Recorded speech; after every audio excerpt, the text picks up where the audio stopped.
वियोग माया शक्ती न आम्हा यत्किंचित हि तिजला साराया तुम्हीच तेथे सारुनि दावा मुख जनताराया भो साईनाथ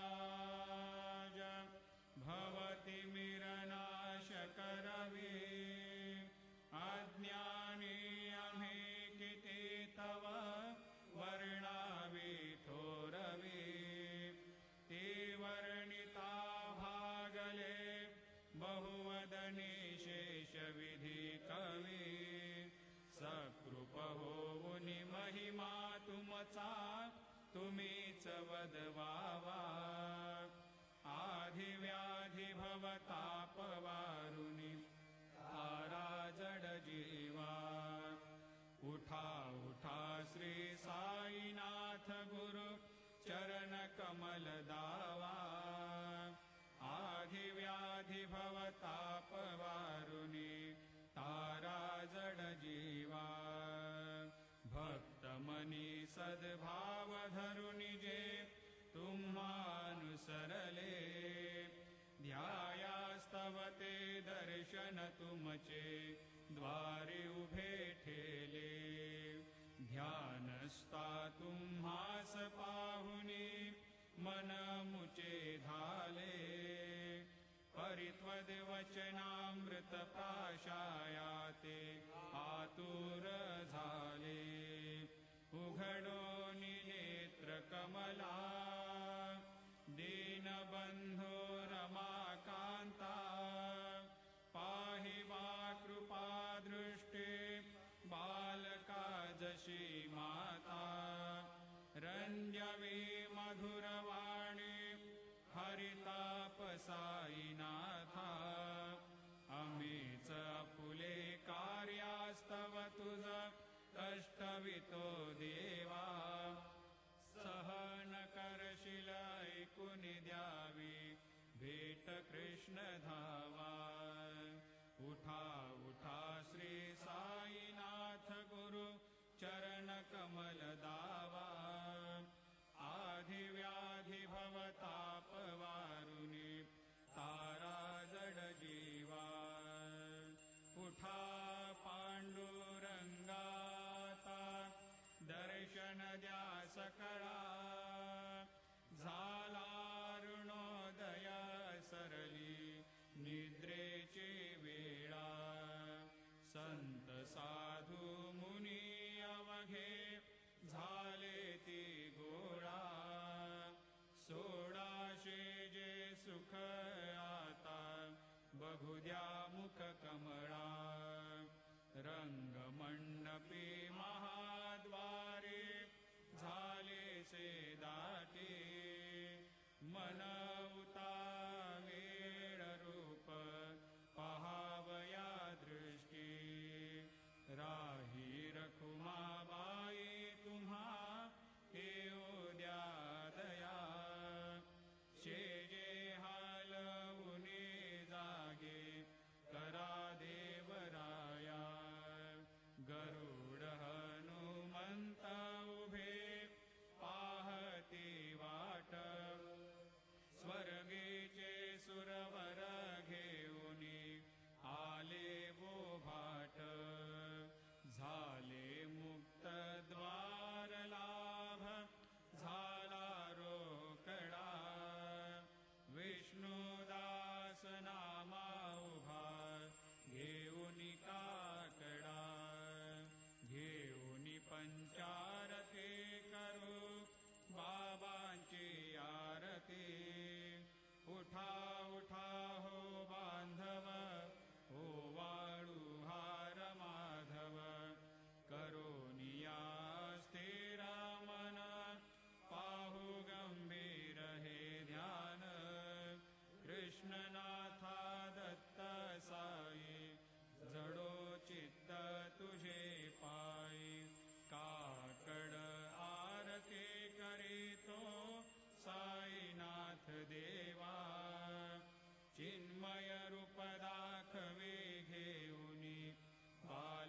लघु सेवा काम क्रोध मद मत्सर आटुने काकडा केला वैराग्याचे तूप घालुनी मी तो भिजविला साईनाथ गुरु भक्ती ज्वलने तो मी पेटविला तदरुत्ते जाळुनी गुरुने प्रकाश पाडिला द्वैत तमानासुनी मिळवे तत्स्वरूपी जीवा चिन्मय रूप दाखवे घेऊनी बालक लघु सेवा काकड आरती करीतो साईनाथ देवा चिन्मय रूप दाखवे घेऊनी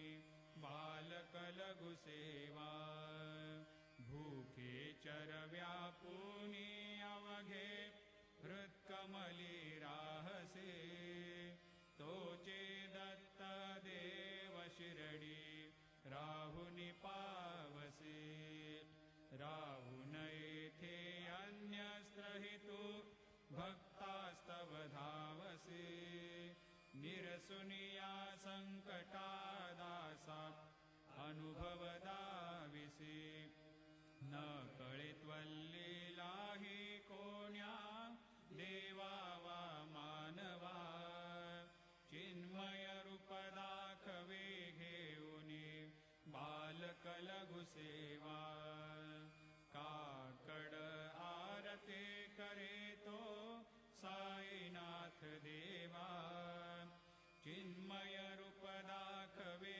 घेऊनी बालक लघु सेवा त्वद्यश दुंदुभिने सारे अंबर हे कोंदले सगुण मूर्ती पाहण्यातुर जन शिरडी आले प्राशुनी त्वद्वचनामृत मुचे देहभान हरपले सोडुनिया दुरभिमान मानस त्वच्चरणी वाहिले कृपा करोनी साई माऊले दास पदरी घ्यावा चिन्मय रूप दाखवे घेऊनी बालक लघु सेवा काकड आरती करीतो साईनाथ देवा चिन्मय रूप दाखवे घेऊनी बालक लघु सेवा भक्तीची पोटे बोध काकडा ज्योती पंच प्राण जीवे भावे ओवाळू आरती ओवाळू आरती माझ्या पंढरीनाथा माझ्या साईनाथा दोन्ही कर जोडून चरणी ठेविला माथा काय महिमा वर्णू आता सांगणे किती कोटी ब्रह्म हत्या मुख पाहता जाती राही रखुमाबाई उभ्या दोघे दोबाही मयूर पिच्च चामरे ढाळीती साईंच्या ठाई तुका म्हणे दीप घेऊनी उन्मनीत शोभा विटेवरे उभा दिसे लावण्य गाभा उठा साधू संत साधा आपुलाले हित जाईल जाईल हा नरदेह मग कैचा भगवंत उठोनिया पहाटे बाबा उभा सेविटे चरणतयांचे गोमटे अमृत दृष्टी अवलोका उठा उठा हो वेगे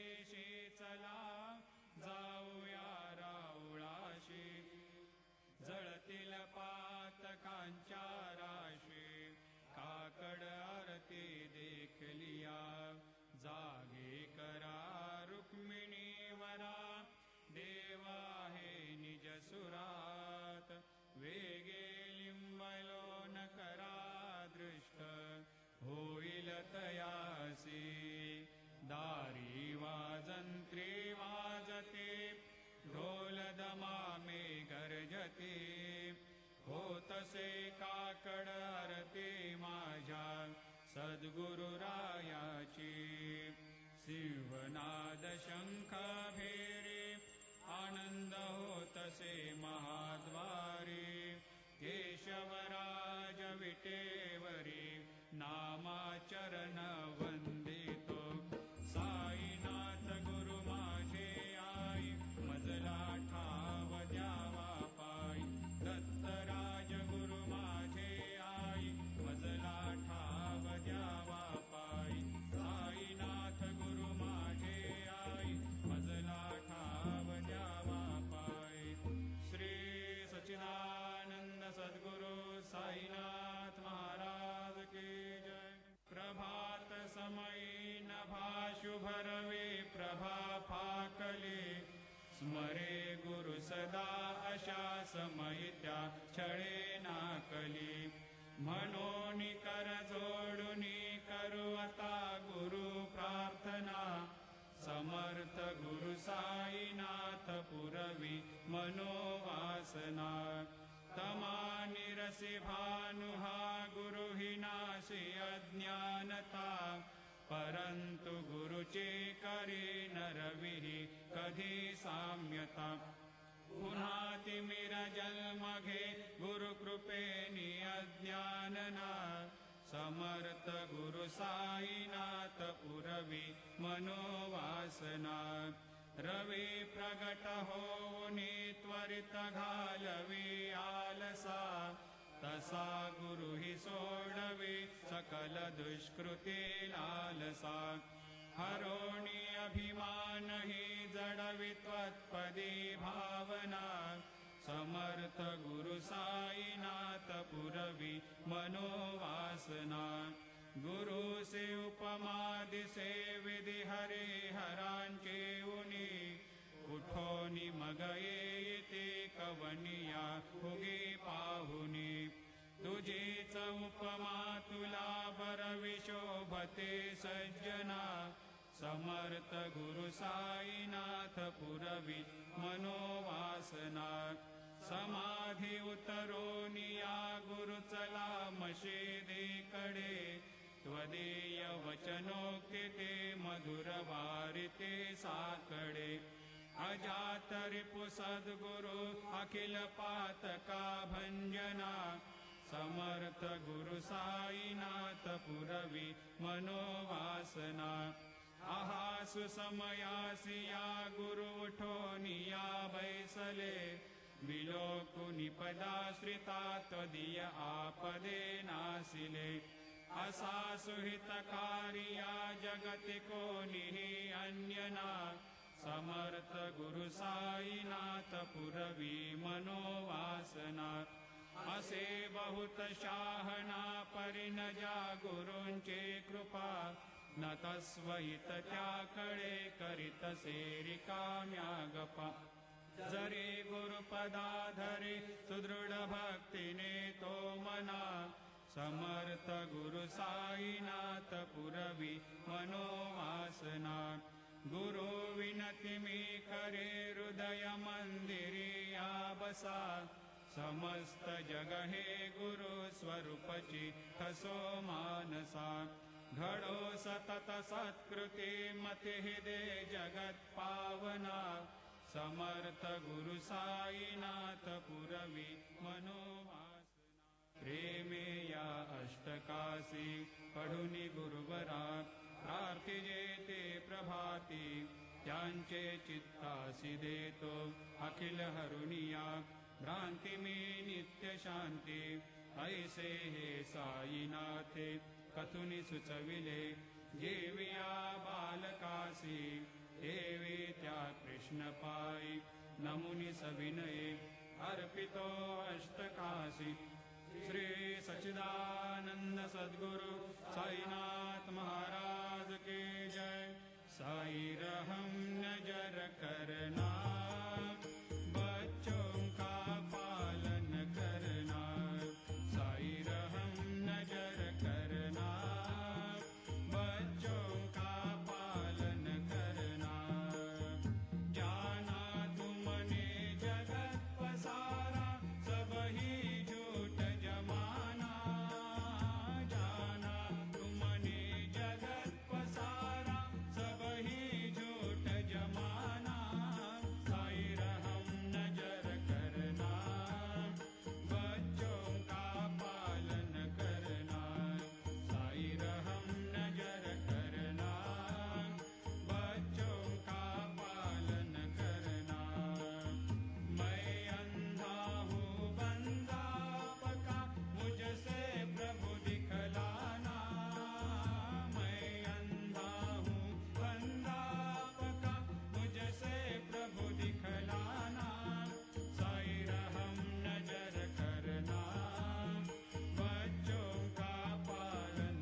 नमः श्री साई नमो नमः जय जय साई नमो नमः सद्गुरु साई नमो नमः ओम साई नमो नमः श्री साई नमो नमः जय जय साई नमो नमः सद्गुरु साई नमो नमः ओम साई नमो नमः श्री साई नमो नमः जय जय साई नमो नमः सद्गुरु साई नमो नमः ओम साई नमो नमः श्री साई नमो नमः जय जय साई नमो नमः सद्गुरु साई नमो नमः ओम साई नमो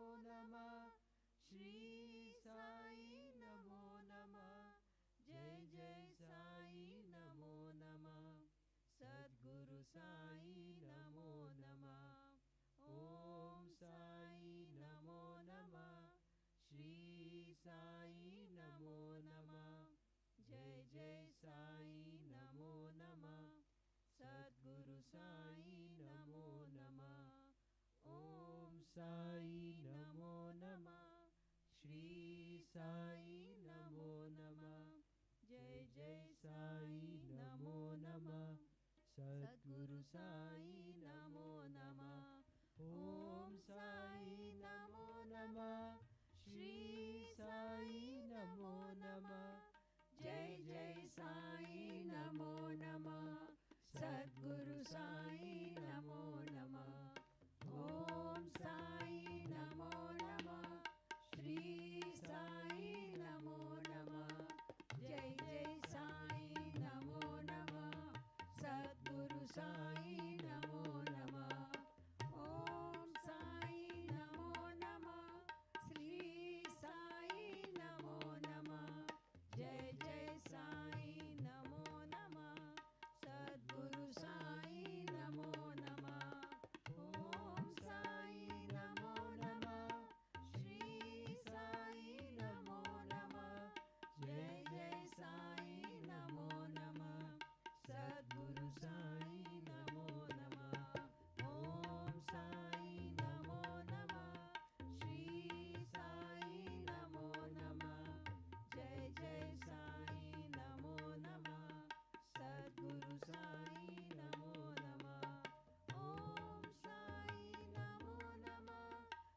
जय जय साई नमो नमः सद्गुरु साई नमो नमः ओम साई नमो नमः श्री साई नमो नमः जय जय साई नमो नमः सद्गुरु साई नमो नमः ओम साई नमो नमः श्री साई नमो नमः जय जय साई नमो नमः सद्गुरु साई नमो नमः ओम साई नमो नमः श्री साई नमो नमः जय जय साई नमो नमः सद्गुरु साई नमो नमः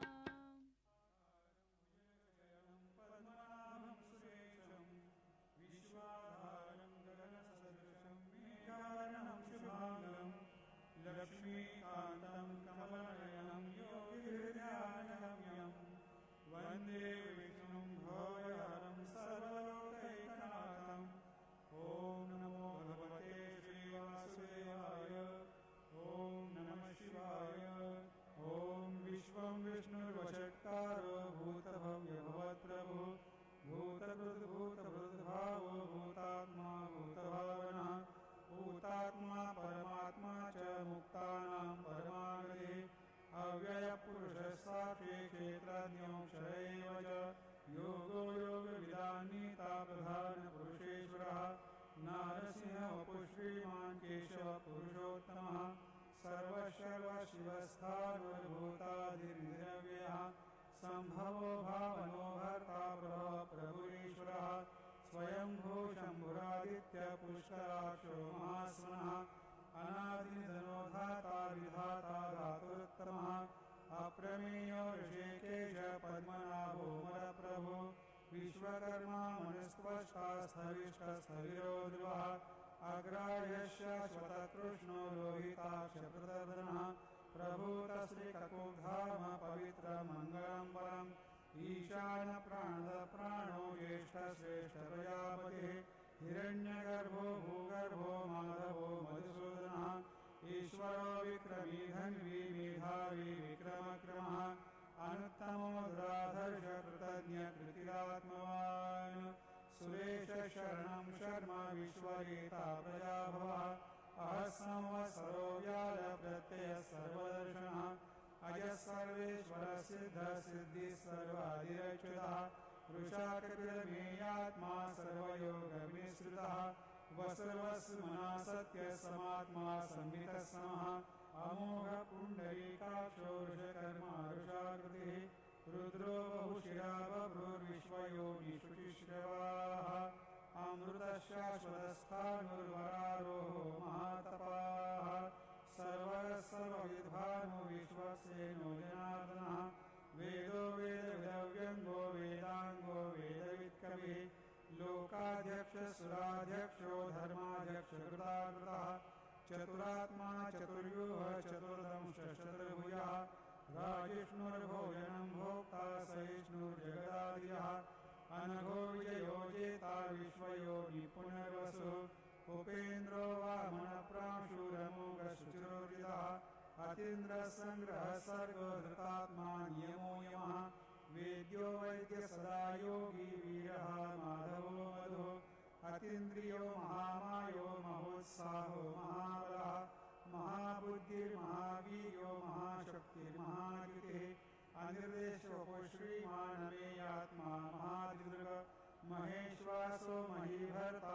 श्रीनिवाससुताङ्गतिः अनिरुद्धसुरानन्दो गोविन्दो गोविदाम्बतिः मरीचिर्दमनोहंससुपर्णो भुजगोत्तमः हिरण्यनाभसुतपा पद्मनाभ प्रजापतिः अमृतसर्वजगत्सिंह सन्धाता सन्धिमान्तिरः अजो दुर्मर्शनशास्ता विश्रुतात्मा सुरारिः गुरुर्गुरुतमो धाम सत्यसत्यपराक्रमः निमिषो निमिषस्रग्वीवाचस्पतिर्दारधीः अग्रणिर्गामणि श्रीमान् न्यायो नीता समीरणः सहस्रमूर्धा विश्वात्मा सहस्राक्ष सहस्रवाद आवर्तनो निवृत्तात्मा संवृतः सम्प्रमर्दनः अहसंवर्तको वह्निरनियो धरणीधरः सुप्रसादप्रसन्नात्मा विश्वभुग्विश्वभुग्विभुः सत्कर्ता सत्कृतसाधुर्जनुर्नारायणो नरः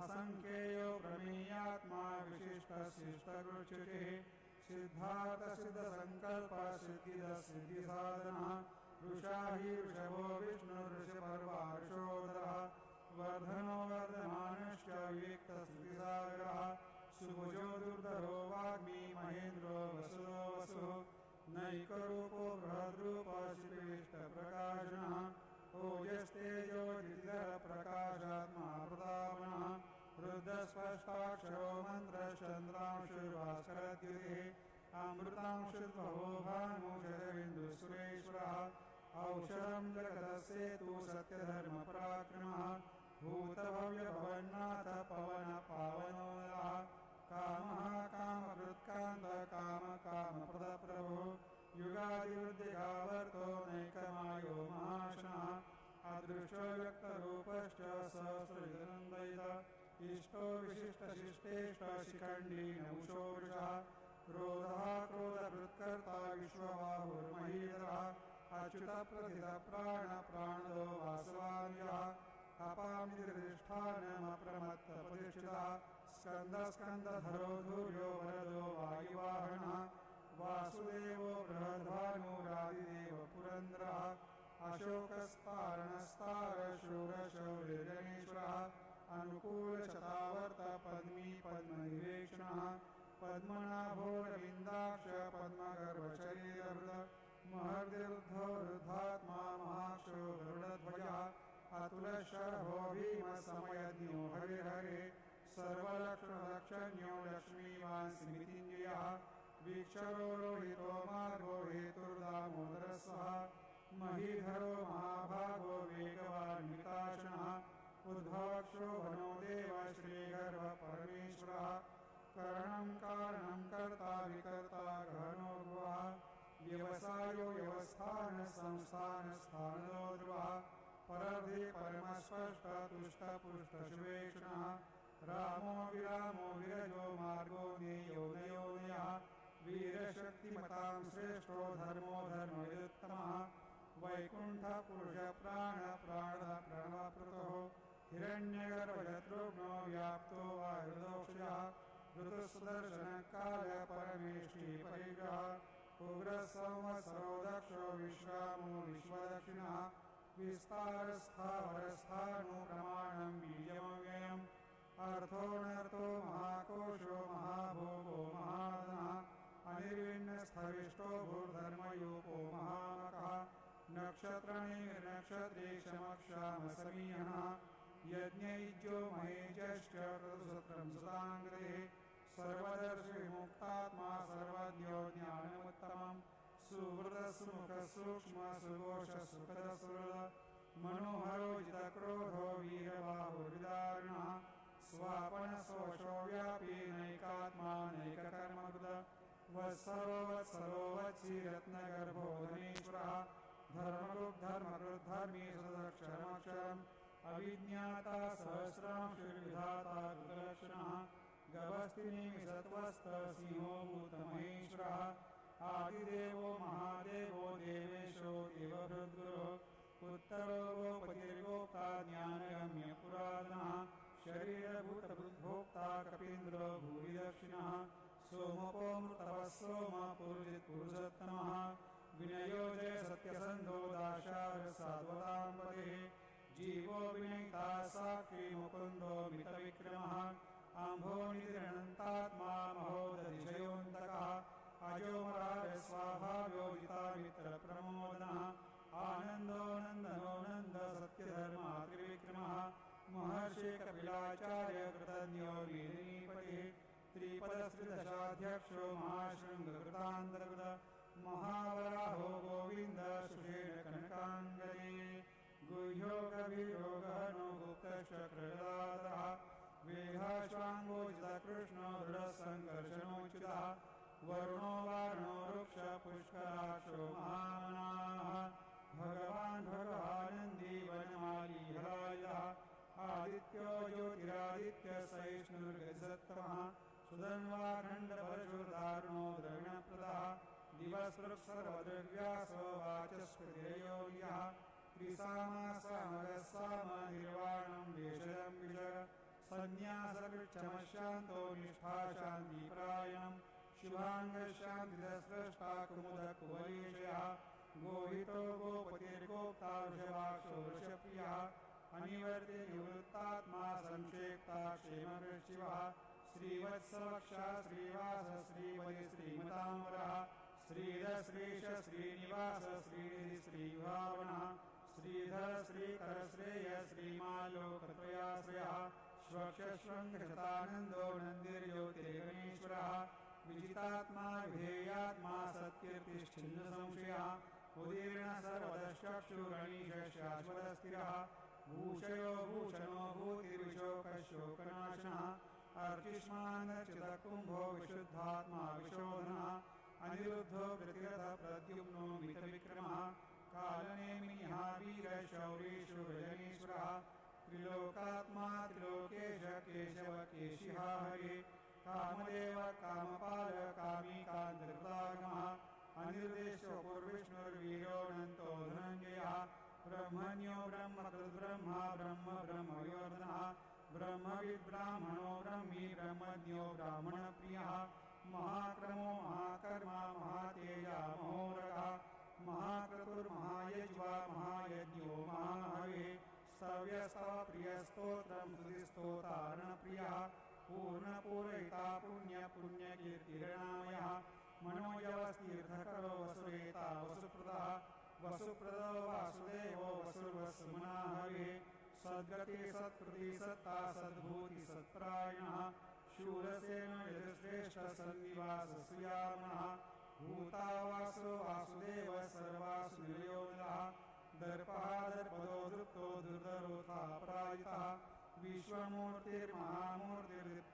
विश्वमूर्तिर्महामूर्तिर्दीप्तमूर्तिर्मूर्तिमान् अनेकमूर्तिरव्यक्तशतमूर्तिसदानः एकोनैकसवक्कः किं यत्तत्पदमुत्तमम् लोकबन्धुर्लोकनाथो माधवो भक्तवत्सलः सुवर्णवर्णो हेमाङ्गो वराङ्गश्चन्द्राङ्गदे वीरः विषमशून्यो धृताशिरश्चरश्चरः अमानी मानदो मान्यो लोकस्वामी त्रिलोकदुर्ग सुमेधा मेधयो धन्य सत्यमेधाधराधरः तेजोशोधिधर सर्वशस्त्रभृतावरः प्रग्रहो निग्रहो व्यग्रो नैकशृङ्गो गदाग्रजः चतुर्मूर्तिश्चतुर्बाहु चतुर्युः चतुर्गतिः चतुरात्मा चतुर्भाव चतुर्वेदविदेकपाद समावर्तो निवृत्तात्मा दुर्जयो दुरधिक्रमः दुर्लभो दुर्गमो दुर्गो दुरावासो दुरार्यः शुभाङ्गो लोकसारङ्गसुतन्तुस्तन्तुवर्धनः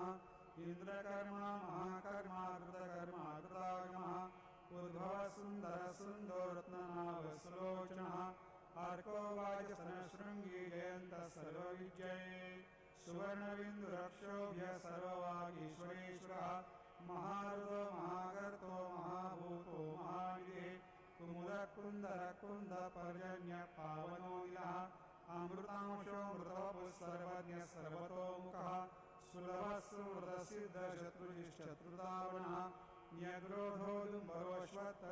न्यग्रोधोदुम्बरोऽश्वत्थश्चाणूरान्निशोधनः सहस्राक्षिसप्तजिह्वः सप्तैधा सप्तवाहनः अमूर्तिर्नगोचिन्त्यो भयकृद्भयनाशनः अनिर्वृत्तस्थूलो निर्गुणो महान् आदुदस्वदुदस्वास्य प्राग्वंशो वंशवर्धनः भारवृत्कथितो योगी योगीश सर्वकामनः आश्रमश्रमणक्षामसुपर्णो वायुवाहनः धनुर्धरो धनुर्वेदो दण्डो दमयितात्मः अपराजितः सर्वसहो नियन्ता नियमो यमः सत्त्ववान् सात्विकः सत्यधर्मपरायणः अभिप्रायप्रियाभोरप्रियवृत्तिवर्धनः विहाय सकतिर्ज्योतिर्सुरुचिरुतभुविभुः रविर्विलोचनः सूर्यसविता रविलोचनः अनन्तो हुतभुग्भोक्ता सुगतो नैकयोगजः अनिर्विण्ण सदामर्षि लोकाधिष्ठानमद्भुतः सनातनतमः कपिलव्ययः स्वस्तिदः स्वस्तिर्स्वस्ति स्वस्तिः स्वस्ति दक्षिणः अरौद्रकुण्डली चक्रे विक्रम्योजितशासनः शब्दादिशब्दसः शिशिरशर्वरीकरः अक्रूरपेशरो दक्षो दक्षिणाक्षमिनावरः विद्वत्तमो वीतभयपुण्यश्रवणकीर्तनः उत्तारणोदश्रुतिः पुण्योदिस्वप्ननाशनः वीरः रक्षणसन्तो जीवनपर्यवस्थितः अनन्तरूपोऽनन्तश्रीर्जितमन्युर्भयावः चतुरस्रो गभीरात्मा विदिशो व्यादिशो दिशः अनादिर्पूर्वो लक्ष्मीसुवीरो रुचिराङ्गदः जननो जनजन्मादिर्भीमो भीमपराक्रमः आधार्मिर्योधाता पुष्पः सपजागरः ऊर्ध्वगसत्पथाचार प्राणप्रणवपणः प्रमाणं प्राणनिलय प्राणभृत् प्राणजीवनः तत्त्वं तत्त्वविवेकात्मा जन्ममृत्युजरादिकः पूर्वस्वस्तरुस्तारसपिता प्रपितामहः यज्ञो यज्ञपतिर्यज्वा यज्ञाङ्गो यज्ञवाहनः यज्ञभृद्यज्ञकृद्यज्ञी यज्ञभृग्यज्ञसाधनः यज्ञान्तकृद्यज्ञगुह्यमन्नमन्नादेव च आत्मयोनि स्वयं जातो वैखानस्सामगायिनः देवकीनन्दनश्रेष्ठा क्षितीशपापनाशनः शङ्खभृन्नन्दकी चक्री शारङ्घन्वागराधः रथाङ्गपाणिरक्षोभ्य सर्वप्रहरणायुधः सर्वप्रहरणायुध ॐ नमैते ॐ सहना भवतु सहनो भुनक्तु सह वीर्यं कर्वावहै तेजस्विनावधीतमस्तु मा विद्विषावहै ॐ शान्ति शान्ति शान्तिः।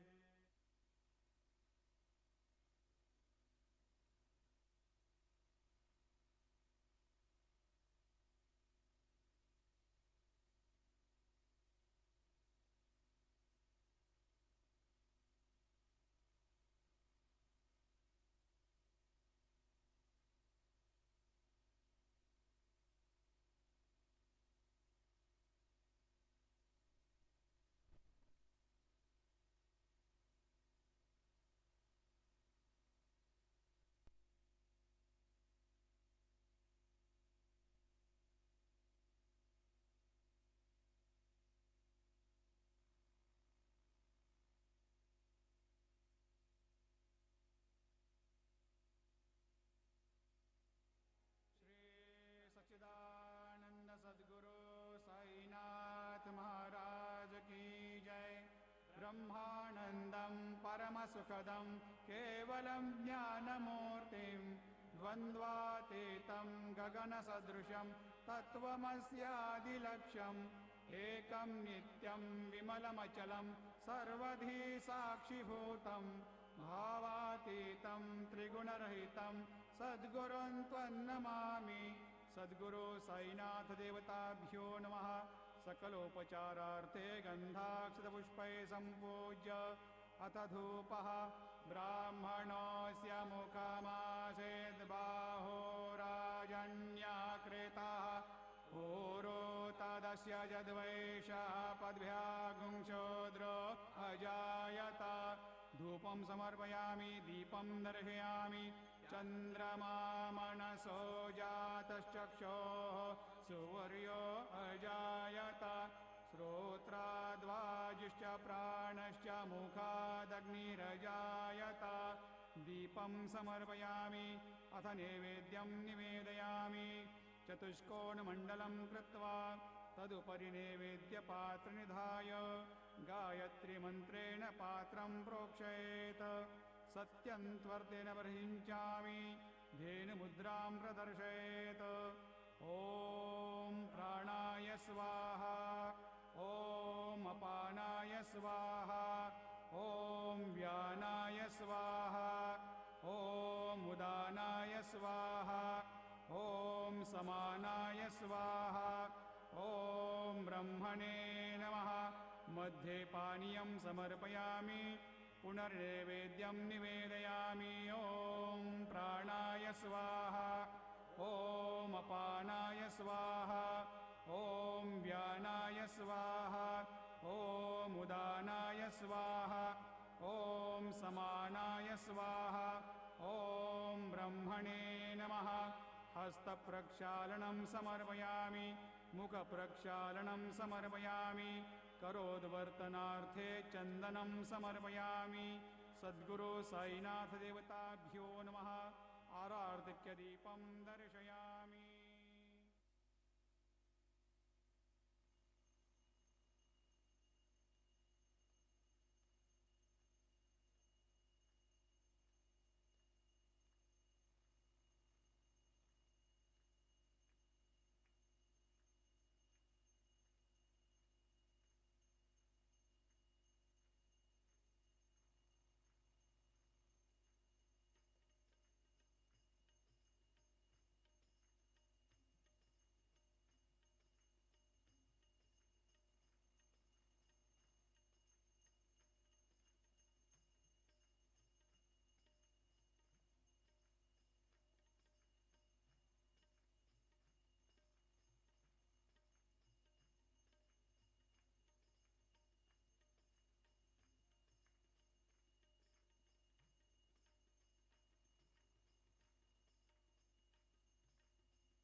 Om Shri Sai Ram. The Shirdi Sai Satcharitra, the wonderful life and teachings of Shirdi Sai Baba. Chapter 1. Obeisances. The story of grinding wheat and its philosophical significance. According to the ancient and revered custom, Hemadpant begins the work Shirdi Sai Satcharitra with various salutations. Number 1. First he makes obeisance to God Ganesh to remove all obstacles and make the work a success, and says that Shri Sai is the God Ganesh. Number 2. Then to Goddess Saraswati to inspire him to write the work, and says that Shri Sai is the one with this goddess, and that he is himself singing his own life. Number 3. Then to the gods Brahma, Vishnu and Shankar, the creating, preserving and destroying deities respectively, and says that Sainath is one with them, and he, the great teacher, will carry us across the river of worldly existence. Number 4. Then to his tutelary deity Narayan Adinath, who manifested himself in Konkan, the land reclaimed by Pashuram, Ram in the Hindi version, from the sea, and to the Adi, original, Purush of the family. Then to Bharadwaj Muni, into whose Gotra or clan he was born, and also to various rishis, Yajnavalkya, Bhrugu, Parashkar, Narad, Vedavyas, Sanak, Sanadan, Sanat Kumar, Shuka, Shaunak, Vishwamitra, Vashishta, Valmiki, Vamadev, Jaimini, Vaishampanyan, Nava Yogendra, etc., and also modern saints such as Nivrutri, Dhyanadev, Sopan, Muktabai, Janardhan, Eknath, Namdev, Tukaram, Kana, and Narahari, etc. Number 6. Then to his grandfather Sadashiv, Father Raghunath, his mother who left him in his infancy, to his paternal aunt who brought him up, and to his loving elder brother. Number 7. Then to the readers, and praise to them to give their whole and undivided attention to his work. And number 8. And lastly, to his Guru Shri Sainath, an incarnation of Shri Dattatreya, who is his sole refuge, and who will make him realize that Brahma is the reality, and the world an illusion, and incidentally, to all the beings in whom the Lord God dwells.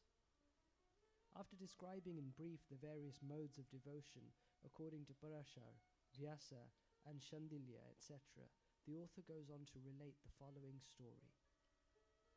It was some time after 1910 that I went, one fine morning, to the Masjid in Shirdi for having a darshan of Sai Baba. I was wonderstruck to see the following phenomenon. After washing his mouth and face, Sai Baba began to make preparations for grinding wheat. He spread a sack on the floor, and thereon set a hand mill.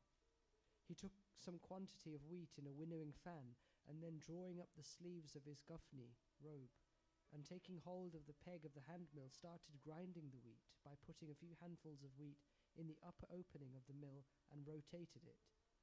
I thought what business Baba had with the grinding of wheat when he possessed nothing and stored nothing, and as he lived on alms. Some people who had come there thought likewise, but none had the courage to ask Baba what he was doing. Immediately this news of Baba's grinding wheat spread into the village, and at once men and women ran to the masjid and flocked there to see Baba's act. 4 bold women from the crowd forced their way up and, pushing Baba aside, took forcibly the peg or handle into their hands, and singing Baba's leelas started grinding. At first Baba was enraged, but on seeing the women's love and devotion he was much pleased and began to smile.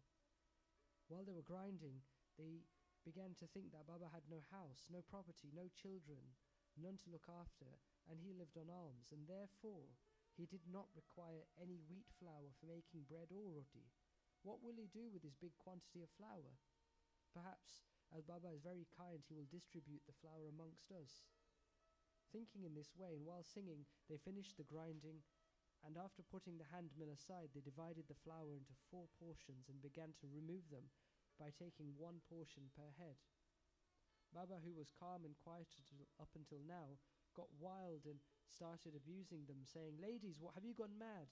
Whose father's property are you looting away? Have I borrowed any wheat from you so that you can safely take the flour? Now do this, take the flour and throw it on the village borders." On hearing this, the women felt abashed, and whispering amongst themselves went to the outskirts of the village and spread the flower as directed by Baba. I asked the Shirdi people, what was this that Baba did? They replied that as the cholera epidemic was spreading in the village, this was Baba's remedy against the same. It was not wheat that was ground, but cholera itself was ground into pieces and pushed out of the village. From this time onward, the cholera epidemic subsided, and the people of the village were happy. I was much pleased to know about this, but at the same time my curiosity was also aroused. I began to ask myself, what earthly connection was there between wheat, flour, and cholera? What was the causal relation between the two, and how to reconcile them? The incident seems to be inexplicable. I should write something on this and sing to my heart's content Baba's sweet leelas. Thinking in this way about this leela, my heart was filled with joy, and I was thus inspired to write Baba's life, the Shirdi Sai Satcharitra. And as we know, with Baba's grace and blessings, this work was successfully accomplished. The philosophical significance of grinding. Apart from the meaning which the people of Shirdi put on this incident of grinding wheat, there is, we think, a philosophical significance too. Baba lived in Shirdi for about 60 years. During this long period, he did the business of grinding almost every day. Not, however, the wheat alone, but the sins, the mental and physical afflictions of the miseries of his innumerable devotees.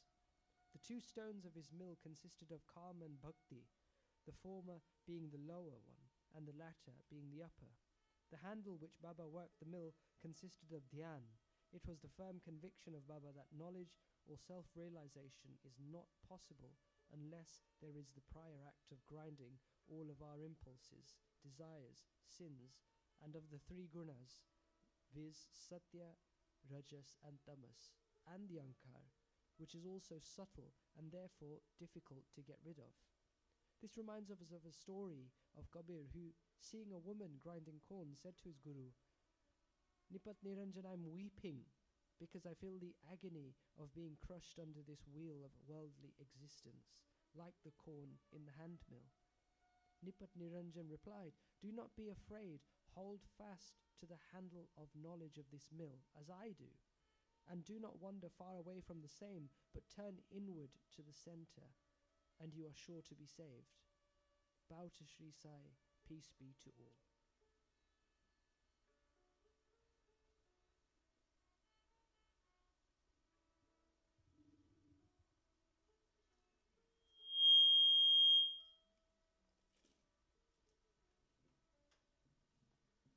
Object of writing the work. Incapacity and boldness in the undertaking. Hot discussion. Conferring significant and prophetic title of Hemadpant. Necessity of a guru. In the last chapter, the author mentioned in the original Marathi book that he would state the reason that led him to undertake the work, and about the persons qualified to read the same, and such other points. Now, in this chapter, he starts to tell the same. Object of writing the work. In the first chapter, I described Sai Baba's miracle of checking and destroying the cholera epidemic by grinding wheat and throwing the flour on the outskirts of the village. I heard other miracles of Sai Baba, to my great delight, and this delight burst forth into this poetic work. I also thought that the description of these miracles of Sai Baba would be interesting and instructive to his devotees, and would remove their sins, and so I began to write the sacred life and teachings of Sai Baba. The life of the saint is neither logical nor dialectical. It also shows us the truth and great path. Incapacity and boldness in undertaking the work. Hemadpant thought that he was not a fit person to undertake the work. He said, "When I do not know the life of my intimate friend, nor do I know my own mind, then how can I write the life of a saint or describe the nature of incarnations, which even the Vedas were unable to do? One must be a saint himself before he could know other saints. Otherwise, how can I describe their glory? To write the life of a saint is the most difficult, though one may as well be able to measure the depth of the water of the seven seas or enclose the sky with cloth trappings. I knew that this was the most venturous undertaking which might expose me to ridicule. I therefore invoked Sai Baba's grace. The premier poet, saint of Maharashtra, Sri Dhyaneshwara Maharaj, has stated that the Lord loves those who write the lives of saints, and the saints also have their own peculiar method of assigning the service which the devotees long for. The saints inspire the work, the devotee becomes only an indirect cause or an instrument to achieve the end. For instance, in 1700, Shaka year, the poet Mahipati aspired to write the lives of saints. Saints inspired him and got the work done. So also in 1800, Shaka year, Das Ganu's service was accepted. The former wrote 4 works, Bhakta Vijay, Sant Vijay, Bhakta Leelamrut, and Sant Leelamrut, while the latter wrote 2, Bhakta Leelamrut and Sant Kathamrut, in which the lives of modern saints were described. In chapters 31, 32, 33 of Bhakta Leelamrut and in chapter 57 of Sant Kathamrut, the life and teachings of Sai Baba are very well depicted. These have been separately published in Sai Leela magazine, number 11 and 12, volume 17. The readers are advised to read these chapters. So also Sai Baba's wonderful leelas are described by Mrs. Savitri Bai Raghunath in Bandra in a small book named Shri Sainath Bhajan Mala. Dasganu Maharaj also has composed various sweet poems on Sai Baba. A devotee named Amidas Bhavani Mehta has also published some stories of Sai Baba in Gujarati, some numbers of Sainath Prabha of knowledge and bhakti, and distribute them to the aspiring people. The stories, parables, and teachings of Sai Baba are very wonderful. They will give peace and happiness to the people who are afflicted with sorrow and heavily loaded with miseries of the worldly existence, and also bestow knowledge and wisdom both in worldly and spiritual domains. If these teachings of Sai Baba, which are as interesting and instructive as the Vedic law, are listened to and meditated upon, the devotees will get what they long for. Viz., union with Brahma, mastery in eightfold yoga, bliss of meditation, etc. So, I thought that I should call these stories together. That would be my best upasana. This collection would be most delightful to those simple souls whose eyes were not blessed with Sai Baba's darshan. So I set about collecting Sai Baba's teachings and expressions, the outcome of his boundless self-realization. It was Sai Baba who inspired me in this matter. In fact, I surrendered my ego at his feet and thought that my path was clear and that he would make me quite happy here and in the next world. I could not myself ask Sai Baba to give me permission for this work, so I requested Mr. Madhavrao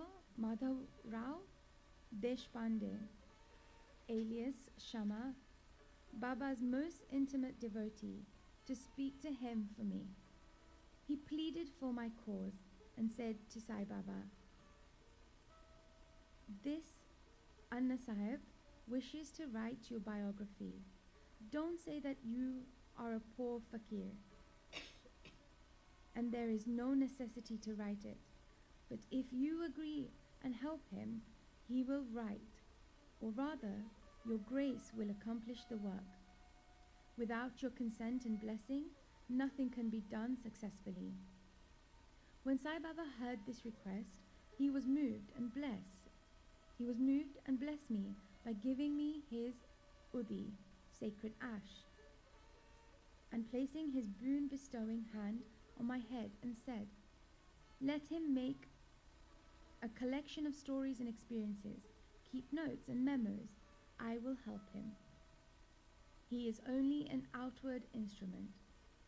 I should write my autobiography myself and satisfy the wishes of my devotees.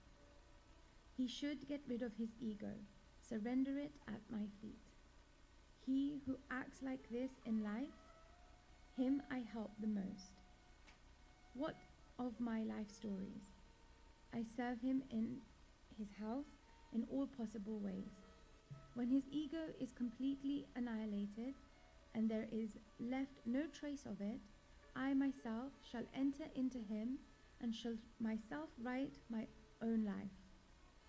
Hearing my stories and teachings will create faith in devotees' hearts, and they will easily get self-realization and bliss. Let there be no insistence on establishing one's own view, no attempt to refute others' opinions, no discussion of pros and cons on any subject."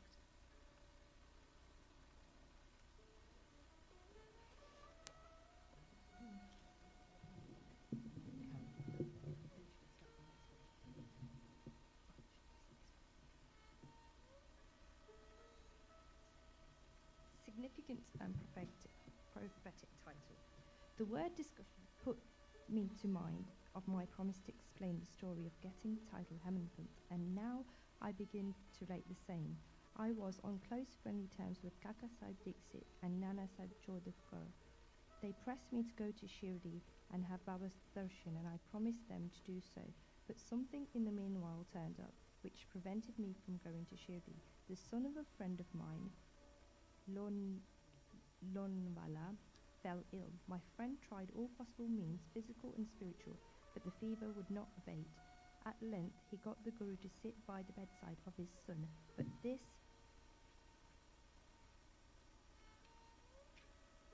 too was of no avail. Hearing this, I thought, what was the utility of the Guru if he could not save my friend's son? If the Guru cannot do anything for us, why should I go to Shirdi at all? Thinking this, I postponed my Shirdi trip, but inevitably must happen. And it happened in my case as follows. Mr. Nana Sahib Chodhkar, who was a divisional officer, was going on tour to Basin. From Tanna he came to Dada and was waiting for a train bound by Basin. In the meanwhile, a Bandra local turned up. He sat in it and came to Bandra and sent for me and took me to task for putting off my Shirdi trip. Nana's argument for my Shirdi trip was convincing and delightful, and so I decided to start for Shirdi the same night. I packed up my luggage and started for Shirdi. I planned to go to Dada and from there to catch the train to Madman, and so I booked myself for Dada and sat in the train. While the train was to start, a Mohammedan came hastily to my compartment and, seeing all my paraphernalia, asked me where I was bound to. I told him about my plan. He then suggested that I should go straight from Porbandar and to wait at Dada, as the Madman mill did not stop at Dada. If this little miracle on leela had not happened, I would have not reached Shirdi next day as settled, and many doubts would have assailed me. But that was not to be. As fortune favoured me, I reached Shirdi the next day before 9 or 10 a.m. as Sahib Takat Dixit was waiting for me there. He was in 1910 when there was one place, viz.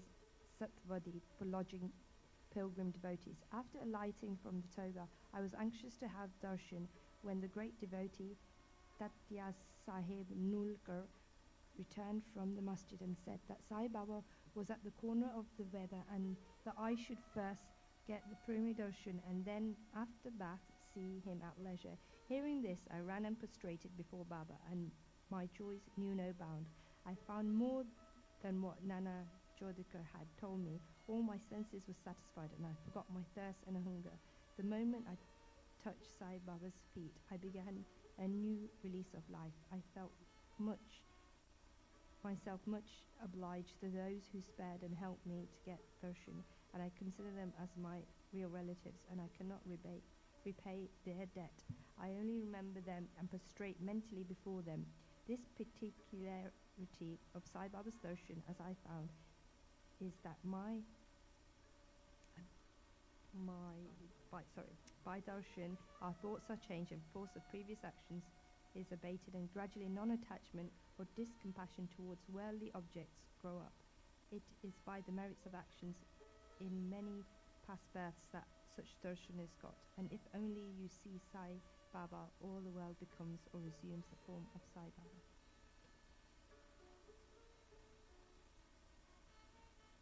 On the first day of my arrival in Shirdi, there was a discussion between me and Balasheb Bhate regarding the necessity of a guru.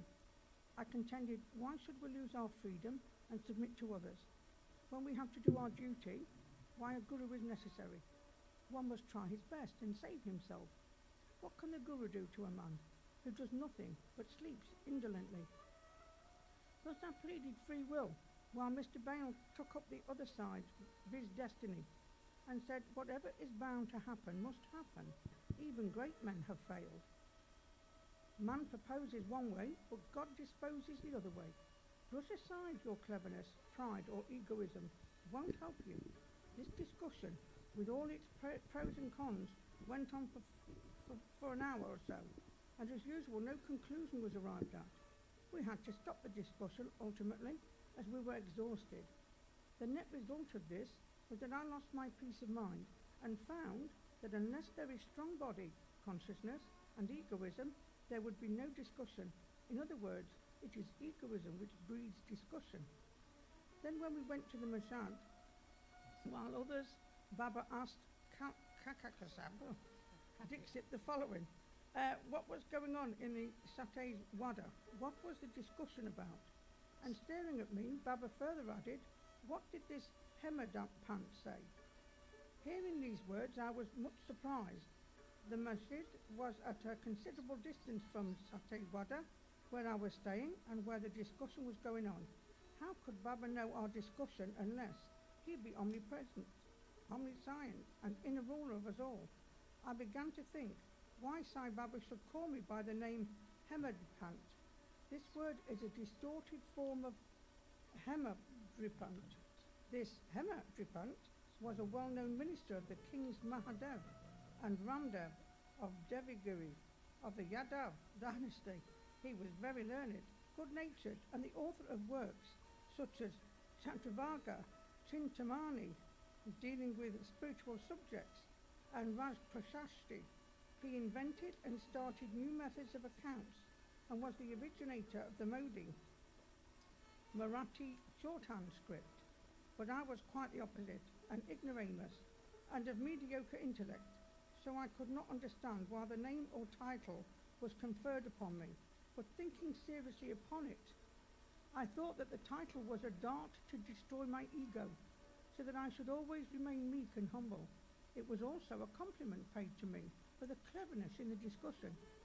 Looking into the history, we think that Baba's word calling Mr. Dabolka by the name Hemadpant was significant and prophetic, as we find that he looked after the management of Sai Sanastram very intelligently, kept all the accounts nicely, and was also the author of such a good work, Sai Satcharitra, which deals with such important and spiritual subjects as dhyan, bhakti, dispassion, self-surrender and self-realization.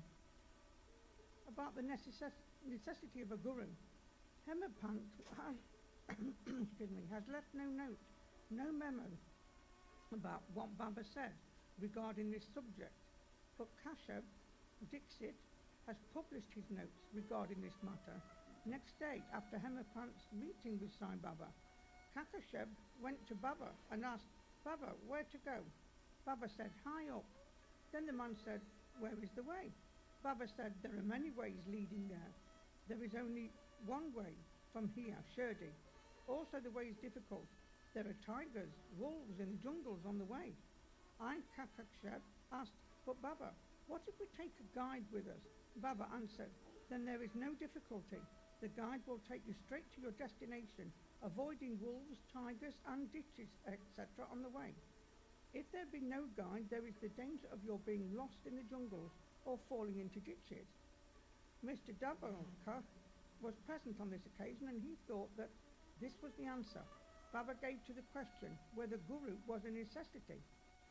Vid Sai Leela, Volume 1, Number 5, page 47, and he thereupon took the hint that no discussion whether man is free or bound is of any use in spiritual matters, but on the contrary, real paramata is possible only as a result of the teachings of the Guru, as is illustrated in this chapter of the original work, in the instances of great avatars like Ram and Krishna, who had to submit themselves to their gurus, Vasishta and Sandipandi, respectively, for getting self-realization, and that the only virtues necessary for such progress are faith and patience.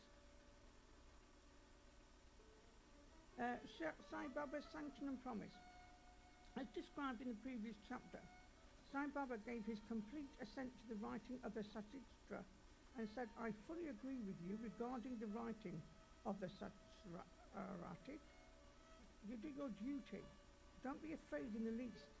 Steady your mind and have faith in my words. If my leelas are written, the avidya, the science, will vanish, and if they are attentively and devotedly listened to the consciousness of the worldly existence will abate, and strong waves of devotion and love will rise up. And if one dives deep into my leelas, he would get precious jewels of knowledge." Hearing this, the author was much pleased, and he at once became fearless and confident, and thought that the work was bound to be a success.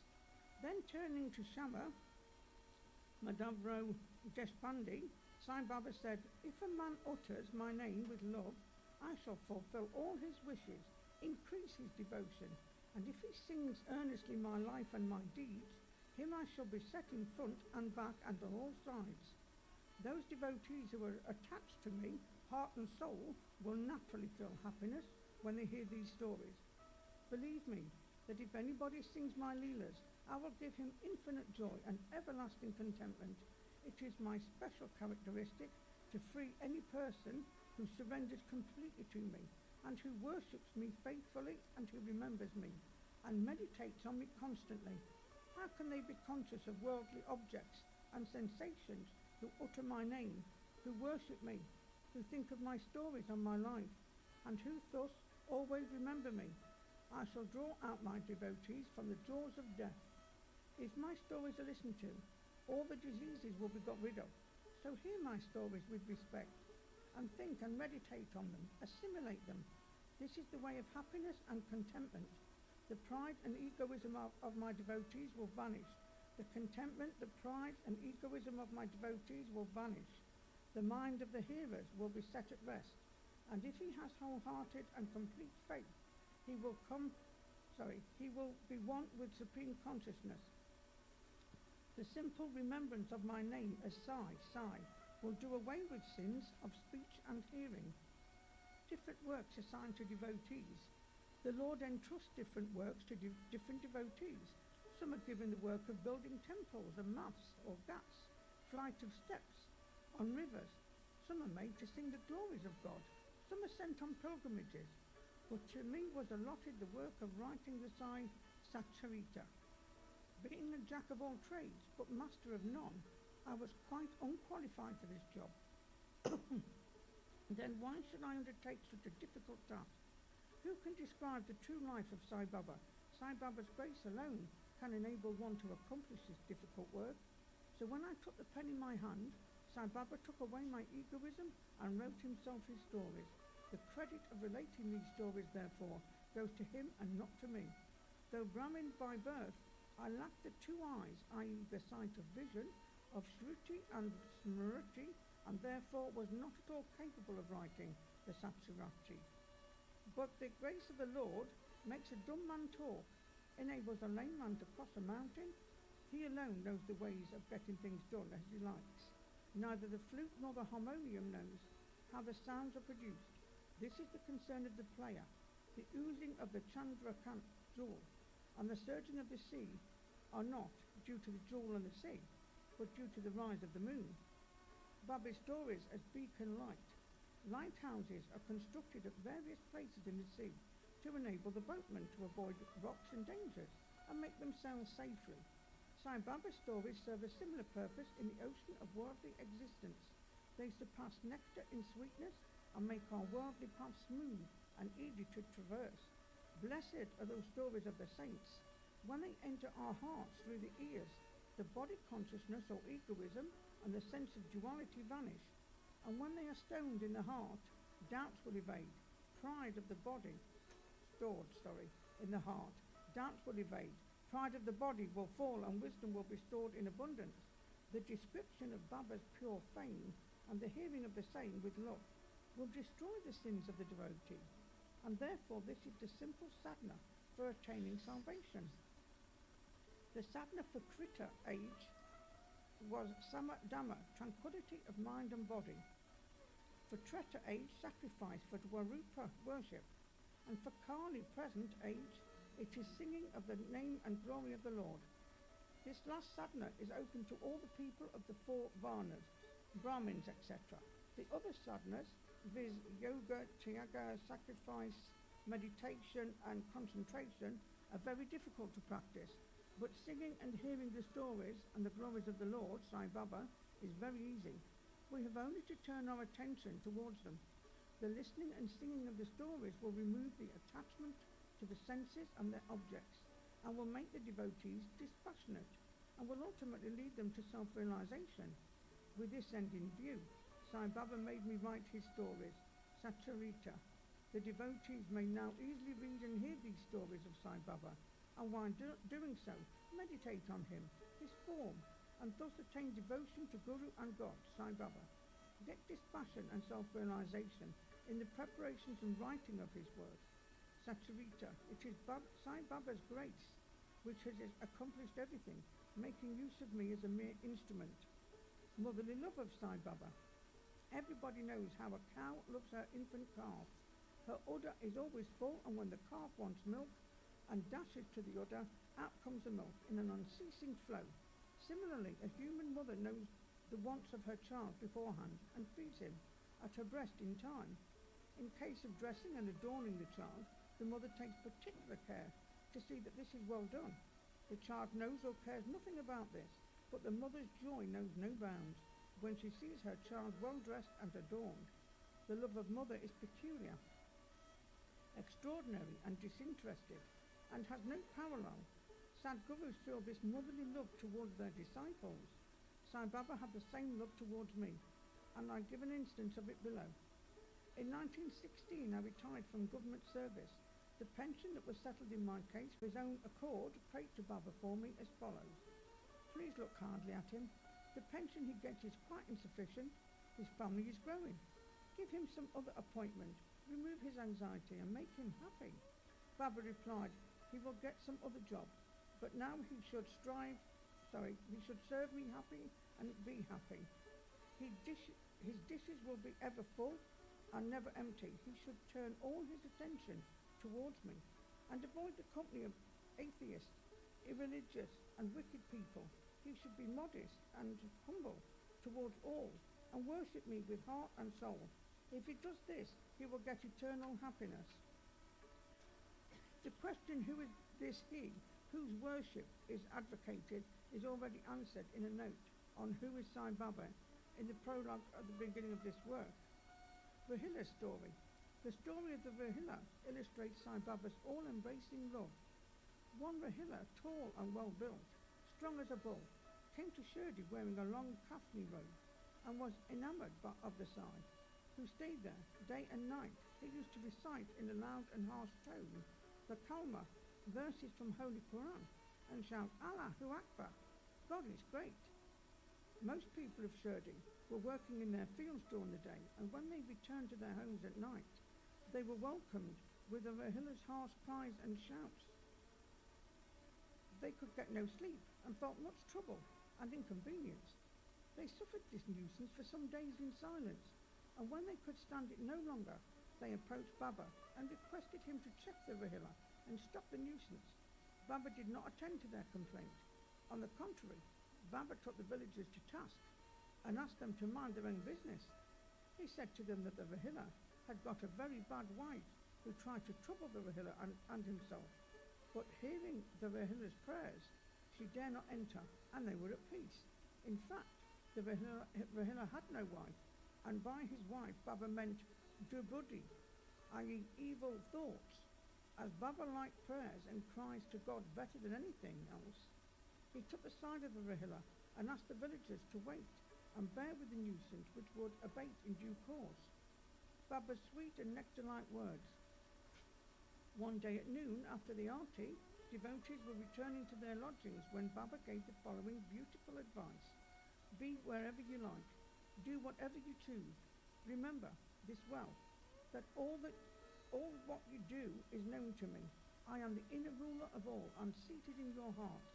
I envelope all the creatures, the movable and the immovable world. I am the controller, the wire puller of the show of this universe. I am the mother, origin of all beings, the harmony of three gunas, the propeller of all senses, the creator, preserver and destroyer. Nothing will harm him who turns his attention towards me, but Maya will lash or whip him who forgets me. All the insects, ants, the visible, movable and immovable world is my body or form. Hearing these and precious words, I at once decided in my mind to serve no man, henceforth my Guru only. But the reply of Baba to Anna Chanika's query, which was really mine, that I would get some job, began to revolve in my mind, and I began to think whether various hindrances, like indolence, sleep, wandering of mind, attachments to senses, etc., and turn their whole and undivided attention to these stories of Sai Baba. Let their love be natural. Let them know the secret of devotion. Let them not exhaust themselves by other sadness. Let them stick to this simple remedy, i.e. listening to Sai Baba's stories. This will destroy their ignorance and will secure for them salvation. A miser may stay at various places, but he constantly thinks of his buried treasure. So let Sai Baba be enthroned in the hearts of all. In the next chapter I shall speak of Sai Baba's advent in Shirdi. In the last chapter I described the circumstances which led me to write Sai Satcharitra. Let me now describe the first advent of Sai Baba in Shirdi. Mission of the Saints. Lord Krishna says in Bhagavad Gita, chapter 4, verses 7 to 8, that whenever there is a decay of dharma, righteousness, and an ascendancy of unrighteousness, I manifest myself for the protection of the virtuous and the destruction of the vicious. And for the establishment of righteousness, I manifest myself age after age. This is the mission of Lord and the sages and saints, who are his representatives, and who appear at appropriate times and work in their own way to fulfill that mission. For instance, when the twice born, i.e. the Brahmins, the Kshatriyas and the Vaishyas neglect their duties, and when the Sudras try to usurp the duties of other classes, when spiritual preceptors are not respected but humiliated, when nobody cares for religious instructions, when everybody thinks himself very learned, when people begin to partake of forbidden foods and intoxicating drinks. When under the cloak of religion, people indulge in wild practices, when people belonging to different sects fight amongst themselves, when Brahmins fail to do sandhya, adoration, and the orthodox leave their religious practices, when yogis neglect their meditation, when people begin to think that wealth, progeny, wife are their sole concern, and thus turn away from the true path of salvation, then saints appear and try to set matters at right path by their words and actions. They serve us as beacon lights and show us the path and the right way for us to follow. In this way, many saints, viz.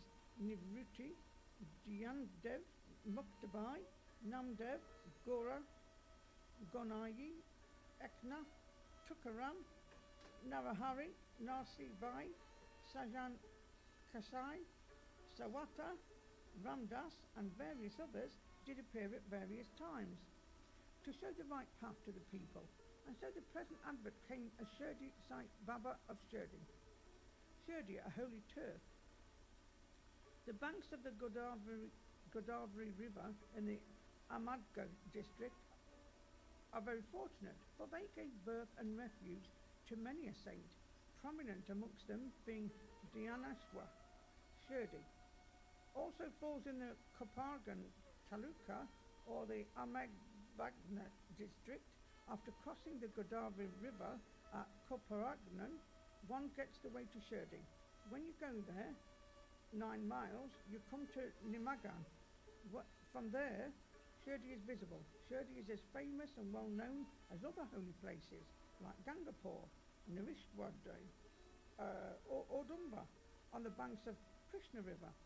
As the devotees Damaji flourished and blessed Mangalevadva near Pandapur, as Samad Ramdas at Sanjad, as Sri Krishna Saraswati at Saraswati Wadi, so Sinha flourished at Shirdi and blessed it.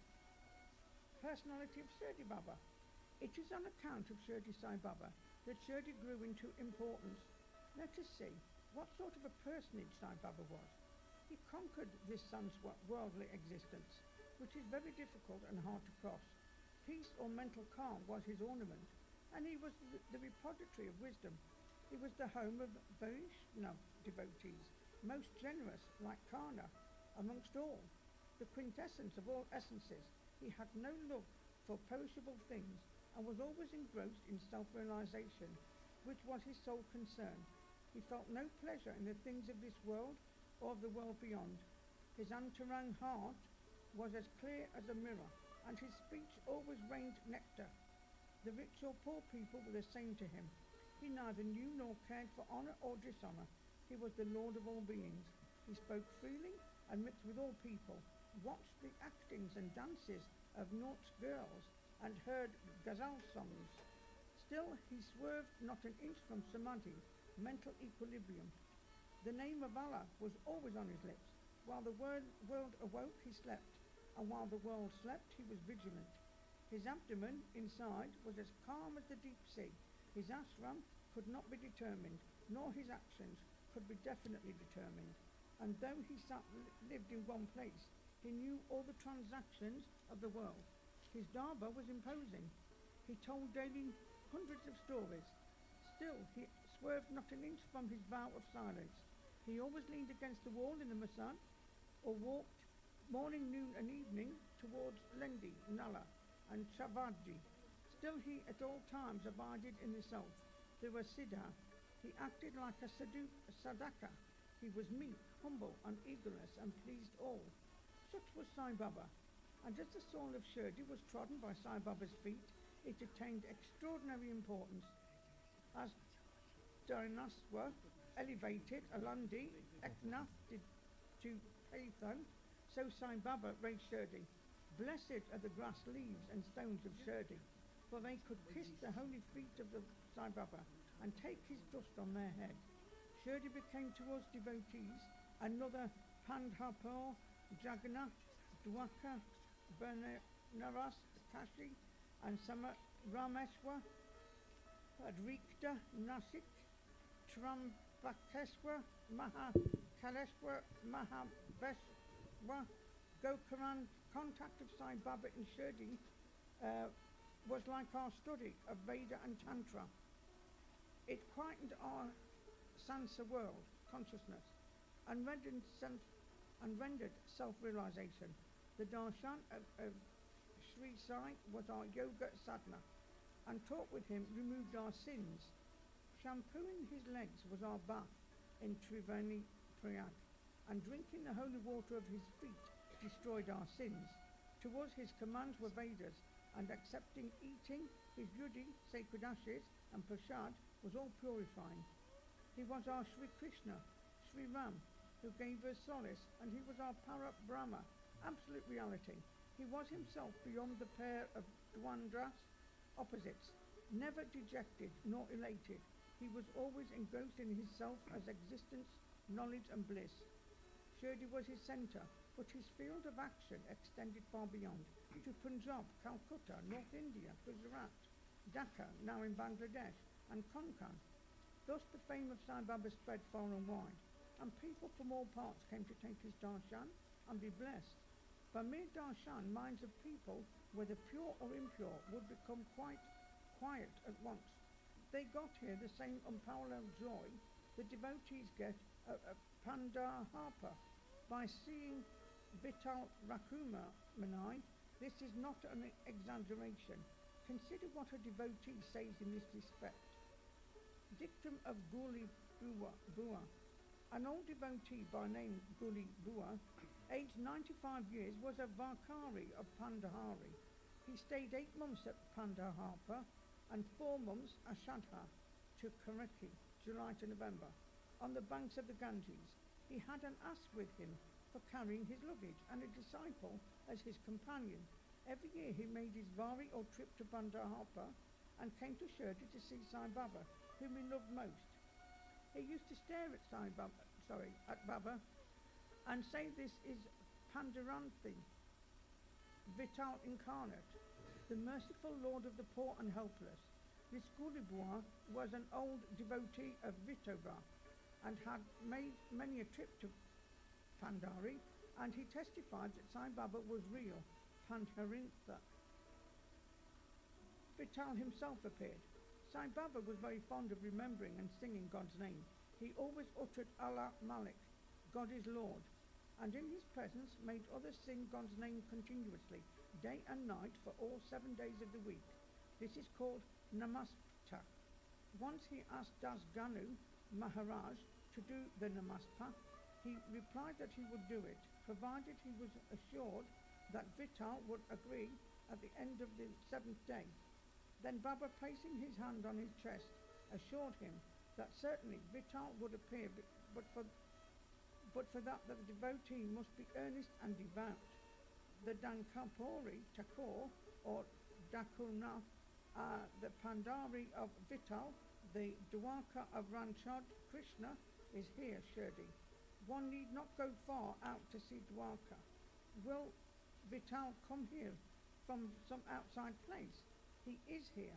Only when the devotee is bursting with love and devotion, Vital will manifest himself here, Shirdi. After the Sapta was over, Vital did manifest himself in the following manner.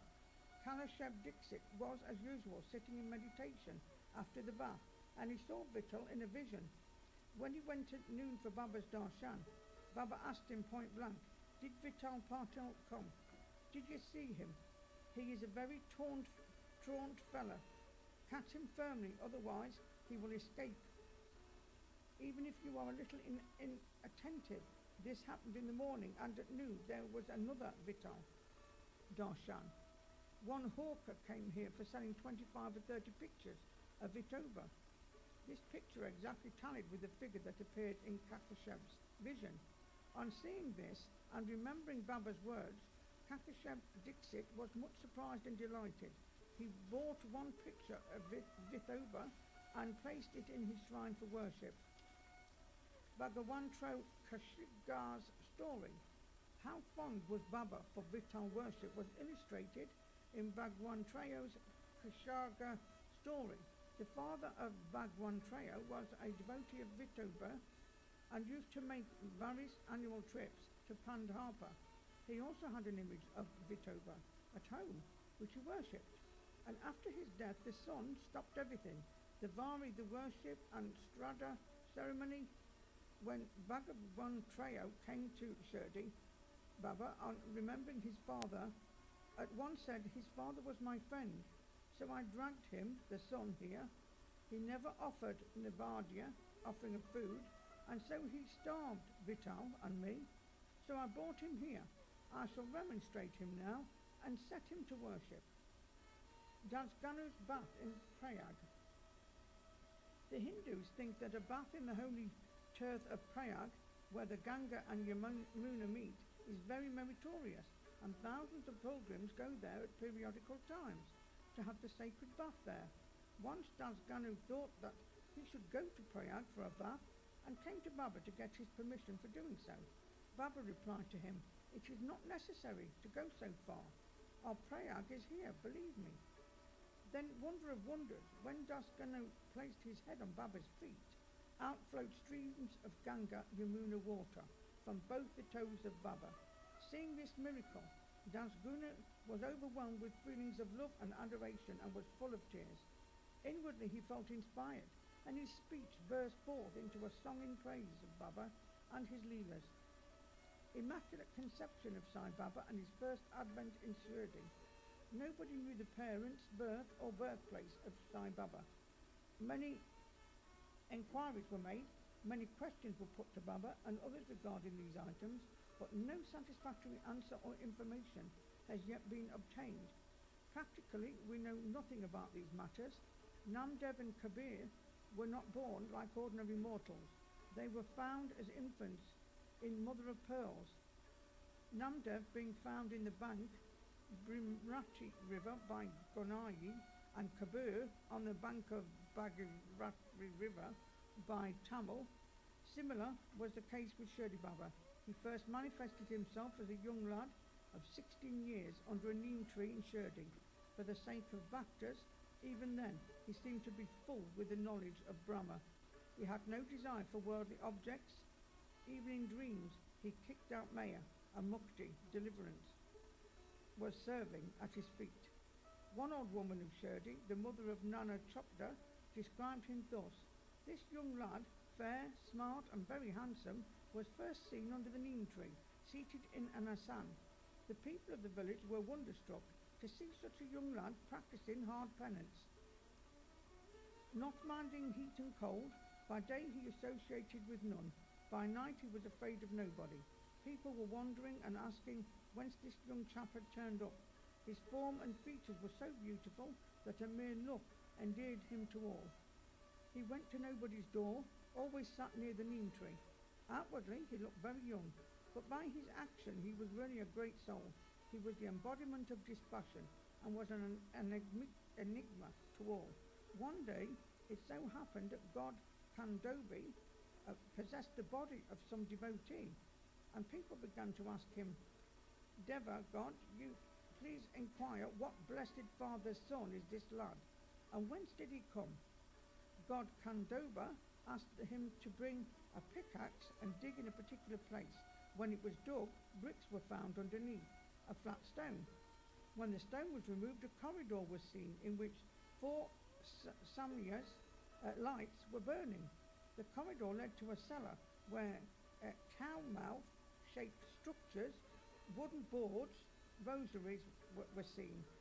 Kandoba said this had practiced penance. This lad practiced penance here for 12 years. Then the people began to question the lad about this. He put them off the scene by telling them that this was his guru's place, his holy watan, and requested them to guard this well. The people then closed the corridor as before. As Aswata and Odumba trees are held sacred, Baba regarded this neem tree equally sacred and loved it most. Patil and other Shirdi devotees regarded this site as the resting place, samadhi, of Baba's guru and prostrate before it. 3 wadas.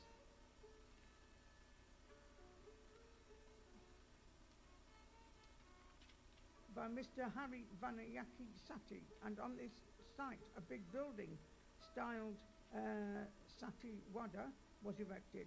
This Wada was the sole resting place for pilgrims who flocked there. A platform, was built round the neem tree, and lofts with steps were constructed. On the steps there is a niche facing south, and devotees sit on the platform facing north. It is believed that he who burns incense there on Thursday and Friday evenings will by God's grace be happy. This Wada was old and dilapidated and needed repairs. The necessary repairs, additions and alterations have been made now by the Sansthan. Then, after some years, another Wada, Dixit's Wada, was constructed. Kakashab Dixit, solicitor of Mumbai, had gone to England. He had injured his leg in an accident there. The injury could not be got rid of by any means. Nanasheb Chandorkar advised him to see Sai Baba, so he went to Sai Baba in 1909 and requested him to cure the lameness of his mind rather than that of his leg. He was so much pleased with the darshan of Sai Baba that he decided to reside in Shirdi. So he built a wada for himself and other devotees. The foundation of this building was laid on the 10th of December 1910. On this day, two other important events took place. Mr. Dadashab Kapadi was given permission to return home.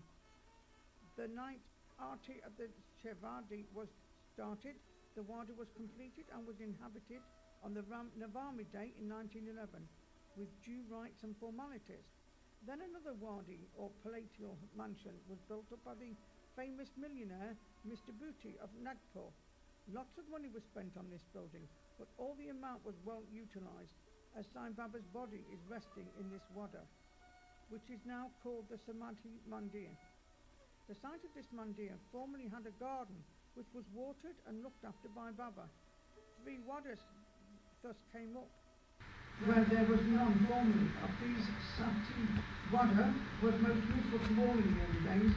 The story of the garden, which was attended by Sai Baba with the help of Vamantakya, the temporary absence of Sai Baba from Shirdi, and his coming again to Shirdi with the married party of Chand Patil, the company of Devidas, Jankidas and Gangapur, Baba's wrestling match with Mohidin Tamboli residing in Masjid, love of Mr. Dengal and other devotees and other incidents will be described in the next chapter.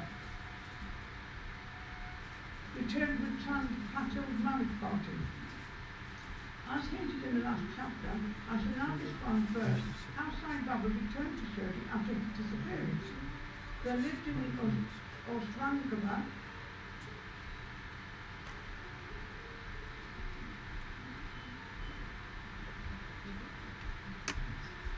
while he was making a trip to Aurangabad, he lost his mare.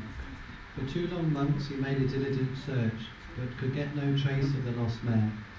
After being disappointed, he returned from Aurangabad with the saddle on his back. After travelling 4 kos and a half, he came on the way to a mango tree, under the foot of which sat a fakir, queer fellow. He had a cap on his head, wore kafni, long robe, and had a satka, short stick, under his arm, and he was preparing to smoke a chilim, pipe.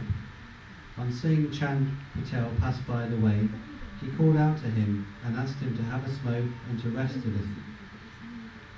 The queer fellow or fakir asked him about the saddle. Chand Patel replied that it was of his mare, which was lost some time back. The fakir asked him to make a search in Naleen close by. He went, and the wonder of wonders, he found the mare there. He thought that this fakir was not an ordinary man, but an Avla, a great saint. He returned to the fakir with the mare. The chilim was ready for being smoked, but 2 things were wanting. 1, fire to light the pipe, and 2, water to wet the chahapi, piece of cloth through which smoke is drawn up. The fakir took his prong and thrust it forcibly into the ground, and out came a live ember, which he put on the pipe. Then he dashed the sakka on the ground, from where water began to ooze. The chilapi was wetted with that water, then wrung out and wrapped round the pipe. Thus, everything being complete, the fakir smoked the chillum and then gave it also to Chand Patel. On seeing all this, Chand Patel was wonderstruck. He requested the fakir to come to his house and accept his hospitality. Next day he went to Patil's house and stayed there for some time. Patil was a village officer of Dupe. His wife's brother's son was to be married, and the bride was from Shirdi. So Patil made preparations to start for Shirdi for the marriage. The fakir also accompanied the marriage party. The marriage went off without any hitch. The party returned to Dupe, except the fakir, who stayed back in Shirdi and remained there forever. How the fakir got the name Sai.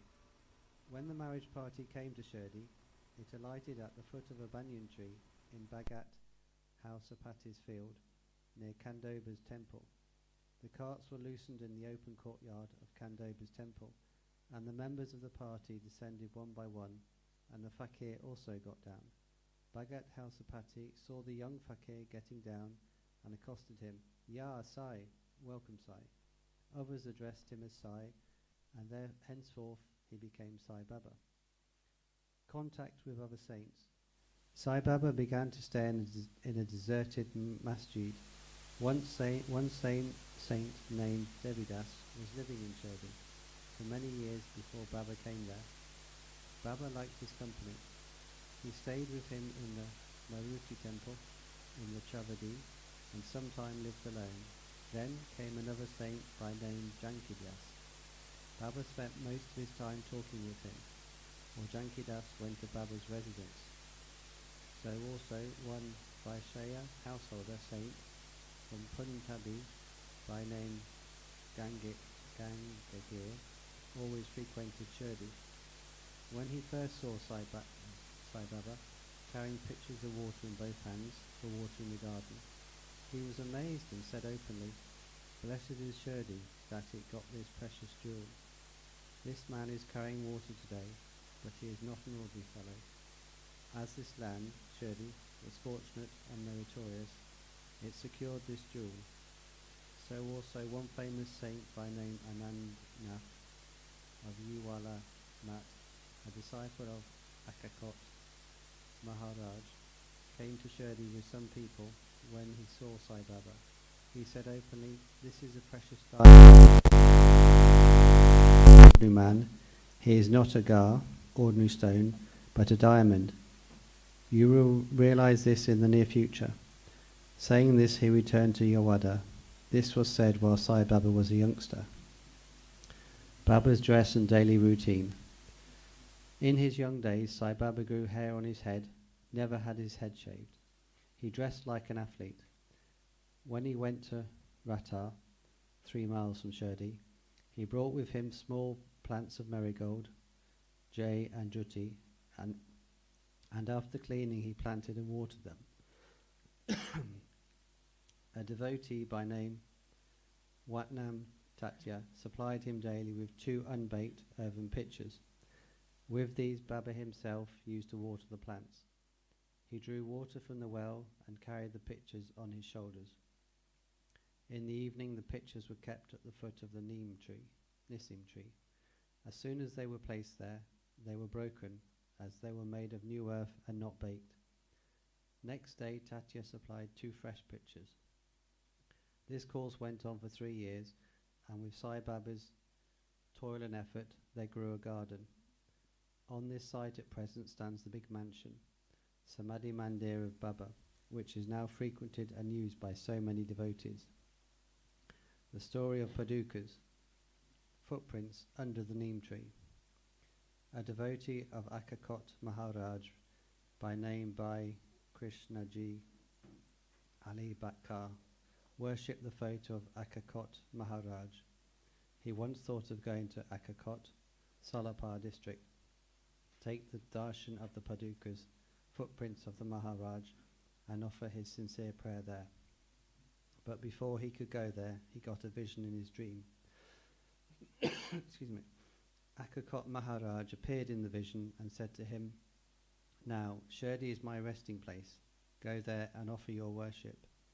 So Bhai changed his plan and came to Shirdi, worshipped Baba, stayed there for 6 months and was happy.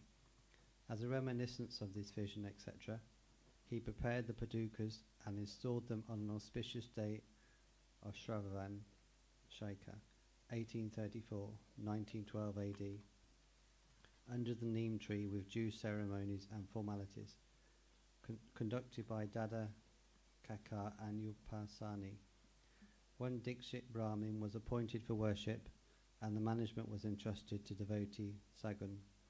Complete version of this story. Mr. B.V. Dev, retired Mamlatade of Tana, and a great devotee of Sai Baba, made inquiries about this matter with Sagun Meru Naik and Govind Kamlakar Dikshit, and has published a full version of the Padukas in Sai Leela, Volume 11, Number 1, page 25. It runs as follows. In 1834, Shaka, 1912 AD, one Dr. Ramayo Kothe of Mumbai came to Shirdi for Baba's darshan. His co-founder and his friend, Bhai Krishnaji Ali Bagkar, accompanied him. The co-founder and Bhai became intimate with Sagun Meru Naik and G.K. Dixit. While discussing things, these persons thought that there must be some memorial of Sai Baba's first advent at Shirdi and sitting under the holy neem tree. They thought of installing Baba's Padukas there and were going to make them of some rough stone. Then Bhai's friend, the compounder, suggested that if this matter was made known to his master, Dr. Ramrail Kothi, he would prepare nice Padukas for this purpose. All liked this proposal, and Dr. Kothi was informed of it. He came to Shirdi and drew a plan of the Padukas. He went to Upasani Maharaj in Khandoba's temple and showed him his plan. The latter made many improvements, drew lotus, flowers, conch, disc, mace, etc., and suggested that the following sloka verse regarding neem tree's greatness and Baba's yogic powers be inscribed. The verse was as follows: Sada nim bhavrik shayasara muladin wasarat sudastravinam tikram Tarun kalpavrikshadrikam sadhayantam Namamishwaram Sadgurum Sainatham. Upanasan's suggestions were accepted and carried out. The Padukas were made in Mumbai and sent to Shirdi with the compounder. Baba said that they should be installed on the Purunima, 15th of Shravan. On that day at 11 a.m., G.K. Dixit brought them on his head from Khandoba's temple to the Dwarkamal Masjid in a procession. Baba touched the Padukas, saying that these are the feet of the Lord, and asked the people to install them under the foot of the neem tree. A day before, one Parsi devotee of Mumbai, named Pasti Chef, sent 25 rupees by money order. Baba gave this sum for the installation of the Padukas. The total expense of installation came up to 100 rupees, out of which 75 rupees were collected by subscriptions. For the first 5 years, G.K. Dixit worshipped the Padukas daily, and then this was done by Laxman Kashwar Jakadi. In the first 5 years, Dr. Kothi sent 2 rupees per month for lighting lamps, and he also sent the railing round the Padukas. The expense of bringing the railing from the station to Shirdi, 7 rupees 80, presently 7.30 rupees, and roofing was paid by Sagun Meru Naik.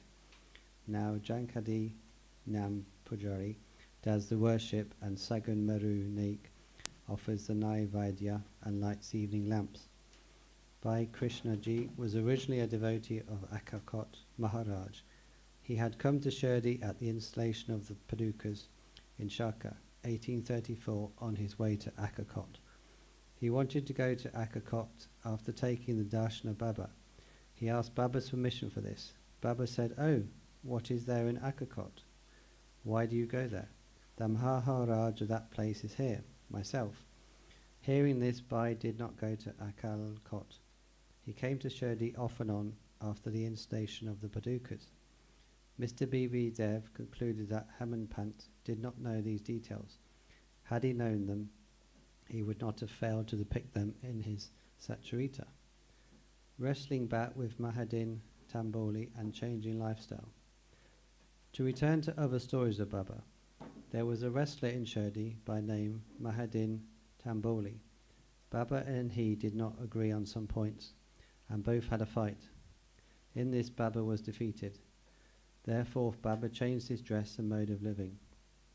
He donned kafni, wore a langot waistband, and covered his head with a piece of cloth. He took a piece of sackcloth for his bed and was content with wearing torn and worn-out rags. He always said that poverty is better than kingship, far better than lordship. The Lord is always brother, befriender of the poor. Gangagir was also very fond of wrestling. While he was once wrestling, a similar feeling of dispassion descended over him, and at the proper time he heard the voice of an adept saying that he should wear out his body playing with God. So he too gave up Sansam and turned towards God realization. He established a math on the banks of the river near Puntabi and lived there with his disciples. Sai Baba did not mix and speak with the people. He only gave answers when he was questioned. By day he always sat under the neem tree, sometimes under the shade of a bubble tree near the stream at the outskirts of the village. In the afternoon he used to walk at random and go at times to Neem Gyan. There he frequented the house of the Bala Saheb Dengi. Baba loved Mr. Bala Saheb. His younger brother named Nama Saheb had no son, though he married a second wife. Bala Saheb sent Nama Saheb for taking darshan of Sai Baba, and after some time with his grace, Nana Saheb got a son. From that time onwards, people began to come in numbers to see Sai Baba, and his fame began to spread and reached Amannagar from thence. Nana Saheb Chandorka and Kashev Chidambamba and many others began to come to Shirdi. Baba was surrounded by his devotees during day and slept at night in an old and dilapidated masjid. Baba's paraphernalia at this time consisted of a chillum, tobacco, a tumtel, tin pot, long kafni, a piece of cloth round his head, and a sakka, short stick, which he always kept with him. The piece of white cloth on the head was twisted like matted hair and flowed down from the left ear on the back. This was not washed for weeks. He wore no shoes, no sandals. A piece of sackcloth was his seat for most of the day. He wore a kupin, waistcloth band, and for warding off cold he always sat in front of a dumi, sacred fire, facing south, with his left hand resting on the wooden milling. In that duni he offered a oblation of egoism, desires, and always uttered Allah Malik, God is the sole owner. The masjid in which he sat was only of 2-room dimensions, where all devotees came and saw him. After 1912 there was a change. The old masjid was repaired and a pavement was constructed. Before Baba came to live in this masjid, he lived for a long time in a place, Tukra, where with chungru, small belts, tied on his ankles, Baba danced beautifully and sang with tender love. Turning water into oil. Sai Baba was very fond of lights. He used to borrow oil from shopkeepers and keep lights burning the whole night in the masjid and temple. This went on for some time. The Banias, who supplied and gratis, once met together and decided not to give him oil. When, as usual, Baba went to ask for oil, they all gave him a distinct no. Unperturbed, Baba returned to the masjid and kept the dry wicks in the lamps. The Banyas were watching him with curiosity. Baba took the tumtel, tin pot, which contained very little, a few drops, of oil, put water into it and drank it, and then forced it fall into the container. After consecrating the tin pot in this way, he again took the water from the tin pot and filled all the lamps with it and lighted them. To the surprise and dismay of the watching Banyas, the lamps began to burn and kept burning the whole night. The Banyas repented and apologized, and Baba forgave them and asked them to be more truthful in future. The pseudo-guru, Javhar Ali. 5 years after the wrestling bout, the above-mentioned, one fakir from Ahmadnagar by name Javhar Ali came to Rahim with his disciples and stayed in Bakai, spacious room near Virabhadra temple. The fakir was learned, could repeat the whole Quran and had a sweet tongue. Many religious and devout people in the village came to him and began to respect him. With the help of the people, he started to build an Eidgah, a walled enclosure in which Mohammedans pray on Eid day near the Virabhadra temple. There was some quarrel about this affair, on account of which Javhar Ali had to leave Rahata. Then he came to Shirdi and lived in the Masjid with Baba. People were captured by his sweet talk, and he began to call Baba his disciple. Baba did not object and consented to be his Chela. Then both Guru and Chela decided to return to Bahata and live there. The Guru teacher never knew his disciple's worth, but the disciple knew the shortcomings of the Guru. Still, he never disrespected him, observing carefully his duties. He even served the master in various ways. They used to come to Shirdi off and on, but their mainstay was in Rahata. The loving devotees of Baba in Shirdi did not like that Baba should stay away from them in Rahata, so they went in a deputation to bring Baba back to Shirdi. When they met Baba near the Eidgah and told the purpose for which they came, Baba said to them that the fakir was an angry, ill-tempered fellow. He would not leave him, and that they should better go back to Shirdi without him before the fakir returned. When they were thus talking, the fakir turned up and was very angry with them for trying to take away his disciple. There was some hot discussion and altercation, and it was finally decided that both the Guru and Chela should return to Shirdi. And so they returned and lived in Shirdi. But after a few days, the Guru was tested by Devidas, and he was found wanting. 12 years before Baba arrived in Shirdi with the marriage party, this Devidas, aged about 10 or 11 years, came to Shirdi and lived in the Maruti temple. Devidas had fine features and brilliant eyes, and he was dispassionate incarnate and a Dayani. Many persons, namely Tata Koti, Kashinnath, and others regarded him as their guru.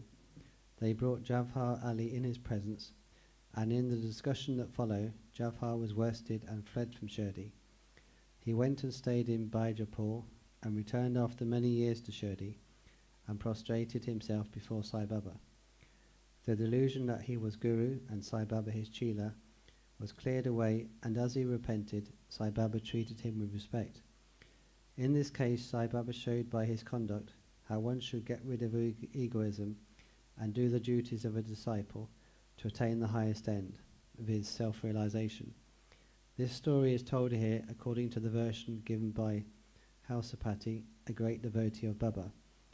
In the next chapter will be described Ramdasi Festival, the Masjid, its former condition, and later improvement in it, etc. Bow to Shirdi Sai, peace be to all. Chapter 6, Navami Festival and Masjid repairs. Efficacy of the touch of the Guru's hand, Navami Festival, its origin, transformation, etc. Repairs of the Masjid. Before describing Navami Festival and Masjid repairs, the author makes some preliminary remarks about Satguru as follows. Efficacy of the touch of the Guru's hand. When Satguru is the helmsman, he is sure to carry us safely and easily beyond the worldly ocean. The word Satguru brings to mind Sai Baba, the perfect master. He appears to me as if standing before me and applying Udi, sacred ashes, to my forehead and placing his hand of blessing on my head. Then joy fills my heart and love overflows through my eyes. Wonderful is the power of the touch of Guru's hand. The subtle body, consisting of thoughts and desires, which cannot be burnt by the gross fire, is destroyed by the mere touch of the Guru's hand, and the sins of many past births are cleansed and washed away. even the speech of those who feel agitated, when they hear religious and godly talks, attain calmness. The sight of Sai Baba's handsome form chokes our throat with joy, makes the eyes overflow with tears, and overwhelms the heart with emotions. It awakens in us, I am he, Soham. Brahma consciousness manifests the joy of self-realization, and dissolving the distinction of I and thou, makes us one with the Supreme, one reality. When I begin to read scriptures, at every step, I am reminded of my Sai Guru, Sai Baba, who assumes the form of Rama or Krishna and makes me listen to his life. For instance, when I sit to listen to Bhagavad, Sai becomes Krishna from top to toe, and I think he sings the Bhagavad or Uddhava Gita, song of teachings by Lord Sri Krishna to his disciple, Uddhav, for the welfare of the devotees. When I myself start to write anything, I cannot compose a few words or sentences, but when he, of his own accord, makes me write, I go on writing and there is no end to it. When the disciple's egoism props up, he presses it down with his hand and gives me his own power, makes me gain his object, and thus satisfies and blesses him. If anyone prostrates before Sai and surrenders heart and soul to him, then all the chief objects of life, viz. Dharma, righteousness, Arat, wealth, Kama, desire, and Moksha, deliverance, are easily and attained unsolicitedly. 4 paths, viz. Of Karma, Dhyan, Yoga, and Bhakta, lead us separately to God. Of these, the path of Bhakti is thorny and full of pits and ditches, and thus difficult to traverse. But if you, relying on your Sadguru, avoid the pits and thorns and walk straight, it will take you to the destination, God, so says Sai Baba. After philosophizing about the self-existent Brahma, his power, Maya, to create this world, and the world created, and stating that all these 3 are ultimately one and the same, the author quotes Sai Baba's words guaranteeing the welfare of the Bhaktas. There will never be any dearth or scarcity regarding food and clothes in my devotees' home. It is my special characteristic that I always look to and provide for the welfare of those devotees who worship me wholeheartedly with their minds ever fixed on me. Lord Krishna has also said the same in the Gita. Therefore strive not much for food and clothes. If you want anything, beg of the Lord, renounce worldly honours, try to get Lord's grace and blessings, and be honoured in his court. Do not be deluded by the worldly honour. The form of the deity should be firmly fixed in the mind. Let all your senses and mind be ever devoted to the worship of the Lord. Let there be no attraction for any other thing.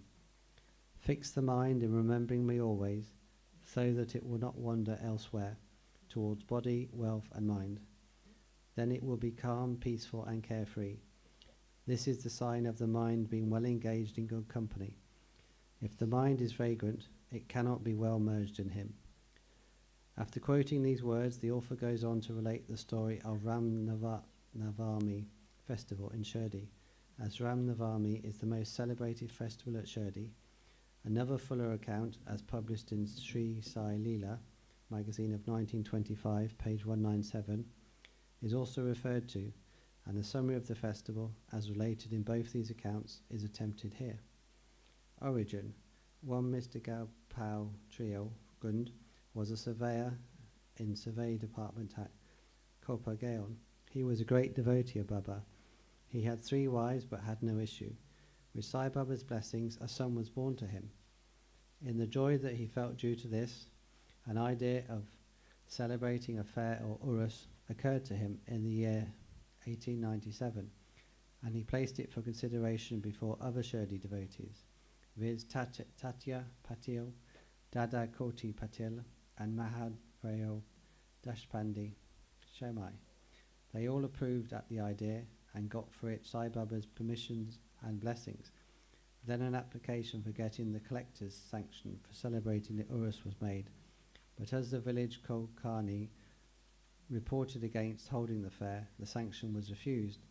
but as Sai Baba had blessed it, they tried again and ultimately succeeded in getting the collective sanction. The day for the Urus was fixed on the Navami day after having consultation with Sai Baba. It seems he had some purpose in this, viz. The unification of the two festivals, the Urus and Navami, and the unification of the two communities, the Hindus and the Mohammedans. As future events showed, the end or object was duly achieved. Though the permission was obtained, but other difficulties cropped up. Shirdi was a village and there was scarcity of water. There were 2 wells in the village. The one in use dried up soon, and the water from the second was brackish. This brackish water was turned sweet by Sai Baba by putting flowers into it. As the water of the well was insufficient, so Tatya Patil had to arrange to get water from outside. Temporary shops were to be constructed and wrestling bouts arranged. Gri Paureo Gund had a friend by name Danu Anna Kasur of Amannagar. He also was similarly unhappy in the matter of progeny, though he had 2 wives. He too was blessed Sai Baba with sons, and Mr. Gund prevailed upon his friend to prepare and supply 1 flag for the possession of the fair. He also succeeded in inducing Mr. Nanasaheb Nimokar to supply another flag. Both these flags were taken in procession through the village and finally fixed at the 2 corners of the Masjid, which is called Sai Baba as Dwar Kami. This is being done even now. The Sandal procession. There was another procession which was started in this fair. This idea of sandal procession originated with one Mr. Amir Shakar Dalal, a Mohammedan Bhakta from Kohla. This procession is held in honor of great Muslim saints. Sandal, i.e. chandan, paste and scrapings are put in the tali, flat dishes, and carried with incense burning before them in procession to the accompaniment of band and music through the village, and then, after returning to the masjid, the contents of the dishes are thrown on the nimbar, niche, and walls of the masjid with hands. This work was managed by Mr. Amir Shakar for the first 3 years, and then afterwards by his wife. So, on the same day, the 2 processions, the flags by the Hindus and that of Sandal by the Muslims, went on side by side and are still going on without any problem. Arrangement. This day was very dear and sacred to the devotees of Sai Baba. Most of them turned up for the occasion and took part in the management of the fair. Tatya Kot Patil looked to all outward affairs, while the internal management was entirely left to Radha Krishnamai, a female devotee of Baba. Her residence was full of guests on the occasion, and she had to look after their needs, and also arrange for all the paraphernalia of the fair.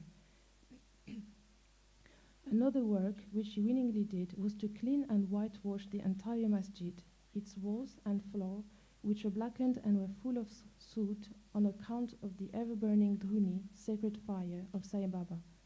This work she did during the night, when Sai Baba went to sleep every alternate day in the Chavadi. She had to take out all the things, including the dhuni, and after thorough cleaning and whitewashing replace them as they were before. Feeding the poor, which was so dear to Sai Baba, was also a great item in this fair. For this purpose, cooking on a grand scale and preparing various sweet dishes was done in Radha Krishnamai's lodging, and various rich and wealthy devotees took a leading part in this affair. Transformation of Urus into Navami Festival. Things were going on in this way, and the fair was gradually increasing in importance till 1912, when a change took place. That year, one devotee, Mr. Krishna Rao Jogeshwar Bhishan, the author of Sai Sagunopasana, came for the fair with Dada Saheb Kaparde of Amaravati and was staying on the previous day in the Dikshit Vada. While he was lying on the veranda, and while Mr. Lakshman Rao alias Kaka Mahajani was going with puja materials to the masjid, a new thought arose in his mind, and he accosted the latter thus. There is some providential arrangement in the fact that the Urus, or fair, is celebrated in Shirdi on the Navami day. The Navami day is very dear to all the Hindus. Then why not begin the Navami Festival, the celebration of the birth of Sri Ram, on this day here? Kaka Mahajani liked the idea, and it was arranged to get Baba's permission in this matter. The main difficulty was how to secure a Haridas who would do Kirtan and sing the glories of the Lord on the occasion. But Bhisham solved the difficulty by saying that his Ram Akhyan, the composition of Rama's birth, was ready and he would do the Kirtan himself, while Kaka Mahajani should play on the harmonium. It was also arranged to get the Suntavada, ginger powder mixed with sugar, as prasad, prepared by Radha Krishna Mai. So they immediately went to the Masjid to get Baba's permission. Baba, who knew all things and what was happening there, asked Mahajani as to what was going on in the Vada. Being rather perturbed, Mahajani could not catch the purport of the question and remained silent. Then Baba asked Bhisham what he had to say. He explained the idea of celebrating Navami Festival and asked for Baba's permission, and Baba gladly gave it. All rejoiced and made preparations for the Jayanti festival. Next day, the masjid was decorated with buntings, etc. A cradle was supplied by Radha Krishna Mai and placed in front of Baba's seat, and the proceedings started. Bhisham stood up for Kirtan, and Mahajani played on the harmonium. Sai Baba sent a man to call Mahajani. He was hesitating to go, doubting whether Baba would allow the festival to go on, but when he went to Baba, the latter asked him as to what was going on and why the cradle was placed there. He answered that the Navami Festival had commenced and the cradle was put on for that purpose. Then Baba took a garland from the nimbar niche and placed it round his neck and sent another garland for Bhisham. Then the Kirtan commenced. When it came to a close, pound sounds of victory to Ram went up, and gulal, red powder, was thrown up all around, amidst band and music. Everybody was overjoyed, when suddenly a roar was heard. The red powder, thrown promiscuously, went up and somehow fell into Baba's eyes. Baba got wild and began to scold and abuse loudly. People got frightened by this and began to take to their heels. The intimate devotees who knew Baba well took these scoldings and outpourings of Baba as blessings in disguise. They thought that when Ram was born, it was proper for Baba to get wild and enraged to kill Ravan and his demons in the form of egoism and wicked thoughts, etc. Besides, they knew that whenever a new thing was undertaken at Shirdi, it was usual with Baba to get wild and angry, and so they kept quiet. Radha Krishna Mai was rather afraid and thought that Baba might break her cradle, and she asked Mahajani to pull the cradle back.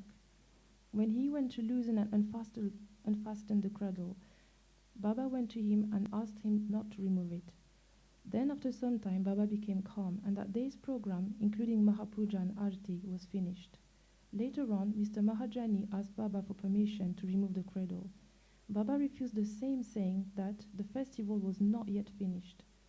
Next day, another Kirtan and Gopal Kala ceremony, an earthen pot containing parched rice mixed with curd is hung, to be broken after the Kirtan, and the contents distributed to all, as was done by Lord Krishna amongst his cowherd friends, was performed, and then Baba allowed the cradle to be removed. While the Navami Festival was thus going on, the procession of the two flags by day and that of the sandal by night went off with the usual pomp and show.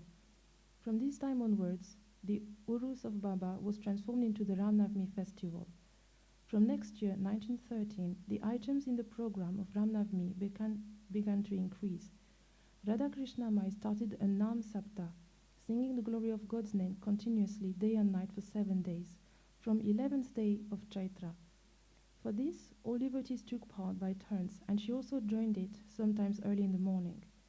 As Navami Festival is celebrated in many places all over the country, the difficulty of getting a Haridas was felt again.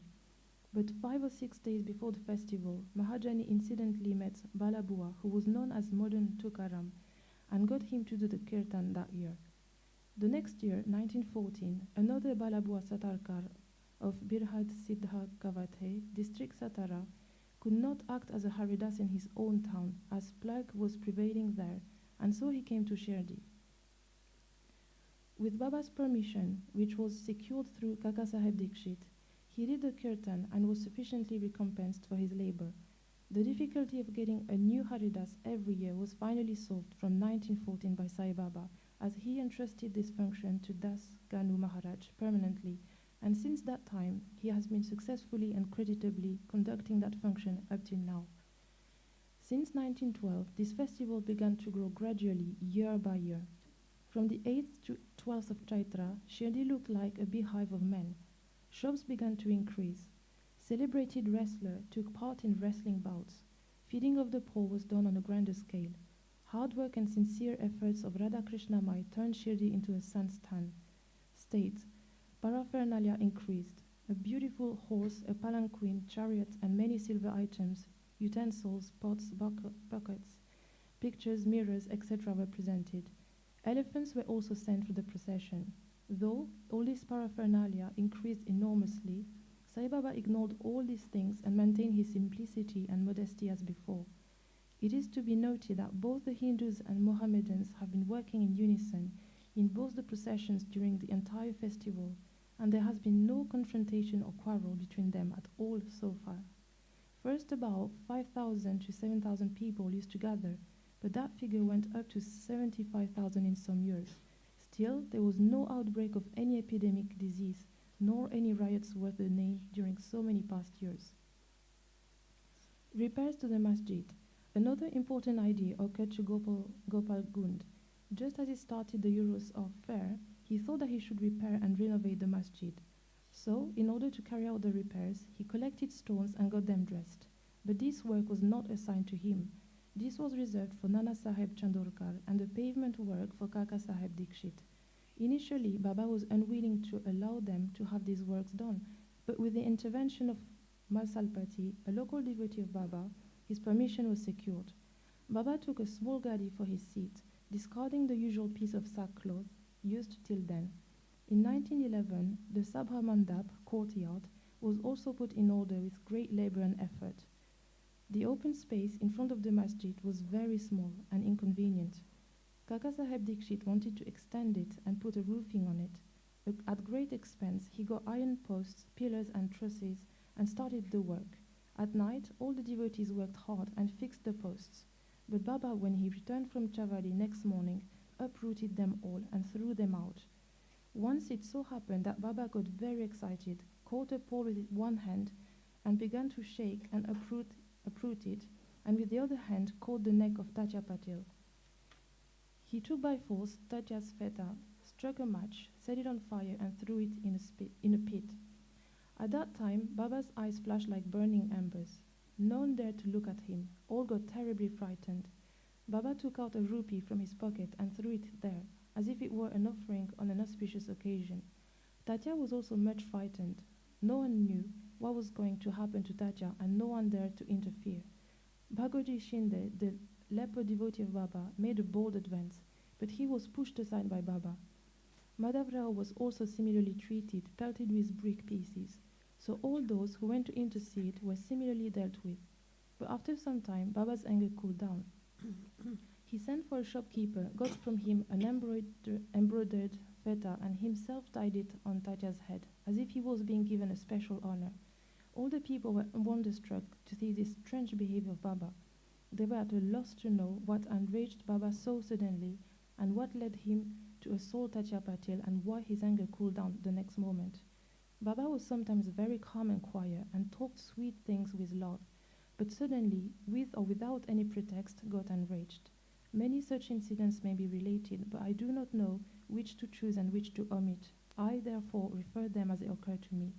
In the next chapter, the question whether Baba was a Hindu or a Mohammedan will be taken up, and his yogic practices and powers and other matters will also be dealt with. Wonderful incarnation. Sai Baba knew all yogic practices. He was well versed in the 6 processes, including dhoti, stomach cleaning by a moistened piece of linen, 3 feet in breadth, 3 inches in breadth, and 22.5 inches in length. Kandayag, separating his limbs and joining them again, and samadhi, etc. If you think that he was a Hindu, he looked like a Yavan. If you think him to be a Yavan, he looked like a pious Hindu. No one definitely knew whatever he was, whether he was a Hindu or a Mohammedan. He celebrated the Hindu festival of Navami with all due formalities, and at the same time committed the sandal procession of the Ahmadiyans. He encouraged wrestling bouts in the festival. When the Gokul Ashtami came, he got the Gopal Kala ceremony duly performed. And on Eid festivals, he allowed the Mohammedans to say their prayers, namaz, in his masjid. Once during a Muharram festival, some Mohammedans proposed to construct a tazia or tabut in the Masjid, keep it there for some days, and afterwards take it in procession through the village. Sai Baba allowed the keeping of the tabut for 4 days, and on the 5th day got it removed from the Masjid without the least compunction. If we say that he was a Mohammedan, his ears were pierced, i.e. had holes, according to Hindu custom. If you think that he was a Hindu, he advocated the practice of circumcision, though according to Mr. Nahasab Chandorkar, who observed him closely, he was not himself circumcised.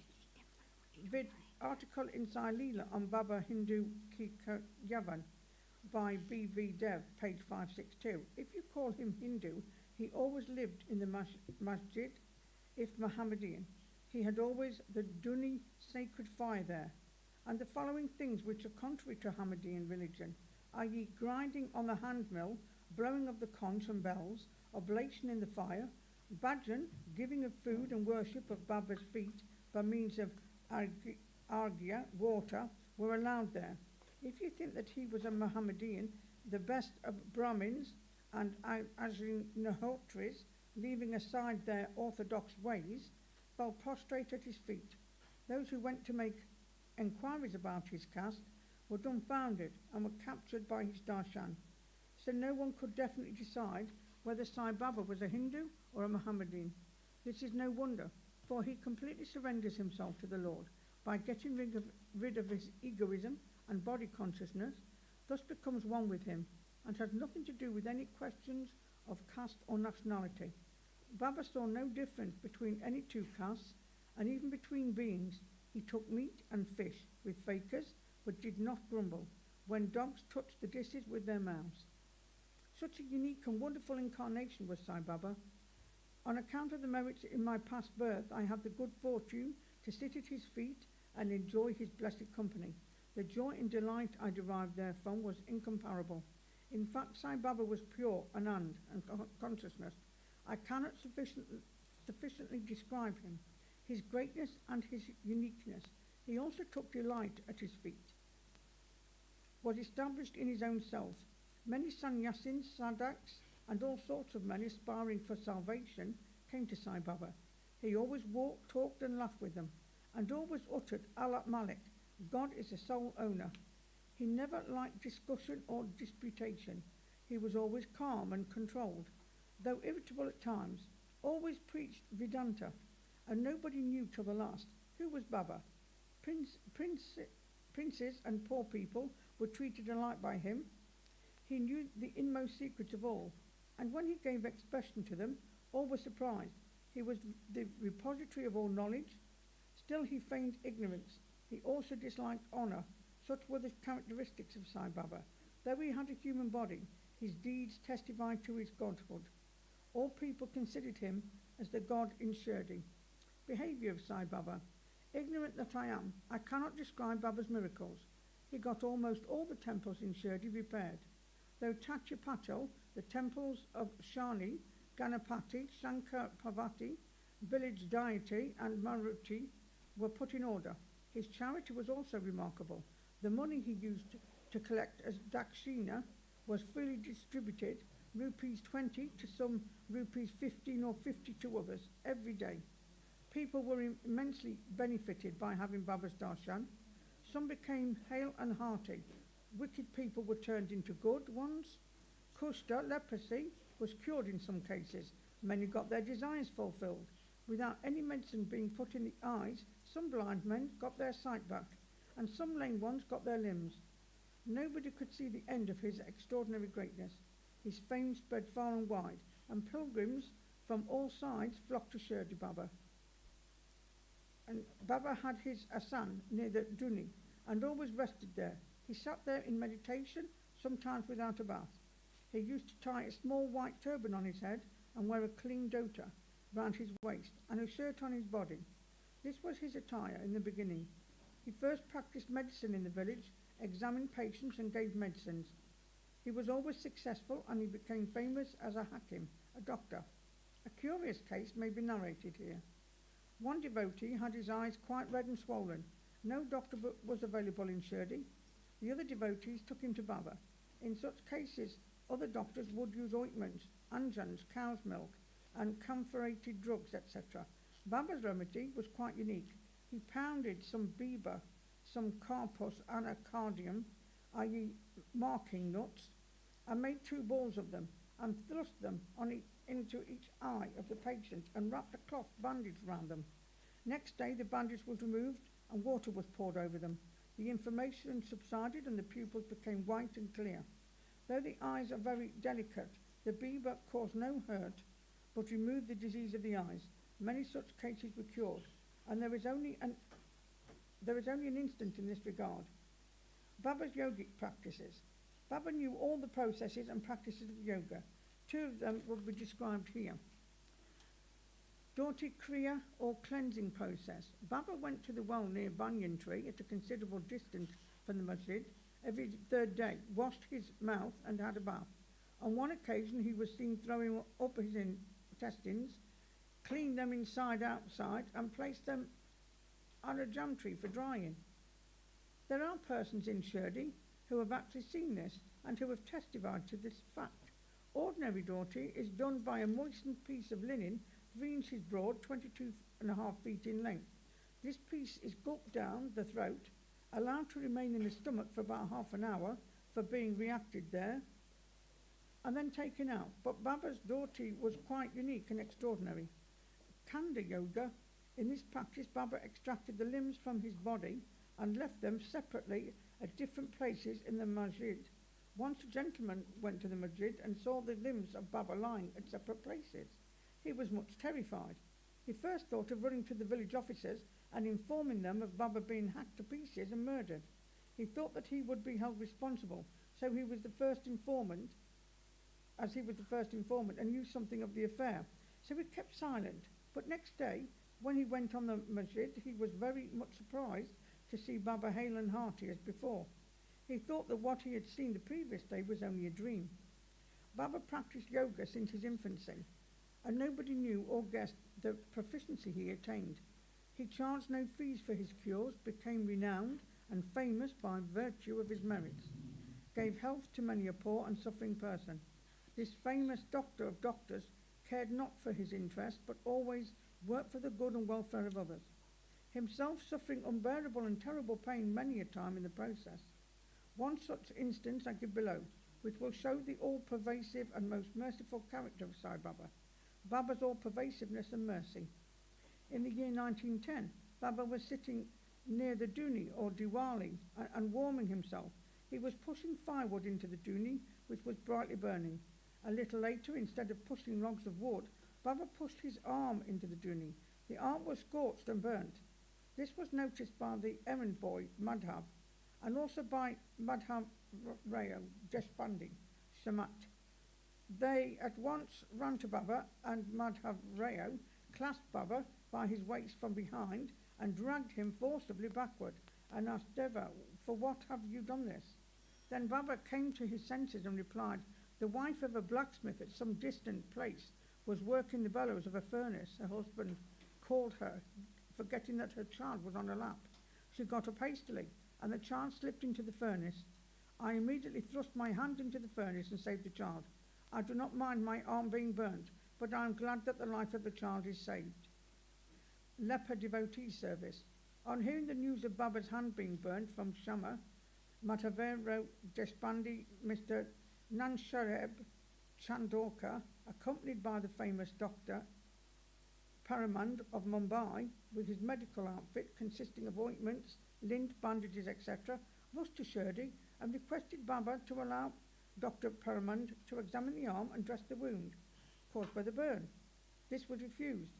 Ever since the burnt arm was dressed by the leper devotee, Bagoji Shindi, his treatment consisted in massaging the burnt part with ghee, and then placing a leaf over it and bandaging it tightly. Mr. Nanasheb Chandorkar solicited Baba many a time to unfasten the bandages, get the wound examined, dressed and treated by Dr. Paramand with the object that it may heal fast. Dr. Paramand himself made similar requests, but Baba postponed, saying that Allah was his doctor and did not allow his arm to be examined. Dr. Paramand's medicines were not exposed to the air of Shirdi, and they remained intact, but he had the good fortune of getting a darshan of Baba. Bagoji was allowed to treat their hand daily. After some days the arm healed and all were happy. Still, we do not know whether any trace of pain was left or not. Every morning, Bagoji went through his program of untying the bandages, massaging the arm with ghee and tightly bandaging it again. This went on till Sai Baba's samadhi death. Sai Baba, a perfect siddha as he was, did not really want this treatment, but out of love for his devotee, he allowed the Upasana service of Bagoji to go on uninterrupted all along. When Baba started for Lendi, Bagoji held an umbrella over him and accompanied him. Every morning when Baba sat near the post close to the dunny, Bagoji was present and started his service. Bagoji was a sinner in his past birth. He was suffering from leprosy. His fingers had shrunk. His body was full of pus and smelling badly. Though outwardly he seemed so unfortunate, he was really very lucky and happy, for he was the premier servant of Baba and got the benefit of his company. Master Kapadi's plague case. I shall now relate another instance of Baba's wonderful leela. Mrs. Kapadi, the wife of Mr. Dashabab Kapadi of Amaravati, was staying at Shirdi with her young son for some days. One day the son got high fever, which further developed into bubonic plague. The mother was frightened and felt most uneasy. She thought of leaving the place for Amaratva and went near Baba in the evening when he was coming near the Wadi, now Samadhi Mandir, in his evening rounds, for asking his permission. She informed him in a trembling tone that her dear young son was down with plague. Baba spoke kindly and softly to her, saying that the sky is beset with clouds, but they will melt and pass off, and everything will be smooth and clear. So saying, he lifted up his kafni up to the waist and showed to all present 4 fully developed buboes as big as eggs, and added, "See how I have to suffer for my devotees. Their difficulties are mine." Seeing this unique and extraordinary deed, leela, the people were convinced as to how the saints suffer pains for their devotees. The mind of the saints is softer than wax. It is soft in and out as butter. They love their devotees without any idea of gain and regard them as their true relatives. Going to Pandharpa, I shall now close this chapter after relating a story illustrating how Sai Baba loved his devotees and anticipated their wishes and movements. Mr. Nansab Chandorkar, who was a great devotee of Baba, was Malata at Nandurba in Khandesh. He got an order to transfer to Pandharpur. His devotion of Sai Baba bore fruit, as he got an order to go and stay at Pandharpur, which is regarded as the Bhavunkunta, heaven and the earth. Nan Sahib had to take immediate charge, so he left for the place without even writing or informing anybody at Shirdi. He wanted to give a surprise visit at Shirdi. His Pandharpur see and salute his Vitoba, Baba, and then proceed further. Nobody knew of Nana Sheb's departure for Shirdi, but Sai Baba knew all about this, as his eyes were everywhere, omniscient. As soon as Nana Sheb approached Nimagain, a few miles from Shirdi, there was a stir in the Masjid at Shirdi. Baba was sitting and talking with Malaspati, Appa Shindi and Karasharam, when he at once said, "Let us all 4 do some bhajan. The doors of Pandari are open. Let us merrily sing." Then they began to sing in chorus, the bhava of the song being, "I have to go to Pandharpur, and I have to stay on there, for it is the house of my Lord." Baba sang and the devotees followed him. After a short while, Nanusheb came there with his family, prostrated before Baba, and requested him to accompany them to Pandharpur and stay with them there. This solicitation was not necessary, as the devotees told Nanusheb that Baba was already in the mood of going to Pandharpur and staying there. Hearing this, Nanasheb was moved and fell at Baba's feet. Then, after getting Baba's permission, Udi's sacred ashes and blessings, Nanasheb left for Pandapur. There is no end to Baba's stories, but let me now make a halt here, reserving for the next chapter other topics such as importance of human life, Baba's living on alms, Bajibai's service, and other stories.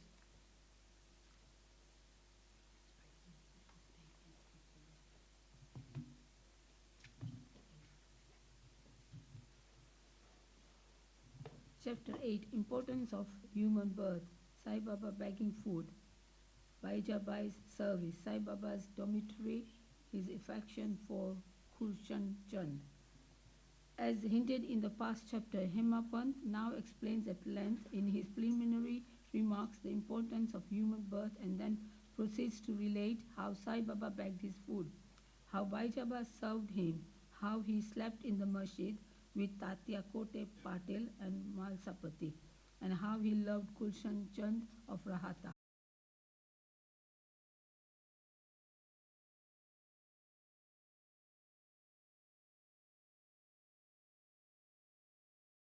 Neglect the body because it is filthy, we lose a chance of God vision, and if we fondle it and run after sense enjoyments because it is precious, we go to hell.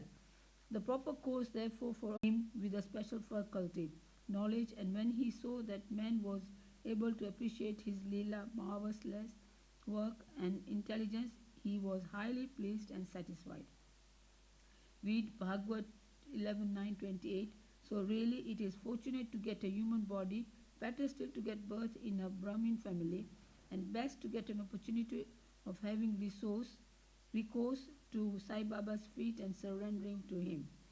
Man's endeavor, realizing how precious the human life is and knowing that death is certain and may snatch us at any time. We should be ever alert to achieve the object of our life. We should not make the least delay, but make every possible haste to gain our object. Just as the king leaves no stone unturned to seek his lost son, so with all earnestness we should strive to attain our end, i.e. self-realization, casting aside laziness, warding off drowsiness.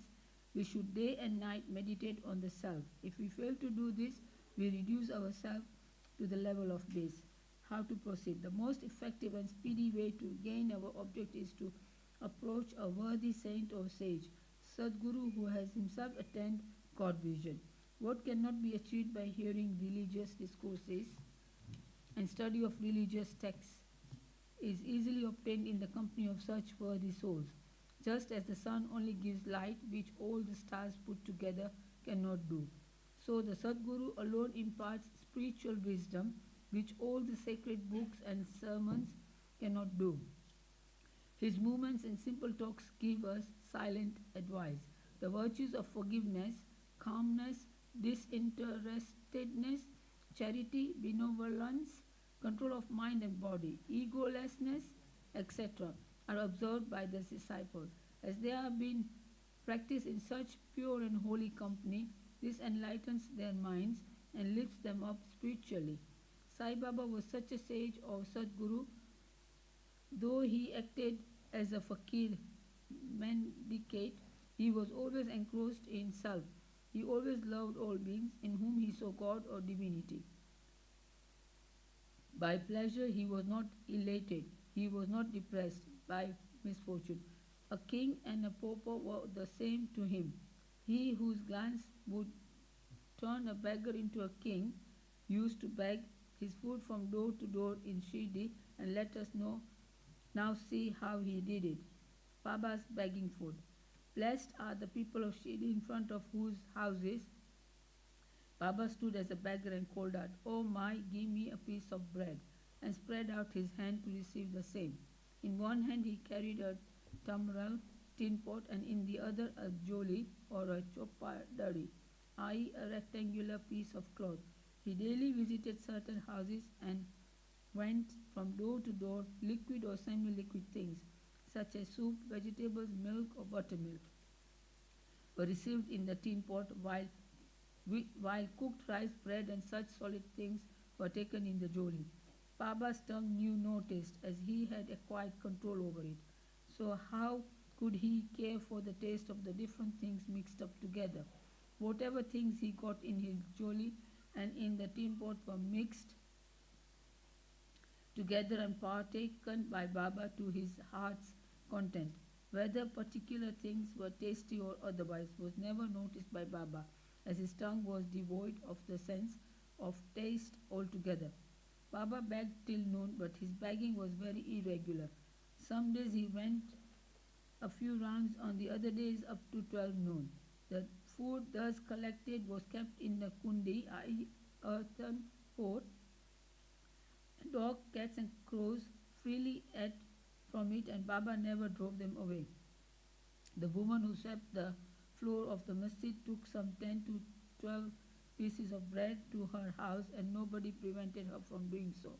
How could he, who even in dreams never warded off cats and dogs by harsh words and signs, refused food to poor helpless people? Blessed indeed is the life of such a noble person. People in Shirdi took him in the beginning for a mad fakir. He was known in the village by this name. How could one who lived on alms or by begging a few crumbs of breads be revered and worshipped? But this fakir was very liberal of heart, detached and charitable. Though he looked restless from outside, he was firm and steady inside. His way was inscrutable. Still, in that small village, there were a few kind and blessed people who recognized and regarded him as a great soul. One such instance is given below. Baijaba's brilliant service.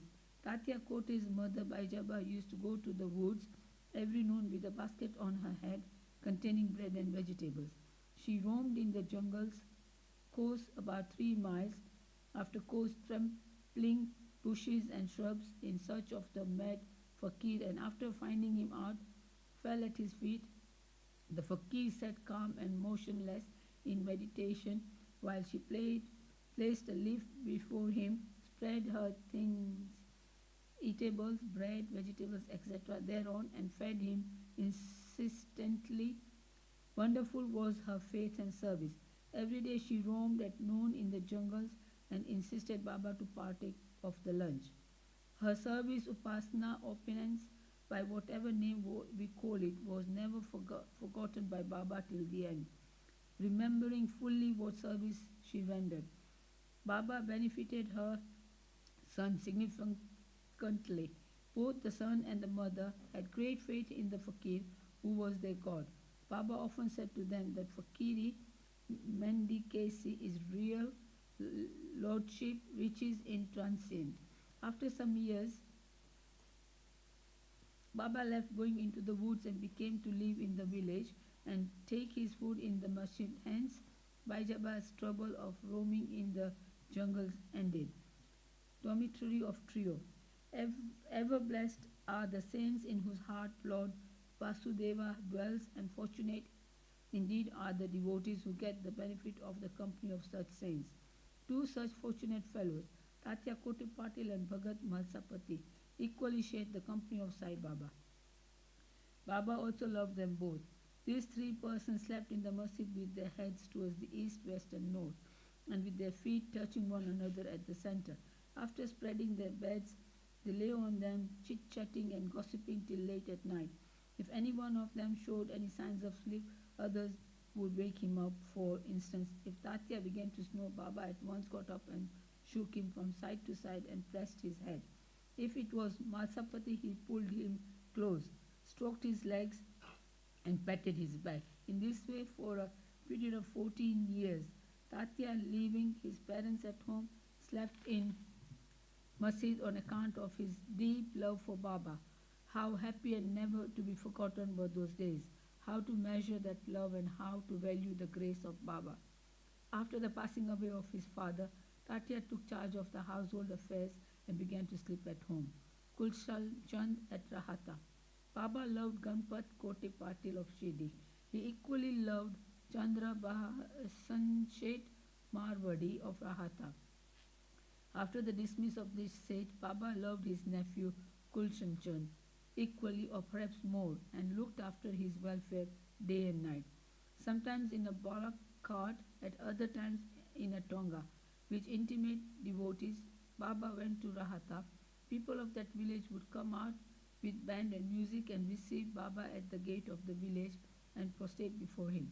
Then he was taken into the village with great accolade and ceremony. Kulshan Chand took Baba to his house, seated him on a comfortable seat, and gave him a good meal. Then they talked freely and merrily for some time, after which Baba returned to Shirdi, giving delight and blessings to all. Shirdi is midway and equidistant from Rata on one side, south, and Nimgao on the other, north. Baba never went beyond these places during his lifetime. He never saw any train nor travelled by it. Still, he knew exactly the timings of arrival and departures of all trains. Devotees who acted accordingly to Baba's instructions given at the time of taking his leave fared well, while those who disregarded them suffered many a mishap and accident. More about this and other matters will be told in the next chapter. Bow to Sri Sai, peace to be all. Chapter 9. Effect of compliance and non-compliance with Baba's orders at the time of taking leave. A few instances, mendiancy and its necessity, devotees, Darkad's family, experiences, and Baba fed sumptuously. At the end of the last chapter it was briefly stated that the Bhaktas who obeyed Baba's orders at the time of taking leave fared well, and those who disobeyed them suffered many a mishap. This statement will be amplified and illustrated with a few striking instances, and by other matters dealt with in this chapter. Characteristic of Shirdi, pilgrimage. One special peculiarity of Shirdi pilgrimage was that none could leave Shirdi without Baba's permission, and if he did, he invited troubles. But if anyone was asked to quit Shirdi, he could stay there no longer. Baba gave certain suggestions or hints when devotees went to bid goodbye and take leave. These suggestions had to be followed. If they were not followed or were departed from, accidents were sure to befall them. We give below a few instances. Dadyakote Patil. Dadyakote was once going in a tonga to Kopargaon Bazaar. He came in haste to the Masjid, saluted Baba and said that he would go to Kopargaon Bazaar, and Baba said, "Don't make haste, stop a little, forget the bazaar, don't go out the village." On seeing his anxiousness to go, Baba asked him to take Shama, Madhav Rao Deshpande, with him. Not minding this direction, Tatyakote immediately drove off with his tonga. Of the two horses, one which cost rupees 300 was very active and restless. After passing Sauli Veer, it began to run rashly, got a sprain in its waist and fell down. Dadya was not much hurt, but was reminded of Mother Sai's direction. On another occasion, whilst proceeding to Kolhar village, he disregarded Baba's direction and drove in a tonga which met with a similar accident. European gentleman. One European gentleman of Mumbai once came to Shirdi with an introductory note from Nana Sahib Chandokar, and with the object in view he was comfortably accommodated in a tent. He wanted to kneel before Baba and kiss his hand. Therefore he tried thrice to step into the masjid, but Baba prevented him from doing so. He was asked to sit in the open courtyard below and take Baba's darshan from there. Not pleased with the reception he got, he wanted to leave Shirdi at once and came to bid goodbye. Baba asked him to go the next day and not to make hurry. People also requested him to abide by Baba's direction, but not listening to all of this, he left Shirdi in a tonga. The horses ran all right, but when Savli Vihir was passed, a bicycle came in front on seeing the horses, which were frightened, and they ran fast. The tonga was turned topsy-turvy, and the gentleman fell down and was dragged over in some distance. He was immediately rescued, but had to go lie in Kopargaon hospital for the treatment of his injuries. Such experiences were legion, and all the people learnt the lesson, that those who disobeyed Baba's instruction met with accidents in one way or the other, and those who obeyed him were safe and happy. The necessity of mendicancy. Now, to return to the question of mendicancy, a question may arise in the mind of some that if Baba was such a great personage, God manifest, why should he have recourse to the begging bowl throughout his lifetime? This question may be considered and replied from two standpoints. Number one, who are the fit persons who have a right to live by the begging bowl? Our Shastras say that those persons who, after getting rid or becoming free of the three main desires, viz., 1 for progeny, 2 for wealth, 3 for fame, and accept sannyas, are the fit persons to live by begging alms. They cannot make cooking arrangements and dine at their home.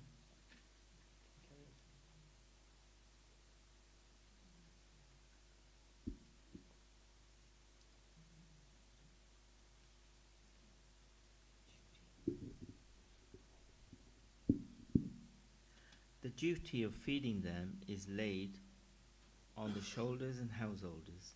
Sai Baba was neither a householder nor vanaprasthi. He was a celibate sannyasi, that is, sannyasi from boyhood. His firm conviction was that the universe was his home. He was the Lord Vasudeva, the supporter of the universe, and the imperishable Brahma, so he had full right to have recourse to the begging bowl. 2. Now from the standpoint of Panchasona, 5 sins and their atonement. We all know that in order to prepare foodstuffs and meals, the householders have to go through 5 actions or processes, viz. Kandani, pounding, Peshani, grinding, 3. Udakumbi, washing pots, 4. Marjani, sweeping and cleaning, 5. Chulli, lighting earths. These processes involve destruction of a lot of small insects and creatures, and thus the householders incur an amount of sin. In order to atone for his sin, our Shastras prescribe 6 kinds of sacrifices, viz. 1. Brahma Yagna, 2. Veda Dhyanan, offerings, the ancestors, 4. Dev Yagna, offerings to the gods, 5. Bhuta Yagna, offerings to the beings, 6. Manushya Atithi Yagna, offerings to men and uninvited guests. If these sacrifices enjoined by the Shastras are duly performed, the purification of the minds is effected, and this helps them to get knowledge and self-realization.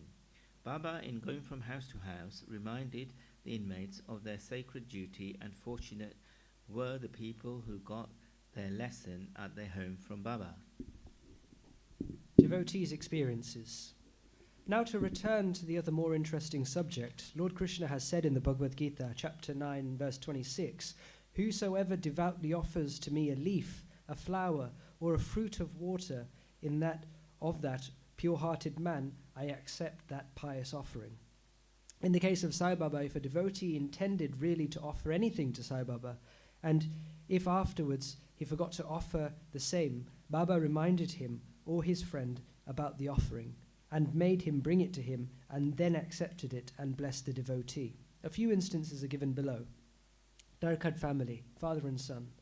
Mr. Ramchandra Atmaram, alias Baba Sahib Tarkad, formerly a Prarthana Samajist, was a staunch devotee of Sai Baba. His wife and son equally loved Baba, or perhaps more. It was once proposed that Master Tarkad should go with his mother to Shirdi and spend his summer vacation there. But the son was unwilling to go, as he thought, in case he left his home in Bandra, the worship of Sai Baba in the house would not be properly attended to, as his father, being a Prarthana Samajist, would not care to worship Sai Baba's picture.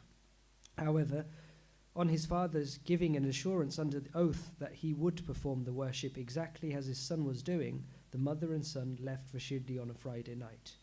Next day, Saturday, Mr. Tarkad got up early and took his bath, and before proceeding with puja, prostrated himself before the shrine and said, "Baba, I am going to perform the puja exactly as my son has been doing, but please let it not be a formal drill."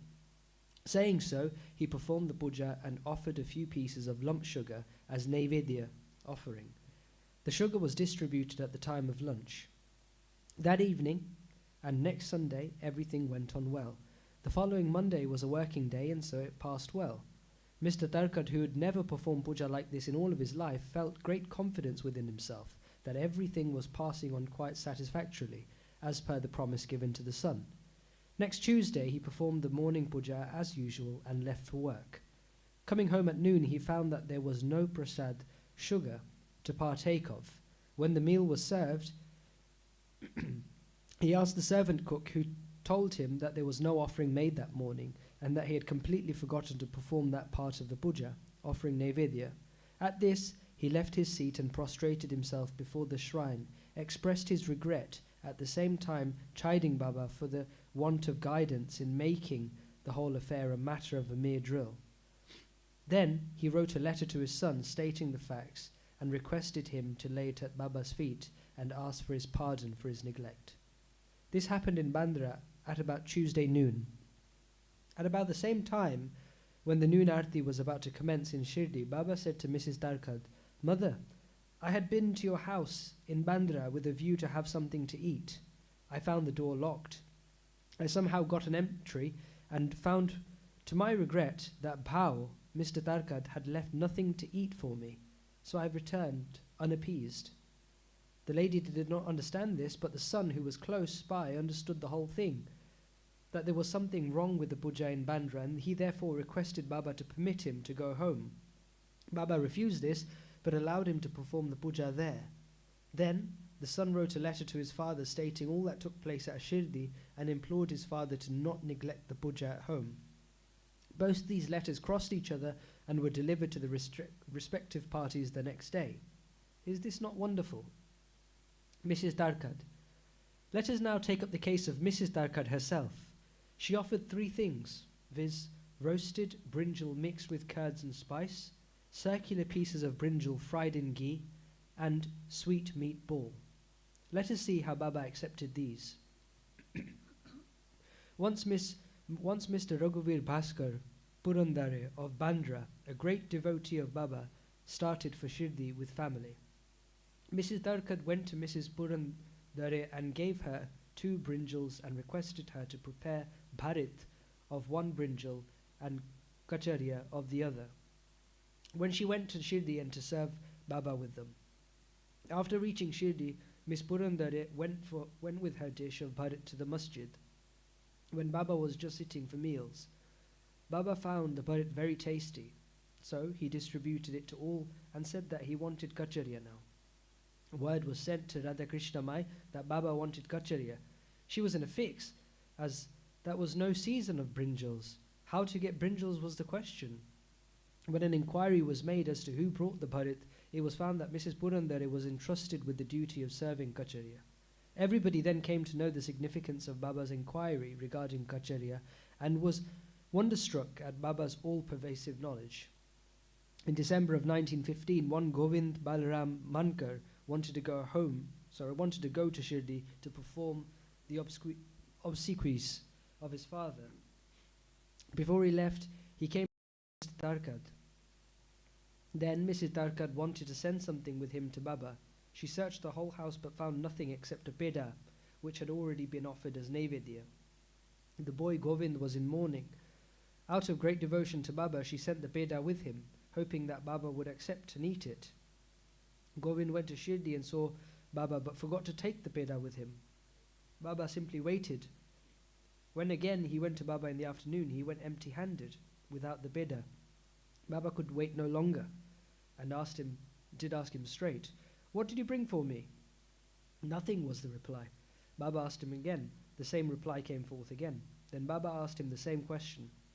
"Did not the mother, Mrs. Darkad, give some sweetmeat to you for me at the time of your starting?"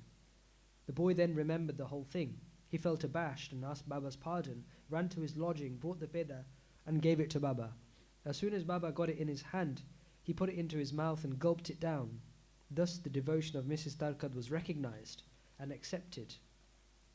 As men believe in me, so do I accept them, in the Gita chapter 4 verse 11, was proved in this case.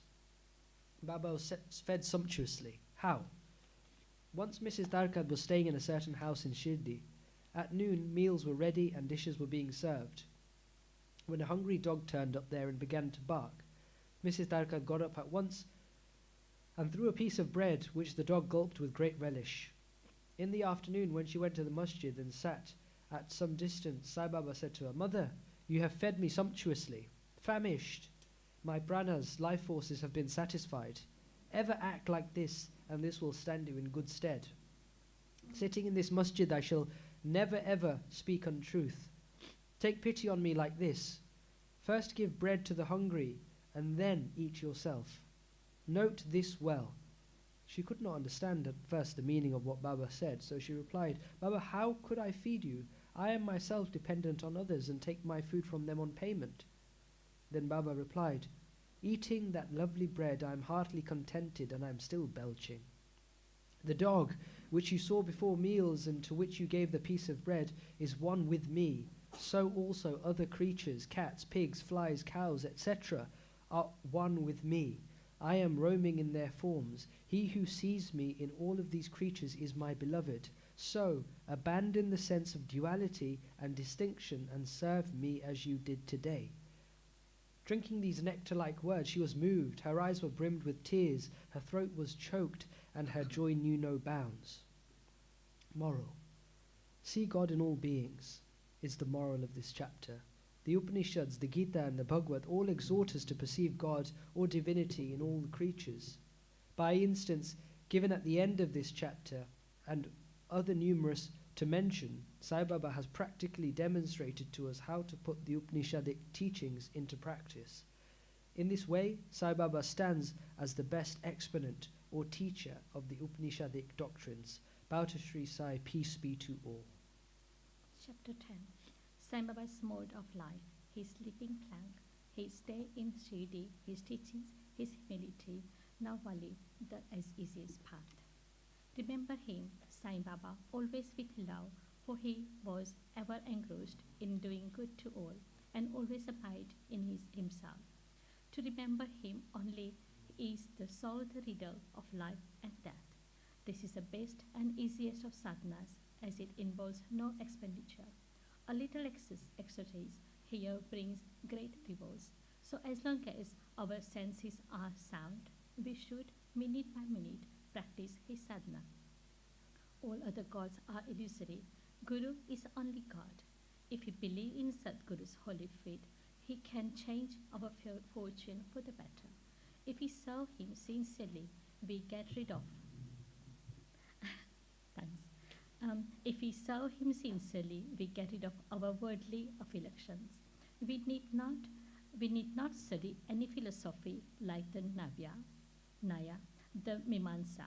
As we trust the hillsmen in crossing rivers and seas, so we have to trust our Sadguru in getting over the ocean of worldly existence.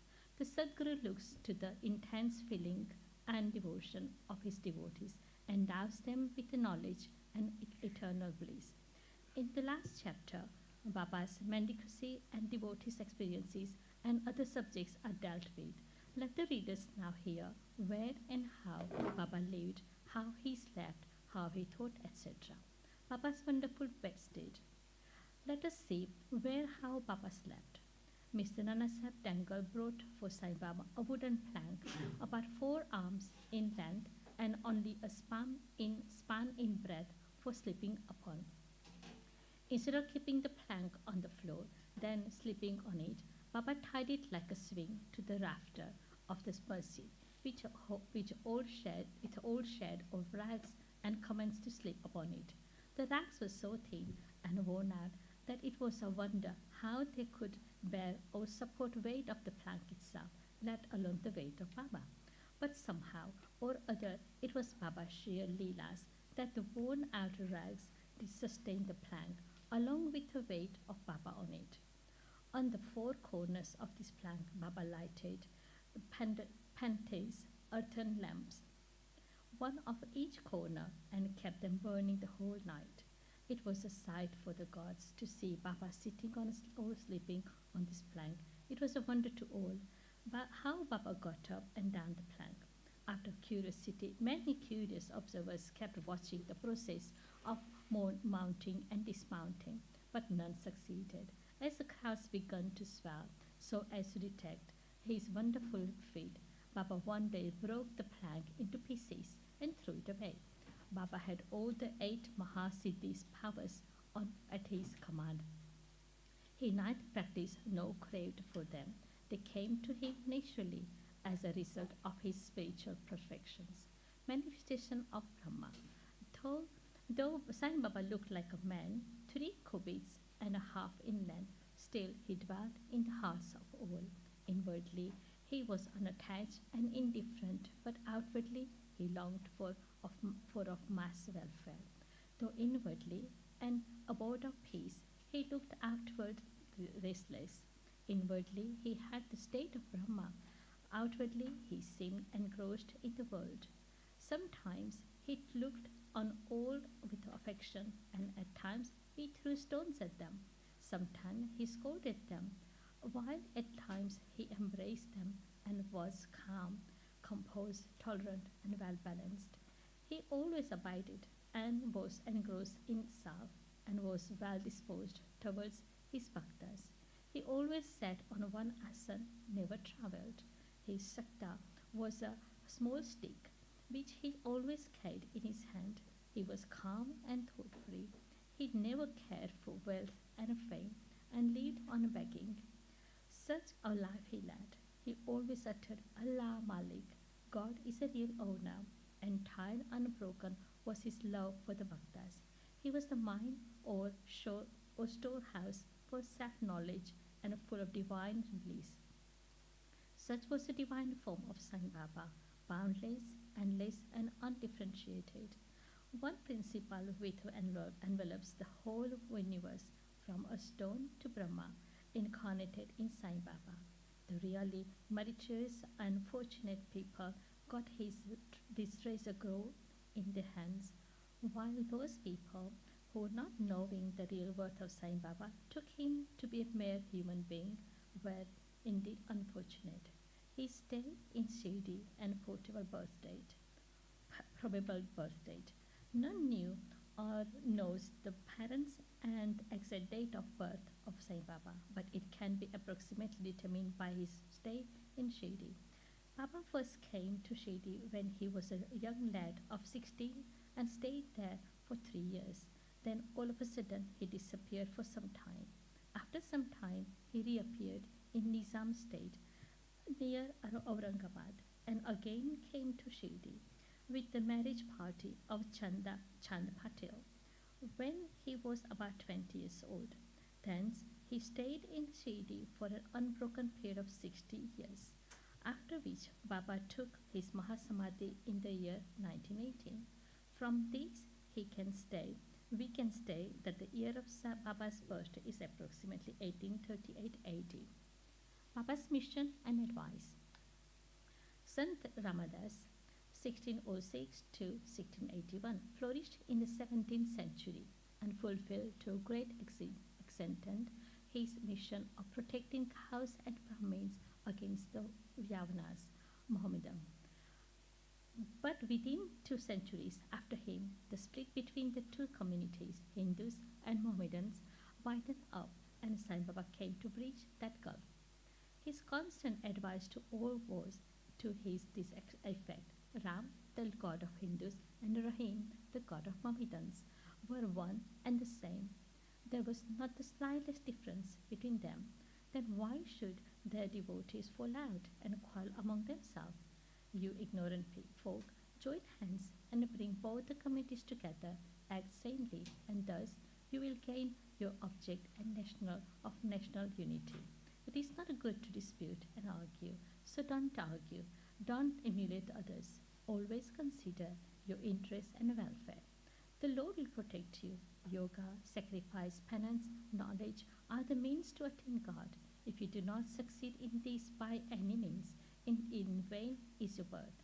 If anyone does any evil unto you, do not retaliate. If you can do not anything, do some good unto others. This is a short was Sai Baba's advice to all, and these will stand in a good state both in material and spiritual matters. Sai Baba as Satguru. There are many so-called gurus who go about from house to house with symbols and veena in their hands and make a show of their spirituality. They blow mantras into the ears of their disciples and extract money from them. They profess to teach pity and religion to their disciples, but are themselves impious and irreligious. Sai Baba never thought of making the least show of his word pity. He had no body consciousness, but he had a great love for his disciples. There are two kinds of gurus, one niyat, appointed or fixed, and two aniyat, unappointed or general. The latter, by their advice, develop the good qualities in us, purify our hearts, and set us on the path to salvation. But contact with the former, dispel our senses or dualities, sense of differences, and establishes us in unity by making us realize thou art that. There are various gurus imparting to us various kinds of worldly knowledge, but he who fixes us in our nature, self, and carries us beyond the ocean, the worldly existence, is the Satguru. Sai Baba was such a Satguru. His greatness is indescribable. If anybody went to take his darshan, he, without being asked, would give every detail of his past, present, and future. He saw divinity in all beings. Friends and foes are alike to him. Disinterested and balanced, he obliged the evildoers as well as the pious. He was the same in prosperity and adversity. No doubt ever touched him. Though he acted through the body, he was not in the least attached to his body or house. Though he looked embodied, he was really unembodied. That means free from gross existence. Blessed are those people of Shirdi who worship Sai as their God while eating, drinking, working in their backyards and fields and doing various household works. They always remember Sai and sang his glory. They knew no other God except Sai. What to speak of the sweetness of the love of the women of Shirdi? They were quite ignorant, but their pure love inspired them to compose poems or songs in the simple rustic language. Letters of learning they had none. Still, one can discern real poetry in the simple songs. It is not intelligence, but love that inspires real poetry as such. Real poetry is a manifestation of true love. This can be seen and appreciated by intelligent listeners.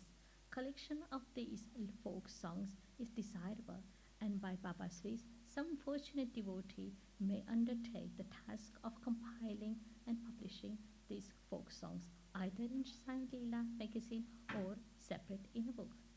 Baba's humility. Lord or Bhagwan is said to have 6 qualities: fame, wealth, non-attachment, knowledge, grandeur, and liberty. Baba had all these in him. He incarnated in flesh for the sake of bhaktas. Wonderful was his grace and kindness, for he drew the devotees to him. Or how else one can have known him? For the sake of his bhaktas, Baba spoke such words the good goddess of speech could not utter. Here is a specimen. Baba spoke very humbly as follows: Slave of slaves, I am your debtor. I am satisfied at your darshan. It is a great favor that I saw your feet. I consider myself blessed thereby. What a humility is this! Though outwardly Baba seemed to enjoy sense objects, he had not the least favor in them, nor even consciousness of enjoying them. Though he ate, he had no taste, and though he saw, he never felt any interest in what he saw. Regarding passion, he was perfect and celibate as a Hanuman. He was not attached to anything. He was pure consciousness, the resting place of desire, anger, envy, and other feelings. In short, he was disinterested, free, and perfect. A striking instance may be cited in illustration of this statement. Nanavali. There was in a Shirdi a very quaint and queer fellow by name Nanavali. He looked to Baba's work and affairs. He once approached Baba, who was seated on his gadi seat, and asked him to get up as he wanted to occupy the same. Baba at once got up and left the seat which he had occupied. After sitting there a while, Namavali got up and asked Baba to resume his seat. Then Baba sat down and Nanavali fell at his feet. Baba did not show the slightest displeasure in being detected or ousted. This Nanavali loved Baba so much that he breathed his last on the 13th day of Baba's Mahasamadhi, the easiest path, hearing the stories of saints and being in their company. Though Sai Baba acted outwardly like an ordinary man, his actions showed extraordinary wisdom and skill. Whatever he did was done for the good of his devotees. He never prescribed any asana, regulation of breathing or any rites to his bhakta, nor did he blow any mantra into ears. He told them to leave off all cleverness and always remember Sai, Sai. If you did that, he said, all your shackles would be removed and you would be free. Sitting through 5 fires, sacrifice, chanting, 8-fold yoga are possible for the Brahmins only. They are no use to other classes. The function of the mind is to think. It cannot remain without thinking for a minute. If you give it a sense object, it will think about it. If you give it to Guru, it will think about Guru. You have heard most attentively the grandeur of Sai. This is a natural remembrance of Sai. Hearing the story of the Sai saints is not so difficult as the other sadhanas mentioned above. Their stories remove all fear of the sansar, worldly existence, and take you on the spiritual path. So, listen to these stories, meditate on them, assimilate them. You may do or attend to your worldly duties, but give your mind to Sai and his stories, and then he is sure to bless you. This is the easiest path, but why do not all take it? The reason is that without God's grace, we do not get the desire to listen to the stories of saints. With God's grace, everything is smooth and easy. Hearing the story of saints is, in a way, keeping their company. The importance of the company of the saint is very great. It removes our body consciousness and egoism, destroys completely the chain of our birth and death, cuts asunder all the knots of the mind, and takes us to God, who is pure consciousness. It certainly increases our non-attachment to sense, object, and makes us quite indifferent to places and pains, and lead us onward on the spiritual path. If you have no other sadhana, such as uttering God's name, worship, or devotion, etc., but if you take refuge in them, saint, wholeheartedly, they will carry you safely across the ocean of worldly existence. It is for this reason that the saints manifest themselves in this world. Even sacred rivers such as Ganges, Godavari, Krishna, and Kaveri, etc., which wash away the saints of the world, desire the saints of should come to them for the bath and purify them. Such is the grandeur of the saint.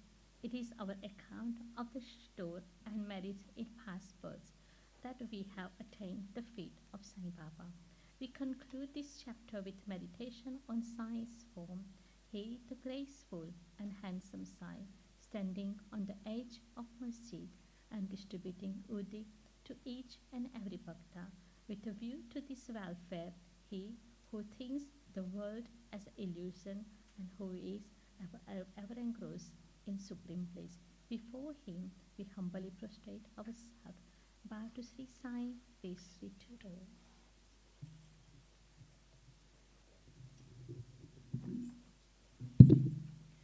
Chapter 11. Sai Satguru Brahma, Dr. Pandit's worship, Haji Siddiq Falke, control over the elements. Let us now, in this chapter, describe the manifested Satguru Brahma Sai as to how he was worshipped and how he controlled the elements. Sai Satguru Brahma. There are two aspects of God or Brahma.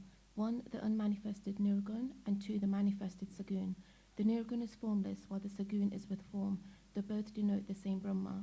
Some prefer to worship the former, some the latter. As stated in the Gita, chapter 13, the worship of the latter is easy and preferable. As man has got a form, body, senses, etc., it is natural and easy for him to worship the God with form. Our love and devotion do not develop unless we worship Satguru Brahma for a certain period of time. and as we advance, it leads us to the worship, meditation of Nirgun Brahma. So let us start with Sagun worship. Image, altar, fire, light, sun, water, Brahma are the 7 objects of worship, but Satguru is better than all these. Let us on this occasion bring to our mind the form of Sai, who was non-attachment incarnate, and who was a resting place for his devotees. Our faith in his words is the asan, and our sankalpa, determination to accomplish the puja, is the abandonment of all our desires. Some say that Sai was a Bhagavad Bhakta, devotee of the Lord. Others say he was a Mahabhagwat, a great devotee. But to us, he is God incarnate. He was ever forgiving, never irritable, straight, soft, tolerant, and content beyond comparison. Though he looked embodied as having the form, he was really disembodied, emotionless, unattached, and internally free. The Ganges on its way to the sea cools and refreshes the creatures affected with heat, gives life to the crops and trees, and quenches the thirst of many. Similarly, saints, souls like Sai, while they live their own life, give solace and comfort to all. Lord Krishna has said that the saint is my soul, my living image. I am he, or he is my pure form, being. This indescribable Shakti or power of God, known as pure existence, knowledge and bliss, incarnated in the form of Sai in Shirdi. The Shruti Taittiriya Upanishad describes Brahma as pure bliss. This we read or hear daily in the books, but the devout people experienced this Brahma or bliss in Shirdi. Baba, the support of all, required no prop or a son from anybody. He always used a piece of sackcloth for his seat, which was covered with a small mattress by his bhaktas, and had a bolster placed by them for rest to his back. Baba respected the feelings of his devotees and allowed them to worship him as they liked. Some waved chama or fans before him, some played on musical instruments, some washed his hands and feet, some others applied scent and chandan, some gave betel nut with leaves, and some others offered naivedya. Though he looked like living in Shirdi, he was present everywhere. This all-pervasiveness of his was daily experienced by his devotees. Our humble prostration to this all-pervasive Satguru. Dr. Pandit's worship. One Dr. Pandit, a friend of Tatis Seb Nolkar, once came to Shirdi for Baba's darshan. After saluting Baba, he sat in the masjid for some time. Baba asked him to go to Dadabat Kelkar. He went to Dadabat, by whom he was well received. Then Dadabat left his house for puja and Dr. Pandit accompanied him. Dadabat worshipped Baba. Nobody until then dared to apply sandal paste to Baba's forehead. Only Malsapati used to apply it to his throat. But the simple-hearted Dr. Pandit took Dadabat's dish containing puja materials and taking sandal paste out of it, drew a tripund, i.e. 3 horizontal lines on Baba's forehead. To the surprise of all, Baba kept silent without uttering a single word. Then Dadabat that evening asked Baba, "How is it that though you object to the sandal paste being applied by others to your forehead, you allow Dr. Pandit to do so?" Baba replied that Dr. Pandit believed him to be the same as his guru, Raghunath Maharaj of Dopeshwar, known as Kaka Puranik, and he applied the paste to his forehead as he was doing to his guru. Hence he could not object. On inquiry, Dr. Pandit told Dadabat that he took Baba as his guru, Kaka Puranik, and realized him as the same. Hence he marked the tripund on Baba's forehead as he did on his guru's. Though Baba allowed the devotee to worship him as they pleased, still sometimes he acted in a strange way. Sometimes he threw away the puja dish and was wrath incarnate, then who could approach him? Sometimes he scolded the devotees. At times he looked softer than wax, a statue of peace and forgiveness. Though he seemed to shake with anger and his red eyes rolled round, still he was internally a notion of affection and motherly love. He would call out his devotees and say that he never knew when he was ever angry with them. If it was possible that mothers could kick their children and the sea turn back the river, he too could neglect the devotees' welfare, that he, the slave of his devotees, always stood by them and responded to them whenever they called upon him, and that he always longed for their love. Haji Siddiq Falke. There was no knowing as to when Baba would accept a devotee. That depended on his will. Siddiq Falke's story is to the point. One Mohammedan gentleman by the name Siddiq Falke of Kalyan, after making pilgrimage to Mecca and Medina, came to Shirdi. He lived in the Chabadi facing north and sat in the open courtyard of the masjid. For 9 months, Baba ignored him and did not allow him to step into the masjid. Falke felt much disconsolate and did not know what to do. Somebody advised him not to be disappointed, but to try to approach Baba through Shama, Madhav Rao Deshpande, a close and intimate devotee of Baba. He told him that as they approached the Lord Shiva through his servant and devotee, Nundi, so should Baba be approached through Shama. Falke liked the idea and implored Shama to intercede for him. Shama agreed and on a convenient occasion spoke to Baba about him thus. Baba, why don't you allow the old Haji to step into the masjid? While so many persons freely come and go after taking a darshan, why not bless him once? Baba replied, Shama, you're immature to understand things. If the fakir Allah does not allow, what can I do? Without his grace, who will climb into the masjid? We'll go to him and ask him whether he will come to the narrow footpath near the Babi well. Shama went and returned with an affirmative answer. Again Baba said to Shama, ask him whether he is willing to pay me the sum of 40,000 rupees in 4 installments. Shama went and returned with the answer that he was willing to pay even 40 lakhs. Again Baba said to Shama, we are going to cut a goat in the masjid, so ask him whether he would like to have its meat, haunch or testicles of the goat. Shama returned with the answer that the Haji would be happy to receive a small crumb from Baba's kalamba, mud pot. Hearing this, Baba got excited and with his hands threw away the earthen jars and kalamba and straightway advanced to the Haji and lifting his kafni up in arms said, why do you brag and pose yourself as an old Haji? Do you read Quran like this? You are proud of your pilgrimage to Mecca, but you do not know me. Being thus scolded, the Haji was confounded. Baba then went back to the masjid, purchased a basket of mangoes and sent them to the Haji. Then again, Baba went to the Haji and taking out 55 rupees from his pocket, gave them in Haji's hand. Thenceforth, Baba loved the Haji, invited him for meals, and the Haji thereafter came into the masjid whenever he liked. Baba gave him at times some rupees, and thus the Haji was enrolled in Baba's darbar. Baba's control over the elements. We shall close this chapter after describing 2 incidents showing Baba's control over the elements. 1. Once at evening time, there was a terrible storm at Shirdi. The sky was overcast with thick black clouds. The winds began to blow with great force, and the clouds roared, and the lightning began to flash, and the rain started pouring in torrents. In a short time, the whole place was flooded with water. All the creatures, birds, beasts, and men got terribly frightened, and they all flocked to the masjid for shelter. There are many local deities at Shirdi, but none of them came to their rescue. So they all prayed to Baba, their God, who was fond of their devotion, to intercede and quell the storm. Baba was much moved. He came out and standing at the edge of the masjid, addressed the storm in a loud and thunderous voice. Stop your fury and be calm. In a few minutes the rain subsided, the wind ceased to blow, and the storm came to a stop. Then the moon rose in the sky, and people went back home well pleased. 2. On another occasion, at noon, the fire in the duni began to burn brightly. Its flames were seen to be reaching the rafters above. The people who were sitting in the masjid did not know what to do. They dared not to ask Baba to pour water or do anything to quench the flames. But Baba soon came to realize what was happening. He took up his sakka, short stick, and dashed it against a pillar in front, saying, "Get down, be calm." At each stroke of the sakka, the flames began to slow down, and in a few minutes the duni became calm and normal. This is our Sai, an incarnation of God. He will bless any man who will prostrate and surrender himself to him. He who will read the stories of this chapter daily with faith and devotion will soon be free from all calamities. Not only this, but always attached and devoted to Sai, he will get very soon God vision. All his desires will be fulfilled, and being ultimately desireless, he will attain the Supreme.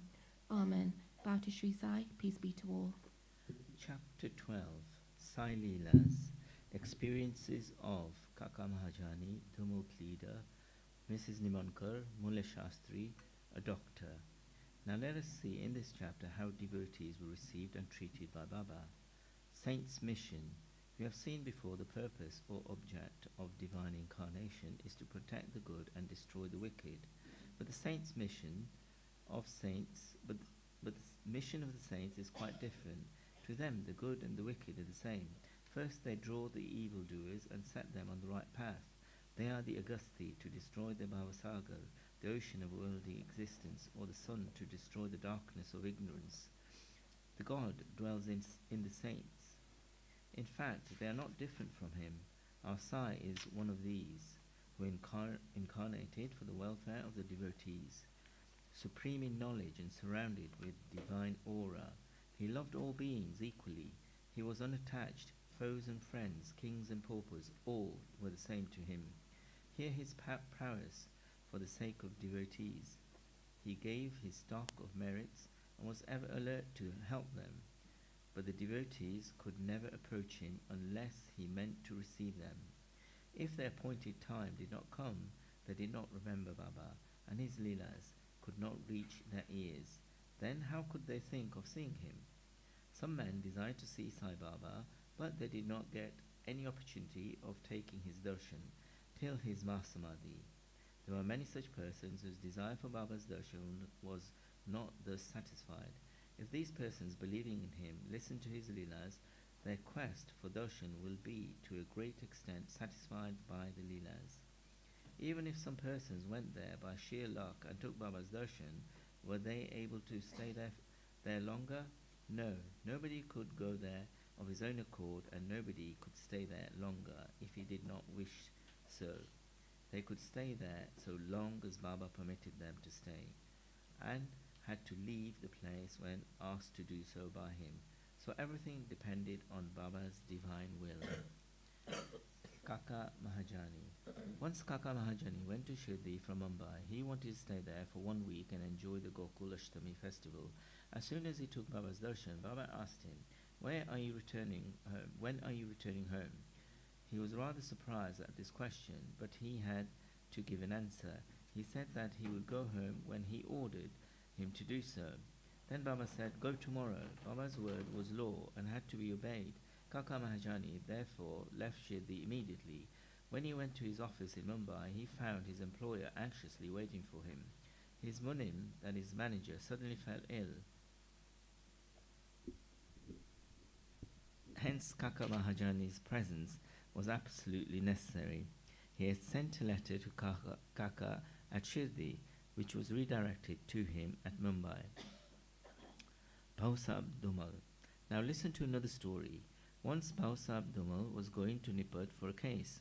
On the way he came to Shirdi, took Baba's darshan and wanted to proceed to Nippert immediately.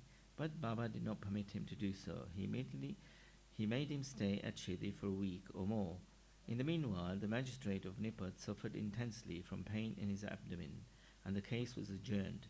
Mr. Dumal was then allowed to go and attend to his case. He went on for some months and was tried by 4 magistrates. Ultimately, Mr. Dumal won the case and his client was acquitted. Mrs. Nimonkar. Mr. Nanasab Nimonkar, Watandar of Riman, an honorary magistrate, was staying at Shirdi with his wife. Mr. and Mrs. Nimonkar were spending most of the time in the Masjid with Baba and serving him. It so happened that their son fell ill at Belapur, and the mother decided with Baba's consent to go to Belapur and see her son and other relatives and stay there for a few days. But Mr. Nanasab asked her to return the next day. The lady was in a fix and did not know what to do, but her god Sai came to her help. While leaving Shirdi, she went to Baba, who was standing in front of Sati's Wada, and Mr. Nanasab and others, and prostrated at his feet and asked his permission to go. Baba said to her, go quickly and be calm and unperturbed. Stay comfortably at Belapur for 4 days, see all your relatives and then return to Shirdi. How opportune were Baba's words. Mr. Nanasab's proposal was overruled by Baba's decree. Mullah Shastri of Nasik. An orthodox Agnihotri Brahmin of Nasik, Mullah Shastri, who had studied the 6 Shastras and was well versed in astrology and palmistry, once came to Shirdi to see Mr. Bapusab Bhuti, the famous millionaire of Nagpur. After seeing him, he and others went to see Baba in the Masjid. Baba bought various fruits and other things from vendors with his own money and distributed them to the people present in the Masjid. Baba used to press the mango on all sides so skillfully that when Baba sucked it, he got all the pulp at once in his mouth and could throw away the seed. Plantains were peeled off by Baba and the pulp was distributed to the devotees, while the skins were retained by Baba for himself. Mullah Shastri, as a palmist, wanted to examine Baba's palm and asked him to extend his hand. Baba ignored his request and gave 4 plantains to him. Then they all returned to the Vada, and Mullah Shastri bathed, wore fresh clothes, and started his routine duties, viz. Agnihotri, etc. Then Baba, as usual, started for Lendi and said, take some jiru, that is, red mirror substance used to dye clothes in saffron color. We shall today don saffron-colored cloth. None understood what Baba meant. Then after some time, when Baba returned and preparations for the noon aarti were being made, Bapusab Jog asked Mullah Shastri whether he would accompany him for the aarti. He replied that he would see Baba in the afternoon. Baba sat on his seat, was worshipped by the devotees, and aarti commenced. Then Baba said, get some dakshina from new Nasik Brahman. Bhuti himself went to the Wada to get the dakshina, and when he gave Baba's message to Mullah Shastri, he was sorely perplexed. He thought in his mind thus, I am pure Agnihotri Brahman, why should I pay dakshina? Baba may be a great saint, I am not his dependent, but since a great saint like Sai Baba was asking for dakshina through a millionaire like Bhutti, he could not refuse.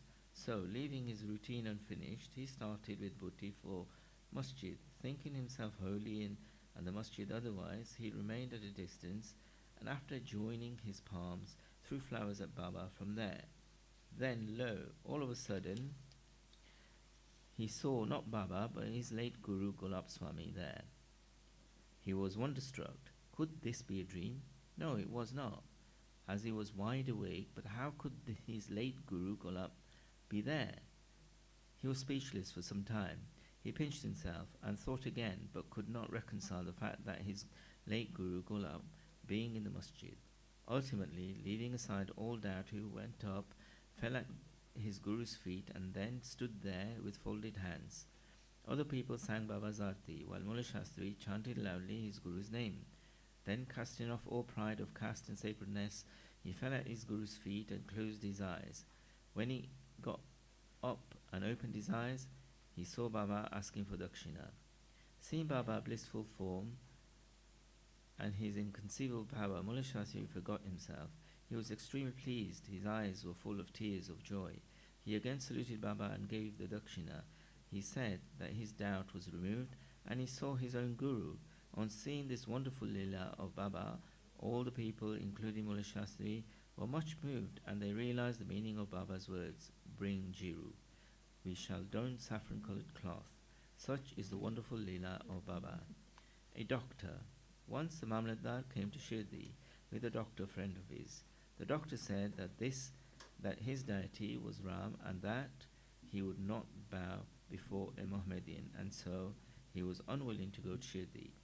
The Mamlatdar replied that nobody would press him to bow down, so he should come and give the pleasure of his company. Accordingly, they reached Shirdi and went to the Masjid for Baba's darshan. All were wonderstruck to see the doctor going ahead and saluting Baba. They asked him how he forgot his resolve and bowed down to a Musliman. Then the doctor replied that he saw his beloved deity Ram on the seat, and he therefore prostrated himself before him. Then, as he was saying this, he again saw Sai Baba there. Being dismayed, he again said, is this a dream? How could he be a Mohammedan? He is a great Yogesh Shampana, full of yoga avatar. Next day he made a vow and began to fast. He absented himself from the Masjid, resolving not to go there until Baba blessed him. 3 days passed, and on the 4th day, a close friend of his from Khandesh turned up, and with him he went to the Masjid for Baba's darshan. After the salutation, Baba asked him whether anybody had gone to call him, so that he had come. Hearing his vital question, the doctor was moved. The same night he was blessed by Baba, and he experienced the bliss supreme in his sleep. Then he left for his own town, where he remained in the same state for a fortnight. Thus his devotion for Sai Baba increased manifold. The moral of all these stories mentioned above, especially that of Mullah Shastri, is that we should have firm faith in our Guru and none else. More leelas of Sai Baba will be described in the next chapter. Bow to Shri Sai, peace be to all. Chapter 13. More Sai leelas, disease cured, Bhimaji Patil, Bale Shimpe, Bapu Sai Bhutti, Aladdin Swami, Kaka Mahajani, Duttopant of Harda. The inscrutable power of Maya. Baba's words were always short, deep, full of meaning, effective and well balanced. He was ever content and never cared for anything. He said, though I am a fakir, have no house or wife, and though living of all care, I stay at one place. The inevitable Maya teases me often, though I forgot myself, but she cannot forget me. She always envelops me. This Maya, elusive power of the Lord Sri Hari, harasses even the Lord Brahma and others. Then, what's to speak of a poor fakir like me? Those who take refuge in the God will be freed from her clutches with his grace. In such terms, Baba spoke about the power of Maya. Lord Sri Krishna has said to Uddhava in the Bhagavad that the saints are his living forms, and see what Baba has said for the welfare of his devotees. Those who are fortunate and whose demerits have vanished, take to my worship. If you always say, Sai Sai, I shall take you over the 7 seas. Believe in these words and you will be certainly benefited. I do not need any paraphernalia or worship either 8-fold or 16-fold. I rest there where there is full devotion. Now read what Sai did for the welfare of those who surrendered themselves to him. Bimaji Patil. One Bimaji Patil of Narayan Gao, Taluka Juna district, Pune, suffered in the year 1909 from a severe and chronic chest disease, which ultimately developed into tuberculosis. He tried all sorts of pathies remedies, but to no effect. Losing all hopes, ultimately prayed to God, "O Lord Narayan, help me." It is well known fact that when our circumstances are well, we do not remember God, but when calamities and adversities overtake us, we are reminded of him. So Bimaji now turned to God. It occurred to him that he should consult Mr. Nanasaheb Chandolkar, a great devotee of Baba, in his respects. So he wrote to him a letter giving all details of his malady and asking for his opinion. In reply, Mr. Nanasaheb wrote to him that there was only one remedy left, and that was to have recourse to Baba's feet. Relying on Mr. Nanasaheb's advice, he made preparations to going to Shirdi. He was brought to Shirdi and taken to the Masjid and placed before Baba. Mr. Nanasaheb and Shama Madhavrao Deshpande were present there. Baba pointed out that the disease was due to the previous evil karma and was not disposed to interfere, but the patient cried out in despair that he was helpless and sought refuge in him, as he was the last hope, and prayed for mercy. Baba's heart melted, and he said, "Stay cast off your anxiety. Your sufferings have come to an end, however opposed and troubled one may be. As soon as he steps in the masjid, he is on the pathway to happiness. The fakir here is very kind, and he will cure the disease and protect all with love and kindness." The patient used to vomit blood every 5 minutes, but there was no vomiting in the presence of Baba. From the time Baba uttered the words of mercy, the malady took a favorable turn. Baba asked him to stay Bimabai's house, which was not a convenient and a fit place, but Baba's order had to be obeyed. While he was staying there, Baba cured him by 2 dreams. In the first dream, he saw himself as a boy suffering the severe pain of a flogging which he received for not reciting the poetry lesson before his class master. In the second dream, someone caused him intense pain by rolling a stone up and down over his chest. With the pain thus suffered in dream, his cure was complete and he went home. He then often came to Shirdi, gratefully remembering what Baba did for him, and prostrated before him. Baba also did not expect anything from devotees but remembrance, unswerving faith and devotion. People of Maharashtra always celebrate Satyanarayan Puja in their homes every fortnight or month, but it was this Bimaji Patil who started a new Sai Satya Vrata Puja instead of Satyanarayan Vrata Puja in his house when he returned to his village. Bala Ganpati Shimpi. Another devotee of Baba by name Bala Ganpati Shimpi suffered much from malignant type of malaria. He tried all sorts of medicines and decoctions, but in vain. The fever did not abate a jot, and so he ran to Shirdi and fell on Baba's feet. Baba gave him a strange recipe in the case as follows: give a black dog some morsels of rice mixed with curd in front of the Lakshmi temple. Bala did not know how to execute this recipe, but no sooner he went home than he found rice and curd. After mixing them together, he brought the mixture near the Lakshmi temple. When he found a black dog waving its tail, he placed the curd and the rice before the dog. The dog ate it, and strange to say, Bala got rid of his malaria. Bapu Sahib Bhuti. Shriman Bapu Sahib Bhuti suffered once from dysentery and vomiting. His cupboard was full of patent drugs and medicines, but none of them had any effect. Babu Sahib got very weak on account of purging and vomiting, and therefore was not able to go to Masjid for Baba's darshan. Baba then sent for him and made him sit before him and said, "Now take care You should not purge anymore," and gestured with his index finger. "The vomiting must also stop. Now look at the power of Baba's words." Both the maladies disappeared and Buddhi felt well. On another occasion, he had an attack of cholera and suffered from severe thirst. Dr. Pillai tried all sorts of remedies but could give him no relief. Then he went to Baba and consulted him as what to do, what to drink, what would allay his thirst and cure the disease. Baba prescribed an infusion of almonds, walnuts, pistachio, a kind of dry fruit, boiled in sugared milk. This would be considered a cause of fatal aggravation of the disease by any other doctor or physicians, but in implicity obedience to Baba's order, the infusion was administered, and strange to say, the disease was cured. Alandi Swami, a Swami from Alandi with the desire to take Baba's darshan, came to Shirdi. He suffered from a severe pain in his ear, which prevented him from getting the sleep. He was operated for this, but it served no purpose. The pain was severe and he did not know what to do. While he was returning, he came to take Baba's leave when Shama Mother of Deshpande requested Baba to do something for this pain in the Swami's ear. Baba comforted him, saying, "Allah acha karega, God will do good." The Swami then returned to Pune and after a week sent a letter to Shirdi stating that the pain in his ear had subsided, though the swelling was there, and in order to get the swelling removed, he went to Mumbai for operation. But the surgeon, on examining the ear, said that no operation was necessary. Such was the wonderful and potent effect of Baba's words. Kaka Majani. Another devotee named Kaka Majani suffered once from diarrhea. In order that there should be no break in his service to Baba, Kaka kept a tambia pot with water in some corner of the masjid, and whenever there was a call, he would go out. As Sai Baba knew everything, Kaka did not inform him of his disease, thinking that the Baba would of his own cure it soon.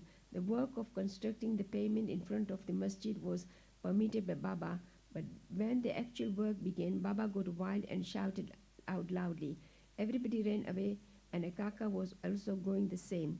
Baba caught hold of him and made him sit there. In the confusion that followed, somebody left there a small pouch groundnuts. Baba took a handful of groundnuts, rubbed them in his hands, blew away the skins, and gave the clean nuts to Kaka and made him eat them. Scolding and cleaning the nuts and making Kaka eat them went on simultaneously. Baba himself ate some of them. Then when the nuts were finished, Baba asked him to fetch water. As he felt thirsty, Kaka brought a pitcher full of water. Then Baba drank some water and made Kaka also drink it. Baba declared, "Now your diarrhea has stopped and you may attend to the work of the pavement." In the meanwhile, other persons who had run away returned and started to work, and Kaka, whose motions had stopped, also joined them. Are groundnuts medicine for diarrhea? According to the current medical opinion, groundnuts would aggravate the disease and not cure it. The true medicine in the other cases was Baba's words. Datopant of Harda. A gentleman from Harda by name of Datopant suffered from stomach ache for about 14 years. None of the remedies gave him any relief. Then on hearing Baba's fame that he cures disease by sight, he ran to Shirdi and fell at Baba's feet. Baba looked at him kindly and gave him blessing. When Baba placed his hands on his head and when he got Baba's udi with blessing, he felt relieved and there was no further trouble about malady. Towards the end of this chapter, 3 cases are cited in footstones. Mother of Deshpande suffered from piles. Baba gave him decoctions of Sonamukhi, Senapores. This relieved him. Then after 2 years, trouble reoccurred and Mother Rao took the same decoctions without consulting Baba. The result was that the disease aggravated, but later on it was cured by Baba's grace. Kaka Majani's elder brother Ganga Tharpant suffered from many years from stomach pain. Hearing Baba's fame, he came to Shirdi and requested Baba to cure him. Baba touched his belly and said, "God will cure." From that time there was no stomach pain and he was completely cured. Nana Sahib Chandlerkar also once suffered from acute stomach pain. He was restless the whole day and night. Doctors administered syringes which produced no effect. Then he approached Baba, who told him to eat burfi, a kind of sweet meat mixed with ghee. The recipe gave him complete relief. All these stories show that the real medicine that cured the various diseases permanently was Baba's words and grace. and not any medicines of drugs. Bow to Sri Sai, peace to be all. Chapter 14, Ratanji Vadya of Nanded, Saint Molla Sahib Dakshina. In the last chapter, we described how Baba's words and grace cured many inscrutable diseases. Now we shall describe how Baba blessed Mr. Ratanji Vadya and gave him an issue. The life of this saint is naturally sweet. His various doings, eating, walking, his natural sayings are also sweet. His life is bliss incarnate. Sai gave bliss to his devotees as a means of remembrance. He gave them various stories of duty and action, which ultimately led them to true religion. His object may be that people should live happily in this world, but they should be ever cautious and achieve the object of their life with self-realization. We get human body as a result of merit in our past births, and it is worthwhile that with its aid we should attain devotion and liberation in this life. So we should never be lazy, but always be on the alert to gain our goal of life. If we hear the leelas, stories of Sai daily, you will always see him. Day and night, you will remember him in your mind. When you assimilate Sai in this way, your mind will lose its fickleness, and if you go on in this manner, it will finally be merged in pure consciousness. Ratanji of Nanded. Now let us come to our main story of this chapter. In Nanded, in the Nizam state, there lived a Parsi mill contractor and a trader by name Ratanji Sapurji Vadya. He had amassed a large amount of money and had acquired fields and lands. He had cattle, horses, and convenience, and was very prosperous. In all outward appearance, he looked very happy and contented, but inwardly he was not so. Providentially, dispassion is such that no one is in this world is completely happy, and the rich Ratanji was no exception to this. He was liberal, charitable, gave food and clothing to the poor, and helped all in various ways. The people took him to be a good and happy man, but Ratanji thought himself miserable as he had no issue, male or female, for a long time, just as Kirtan, singing glories of the Lord without love or devotion, song without rhythmical accompaniment, Brahmin without the sacred thread, proficiency in all arts without common sense, pilgrimage without repentance, and ornamentation without a necklace are fertile and useless. So is a householder without an issue. Ratanji always brooded on this matter and said in his mind, would God be ever pleased to grant me a son? He thus looked morose and did not relish his food. Day and night he was enveloped with anxiety as to whether he would ever be blessed with a son. He had a great regard for Daskanu Maharaj. He saw him and opened his heart before him. Daskanu advised him to go to Shirdi, take Baba's darshan, fall at his feet and seek his blessing and pray for an issue. Ratanji liked the idea, decided to go to Shirdi. After some days, he went to Shirdi. He took Baba's darshan, fell at his feet, then opening a basket, he took out a beautiful garland of flowers and placed it around Baba's neck and offered him a basket of fruits. With reverence, he then sat near Baba and prayed to him, saying, many persons who find themselves in difficult situations come to you, and you relieve them immediately. Hearing this, I have anxiously sought your feet. Please do not disappoint me.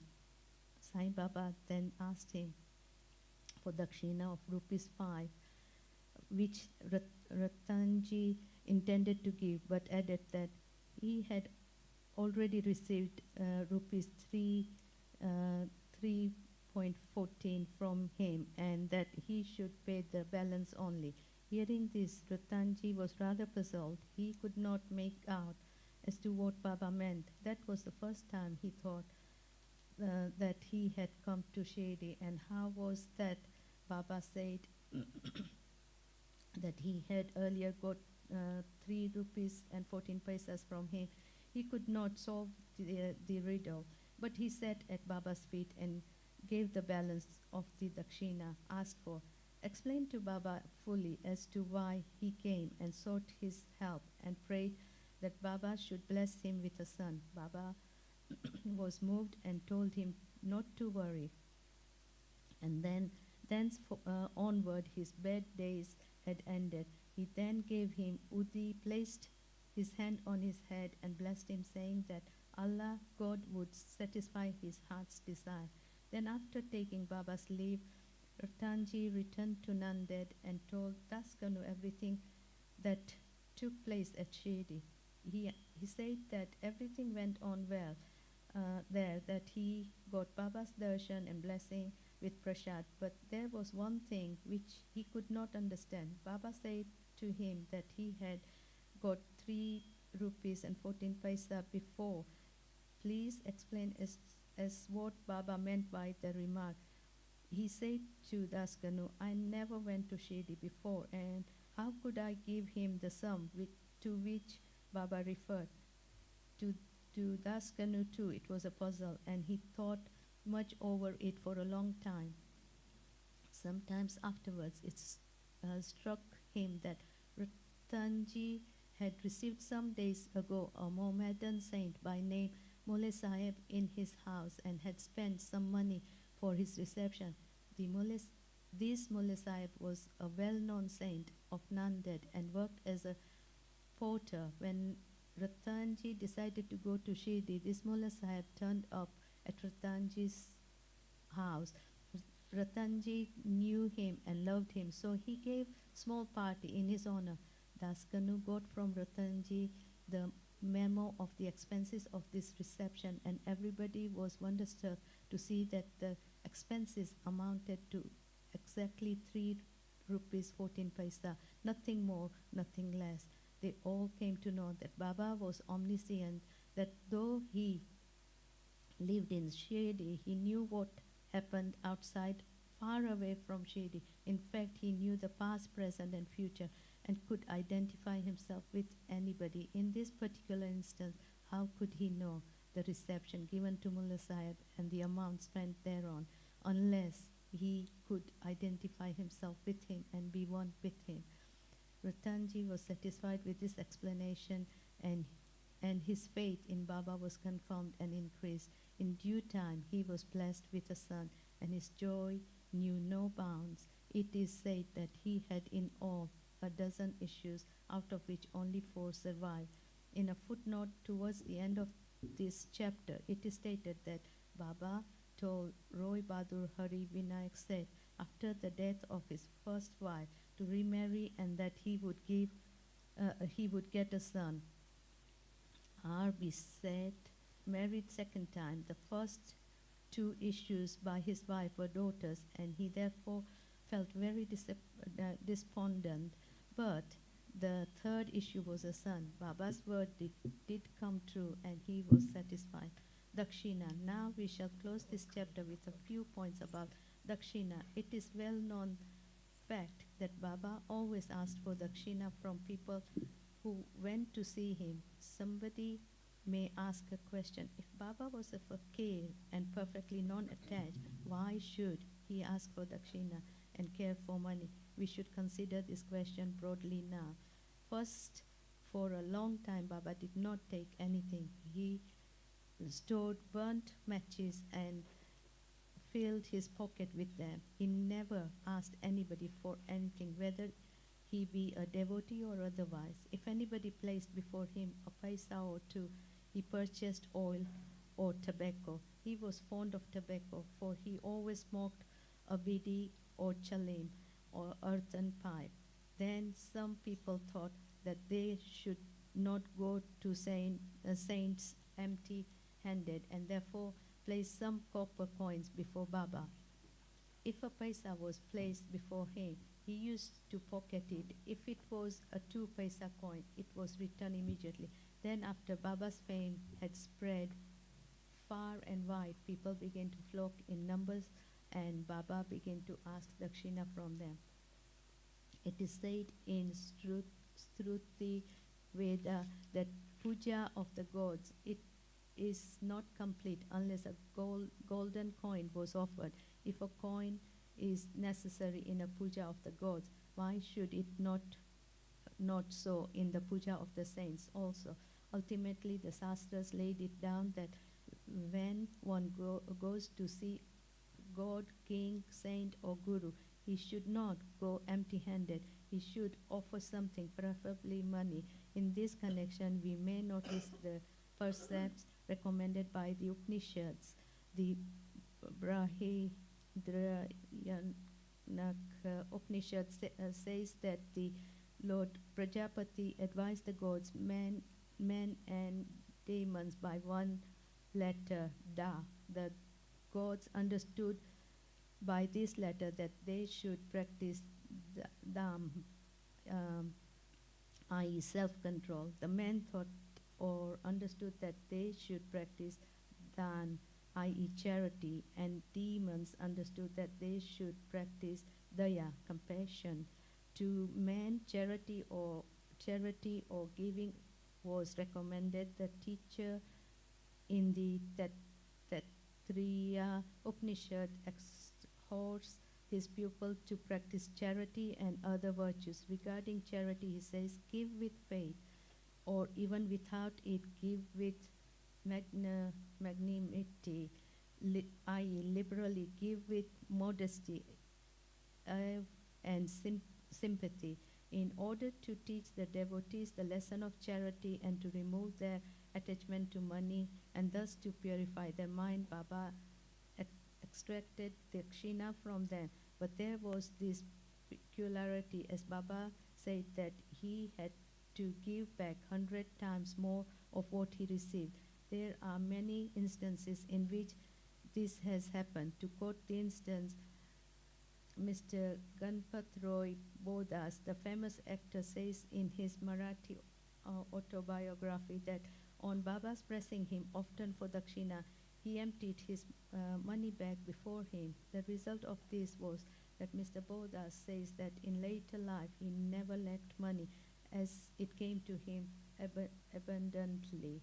There were also secondary meaning of dakshina in many cases in which Baba did not want any pecuniary amount. To quote 2 instances, Baba asked rupees 15 as dakshina from Professor G.G. Nark, who replied that he did not have any money. Then Baba said, I know you have no money, but you are reading Yoga Vaisastha. Give me dakshina from that. Giving dakshina in this meant deriving lessons from the book and lodging them in the heart where Baba resides. In the second case, Baba asked a certain lady, Mrs. R.A. Tarkar, to give rupees 6 as dakshina. The lady felt pained as she had nothing to give. Then her husband explained to her that Baba wanted 6 inner enemies, lust, anger, avarice, etc., to be surrendered to him. Baba agreed with his explanation. It is to be noted that though Baba collected a lot of money by dakshina, he would distribute the whole amount the same day, and the next morning he would become a poor fakir as usual. When Baba took his Mahasamadhi, even after receiving thousands and thousands of rupees as dakshina, for about 10 years he had only few rupees in his possession. In short, Baba's main object in taking dakshina from his devotees was to teach them the lesson of renunciation and purification. Postscript: Mr. B.V. Dev of Tanad, retired Mamladar and a great devotee of Baba, had written an article on this subject, Dakshina, in Shirdi Sai Leela magazine, volume 2, page 6 to 26, in which he says as follows: Baba did not ask dakshina of all. If some gave dakshina unasked, he he sometimes accepted it and other times refused it. He asked it of certain devotees only. He never demanded it from those devotees who thought in their mind that Baba should ask for it and then they should pay it. If anybody offered it against his wish, he never touched it, and if he kept it there, he asked him to take it away. He asked for small or a big amount from devotees according to their wish, devotion and convenience. He asked it even if a woman and children. He never asked of all the rich for it, nor of all the poor. Baba never got angry with those of whom he asked dakshina, and he did not give it. If any dakshina was sent through some friend, he forgot to hand over the same to Baba. He reminded him of it and made him pay it. On some occasion, Baba used to return some money, some from the amount tendered as dakshina, and ask the donor to guard it and or to keep it in his shrine for worship. This procedure benefited the donor or the devotee immensely. If anybody offered more than he originally intended to give, he returned the exact amount. Sometimes he asked of some more dakshina than what they originally intended to give, and if they had no money, asked them to beg or borrow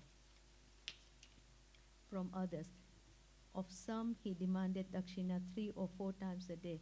Out of the amount collected as dakshina, Baba spent very little for his own sake, vice for buying chalim, smoking pipe, or fuel for the dhuni, sacred fire, and all the rest he distributed as charity in the varying proportions to various peoples. All the paraphernalia of the Shirdi Sansthan was bought by various rich devotees at the insistence and suggestion of Radha Krishna Mai. Baba always used to get wild and scold those who bought any costly and rich articles. He said to Mr. Nana Sahib Chandokar that all his property consisted of one paint cord piece, one stray piece of cloth, one kafni, and the tumbril tin pot, and that all the people troubled him with bringing all these unnecessarily costly articles. Women and wealth are the 2 main obstacles in the way of our paramartha, spiritual life, and Baba had provided in Shirdi 2 institutions, vice Dakshina and Radha Krishna Mai. For whatever they came to him, he demanded dakshina from them and asked them to go to the school, Radha Krishna Mai's house. If they stood these 2 tests well, i.e. if they showed that they were free from attachment for woman and wealth, the progress in spirituality was rapid and assured by Baba's grace and blessings. Mr. Dev has also quoted pages from the Gita and Upanishads and shown that charity given in a holy place or to a holy personage conduces to the donor's welfare. What is more holier than Shirdi and its presiding deity, Sai Baba? Bow to Sri Sai, peace be to all. Chapter 15, Narada Kirtan Padati, Mr. Cholka Sugarless Tea, 2 lizards. The readers may remember that mention was made in the 6th chapter regarding the Navami Festival in Shirdi, how the festival originated, and how in the early years there was great difficulty in getting good Haridas for doing Kirtan on those occasions, and how Baba permanently entrusted this function, Kirtan, to Daskanu, and how he has been doing it successfully ever since. Now in this chapter we shall describe the manner in which Daskanu has been doing the Kirtan. Narada Kirtan Padati. Generally our Haridas while doing the Kirtan wear a gala and full dress. They put on a headdress, either a petta or a turban, a long flowing coat with a shirt inside, an uparani short dhota on the shoulders, and the usual long dhota from the waist below. After dressing himself in this fashion for some Kirtan in the Shirdi village, Daskanu once went to Baba for prostrating before him. Baba asked him, "Well, bridegroom, where are you going dressed so beautifully like this?" "For doing a Kirtan," came the reply. Then Baba said, "Why do you want all this paraphernalia, coat, uparani and peta, etc.? Lay off all that before me. Why wear them on the body?" Daskanu immediately took them off and placed them at Baba's feet. Thenceforth, Daskanu never wore these things while doing the kirtan. He was always bare from the waist upwards, a pair of triplets was in his hand and a garland round his neck. This is not in consonance with the practice generally followed by all the Haridas, but this is the best and the purest method. The sage Narada, from whom the kirtan Padati originated, wore nothing on his torso and head. He carried a veena in his hand and wandered from place to place, singing the glory of the Lord. Mr. Cholka sugarless tea. Initially, Baba was known in Pune and Ahmednagar districts, but Nana Sahib Chandokar, by his word of mouth, and Daskanu, by his splendid kirtans, spread the fame of Baba in the Konkan Mumbai presidency. In fact, it was Daskanu, may God bless him, who by his beautiful and imitable kirtans made Baba available to so many people there. The audience who come to hear the kirtans have different tastes. Some like the erudition or learning of the Haridas, some is gestures, some is singing, some is wit and humour, some is preliminary dissertation of Vedanta, and some his main theme, and so on. But among them there are very few who by hearing the kirtan get faith and devotion or love for God or saints. The effect of hearing Daskanu's kirtan on the minds of audience was, however, electric, as it were. We give an instance here. Daskanu was once doing his kirtan and singing the glory of Sai Baba in the Kopineshwar temple in Thana. One Mr. Cholka, a poor man serving as a temporary employee in the civil courts in Thana, was amongst the audience. He heard Daskanu's kirtan most attentively and was much moved. He there and then mentally bowed and vowed to Baba, saying, "Baba, I am a poor man, unable to support my family. If by your grace I pass the departmental examination and get a permanent post, I shall go to Shirdi, fall at your feet and distribute sugar candy in your name." As luck would have it, Mr. Cholka did pass the examination and did get the permanent post, and now it remained for him to fulfill his vow. The sooner the better. Mr. Cholka was a poor man with a large family to support, and he could not afford to pay for the expenses of a Shirdi trip. As is well said, one can easily cross over Nane Ghat in Thana district or even the Saidri range, but it is very difficult for a poor man to cross Umbagat, i.e. the threshold of his house. As Mr. Cholka was anxious to fulfill his vow as early as possible, he resolved to cut down his expenses and save money. He determined not to use sugar in his diet and began to take his tea without it. After he was able to save some money in this way, he came to Shirdi, took Baba's darshan, fell at his feet, offered a coconut, distributed it with a clean conscience along with sugar candy as per his vow, and said to Baba that he was much pleased with his darshan and that his desires were fulfilled that day. Mr. Cholka was in the masjid with his host, Babu Sahib Jog, when the host and the guest both got up and were about to leave the masjid. Baba spoke to Jog as follows: "Give him, your guest, a cup of tea fully saturated with sugar." Hearing these significant words, Mr. Cholka was much moved. He was wonderstruck, his eyes were bedewed with tears, and he fell at Baba's feet again. Mr. Jog was also curious about this direction. Baba wanted by his words to create faith and devotion in Cholka's mind. He hinted as it were that he got the sugar candy as per his vow, and that he knew fully well his secret determination not to use sugar in his diet. Baba meant to say, "If you spread your palms with devotion before me, I am immediately with you day and night. Though I am here physically, still I know what you do beyond the 7 seas. Go wherever you wish over the wide world, I am with you. My abode is in your heart, and I am within you. Always worship me who is seated in your heart as well as in the hearts of all beings. Blessed and fortunate indeed is he who knows me thus." What a beautiful and important lesson Baba had thus imparted to Mr. Cholka. 2 lizards. Now we close this chapter with the story of 2 little lizards. Once Baba was sitting in the masjid. A devotee sat in front of him when a lizard tick-ticked. Out of curiosity, the devotee asked Baba whether this tick-ticking of the lizard signified anything good or was it a bad omen. Baba said that the lizard was overjoyed as her sister from Aurangabad was coming to see her. The devotee sat silent, not making out the meaning of Baba's words. Immediately, a gentleman from Aurangabad came on horseback to see Baba. He wanted to proceed further, but his horse would not go as it was hungry and wanted grams. He took out a bag of grams from his shoulders to bring grams and dashed it on the ground to remove dirt. A lizard came out therefrom, and in the presence of all climbed up the wall. Baba asked the questioner devotee to mark her well. She at once went strutting to her sister. Both sisters met each other after a long time, kissed and embraced each other, whirled round and danced with love. Where is Shirdi and where is Aurangabad for the lizard? How should the man on horseback come there from Aurangabad with the lizard? And how should Baba make the prophecy of the meeting of the 2 sisters? All this is really very wonderful and proves the omniscience, the all-knowing nature of Baba. Postscript. He who respectfully reads this chapter or studies it daily will get all his miseries removed by the grace of the Satguru Sai Baba. Bow to Shri Sai, peace be to all. Chapters 16 and 17. These two chapters relate the story of rich gentleman who wanted to Brahma Gyan quickly from Sai Baba. Preliminary. The last chapter described how to Mr. Cholkar vow a small offering was completed and accepted. In that story, Sai Baba saw them. He would accept the appreciations and small things, offered with the love and devotions, but if the same thing was offered with the pride and the haughtiness, he would reject it.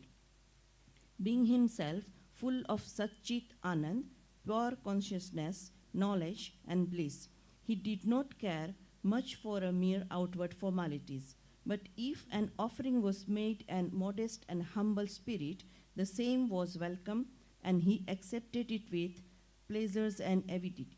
In fact, there is no reasons more generous and benevolent than a Sadguru, like a Sai Baba. He cannot be compared the Chitmani jewel, the Kalpataru, the celestial tree which is fulfill our desire, or the Kamdhenu, the celestial cow which is yield what we desire. They give us only what we desire, but the Sadguru gives us the most precious thing, that is inconceivable and the indestructible, the reality. Now let us hear how Sai Baba disposed of a rich man who came to him and implored him to give him a Brahma Gyan. There was a rich gentleman, unfortunately his name and whereabouts are not mentioned, who was very prosperous in his life. He had amassed a large quantity of wealth, house and the lands, and had a many servants and dependents. When Baba's fame reached his ears, he said to a friend of his that he was not in a want anything, but he would go to the Shirdi and ask Baba to give him a Brahma Gyan, which he got would certainly make him more happy. His friend dissuaded him, saying, "It is not easy to know Brahma, and especially for an aviation's man like you, who is also always engrossed in a wealth, wife and children, who will in your quest of Brahma Gyan satisfy you, who does not give away even a paisa in a charity." Not minding his friend's advice, the fellow engaged a return journey, Tonga, and came to Shirdi. He went to the Masjid, so Sai Baba fell at his feet and said, "Baba, hearing that you showed the Brahma to all who came to you, I too have come here all the way from my distant place. I am much fatigued by journey, and if I get the Brahma Gyan from you, my troubles will well paid and rewarded." Baba then replied, "Oh my dear friend, do not be anxious. I shall show you the Brahma.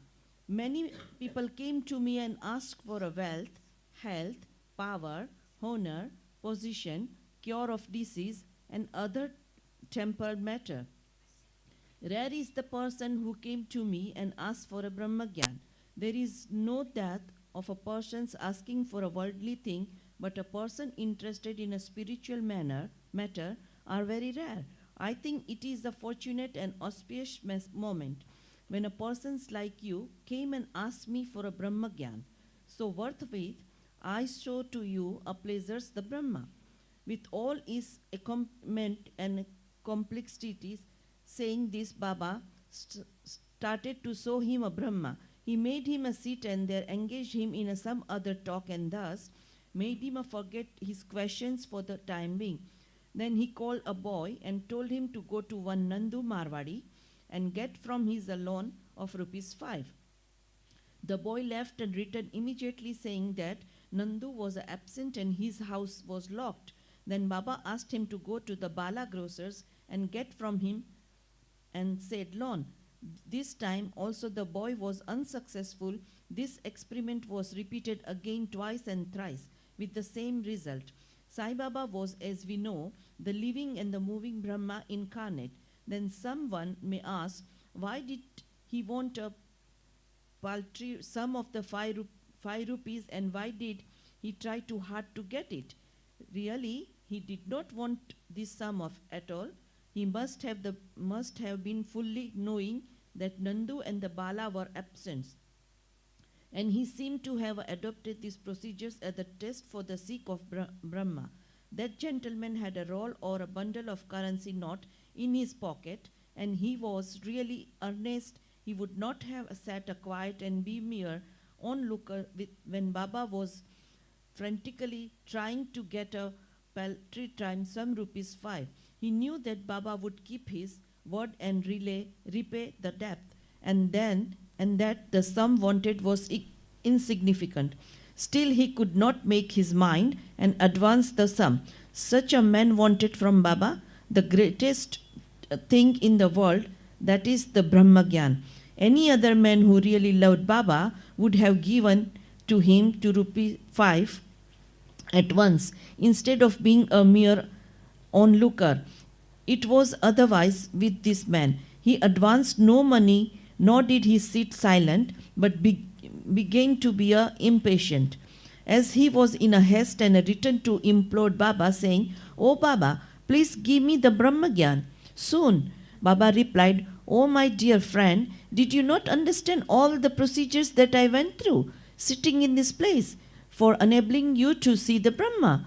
Is it in a sort this? For seeing the Brahma, one has to given the 5 things, that is, surrender the 5 things, that is, first, 5 pranas, vital forces, second, 5 sense, third, mind, fourth, intellect, and 5, ego. This path of Brahma Gyan, of self-realizations, is as hard as to tread on the edge of a razor. Sai Baba then gave a rather long discourse on the subject, the purport of which is given below. Qualifications of Brahma Gyan, or self-realizations. All persons do not see the realize the Brahma in their lifetimes. Certain qualifications are absolutely necessary. First, mumukshu, or intense desire to get free. He would think that he is bound and that he should get free from the bondage and work earnestly and resolutely to that end, and does not care for any other thing, is qualified for the spiritual life. Second, virakti, or a feeling of a non-attachment with the thing of this world and the next. Unless a man feels disgust with the things, emolument and honors which his actions would bring in this world and the next, he has no right to enter into a spiritual realm. Third, antarmukta, introversions. Our senses have been created by God, which tendency to move outward, and so men always look outward and not inward. He who wants self-realizations and immortal life must turn his gaze inward and look to his inner self. Fourth, catharsis, eliminating all bases, ideas, and emotions. Unless a man has turned away from wickedness and stopped from doing wrong and has entirely composed himself, and unless his mind is at rest, he cannot gain self-realizations even by means of knowledge. Fifth, right conduct. Unless a man leads a life of truth, penance, and the insight of a life celibacy, he cannot get God realizations.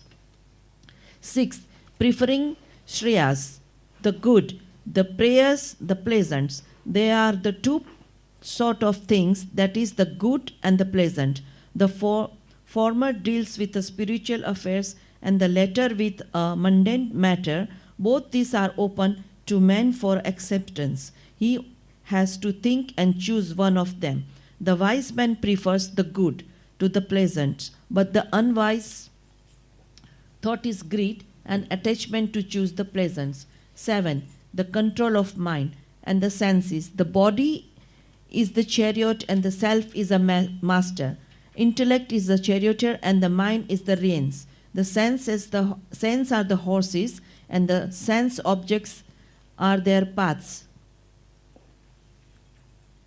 He who has no understanding and whose mind is unrestrained has his senses unmanageable. like the stray horses of a charioteer, does not reach his destinations, get a self-realizations, but goes through a round of birth and death. But he who has understanding and whose mind is restrained, has his senses under control, like the good obedient horses of a charioteer, reaches the destinations, that is the state of self-realizations, whence he is not born again. The man who has understanding and his charioteer guide and is able to rein his mind, reach the end of the journey, which is the supreme abode of all preventing Vishnu, that is Lord. 8. Purifications of mind. Unless a man discharge satisfactorily and disinterestedly the duties of his stations in life, his mind will not be purified, and unless his mind is purified, he cannot get a self-realizations. It is only in the purified mind that vivek, disattachment to the unreal, crop up and lead on to other self-realizations. Unless egoism is dropped, awareness got rid of an mind made a desireless, that is pure. Self-realization is not possible. The idea that I am a body is a great delusion and attachment to this idea is the cause of bondage. Leave off this idea and attachment, therefore, if you want to reach the goal of self-realizations. 9. The necessity of Guru. The knowledge of the self is so subtle and mystic that no one could be his own individual effort ever hope to attain it. So the help of another person's teacher who has himself got self-realizations, it is absolutely necessary. What others cannot give with great effort and pain can be easily gained with the help of such a teacher, for he has walked on the path himself and can easily take the disciple step by step on the ladder of a spiritual progress. 10. And lastly, the Lord grace, the most essential thing. When the Lord is pleased with anybody, he gives him a vivek and vairagya, and take himself beyond the oceans of mundane existence. The self cannot be gained by the study of Vedas, nor by the intellect, nor by the learning. He whom self chooses gain it. To him the self reveals its nature, says the Katha Upanishad. After the dissertation was over, Baba turned to the gentleman and said, "Well, sir, there is in your pocket the Brahma in form of a 50 times of 5, that is 250 rupees. Please take that out." The gentleman took out from his pocket the bundle of currency notes, and to his great surprise found on counting them that there were 25 notes of 10 rupees each. Seeing this omniscience of Baba, he was moved and fell at Baba's feet and craved for his blessings. Then Baba said to him, "Roll up your bundle of Brahma, that is currency note. Unless you completed get rid of your various greed, you will not get the real Brahma. How can he whose mind is engrossed in wealth, progeny, and prosperity accept to know the Brahma without removing his attachment for them? The illusions of attachment or the love for money is a deep eddy, whirlpool of pain, full of crocodile in the forms of conceit and jealousy. He who is desireless can alone cross this whirlpool. Greed and Brahma are sunder of poles. They are entirely opposed to each other. Where there is a greed, there is no room for thought of meditations of a Brahma. Then how can a greed man get a dispassions of salvations? For a greedy man there is no peace, neither contentment nor steadiness. If there be even a little trace of greed in a mind, all the sadhanas, that is spiritual endeavors, are no evil. Even the knowledge of a well-read man who is not free from desire of the fruit of renown of his actions is the fertile and can't help him to getting a self-realization. The teaching of a guru are of a no use of a man who is a full of egoism and who always think about a sense of object. Purifications of mind is absolutely necessary. Without it, all our spiritual endeavors are nothing but unless shows and prom. It is therefore better for one to take only what he can digest and assimilate.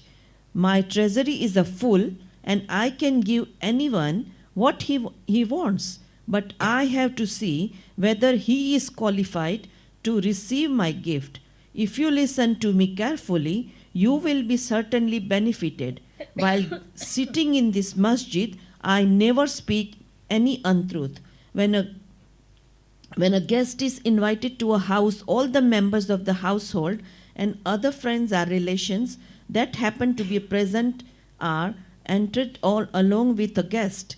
So all those that were present in the masjid at the time could partake at the spiritual feast that was served by Baba for the rich gentleman. After getting Baba's blessings, one and all, including the gentleman, left the place quite happy and contented.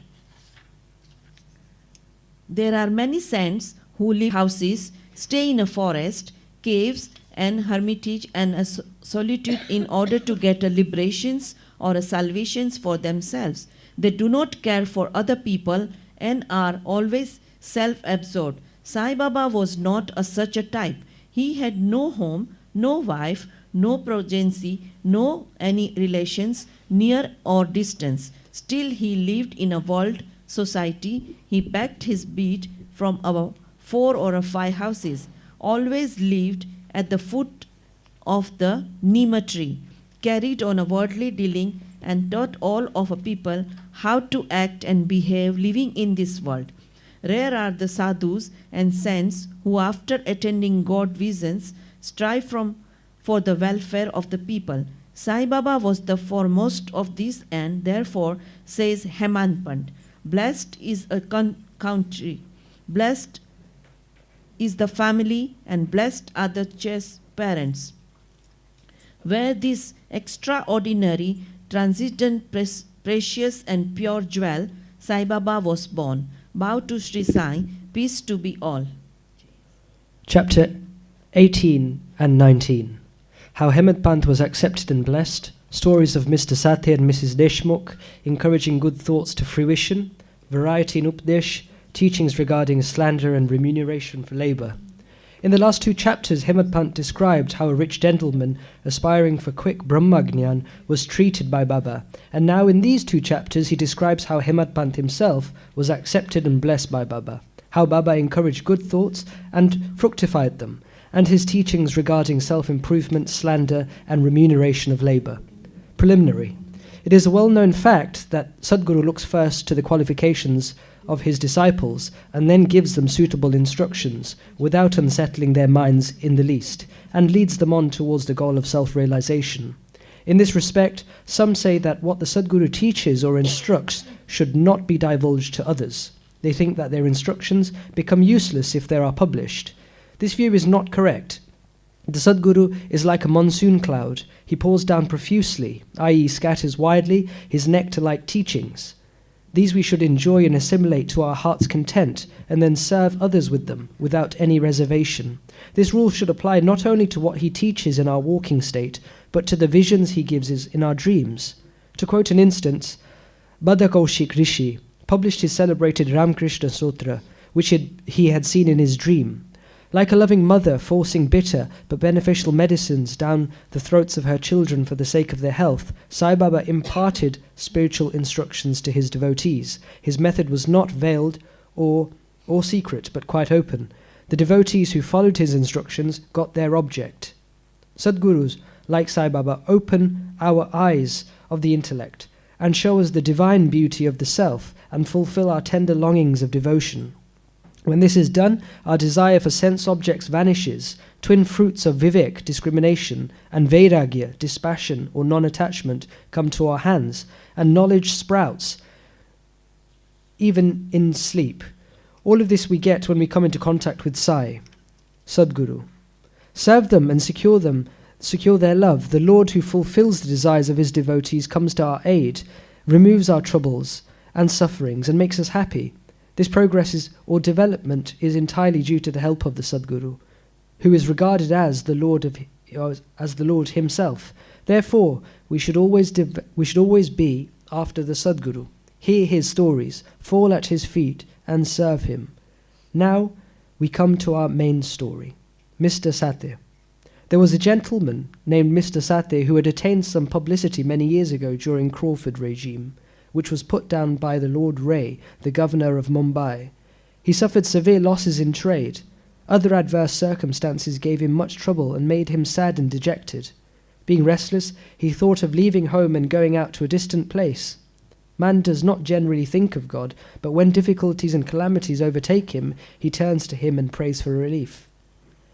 If his demerits have come to an end, God arranges his meeting with a saint who gives him proper directions regarding his welfare. Mr. Satya had similar experience. His friends advised him to go to Shirdi, where so many people were flocking to get Sai Baba's darshan, for getting peace of mind and the satisfaction of their wants. He liked the idea and once came to Shirdi in 1917. Seeing Baba's form, which was like eternal Brahma, self-luminous, peerless and pure, his mind lost its restlessness and became calm and composed. He thought that it was the accumulation of merits in his former births that brought him to the holy feet of Baba. He was a man of strong will. He at once started to make a parayan, study, of Guru Charitra. When reading was finished in the Sapta, 7 days, Baba gave him a vision that night. It was to this effect.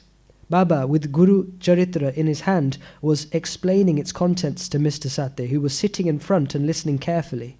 When he woke up, he remembered the dream and felt very happy. He thought that it was extremely kind of Baba, who awakens souls like his that are snoring in ignorance and makes them taste the nectar of Guru Charitra. Next day, he informed Kaka Sahib Dixit of this vision and requested him to consult Sai Baba regarding its meaning or significance, whether one sapta, week's reading was sufficient, or whether he should again begin. Kaka Sahib Dixit, when got a suitable opportunity, asked Baba, Deva, what did you suggest to Mr. Satya by this vision? Whether he should stop or continue the sapta? He's a simple devotee and his desires should be fulfilled. Then Baba replied, he should make one more sapta of the book if the work be studied carefully. The devotee will become pure and will be benefited. The Lord will be pleased and will rescue him from the bondage of mundane existence. At this time, Hemadpant was present there. He was shampooing Baba's legs. When he heard Baba's word, he thought in his mind, what? Mr. Satya read for a week and got a reward, and here I am reading it for 40 years with no result. His 7 days stay here becomes fruitful, while my 7 years stay, from 1910 to 1917, goes for nothing. Like a chatak bird, I am ever waiting for the merciful cloud, Baba, to pour its nectar on me and bless me with instruction. No sooner did this thought cross his mind, Baba knew it there and then. It was the experience of the bhaktas that Baba understood all their thoughts, and that he suppressed the evil thoughts and encouraged the good ones. Reading Hemadpant's mind, Baba at once asked him to get up, go to Shama, Madhavrao Deshpande, get from him rupees 15 as dakshina, sit and chit-chat with him for a while, and then return. Mercy dawned in Baba's mind, and so he issued this order. And who could disobey Baba's order?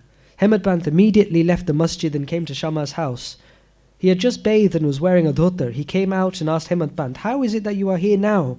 It seems that you have come from the masjid. Why do you look restless and dejected? Why are you alone? Please sit and rest, while I shall do my worship and return. In the meanwhile, you please take banbida, leaves and betel nuts, etc.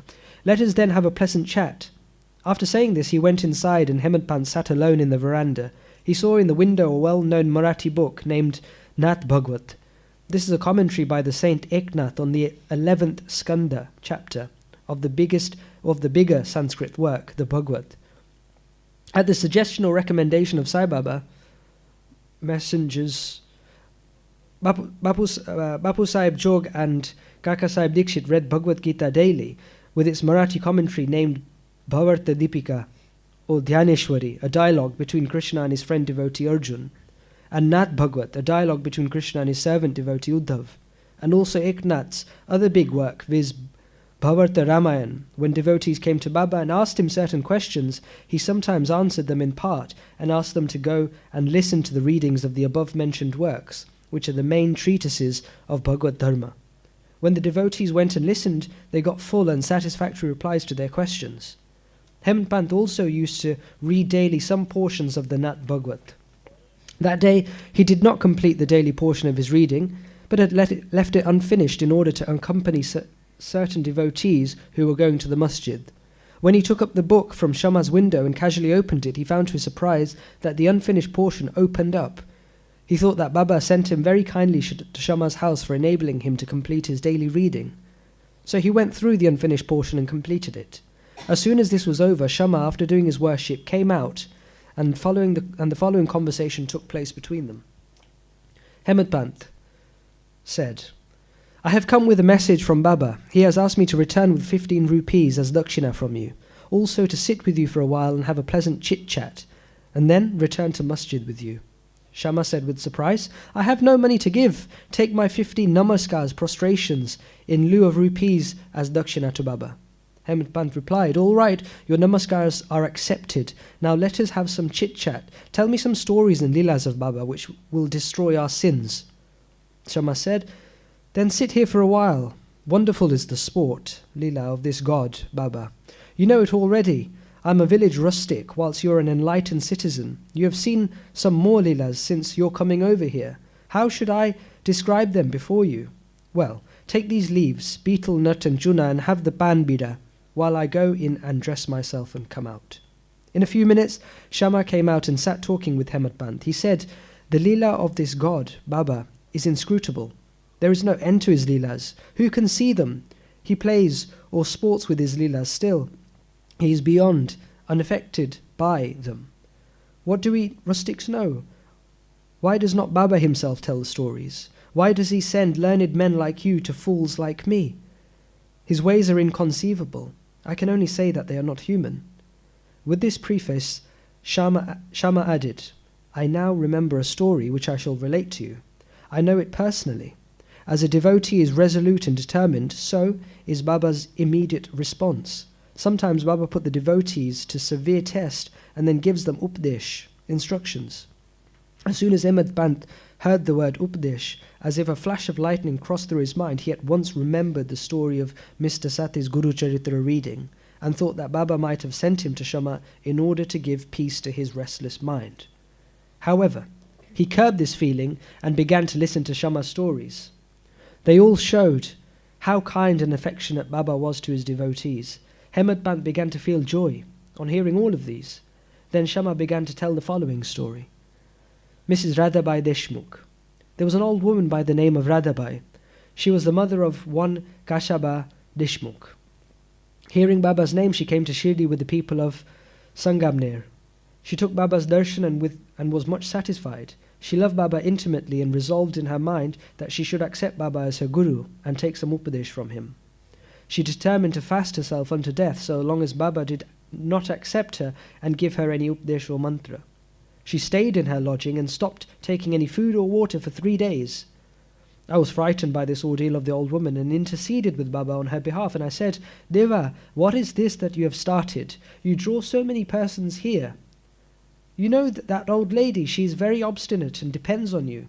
She has resolved to fast unto death. If you don't accept and instruct her, if anything worse happens, people will blame you and say that Baba did not instruct her, and in its consequence she met her death. So take some mercy on her, bless her and instruct her." Upon seeing her determination, Baba sent for her and made her change her mind by addressing as follows. "Oh mother, why do you have to subject yourself to unnecessary tortures? You are my mother and I am your child. Take pity on me and hear me through. I tell you my own story, which if you listen carefully will do you good. I had a guru. He was a great saint and most merciful. I served him long, very long. Still he would not blow any mantra into my ears. I had keen desire never to leave him, but to stay with and serve him, and at all costs receive some instructions from him. But he had his own way. He first got my head shaved and asked me for 2 paise as dakshina. I gave the same at once. You may say that as my guru was perfect, why should he ask for money, and how should he be called desireless? The reply is that he never cared for coins. What had he to do with them? His 2 paise were firm faith as number 1, and number 2, patience or perseverance. I gave these 2 paise to him, and he was pleased. I resorted to my guru for 12 years. He brought me up. There was no dearth of food or clothing. He was full of love, or say, he was love incarnate. How can I describe it? He loved me most. Rare is a deep guru like him. When I looked at him, he seemed as if he was in deep meditation, and then we both were filled with bliss. Night and day I gazed at him with no thought of hunger and thirst. Without him I felt restless. I had no other subject to meditate, nor any other thing than my guru to attend. He was my sole refuge. My mind was always fixed on him. This nishtha, firm faith, is 1 paise of dakshina. Saburi, patience or perseverance, is the other paise. I waited patiently and served my guru. This saburi will ferry you across the sea of this mundane existence. Saburi removes all sins and afflictions, gets rid of calamities in various ways, and casts aside all fear, and ultimately gives you success. Saburi is the mine of virtues, consort of good thought.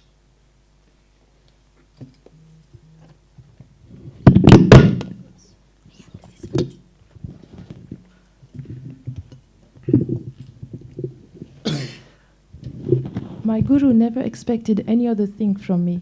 He never neglected me, but protected me at all times.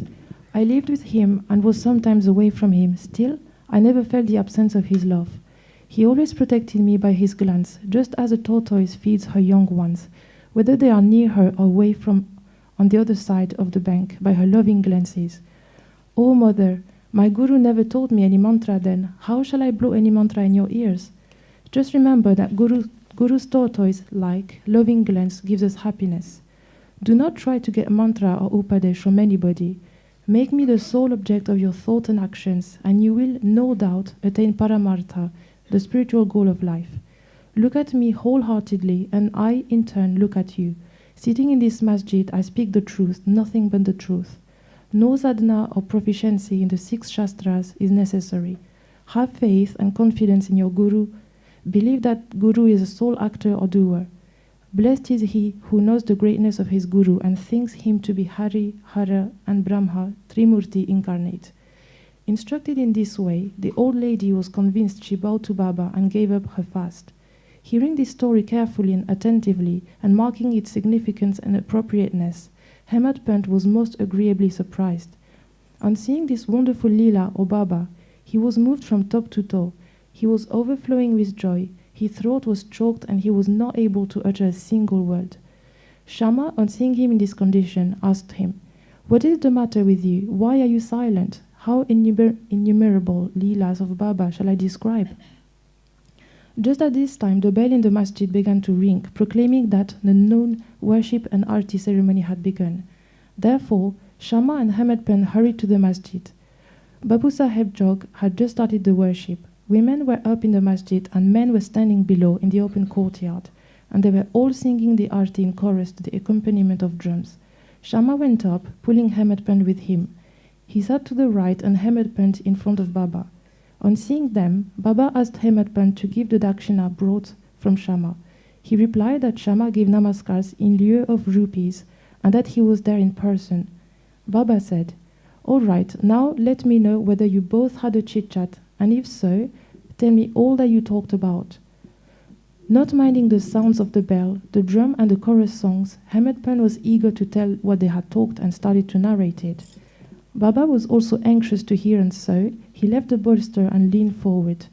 Hemadpant said all that they talked about was very pleasant, especially the story of the old lady was most wonderful, and that, on hearing it, he thought that his leela was inexplicable, and under the guise of that story, he really blessed him. Baba then said, "Wonderful is the story. How were you blessed? I would like to know everything in detail from you, so tell me all about it."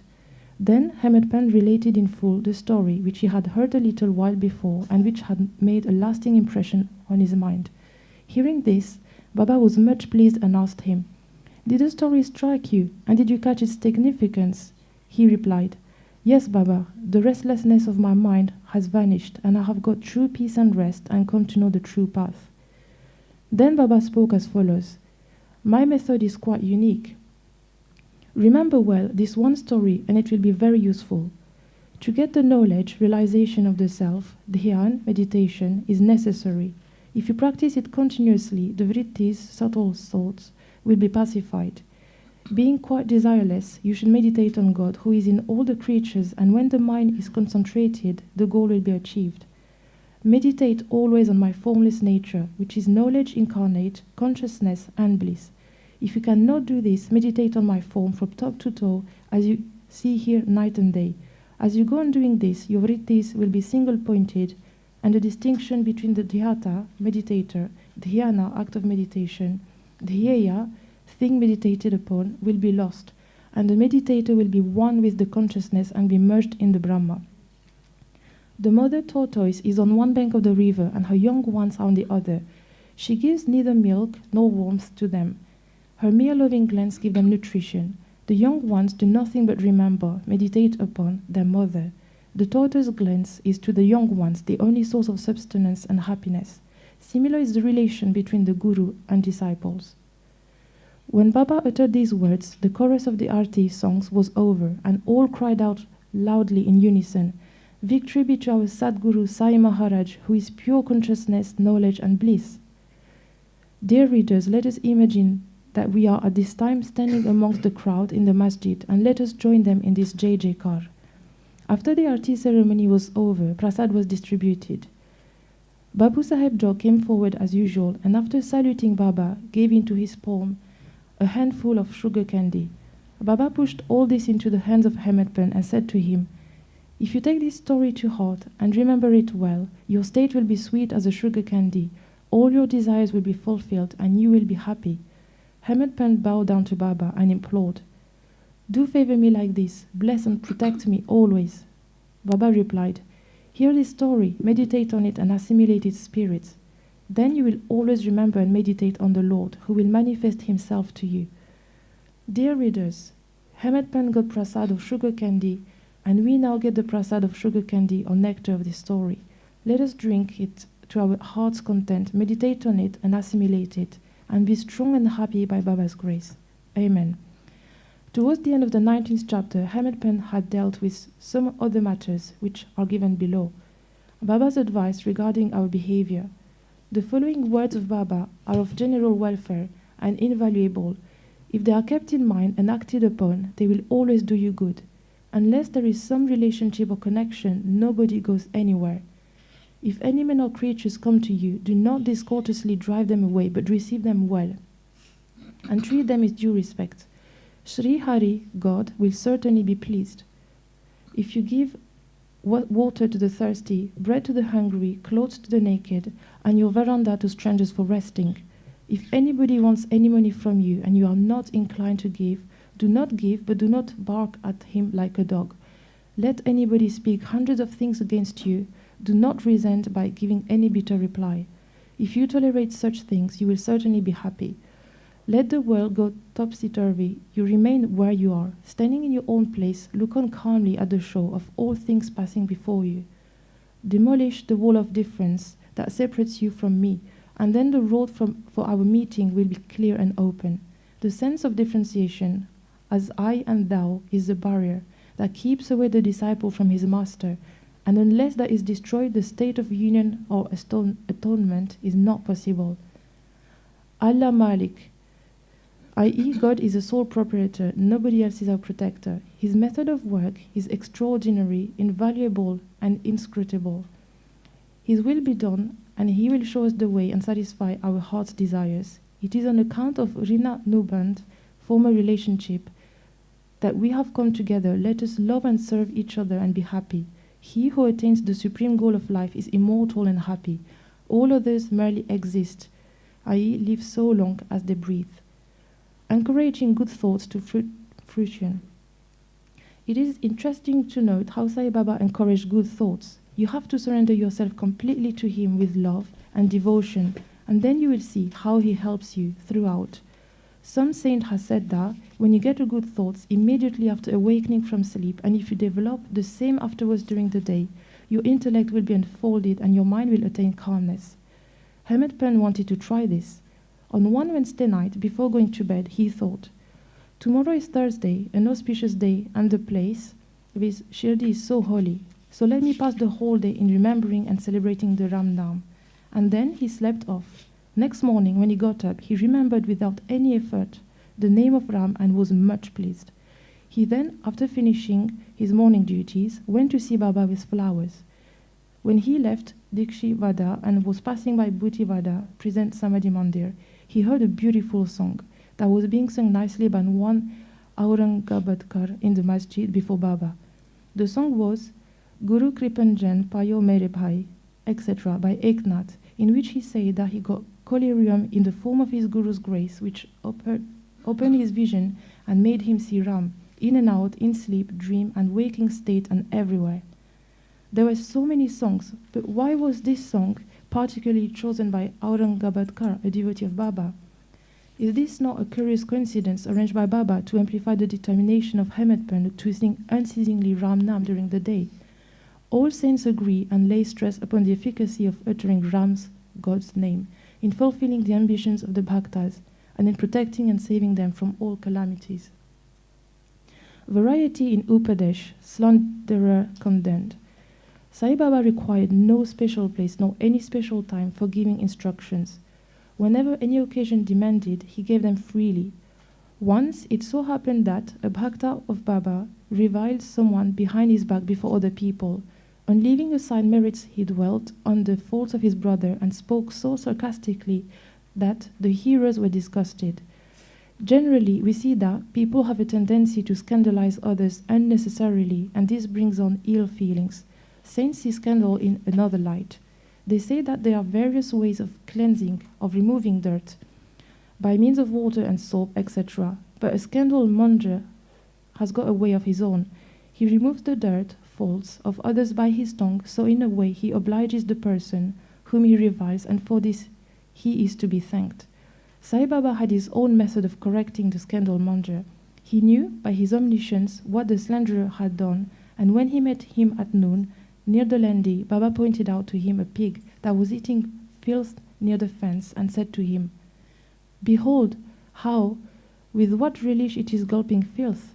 Your conduct is similar. You go on reviling your own brethren to your heart's content. After performing many deeds of merit, you are born as a human, and if you act like this, how can Shirdi help you in any way?" Needless to say that the bhakta took the lesson to his heart and went away. In this way, Baba went on giving instructions whenever necessary. If these are born in our minds and acted upon, the spiritual goal, realization, is not far off. There is a proverb which says, "If there be my Hari, Lord, he will feed me on my coat." This proverb is only true in respect of food and clothing, but if anyone believing this sits idle and does nothing in spiritual matters, he will be ruined. One has to exert himself to his utmost for attaining self-realization. The more he endeavors, the better for him. Baba said that he was omnipresent, transcending land, air, world, light, and heaven, and that he was not localized. To remove the misunderstandings of those who thought that Baba was only his body, 3 cubits and a half in length, he incarnated himself in this form, and if any devotee meditated on him day and night with complete self-surrender, he experienced complete union with him, like sweetness and sugar, waves and sea, eye and its sight. He who wants to get rid of the cycle of births and deaths should lead a righteous life with his mind calm and composed. He should not speak harshly to anyone so as to hurt him. He should always engage himself in good actions, should do his duties, and surrender himself, heart and soul, to him. He need not then be afraid of anything. He who trusts him entirely, hears and expounds his leelas and does not think of anything else, is sure to attain self-realization. Baba asked many to remember his name and to surrender to him, but to those who wanted to know who they were, "Who am I?" he advised Shravan, study, and Manan, contemplation. To some, he advised remembering God's name, to others, hearing his leelas, to some, worship of his feet, to others, reading and studying Adhyatma Ramayana, Jnaneshwari, and other sacred scriptures. Some he made sit near his feet, some he sent to Khandoba's temple, and some he advised the repetition of the 1,000 names of Vishnu, and some the study of Chandogya, Upanishad, and Gita. There was neither any limit nor any restriction to his instructions he gave in person or by visions and dreams. To someone addicted to drink, he appeared in his dream, sat on his chest, pressed it, and left him after he gave a promise not to touch liquor anymore. To some, he explained some mantras like Gurur Brahma in dreams. To some devotee who was practicing Hatha Yoga, he sent word that he should leave off Hatha Yoga practices, sit quiet, and wait. Saburi. It is impossible to describe all his ways and methods. In ordinary worldly dealings, he set examples by his actions, one of which is given below. Remuneration for labor. One day at noon, Baba came near Radhakrishna Mai's house and said, "Bring me a ladder." Some men brought it and set it against the wall of a house as directed by Baba. He climbed up on the roof of Vaman Gonkar's house, passed over the roof of Radhakrishna Mai's house, and then gone down from the other corner. What object Baba had, none could know. Radhakrishna Mai was at that time shivering with malaria. It may be to drive off that fever that he may have gone up there. Immediately after getting down, Baba paid 2 rupees to the person who brought the ladder. Somebody asked Baba why he paid so much for this. He replied that nobody should take the labor of others in vain. The worker should be paid his dues promptly and liberally. If the principle told by Baba be followed, i.e., if the remuneration for labor be paid promptly and satisfactorily, the laborers will turn out better, and both the laborers and the employers will be profited, and there will be no room for lockouts and strikes, no ill feeling between labor and capital. Bow to Shri Sai, peace be to all. Chapter 20. Das Ganesh problem solved by Kaka's maid servant. In this chapter, Hemadpant described how Das Ganesh problem was solved by Kaka Sahib Dikshit's maid servant. Preliminary. God was originally formless. He assumed a form for the sake of bhaktas. With the help of Maya, he played the part of an actor in the big drama of the universe. Let us remember and visualize Shri Sai. Let us go to Shirdi and see carefully the program after the noon Aarti. After the Aarti ceremony was over, Sai used to come out of the Masjid and standing on his edge distributing Udi to the devotees with a very kind, gracious and loving looks. The bhaktas also got up with equal fervor, claps with his feet and had the bliss of Udi. Baba passed handfuls of Udi into the palms of devotees and marked their foreheads with Udi with his own hands. The love he bore for them in his heart was boundless. Then he addressed the bhaktas, "O Banu, Bhau, go home to take your lunch. You and Anna, go to your lodgings. You Babu, enjoy your meal." In this way, he accosted each and every devotee and sent them home. Even now, you can have the pleasure of these sights if you bring into play your imagination. Now, bringing Sai in your mental vision, let us meditate on him, from his feet upwards to his face, prostrating before him humbly, lovingly, and reverently. Isha Upanishad. Das Ganu was once started to write a Marathi commentary on the Isha Upanishad. Let us give a brief idea of this Upanishad before proceeding further. It is called Maha Mantra Upanishad, as it is embodied in the mantra of the Vedic Sanhita. It constitutes the last or the 40th chapters of Vijaya Sai Sanhita, Yajurveda, and it is therefore called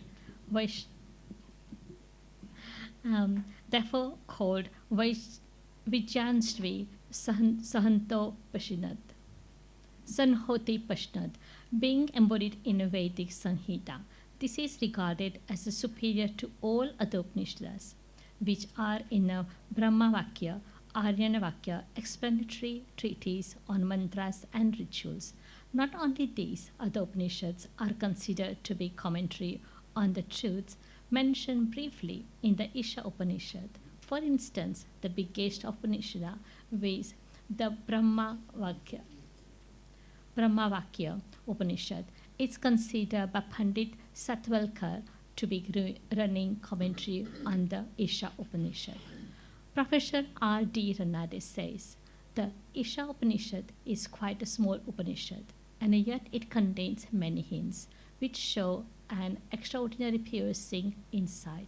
Within a short compass of 18 verses, it gives a valuable mystical description of the Atma, a description of an ideal sage who stands unruffled in the midst of temptation and sorrows, and admiration of the doctrine or Karma Yoga, as later formulated.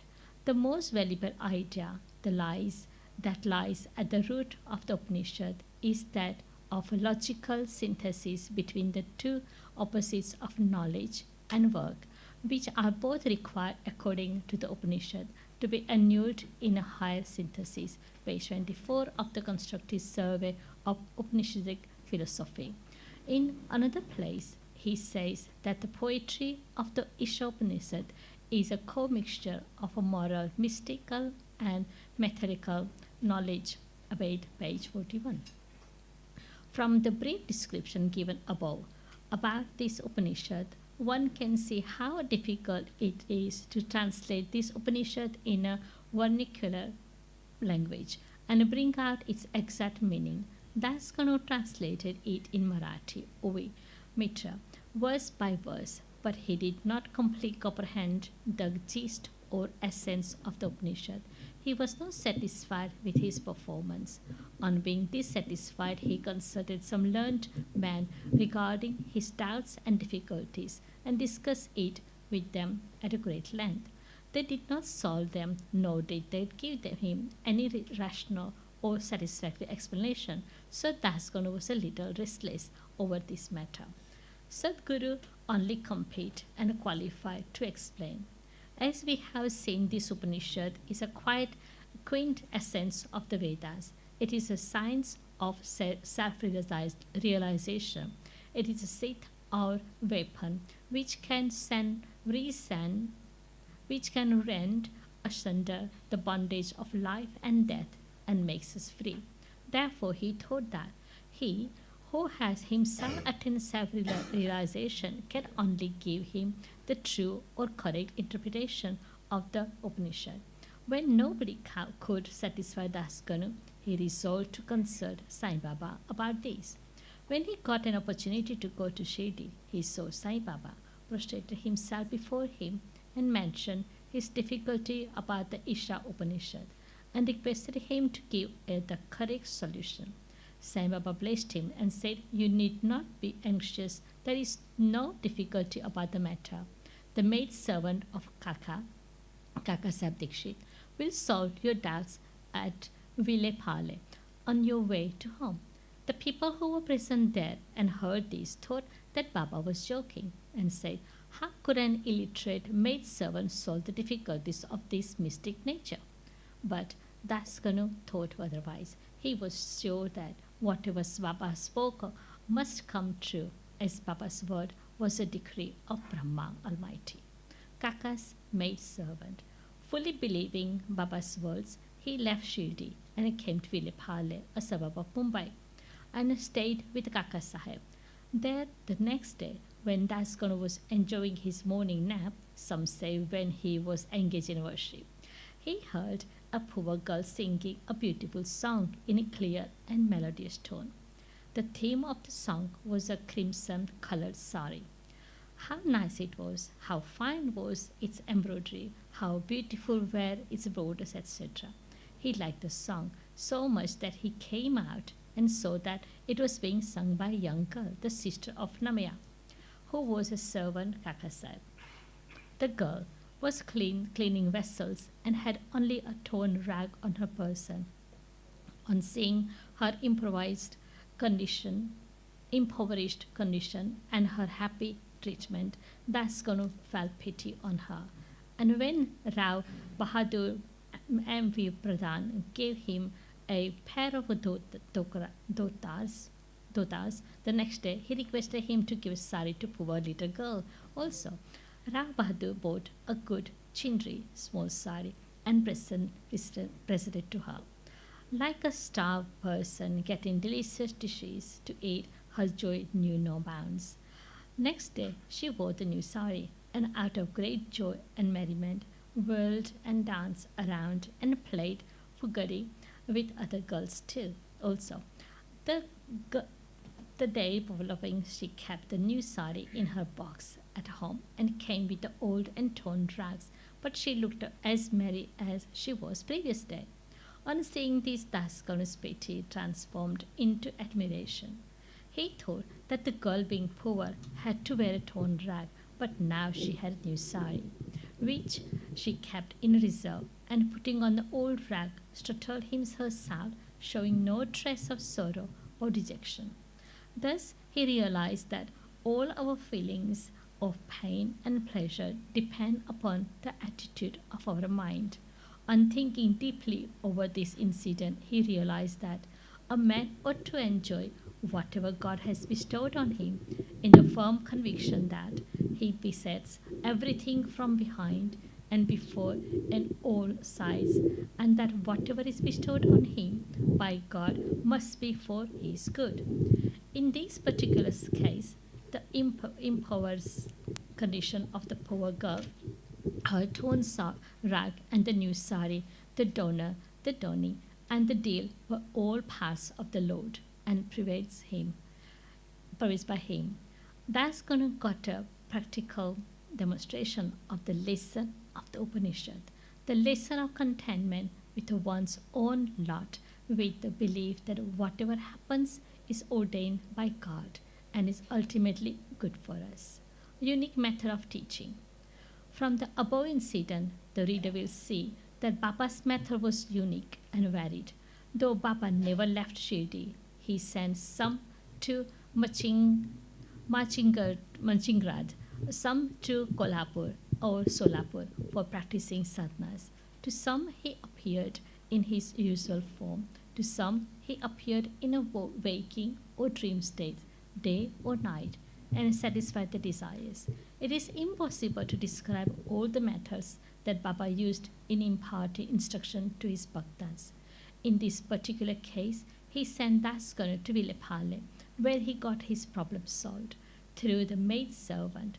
To those who say that it was not necessary to send away Dasganu and that Baba could have personally taught him, we say that Baba followed the right or best course, or how else could Dasganu learn a great lesson? Now we close the chapter with another beautiful extract from about the Upanishad. The ethics of the Isha. One of the main features of the Isha Upanishad is the ethical advice it offered, and it is interesting to note that the ethics of the Upanishad are definitely based upon the metaphysical position given in it. The very opening words of Upanishad tells us that God pervades everything. As a corollary from this metaphysical position, the ethical advice it offers is that a man ought to enjoy whatever God bestowed on him in the firm belief that as he pervades everything, whatever is bestowed on him by God must be good. It follows naturally that Upanishad should forbid us from coveting another man's property. In fact, we are fitting taught here a lesson of contentment with one's own lot, in the belief that whatever happens is divinely ordained and hence it is good for us. Another moral advice is that man must spend his lifetime always in doing action, specifically the karmas, and joining in the sastras, with resigning to his will.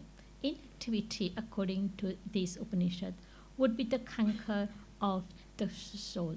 It is only when a man spends his lifetime in doing actions in this manner that he can hope to attain the ideal of nishkarma.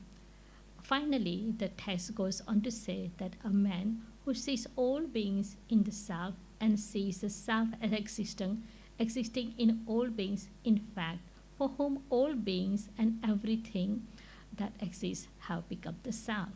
How can such a man suffer for infatuations? What ground would such a man have for grief? Loathfulness, infatuations, and grief verily proceed from our not being able to see the Atma in all being things. But a man who realizes the oneness of all things, for whom everything has become the self, must ipso facto cease to be affected by the common foibles of humanity. Page 169-170 of the Creative Peer of Masjid, Balvika and Rande. Bow to Shirdi Sai, peace be to all. Chapter 21. Stories of 1 V.H. Thakur, 2 Anantarao Bhatnagar, and 3 Bandapur Pleader. In this chapter, Hemadpant relates the stories of Vinayaka Harishchandra Thakur, B.A. Anantarao Bhatnagar of Pune, and a pleader from Bandapur. All these stories are very interesting, which is very carefully read and grasped will lead the readers onto the spiritual path. Preliminary. It is a general rule that it is our good luck in the form of accumulations of merits in past births that enable us to seek the company of saints and profit it thereby. As an illustration of this rule, Hemadpant gives his own instance. He was a resident magistrate of Bandra, a suburb of Bombay, for many years. A famous Mohammedan saint named Bir Mulana was living there, and many Hindus, Parsis, and many others who followed different religions used to go to him and take his darshan. His Mujawar, priest by the name of Innes, pressed Hemadpant many a time, day and night, for going to see him for the same reason or other that he was not able to see him.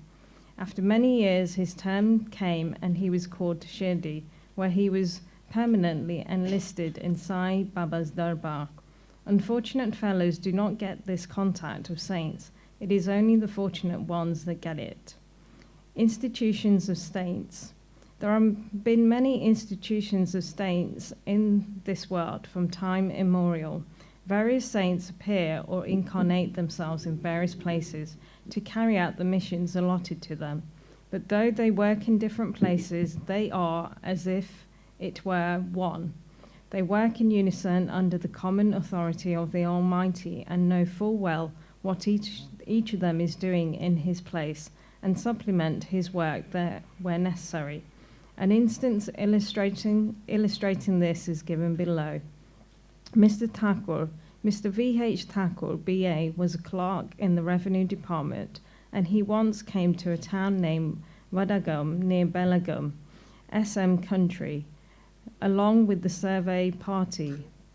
There he saw a Ramdasi saint, Appa, and bowed before him. The saint was explaining a portion from the book Vichar Sagar of Nishchal Das, a standard work on Vedanta, to the audience. When Thakur was taking his leave to go, he said to him, "You should study this book, and if you do so, your desires will be fulfilled, and when you go to the north in the discharge of your duties in future, you will come across a great saint by your good luck, and then he will show you your future path and give rest to your mind and make you happy." Then he was transferred to Junar, where he had to go by crossing Nana Gut.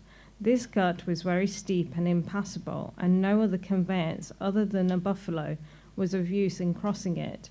So he had to take up a buffalo ride through the gut, which inconvenienced and pained him much.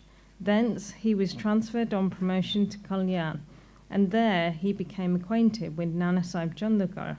He heard much about Sai Baba from him and wished to see him. Next day, Nana Sahib had to go to Shirdi, and he asked Thakur to accompany him. He could not do so, as he had to attend the Thane civil court for a civil case. So Nana Sahib went alone. Thakur went to Thane, but there was a case, the case was postponed. Then he repented for not accompanying Nana Sahib. Still, he left for Shirdi, and when he reached there, he found that Nana Sahib had left the place the previous day. Some of his other friends whom he met there took him to Baba. He saw Baba, fell at his feet and was overjoyed. His eyes were full of tears of joy, and his hair stood on end. Then, after a while, the omniscient Baba said to him, "The path of this place is not so easy as the teachings of the Gara Saint Appa, or even as a buffalo ride in the Nane Gut. In this spiritual path, you have to put in your best exertion, as it is very difficult." When Thakur heard these significant signs and words, which none else than he knew, he was overwhelmed with joy. He came to know that the word of Garnase saint had turned true. Then, joining both hands and placing his head on Baba's feet, he prayed that he should be accepted and blessed. Then Baba said, "What Appa told you was all right, but these things have to be practiced and lived. Mere reading won't do. You have to think and carry out what you read, otherwise it is of no use. Mere book learning without the grace of the Guru and self-realization is of no avail." The theoretical portion was read from the book Vichar Sagar by Thakur, but the practical ways were shown to him at Shirdi. Another story given below will bring out this truth more forcibly. Anantrao Bhatnagar. One gentleman from Pune by the name of Anantrao Bhatnagar wished to see Baba. He came to Shirdi and took Baba's darshan. His eyes were appeased and he was much pleased. He fell at Baba's feet and after performing proper worship said to Baba, "I have read a lot, studied Vedas, Vedantas and Upanishads and heard all the Puranas, but still I have got any peace of mind. I have not got any peace of mind. So I think that after all my reading was useless. Simple, ignorant, devout persons are better than myself. Unless the mind becomes calm, all book learning is of no avail. I have heard from many people that you easily give peace of mind to so many people by your mere glance and playful word. So I have come here. Please take pity on me and bless me." Then Baba told him a parable which was as follows. Parable of 9 stools, no Vida Bhakti. Once a Saudagar merchant came here. Before him a mare passed her stall, 9 boars a stall. The merchant, intent on his quest, spread the end of his dhota and gathered up all the 9 boars in it, and thus he got concentration, peace of mind. Mr. Bhatnagar could not make out the meaning of this story, so he asked Ganesh Damodar, alias Dada Kerkal, what does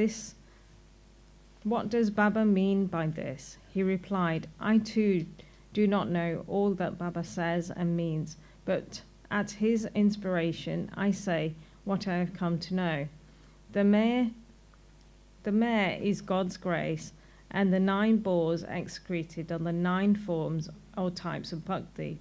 First Shravanam, hearing, 2 Kirtan, praying, 3 Smaran, remembering, 4 Badasevanam, resorting to the feet, 5 Archana, worship, 6 Namaskar, bowing, 7 Dasya, service, 8 Sakya Vetya, friendship, and 9 Atmaniveda, surrender of the self. These are the 9 types of bhakti. If any of these is faithfully followed, Lord Hari will be pleased and manifest himself in the home of the devotee. All the sadhanas with japa, vocal worship, tapa, penance, yoga, practice and studying the scriptures and expounding them are quite useless unless they are accomplished by bhakti, i.e. devotion. Knowledge of the Vedas or fame as a great jnani and mere formal bhajan worship are of no avail. What is wanted is full devotion. Consider yourself as a merchant or seeker after the truth and be anxious and eager like him to collect and cultivate the 9 types of devotion. Then you will attain stability and peace of mind. Next day, when Bhatnagar went to Baba for salutation, he was asked whether he collected the 9 boars or stall. Then he said that he being a poor fakir should first be graced by Baba, and then they will be easily collected. Then Baba blessed and comforted him, saying that he would attain peace and welfare. After hearing this, Bhatnagar became overjoyed and happy. The Pandharpur pleader. We should close this chapter with a short story showing Baba's omniscience and his using it, correcting people and setting them on the right path. Once a pleader from Pandharpur came to Shirdi, went to the Masjid, saw Sai Baba, fell at his feet, and without being asked, offered some dakshina and sat in the corner, eager to hear the talk that was going on. Then Baba turned his face towards him and said, "How cunning the people are! They fall at the feet, offer dakshina, but inwardly they give abuses behind the back. It is not this wonderful?" The cap remark fitted the pleader, and he had to wear it.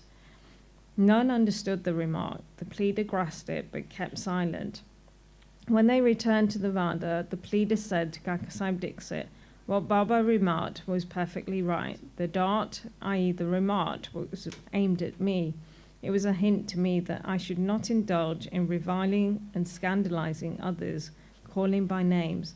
Only when the sub-judge or the Munis of Pandharpur, Mr. Nulkar, came and stayed here for the improvement of his health, a discussion about this matter was going on in the bar-room at Pandharpur, as it ever happens in many bar-rooms.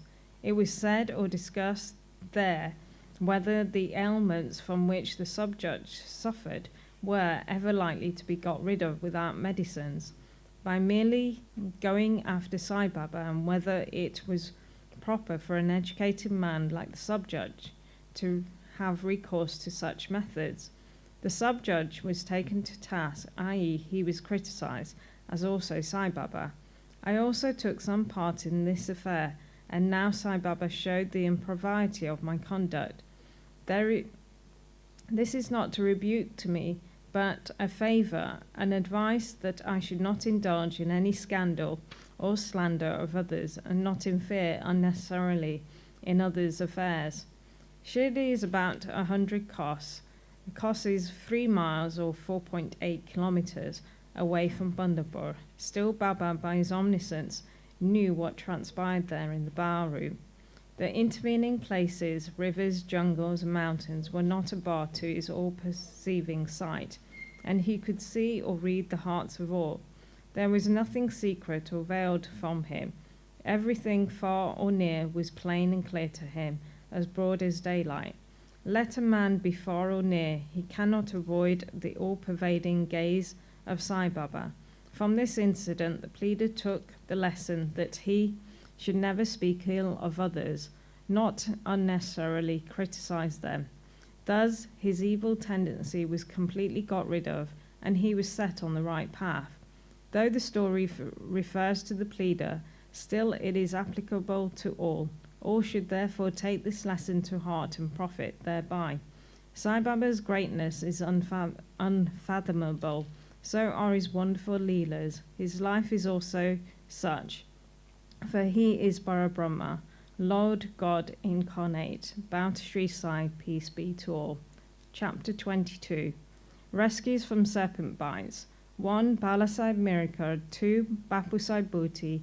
3. Amir Shaka. 4. Hemadpant Baba's opinion regarding killing of serpents. Preliminary. How to meditate on Baba. No one has been able to fathom the nature or the form of Almighty. Even the Vedas and the thousand-tongued Shesha are not able to describe it fully. But the devotees cannot but know and look at the form of the Lord, for they know that his feet are the only means of their happiness. They know no other method of attaining the supreme goal of life, except meditating on the holy feet. Hemadpant suggests an easy way of devotion and meditation as follows. As the dark fortnight of every month wears out gradually, the moonlight also wanes in the same degree, and on the new moon day we do not see the moon at all, nor do we get her light. Therefore, when the bright fortnight begins, people are very anxious to see the moon. On the first day, the moon is not seen, and on the second day, also, she is not clearly visible. Then the people are asked to see the moon through an opening between two branches of a tree, and when they begin to see through the aperture eagerly, and after concentrating on range of knowledge, the distant small crescent of the moon comes to their great delight with their ken. Following this clue, let us try to see Baba's light. Look at Baba's posture, how fine it is. He is sitting with his legs folded, the right leg held across the left knee. The fingers of the left hand are spread on the right foot. On the right toe are spread his two fingers, the index and middle ones. By this posture, Baba means to say, as if it were, if you want to see my light, be egoless and most humble and meditate on my toe through the opening between the two branches, index and middle fingers, and then you will be able to see my light. This is the easiest means of attaining devotion. Now, for a moment, let us turn to Baba's life. Shirdi had become a place of pilgrimage on account of Baba's stay there. People from all quarters began to flock there, and both the rich and the poor began to be benefited in more ways than one, and in some form or other. Who can describe Baba's boundless love and his wonderful natural knowledge and his all-pervasiveness? Blessed is he who could experience one or all these. Sometimes Baba observed long silences, which was in a way his dissertation on Brahma. At other times, he was consciousness bliss incarnate, surrounded by his devotees. Sometimes he spoke in parables, and at other times indulged in wit and humour. At times he was quite unambiguous, clear, and at times he seemed enraged. Sometimes he gave his teachings in a nutshell. At other times he argued at length. Many a time he was very plain. In this way he gave varied instructions to many, according to their requirements. His life was therefore inscrutable, beyond the ken of our mind, beyond our intellect and our speech. Our longing to see his face, to talk with him and hear his leelas was never satisfied. Still we were overflowing with joy. We can count the showers of rain and cycle and tie the wind in a leather bag, but who can gauge or measure his leelas? Now we deal here with one aspect of them, viz. How he anticipated and forestalled the calamities of his devotees and warned them off in time. Bala Sahib Mirika, son of Sridhar Kaka Sahib Mirika, was a mamlatdar of Kopagam. He was going on tour to Chitali. On the way, he came to Shirdi to see Sai Baba. When he went to the Masjid and prostrated himself before Baba, the usual conversation regarding health and other matters commenced, when Baba sounded a note of warning as follows. Do you know our Dwarkamai? As Bala Sahib did not understand, he kept quiet. Baba continued, this is our Dwarkamai, where you are sitting. She wards off all dangers and anxieties of children who sit on her lap. This Masjid Mai is presiding deity, is very merciful. She is the mother of the simple devotees, whom she will save in calamities. Once a person sits on her lap, all his troubles are over. He who rests in her shade gets bliss. Then Baba gave him Udi and placed his protecting hand on his head. When Bala Sahib was about to depart, he again said, do you know this Lamba Baba, long gentleman, viz. Serpent? Then, closing his left fist, he brought it near his right elbow. Moving his left arm like the hood of a serpent, he said, he is so terrible, but what can he do to the children of Dwarkamai?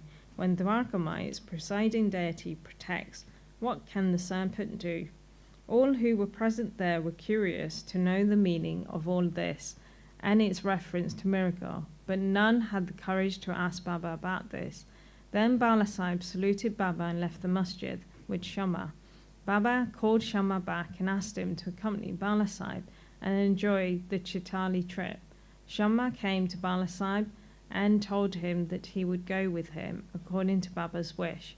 Bala Sahib replied that he need not come as he would be inconvenienced. Shamma returned to Baba and told him what Bala Sahib said to him. Baba said, "All right, do not go. We should mean well and do well. Whatever is destined to happen will happen." In the meanwhile, Bala Sahib thought over again and called Shamma, asked him to accompany him. Then Shamma went again to Baba and after taking his leave started with Bala Sahib in the Tanga. They reached Chitali at 9 p.m. and encamped in the Maruti temple. The office police had not come, so they sat quiet in the temple, talking and chit-chatting. Bala Sahib was sitting on a mat reading a newspaper. His uparni, upper dhota, was spread across his waist, and on part of it a snake was sitting unobserved. It began to move with a rustling sound which was heard by the peon. He brought a lantern, saw the snake and raised an alarm. "Serpent! Serpent!" Bala Sahib was frightened and began to quiver. Shamma was also amazed. Then he and others moved noisily and took sticks and clubs in their hands. The snake got slowly down from the waist and it moved away from Bala Sahib, and it was immediately done to death. Thus this calamity, which was prophesied by Baba, was averted, and Bala Sahib's love for Baba was deeply confirmed. Bapu Sahib Bhuti, a great astrologer named Nana Sahib Dengal, told one day Bapu Sahib Bhuti, who was then in Shirdi, "Today is an auspicious day for you. There is danger to your life." This made Bala Sahib restless. When they, as usual, came to the Masjid, Baba said to Bapu Sahib, "What did this Nana say? He foretells death for you. Well, you need not be afraid. Tell him boldly, let us see how death kills." Then later in the evening, Bapu Sahib went to his privy for easing himself, where he saw a snake. His servant saw it and lifted a stone to strike at it. Bapu Sahib asked him to get a big stick, but before the servant returned with the stick, the snake was seen moving away and soon disappeared. Bapu Sahib remembered with joy Baba's words of fearlessness. Amir Shaka was a native of the village Golak in Kopargaon Taluka. He belonged to the butcher caste. He worked as a commission agent in Bandra and was well known there. He once suffered from rheumatism, which gave him much pain. He was then reminded of God, and so he left his business and went to Shirdi and prayed to Baba to relieve him from his malady. Baba then stationed him in Chawadi. The Chawadi was then a damp, unhealthy place, unfit for such a patient, and any other place in the village or Korle itself would have been better for Amir, but Baba's words was a deciding factor and the chief medicine. Baba did not allow him to come to the masjid, but fixed him in the Jawadi, where he got very great advantage. Baba passed via Jawadi every morning and evening, and every alternate day Baba went to the Jawadi in a procession and slept there. So Amir got Baba's contact very often. Easily, Amir stayed there for full 9 months, and then somehow or other he got disgust for the place afterwards. So one night he stealthily left the place and came to Kopargaon and stayed in the Dharamshala. There he saw an old dying fakir who asked him for water. Amir brought it and gave it to him. As soon as he drank it, he passed away. Then Amir was in a fix. He thought that if he went and informed the authorities, he would be held responsible for the death, as he was the first and sole informant and knew something about it. He repented for his action, viz. Leaving Shirdi without Baba's leave, and prayed to Baba. He then determined to return to Shirdi, and that same night he ran back, remembering and muttering Baba's name on the way, and reached Shirdi before daybreak, and became free from anxiety. Then he lived in the Chawadi in perfect accordance with Baba's wishes and orders, and got himself cured. One night it so happened that Baba cried at midnight, "Oh, Abdul, some devilish creature is dashing against the side of my bed." Abdul came with the lantern, examined Baba's bed, but found nothing. Baba asked him to examine carefully all the place and began to strike the ground with his satgar. Seeing this leela of Baba, Amir thought that Baba might have suspected some serpent had come there. Amir could know by close and long contact the meaning of Baba's words and actions. Baba then saw near Amir's cushion something moving. He asked Abdul to bring the light in, and he brought it. He saw a coil of serpent there, moving its head up and down. Thereupon the serpent was immediately beaten to death. Thus Baba gave timely warning and saved Amir. Hemadpant, Scorpion and Serpent. 1. At Baba's recommendation, Kakasahib Dixit was daily reading the 2 works of Sri Eknath Maharaj, viz. Bhagwat and Parvata Ramayan, and Hemadpant had the good fortune to be on one of the audience when the reading of the works was going on. Once a portion of the Ramayan relating to Hanuman's testings Ram's greatness according to his mother's instructions was being read. All the listeners were spellbound. Hemadpant was one of them. A big scorpion, none knew where it came from, jumped and sat on the right shoulder of Hemadpant, on his upper dhota. First it was not noticed, but as the Lord protects those who are intent on hearing his stories, he casually cast a glance over his right shoulder and noticed it. He was dead silent, not a bit moved there or here or there. It seemed as if it also enjoyed the reading. Then, by the Lord's grace, Hemadpant, without disturbing the audience, took the 2 ends of the dhota, folded them and brought them together, enclosing the scorpion within. Then he went out and threw it in the garden. 2. On another occasion, some persons were sitting in the upper floor of Kakasahib's wada just before nightfall, when a serpent crept through a hole in the window frame and sat coiled up. A light was brought. Though it was first dazzled, yet it sat still and only moved his head up and down.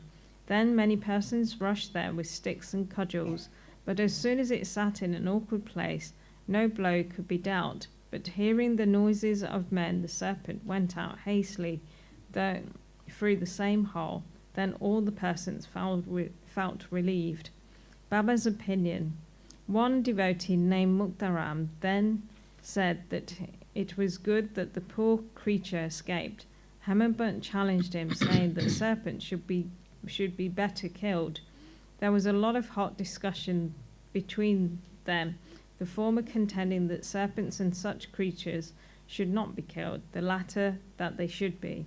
As the night came on, the discussion came to an end without any decision being arrived at. Next day, the question was referred to Baba, who gave his settled opinion as follows. God lives in all beings and creatures, whether they be serpents or scorpions. He is the great whirlpool of the world, and all beings, serpents and scorpions, etc., obey his command. Unless he wills it, nobody can do any harm to others. The world is all dependent on him, and no one is independent. So we should take pity and love all creatures, leave off adventurous fights and killings, and be patient. The Lord God is protector of all. Bow to Shri Sai, peace be to all. Chapter 23. Yoga and onion, Shamma cured of snake bite, cholera audience broken, ordeal of Guru Bhakti. Preliminary. In reality, this jiva, human soul, transcends the 3 qualities with sattva, rajas and tamas, but being deluded by Maya, he forgets his nature, which is pure consciousness, knowledge, bliss, and thinks that he is the doer, and thus entangles himself in endless miseries and does not know the way of deliverance. The only way of deliverance is the loving devotion towards the Guru's feet. The great player or actor, Lord Sai, has delighted his bhaktas and transformed them into himself, his nature. We regard Sai Baba as an incarnation of God, for reasons already stated, but he always said that he was an obedient servant of God. Though in incarnation, he showed the people the way how to behave satisfactorily and carry out the duties of their respective stations, varnas in his life. He never emulated others in any way, nor asked others to have something done for him. For him, who saw the God in all movable and immovable things of this world, humility was the virtue. None he disregarded or disrespected, nor he saw Narayan, Lord in all beings. He never said, I am God, but that he was a humble servant, and he always remembered him and always uttered Allah Malik. God is the sole proprietor or owner. We do not know the various kinds of saints, how they behave, what they do, etc. We only know that by God's grace they manifest themselves in this world to liberate the ignorant and bound souls. If there be any store of merits on our account, we get a desire or interest in listening to the stories and leelas of the saints, otherwise not. Let us now turn to the main stories of this chapter, Yoga and Onion. Once it so happened that a sadhak of yoga came to Shirdi with Nana Sahib Chandorkar. He had studied all the works on yoga, including the Yoga Sutras of Patanjali, but had no practical experience. He could not concentrate his mind and attain samadhi even for a short time. He thought that if Sai Baba will be pleased with him, he will show him the way to attain samadhi for a longer time. With this object in view, he came to Shirdi, and when he went to the masjid, he saw Sai Baba eating chapati with onion. On seeing this, a thought crossed his mind. How can this man eating stale bread with raw onions solve my difficulties and help me? Sai Baba read his mind and said to Nana Sahib, "Oh Nana, he who has the power to digest onion should eat it and none else." Hearing this remark, the yogi was wonderstruck and he fell at Baba's feet with complete surrender. With pure and open mind, he asked his difficulties and got their solutions from Baba.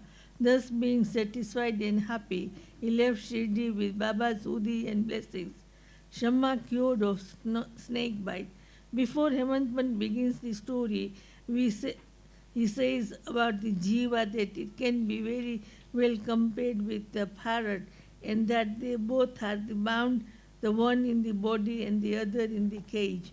Both think that their present bound state is good for them. It is only when a helper, example Guru, comes and by God's grace opens their eyes and liberates them from their bondage, that their eyes are open to a greater and larger life, compared to which their former bound and limited life is nothing. In the last chapter, it was shown how Baba anticipated the calamity that was to befall on Mr. Miracle and rescued him from it. Now let the readers hear a story more interesting than this. Once Shamma was bitten by a poisonous snake. His little finger of the hand was stung and the poison began to spread in the body. The pain was also severe and Shamma thought that he would pass away soon. His friends wanted to take him to the god Vithoba, where such cases were often sent, but Shamma ran to the Masjid to his Vithoba Sai Baba. When Baba saw him, he began to scold the abuse. He got enraged and said, "Oh, Bile Bhatur, dear priest, do not climb up. Beware if you do so." And then roared, "Go, get away, come down." Seeing Baba's thus red with wrath, Shamma was greatly puzzled and disappointed. He thought that the masjid was his home and Sai Baba his sole refuge. But if he was driven away like this, where would he go? He lost all hopes of life and kept silent. After a while, when Baba became normal and calm, Shamma went up and sat near him. Then Baba said to him, "Don't be afraid. Don't dare a jot, a small amount. The merciful fakir will save you. Go and sit quiet at home. Don't go out. Believe in me and remain fearless and have no anxiety." Then he was sent home immediately afterwards. Baba sent Tatya Patil and Kaka Sahib Dikshit to him with instructions to the effect that he should eat what he liked, should move around in the house, but should in no case lie down and sleep. Needless to say that these instructions were acted upon and Shamma got all right in a short time. The only thing to be remembered in this connection is this: the words of Baba, or 5 syllables mantra, is "Go, get away, come down," were not addressed to Shamma as it apparently looked, but they were a direct order to the snake and his poison not to rise up and circulate through Shamma's body. Like others well versed in mantra shastra, he had not to use any incantation, charge rice or water, etc. His words only were most efficacious in saving the life of Shamma. Anyone hearing this story and other similar ones will beget firm faith in the feet of Sai Baba, and the only way to cross the ocean of Maya is to remember the feet of Baba in the heart. Cholera epidemic. Once cholera was raging virtually in Shirdi. The residents were much frightened and they stopped all communication with the outside people. The punch of the village assembled together and decided upon 2 ordains as a remedy to check and put down the epidemic. They were: 1, no fuel cart should be allowed to come in the village, and 2nd, no goat should be killed there. If anybody disobeyed these ordains, they were to be fined by the village authorities and punched. But Baba knew that all this was mere superstition, and therefore he cared a damn for the cholera ordinance. While the ordinance were in force, a fuel cart came there and wanted to enter the village. Everybody knew that there was dearth or scarcity of fuel in the village. Still, the people began to drive away the fuel cart. Baba came to know of this. He came to the spot and asked the cartman to take the fuel cart to the Masjid. None dared to raise his voice against this action of Baba. He wanted fuel for his duni, and so he purchased it like an Angihotre, keeping his sacred fire alive throughout his life. Baba kept his duni ever burning all day and night, and for this he always stocked the fuel. Baba's home, example, the masjid, was free and open to all. It had no lock and key, and some poor people removed some wood from there for their use. Baba did not grumble about this. Baba saw that the whole universe was pervaded by the Almighty, and so he never bore enmity or ill will to anybody. Though perfectly detached, he behaved like an ordinary householder to set an example to the people.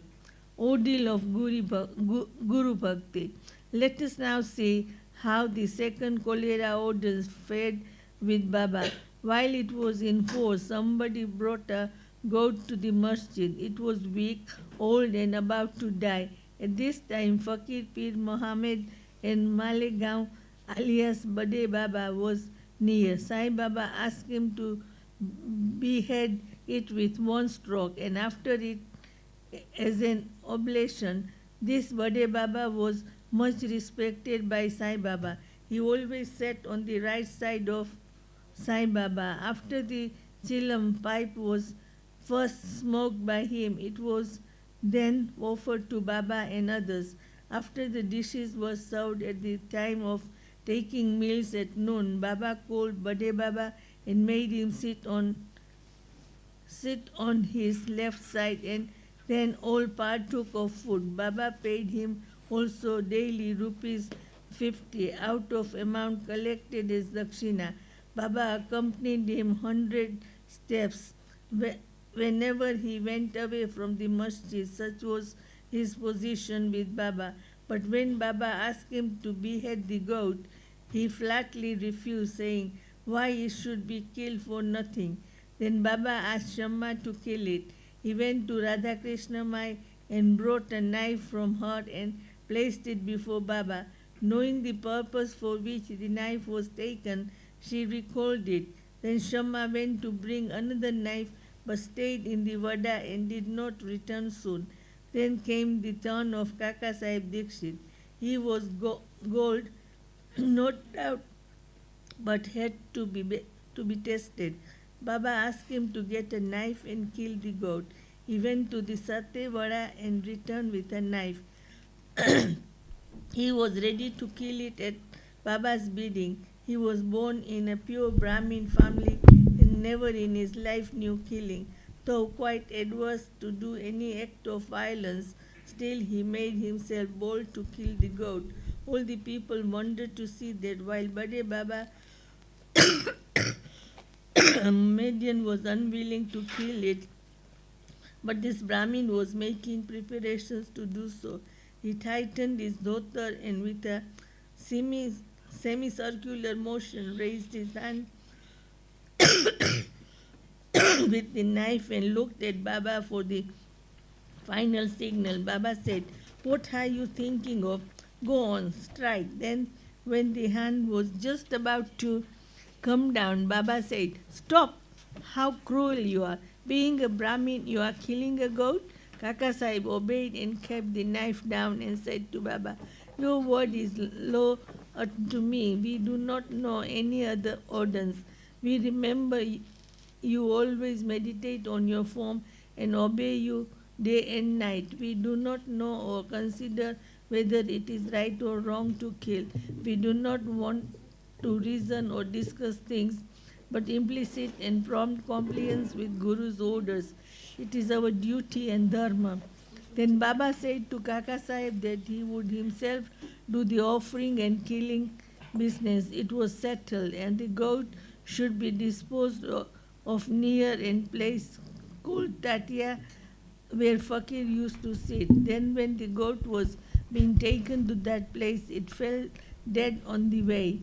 Hemadpant closes the chapter with a classification of disciples. He says that there are of three kinds: first or the best, second or average, and third or ordinary.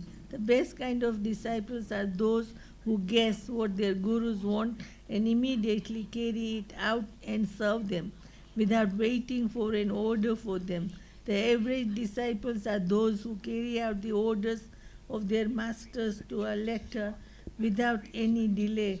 And the third kind of disciples are those who go on postponing the carrying out of their order and make mistakes at every step. The disciples should have firm faith, backed up by intelligence, and if they add patience to this, their spiritual goal will be distant. Control our breath, ingoing and outgoing, or hatha yoga, or other difficult practices are not at all necessary. When the disciple gets the above mentioned qualities, they become ready for further instructions, and the masters then appear and lead them on in their spiritual path to perfection. In the next chapter, we deal with Baba's interesting wit and humor. Bow to Shri Sai, peace be to all.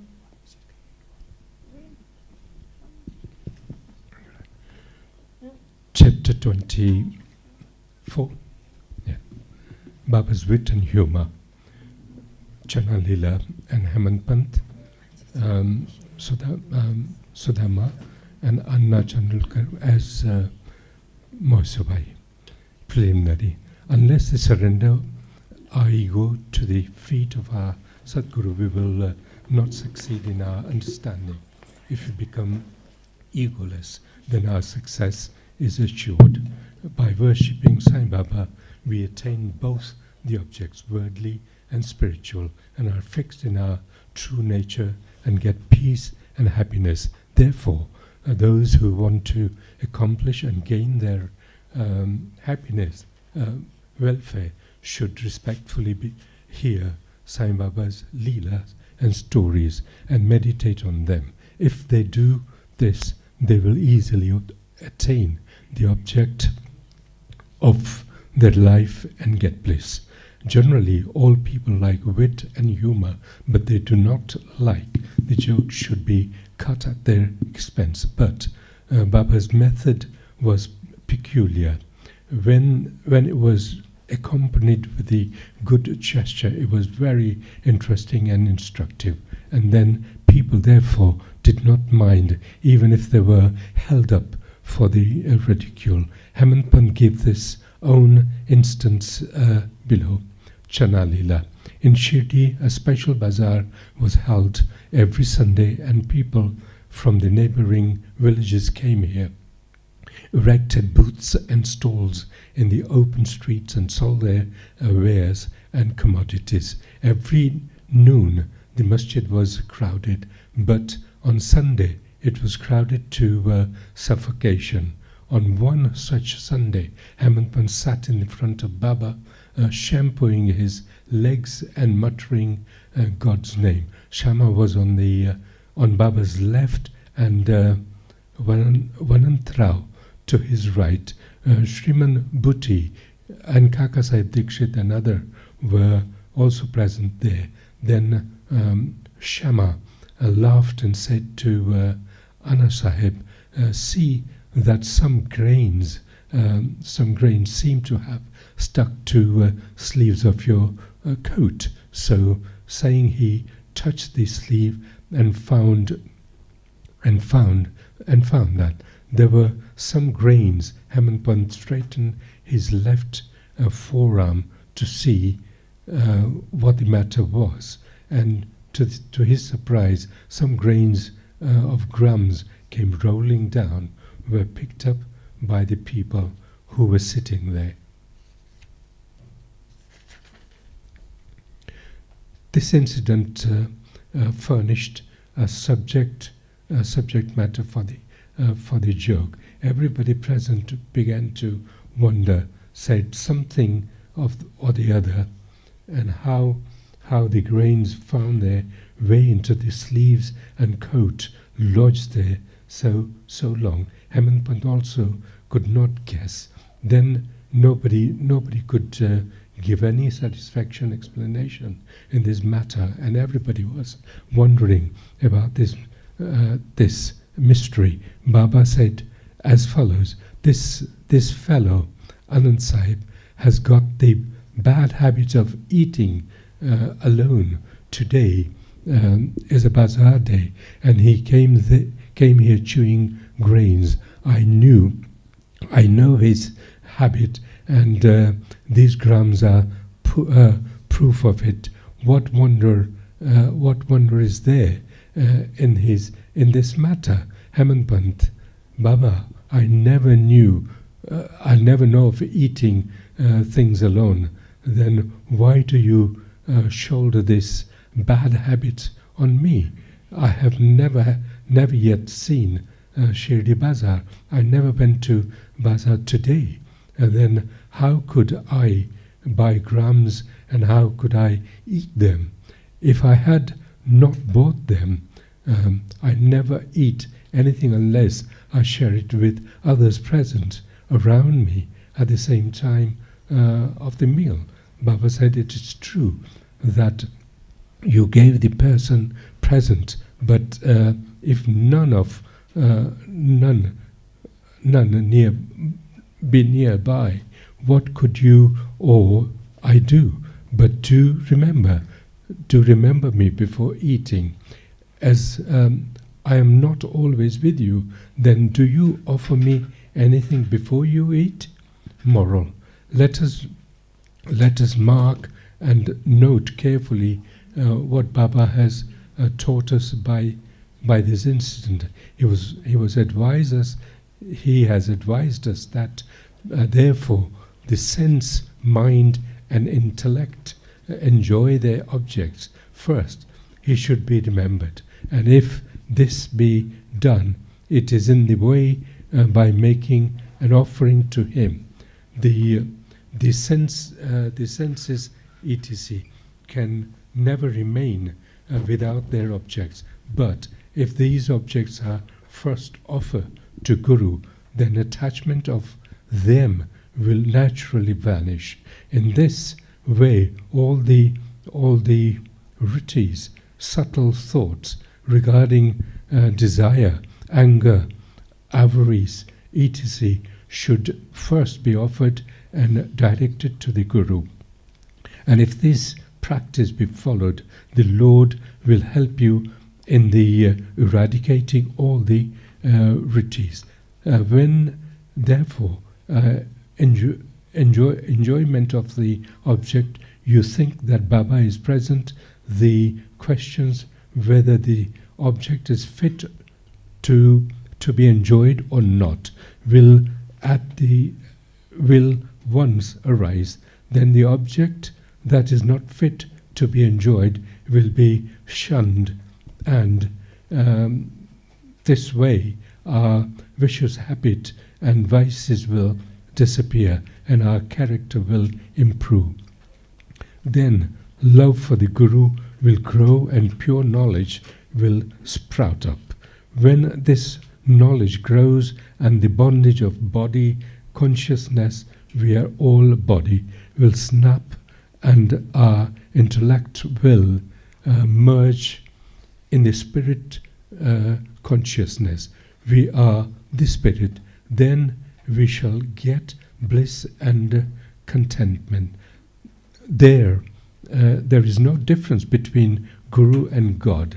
He who sees any difference then finds God nowhere. So leaving aside all the ideas of differences, we should regard Guru and God as one.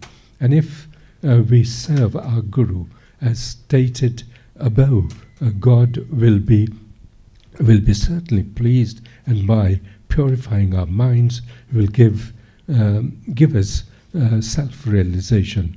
To put the matter in a nutshell, we should not enjoy any object with our senses, etc., without first remembering our Guru.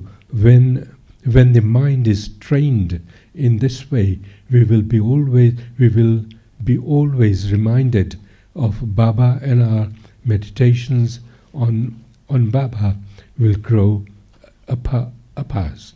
The Shagan forum of Baba will even be before our eyes, and then devotion, non-attachment and salvation will all be ours.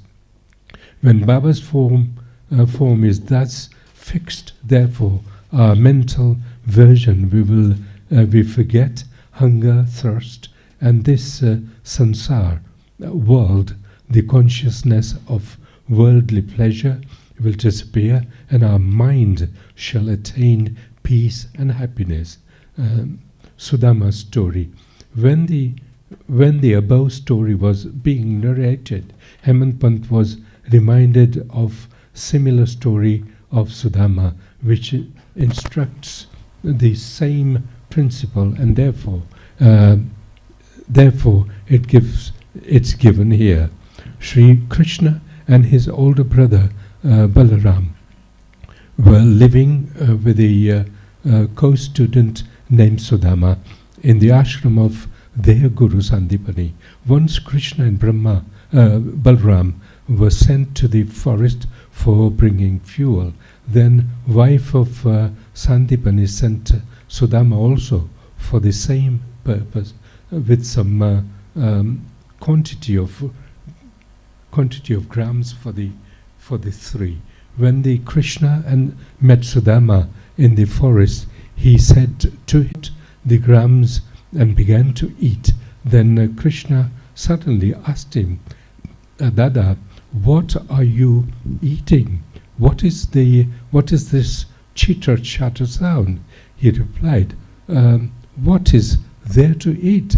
I'm shivering with cold and my teeth are chattering. I can't even repeat Vishnu Shastranam.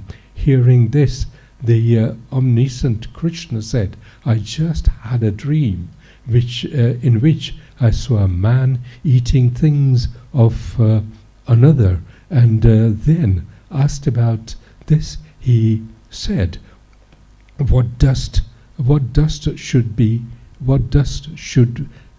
he eat? Meaning, therefore, that he had nothing to eat. The other man said, let it be so, that this is only a dream. I know that you won't eat anything without me. Under the influence of the dream, I asked you what you were eating. If Sudama had known the omniscient Shri Krishna and his leelas, he would not have acted as he did. Therefore, he had to suffer for what he did. Though he was a chum of Shri Krishna, he had to pass his latter life in utter poverty. But when he later offered Krishna a handful of parched rice earned by his wife with his own labor, Krishna was pleased and gave him a golden estate to enjoy. This story should be remembered by those who have the habit of eating things alone without partaking them with others. The Shruti also emphasized this lesson and asked us to offer things first to God and then enjoy them. After they are renounced by him. Baba also had taught us and the same lesson in his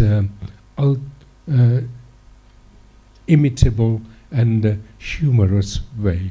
Anna Chinchanikar versus Mosibai. Hemadpant now describes another witty incident in which Baba played a maker's part. There was one devotee by name of Damodar Ghanshyam Bavare, alias Anna Chinchanikar. He was simple, rustic, and straightforward. He cared for nobody, always spoke plainly, and carried all dealings in cash. Though he looked outwardly harsh and uncompromising, he was good-natured and guideless. So, said Baba, loved him. One day, like others, serving Baba in their own way, this Anna was shampooing left arm of Baba, which rested on the Kathada railings. On the right side, one old widow named Vinubai Kojalki, whom Baba called Mother, and all other called Mosvibai, all was serving Baba in her own way. This Mosibai was an elderly woman of pure heart. She clasped the fingers of both her hands and round the trunk of Baba and was at his time massaging Baba's abdomen. She did this so forcibly that Baba's back and abdomen became flat, and Baba moved from side to side. Anna on the other side was steady, but Baba moved from side to side. Mausumibai faced, moved up and down with his strokes. Once it so happened that her face came very close to Anna's, being of a witty disposition, she remarked, "Oh, this Anna is a lewd fellow. He wants to kiss me. Even being so old with grey hair, he feels no shame in kissing me." These words enraged Anna, and he pulled up his sleeves and said, "You say that I'm an old bad fellow. I'm a quite fool. It is you who has picked up a quarrel with me." All the persons present were therefore were enjoying this encounter between them. Baba loved both of them equally and wanted to pacify them, managed the affairs very skillfully.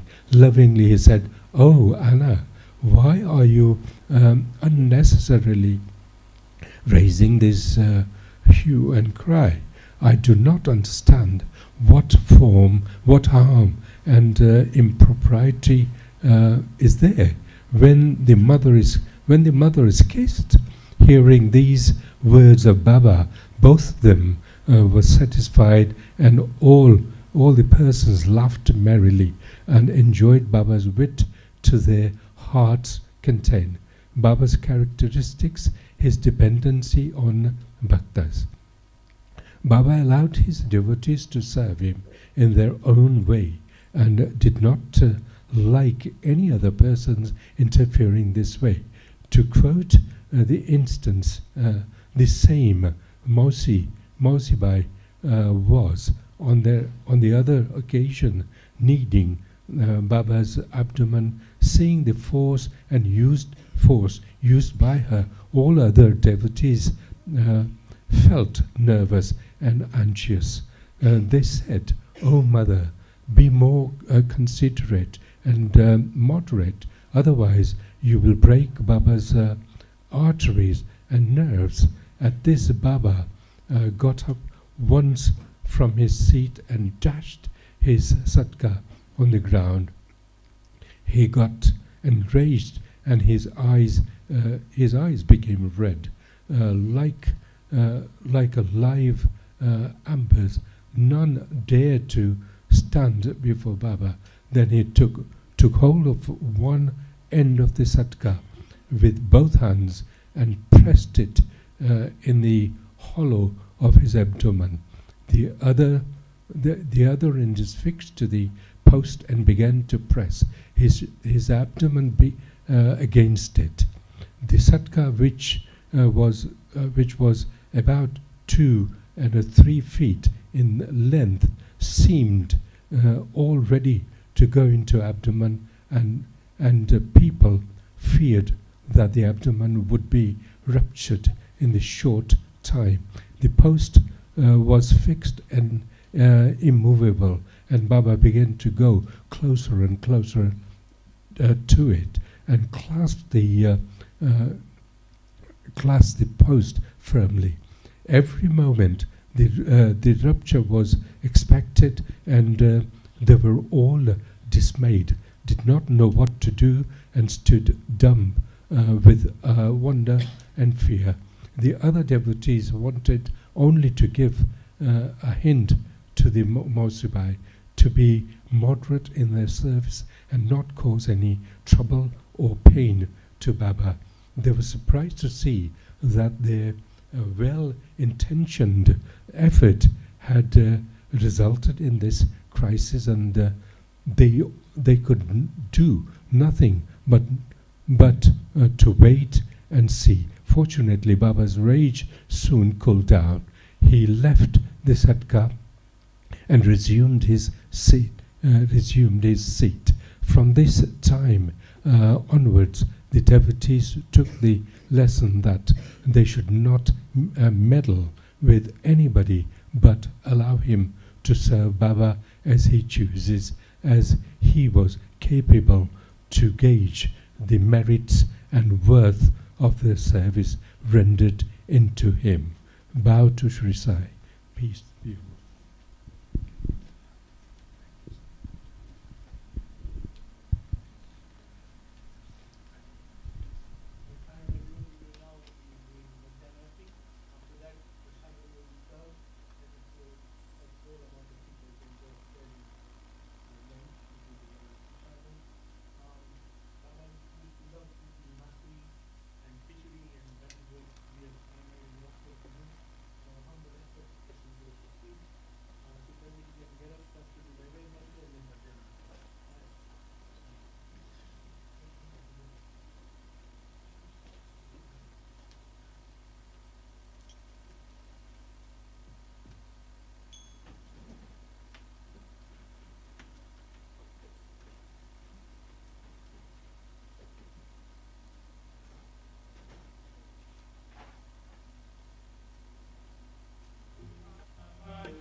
Shri Satchidanand.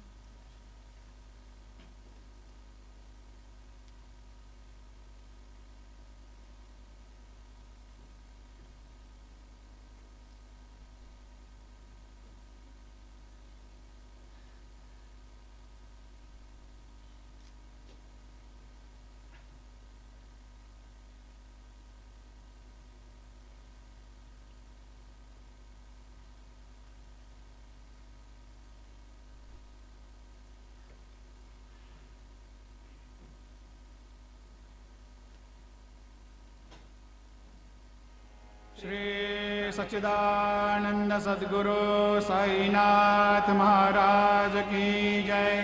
ब्रह्मानंदं परम सुखदं केवलं ज्ञानमूर्तिं द्वन्द्वातीतं गगनसदृशं तत्त्वमस्यादिलक्ष्यम् एकं नित्यं विमलमचलं सर्वधी साक्षिभूतं भावातीतं त्रिगुणरहितं सद्गुरुं त्वन्नमामि। सद्गुरु साईनाथ देवताभ्यो नमः। सकलोपचारार्थे गन्धाक्षतपुष्पैः सम्पूज्य अथ धूपः ब्राह्मणस्य मुखमासेद्बाहोराजन्याकृतः पूरो तदस्य यद्वैषः पद्भ्यागुंशोद्रो अजायत। धूपं समर्पयामि दीपं दर्शयामि चन्द्रमा मनसो जातश्चक्षोः सूर्यो अजायत। श्रोत्राद्वाजुश्च प्राणश्च मुखादग्निरजायत। दीपं समर्पयामि अथ नैवेद्यं निवेदयामि। चतुष्कोणमण्डलं कृत्वा तदुपरि नैवेद्यपात्रनिधाय गायत्रीमन्त्रेण पात्रं प्रोक्षयेत्। सत्यं त्वर्तेन प्रहिञ्चामि धेनुमुद्रां प्रदर्शयेत्। ॐ प्राणाय स्वाहा ॐ अपानाय स्वाहा ॐ व्यानाय स्वाहा ॐ उदानाय स्वाहा ॐ समानाय स्वाहा ॐ ब्रह्मणे नमः। मध्ये पानीयं समर्पयामि पुनर्नैवेद्यं निवेदयामि। ॐ प्राणाय स्वाहा ॐ अपानाय स्वाहा ॐ व्यानाय स्वाहा ॐ उदानाय स्वाहा ॐ समानाय स्वाहा ॐ ब्रह्मणे नमः। हस्तप्रक्षालनं समर्पयामि मुखप्रक्षालनं समर्पयामि करोद्वर्तनार्थे चन्दनं समर्पयामि। सद्गुरु साईनाथ देवताभ्यो नमः। आरार्तिक्यदीपं दर्शयामि।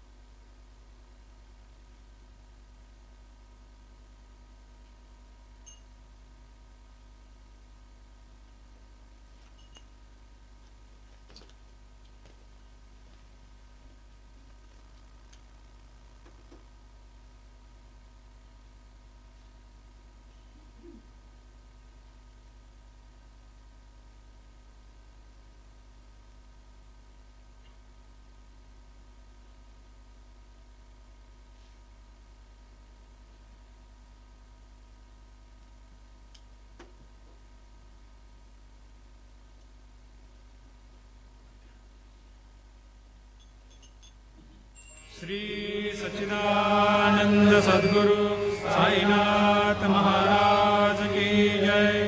घेऊनी पंचारते करो बाबांची आरती, करो साईंची आरती, करो बाबांची आरती। उठा उठा हो बांधव, ओवाळू हार माधव, साई माधव, ओवाळू हार माधव। करुणी या स्थिर मन, पाहू गंभीर हे ध्यान, साईंचे हे ध्यान, पाहू गंभीर हे ध्यान। कृष्णनाथ दत्त साई, जडो चित्त तुझे पायी, चित्त बाबा पाये, जडो चित्त तुझे पायी। भारती साई बाबा, सौख्य दातार जीवा, चरणार जातली, द्यावा दासा विसावा, भक्ता विसावा।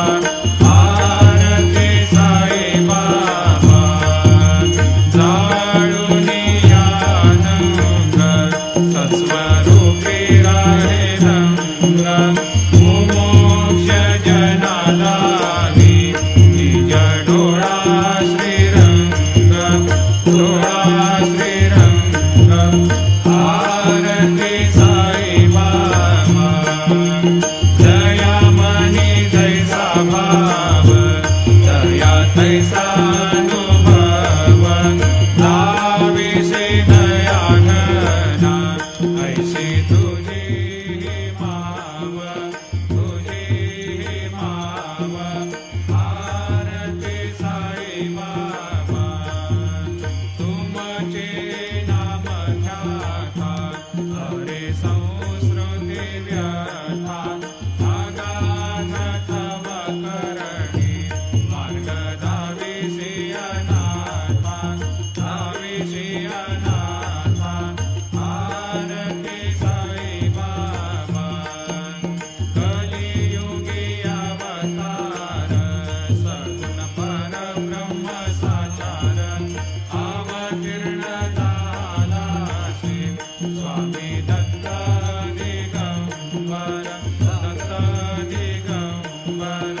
यत् सकलं परस्मै नारायणाय समर्पयामि अच्युतं केशवं रामनारायणं कृष्णदामोदरं वासुदेवं हरि श्रीधरं माधवं गोपिकावल्लभं जानकीनायकं रामचन्द्रं हरि हरे राम राम राम हरे हरे हरे कृष्ण कृष्ण कृष्ण हरे हरे श्री सच्चिदानंद सद्गुरु साईनाथ महाराज की जय। राजाधिराज योगी राजा परब्रह्म साईनाथ महाराज श्री सच्चिदानंद सद्गुरु साईनाथ महाराज की जय। अखिलांड कोटि ब्रह्मांड नायका राजाधिराज योगी राजा परब्रह्म श्री सच्चिदानंद सद्गुरु साईनाथ महाराज की जय। साईं बाबा की जय। साईं बाबा की जय। साईं बाबा की जय।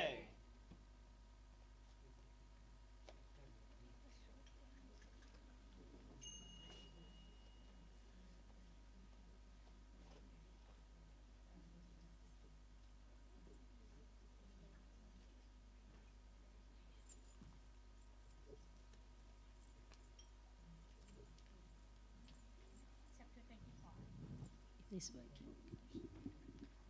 Chapter 25. Damu Anna Kasar of Ahmednagar Speculations. Preliminary. We begin this chapter with a prostration with all our 8 limbs to Sai Baba, who is an ocean of mercy, the God incarnate, the Parabrahma, the great Yogeshwar, Lord of Yoga. Victory be unto Sai Baba, who is the crest jewel of the saint and abode of all auspicious things, our Antaratma, self, and the sole refuge of the devotees. We prostrate ourselves before him who has attained the aim and the end of the life. Sai Baba is always full of mercy. What is wanted on our part is wholehearted devotion to him. When a devotee has got firm faith and devotion, he wishes our soon fulfilled. When the desire arose in the mind of Hemadpant to write the life and the leelas of Sai Baba, he immediately got it written by him. When the order to keep the memos was given, Hemadpant was inspired and his intellect got strength and boldness to undertake and finish the work. He was not, as he says, qualified to write the work, but the gracious blessings of Baba enabled him to complete the undertaking, and thus you have this Satcharitra, which is a sister or a Somakant jewel, from which nectar in the form of Sai Leela oozing out for the readers to drink to their heart's content. Whenever a devotee had complete and wholeheartedly devotion to Sai Baba, all his calamities and dangers were warded off, and his welfare attended to by Baba. The story of Damodar Salvaram Vrasene Khasar of Ahmednagar, now of Pune, alias Damu Anna, illustrating the above statement, is given below. Damu Anna. The readers are aware that the mention of this gentleman was made in the 6th chapter regarding the celebration of a Navami Festival in Shirdi. He went to Shirdi about the year 1895 AD, when the Navami Utsav celebration began, and since that time he has been providing an ornamental flag for this occasion every year. He also fed the poor and the fakirs who came there for the festival. His speculation, cotton trading. A Mumbai friend of Damu Anna wrote to him that they should do some cotton speculation business in the partnership, which would bring them about 2 lakhs of rupees as profit. Damu Anna says in his statement made out about the year in 1936 to Mr. B.V. Narasim Swami, that the proposal about speculating at Mumbai in cotton was from a broker who was not to be a partner, and that he, Damu Anna, was to be the sole adventure. Wide p. 75 of the Devotees' Experiences, Part 2. The broker wrote that the business was good and involved no risk, and that the opportunity should not be lost. Damu Anna was vacillating. He could not or at once determine to venture into the speculation. He thought over this, and as he was a devotee of Baba, he wrote a detailed letter to Shama, giving all the facts, and requested him to consult Baba and take his advice in the matter. Shama got the letter next day, and when he went with it at noon to Masjid and placed it before Baba, he asked Shama what the matter was and the letter was about. He replied that Damu Anna of Nagar wanted to consult him about something. Then Baba said, "What does he write and what does he plan? He seems that he wants to read the sky, and he is not content with what God has given him. Read this letter." Sama then said, "The letter contains what you have just said. O Deva, you sit here calm and composed and agitate the devotees, and when they get restless, you draw them here, some in person, others through letters. If you know the contents of the letter, why do you then press me to read it?" Baba said, "Oh Shama, read it. I speak at random, and who believes me?" Then Shama read the letter, and Baba heard it attentively and said feelingly, "The said Dama Anna has gone mad. Write him in a reply that nothing is wanting in this house. Let him be content with the half loaf bread he has, and not bother himself about the lakhs." Shama sent the reply, which Damu Anna was anxiously waiting for. After reading it, he found that all his hopes and prospects about lakhs of rupees as profit were dashed to the ground. He thought that he had done a mistake by consulting Baba, but as Shama had hinted in the reply that there was always much difference in seeing and hearing, and that therefore he should come to Shirdi personally and see Baba.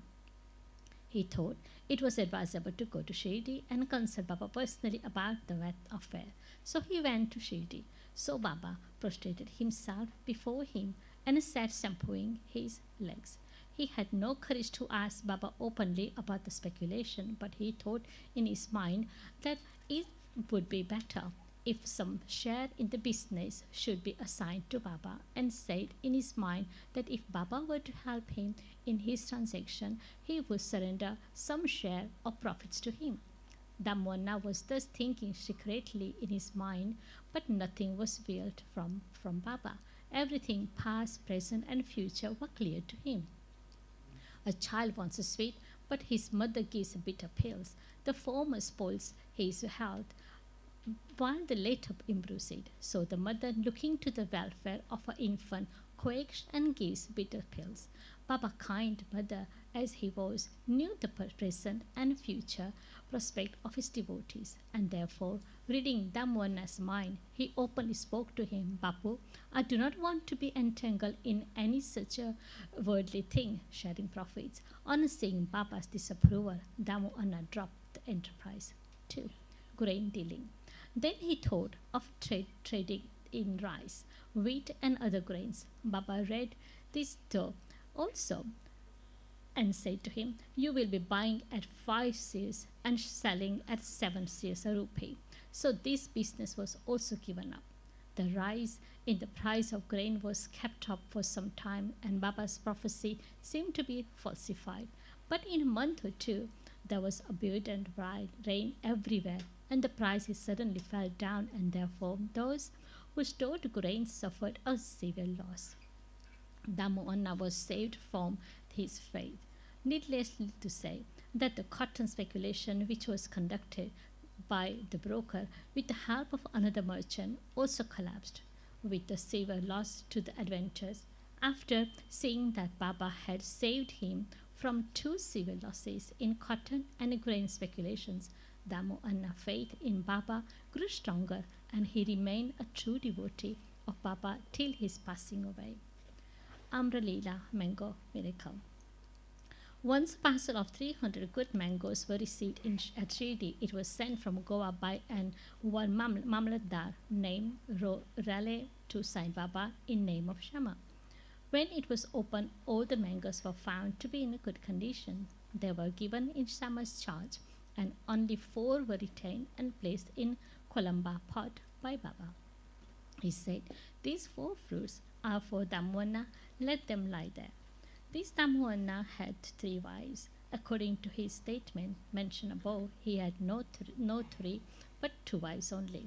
He had no issue. He consulted many astrologers and himself studied astrology to some extent and found that as there was a puppy, inauspicious planet in his horoscope, there was no prospect of any issue to him in his life. But he had a great faith in Baba. When he went to Shirdi, 2 hours after receipt of the mango parcel for worshipping Baba, he said, "Though other people are looking for the mangoes, they are damyas. He whose they are, should eat and die." Damu Anna, on hearing these words, was first shocked, but on Malshapati, a Shirdi devotee, explaining to him that death meant the death of ego, and to have it at Baba's feet was a blessing. Damu Anna said that he would accept the fruits and eat them. But Baba said to him, "Do not eat yourself, but give them to your younger wife. This Amram Leela, mango miracle of 4 mangoes, will give her 4 sons and 4 daughters." This was done, and in due course it was found Baba's words turned out true and not those of the astrologers.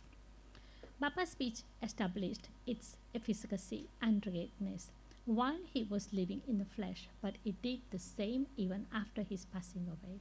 Baba said, "Believe me, though I pass away, my bones in my tomb would be speaking, moving, and communicating with those who would surrender themselves wholeheartedly to me. Do not be anxious that I would be absent from you. You will hear my bones speaking and discussing your welfare. But remember, may always believe in me heart and soul, and then you will be most benefited." Prayer. Hemadpant closes this chapter with a prayer. O Sai Satguru, the wish-fulfilling tree of the Bhaktas, we pray, let us never forget and lost sight of your feet. We have been troubled with the ins and outs, births and deaths in this sansar. Now free us from this cycle of birth and death. Restrain us from the outgoing of our senses to their objects and introvert us. Bring us face to face with Atma, Self. As long as this outgoing tendency of the senses and the mind is not checked, there is no prospect of self-realization. Neither son, nor wife, nor friend will be of any use in the end. It is only you who will give us salvation and bliss. Destroy completely our tendency for discussion and other evil matters. Let our tongue get passion for chanting your name. Drive out our thoughts and make us forget our bodies and do away with our egoism. Make us even remember your name and forget all other things. Remove the restlessness of our mind and make it steady and calm. If you just collapse us, the darkness of night of our ignorance will vanish, and we shall live happily in your light. That you made us drink the nectar of your leelas and awaken us from our slumber is due to your grace and our store of merits in past birth. Note, in this connection of the following extract from Damu Anna's statement mentioned above is word pursuit, page 76. Once when I sat at his feet along with many others, I had 2 questions in my mind, and he gave answers to both. 1. There are so many crowding to Sai Baba. Do they all get benefit from him? To this he replied orally, "Look at the mango tree in blossom. If all the flowers become fruit, what a splendid crop it would be. But do they? Most fall off, either as flowers or as unripe fruits, by wind, etc. Very few remain." The second question was about myself. If Baba were to pass away, how hopelessly adrift I would be, and how am I to fare them? To this Baba answered that he would be with me whenever and wherever I thought of him. That promise he had kept up before 1918 and has been keeping up after 1918. He is still with me. He is still guiding me. This was about 1910 and 1911.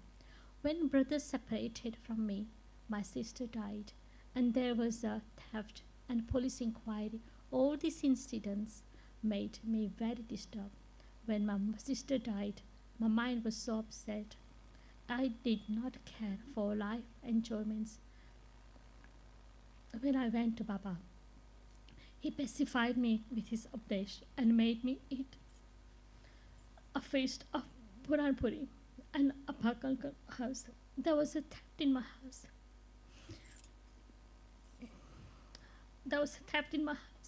A 30-year-old friend of mine stole my wife's jewel box, including her auspicious Nath nose ring. I wept before Baba's photo. The next day, the men returned the jewel box and asked for pardon. Bow to Shirdi Sai, peace to be all.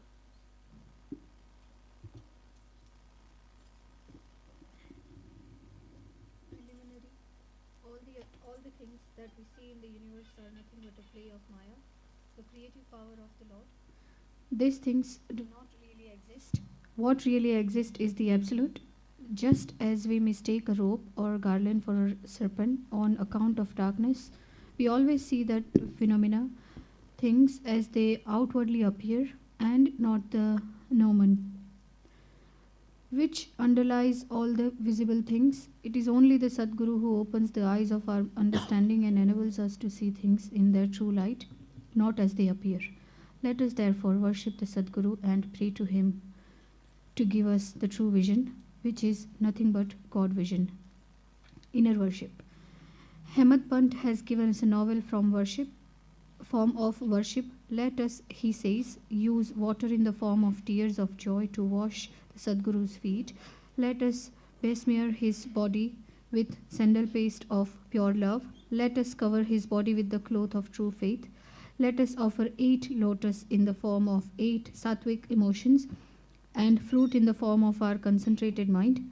Let us apply to his head and buka black powder in the form of devotion and tie the waistband of bhakti and place our head at his feet. After decorating the Sadguru with all ornaments this way, let us offer ourselves to him and wave chamar of devotion to ward off heat. After such blissful worship, let us pray thus: turn our mind inward, give us discrimination between the unreal and the real and the non-attachment for all worldly things, and thus enable us to get self-realization. We surrender ourselves, body and soul, body consciousness and ego to you. Make our eyes yours so that we should never feel pleasure and pain. Control our body and mind as you wish. Let our mind rest in your feet. Now let us turn to the stories of this chapter. Hemadpant. Once it so happened that a devotee by name Pant, a disciple of another guru, had the good fortune of visiting Shirdi. He had no mind to go to Shirdi, but man proposes one way and God disposes the other. He was traveling in a BBCI rail train where he met many friends bound for Shirdi. They all asked him to accompany them, and he could not say no. They alighted at Mumbai, while Pant got down at Virar. There he took the permission of his guru for Shirdi trip, and after arranging for the expenses, left with the party for Shirdi. They all reached the place in the morning and went to the Masjid at about 11 a.m. On seeing the concourse of the devotees assembled for Baba's worship, they were all pleased, but Pant suddenly got a fit and fell senseless. They were all frightened, and still they tried their best to revive him to his senses. With Baba's grace, after sprinkling water over his head, he regained his consciousness and sat upright as he was just awakened from sleep. The omniscient Baba, knowing that he was a disciple of another guru, assured him and confirmed his faith in his own guru by addressing him as follows: "Come what may, leave not, but stick to your own bolster, support guru. even remain steady with him. Pant at once knew the significance of this remark, and thus he was reminded of his own Guru. This kindness of Baba, he never forgot his own life, his life. Harishchandra Pitale. There was a gentleman by name Harishchandra Pitale in Mumbai. He had a son who suffered from epilepsy. He tried many allopathic and Ayurvedic physicians, but there was no cure. There remained only one way of remedy, viz. Resorting to the saints. It has been stated in chapter 5 that 50 that Das Ganu, by his inimitable and splendid kirtans, spread the fame of Sai Baba in the Mumbai presidency. Mr. Pitale heard some of these kirtans in 1910 and learnt therefrom and from others that Baba, with his touch and mere glance, cured many incurable diseases. Then a desire arose in his mind to see Sai Baba. Making all preparations and taking offerings and fruit baskets, Mr. Pitale came to Shirdi with family, wife and children. He then went to the Masjid with them, prostrated before Baba and placed his sick son at Baba's feet. No sooner Baba saw the child than untoward thing happened. The son immediately revolved his eyes and fell down senseless.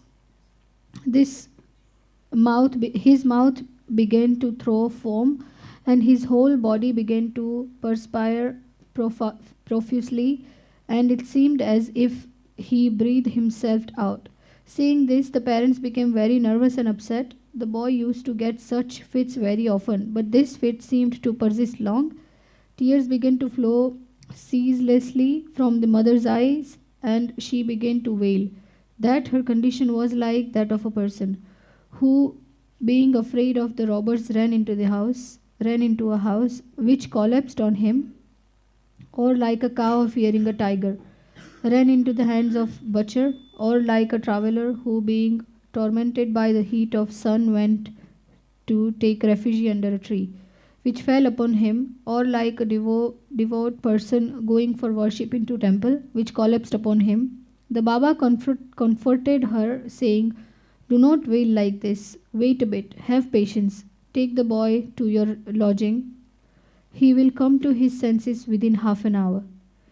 They did as directed by Baba and found that his words came true. As soon as he was taken into Vada, the boy recovered, and all the Pitale family and others were happy, very happy. And all the doubts disappeared. Then Mr. Pitale went with his wife to see Baba and prostrated himself before him very humbly and respectfully, and sat shampooing his legs and mentally thanking Baba for his kind help. Baba then smilingly said, "Have not all your thoughts, doubts and apprehensions calmed down now? Hurry, Lord will protect him who has got faith and patience." Mr. Pitale was rich, well-to-do gentleman. He distributed sweet meats on a large scale and offered to Baba excellent fruits and betel leaves. Mrs. Pitale was a very pious lady, simple, loving and faithful. She used to sit near the post, gazing at Baba with tears of joy flowing down from her eyes. Seeing her amicable and loving nature, Baba was much pleased with her. Like God's saints are always dependent on their devotees, who surrender and worship them with their heart and soul. After passing some happy days in Baba's company, the Pitale family came to Masjid to take Baba's leave to depart. Baba gave them Udi and blessings and called Mr. Pitale close by and said to him, "Bapu, I had given you ₹2 before, now I give you ₹3. Keep this in your shrine for worship and you will be benefited." Mr. Pitale accepted, and these as prasad, prostrated himself again before Baba and prayed for his blessings. A thought arose in his mind that as this was his first visit to Shirdi, he could not understand what Baba meant. When he said that he had given ₹2 previously, he was curious to have his mystery solved, but Baba kept silent. When Mr. Pitale returned to Mumbai, he narrated to his old mother all that happened at Shirdi and the mystery about Baba's giving him ₹2 earlier. The mother also did not understand the mystery, but thinking seriously about this, she was reminded of an old incident which solved the mystery. She said to her son, "As you now went to Sai Baba with your son, so had your father done when he took you to Akkalkot for the darshan of the Maharaj there many years ago. That Maharaj was a Siddha, perfect yogi, omniscient and gracious. Your father was devout and his worship was accepted. He then gave your father rupees 2 for being kept in the shrine and worshipped. Your father worshipped them till his death, but thereafter the worship was neglected and the rupees were lost. After some years, the memory of these 2 rupees also disappeared, and now, as you are very fortunate, the Akkalkot Maharaj has appeared to you in the form of Sai Baba, just to remind you of your duties and worship to ward off all dangers.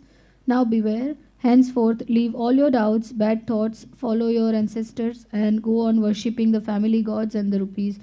Take pride in the blessings of the saints. Sai Samartha has kindly revived the spirit of bhakti in you. Cultivate it to your benefit." Hearing the remarks of the mother, Mr. Pitale was very much delighted. He came to know and was convinced about all perversiness of Baba and the significance of his darshan. Thenceforward, he became very careful about his conduct. Mr. Ambedkar.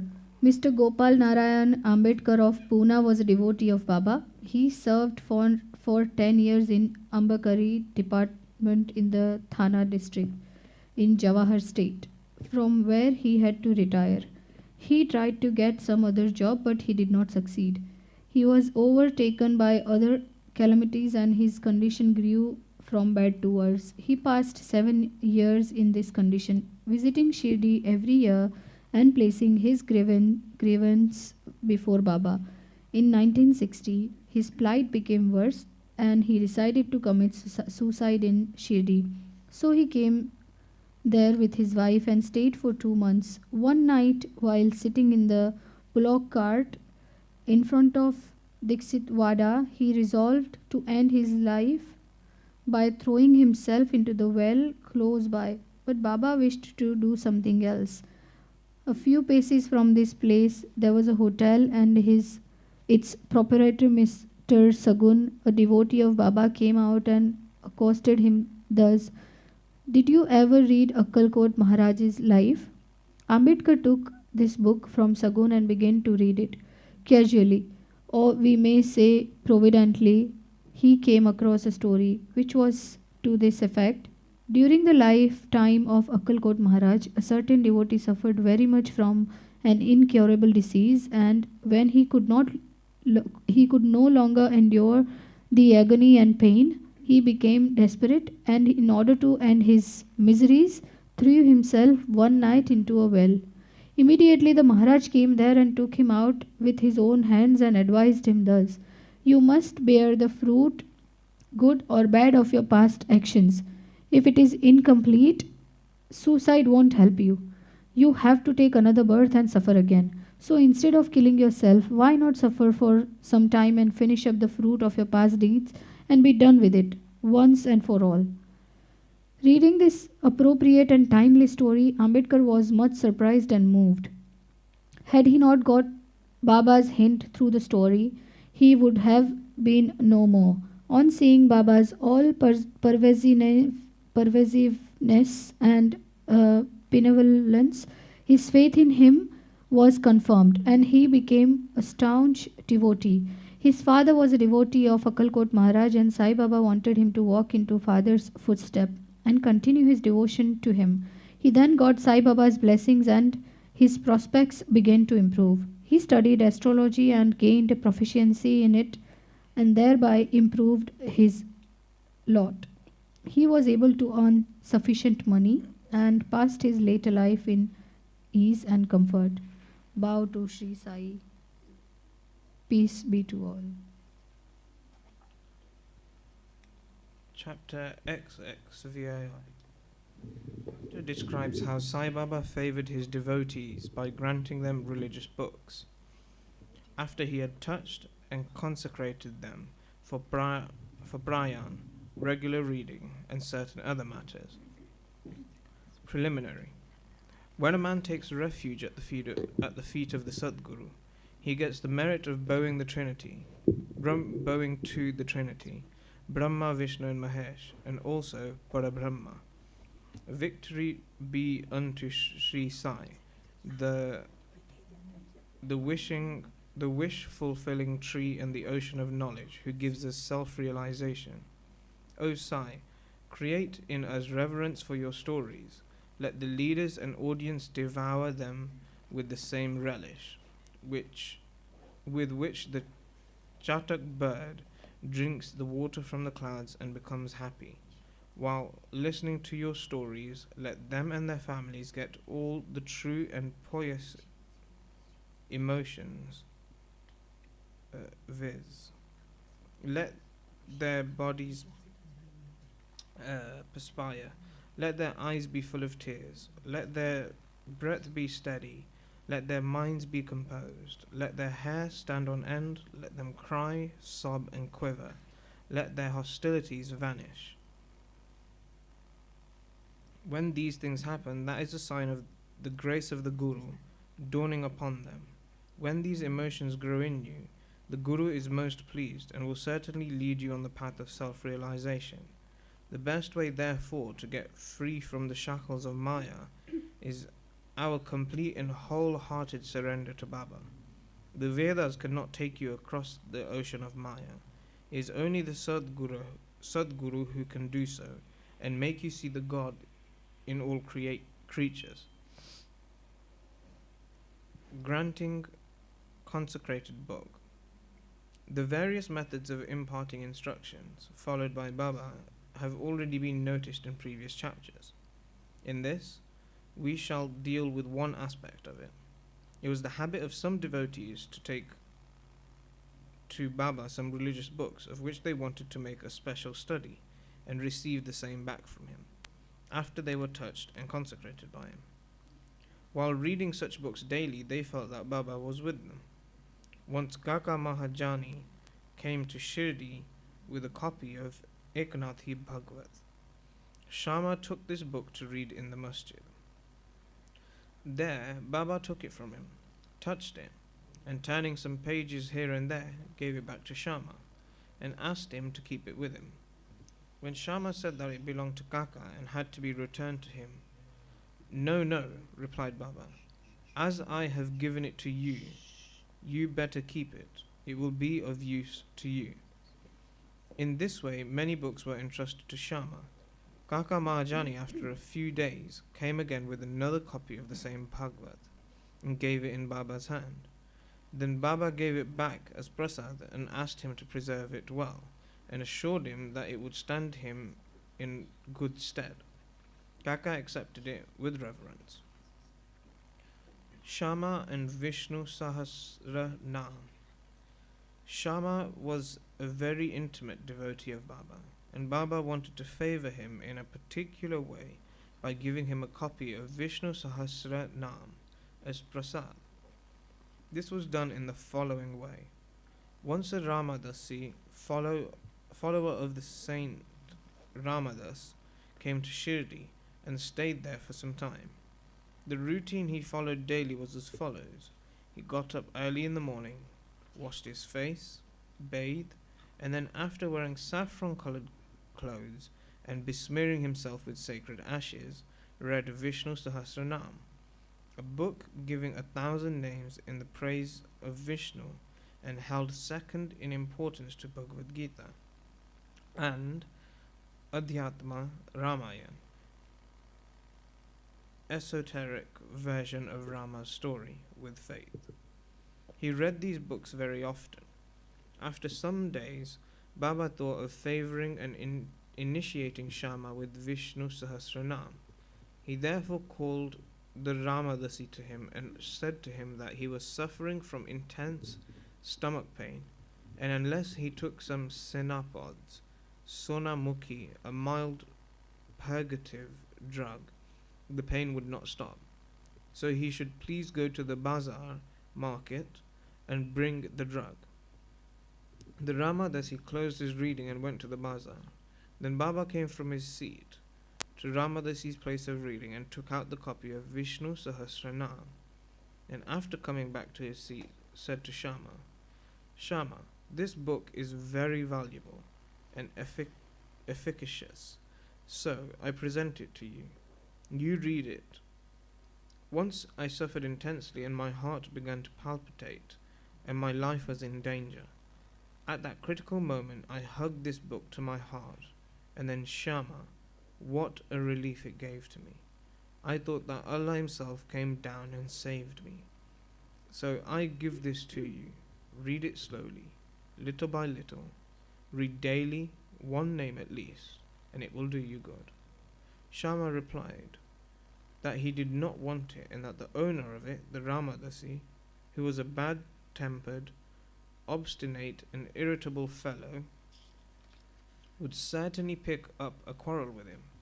Besides, being a rustic himself, he could not read distinctly the Sanskrit, Devanagari script, text of the book. Shama thought that Baba wanted to set him up against the Ramdasi by this act of his, but he had no idea what Baba felt for him. Baba must have thought to tie this necklace of Vishnu Sahasranama around the neck of Shama, as he was an intimate devotee, though a rustic, and thus save him from the miseries of the worldly existence. The efficacy of God's name is well known. It saves us from all sins and bad tendencies, frees us from the cycle of births and deaths. There is no easier sadhana than this. It is the best purifier of our mind. It requires no paraphernalia and no restrictions. It is so easy and so effective. This sadhana Baba wanted Sham to practice, though he did not crave for it. So Baba forced this on him. It was also reported that long ago, Eknath Maharaj similarly forced this Vishnu Sahasranam on a poor Brahmin neighbor and thus saved him. The reading and study of this Vishnu Sahasranam is a broad open way of purifying the mind, and hence Baba thrust on his devotee, Shama. The Ramdasi returned soon with the Senapads. Anna Chinchanikar, who was then present and wanted to play the part of Narad, the celestial rishi, who is well known for setting up confrontations between gods and demons and vice versa, informed him of what had happened. The Ramdasi at once flared up. He came down at once on Shama with full fury. He said that it was Shama who set Baba to send him away under the pretext of stomach ache, for bringing the medicine and thus take away the book. He began to scold and abuse Shama and remarked that if the book was not returned, he would dash his head. Shama calmly remonstrated with him, but in vain. Then Baba spoke kindly to him as follows: O Ramdasi, what is the matter with you? Why are you so turbulent? Is not Shama our boy? Why do you scold him unnecessarily? How is it that you are so quarrelsome? Can you not speak soft and tender words? You read these sacred books daily, and still your mind is agitated and your passions uncontrolled.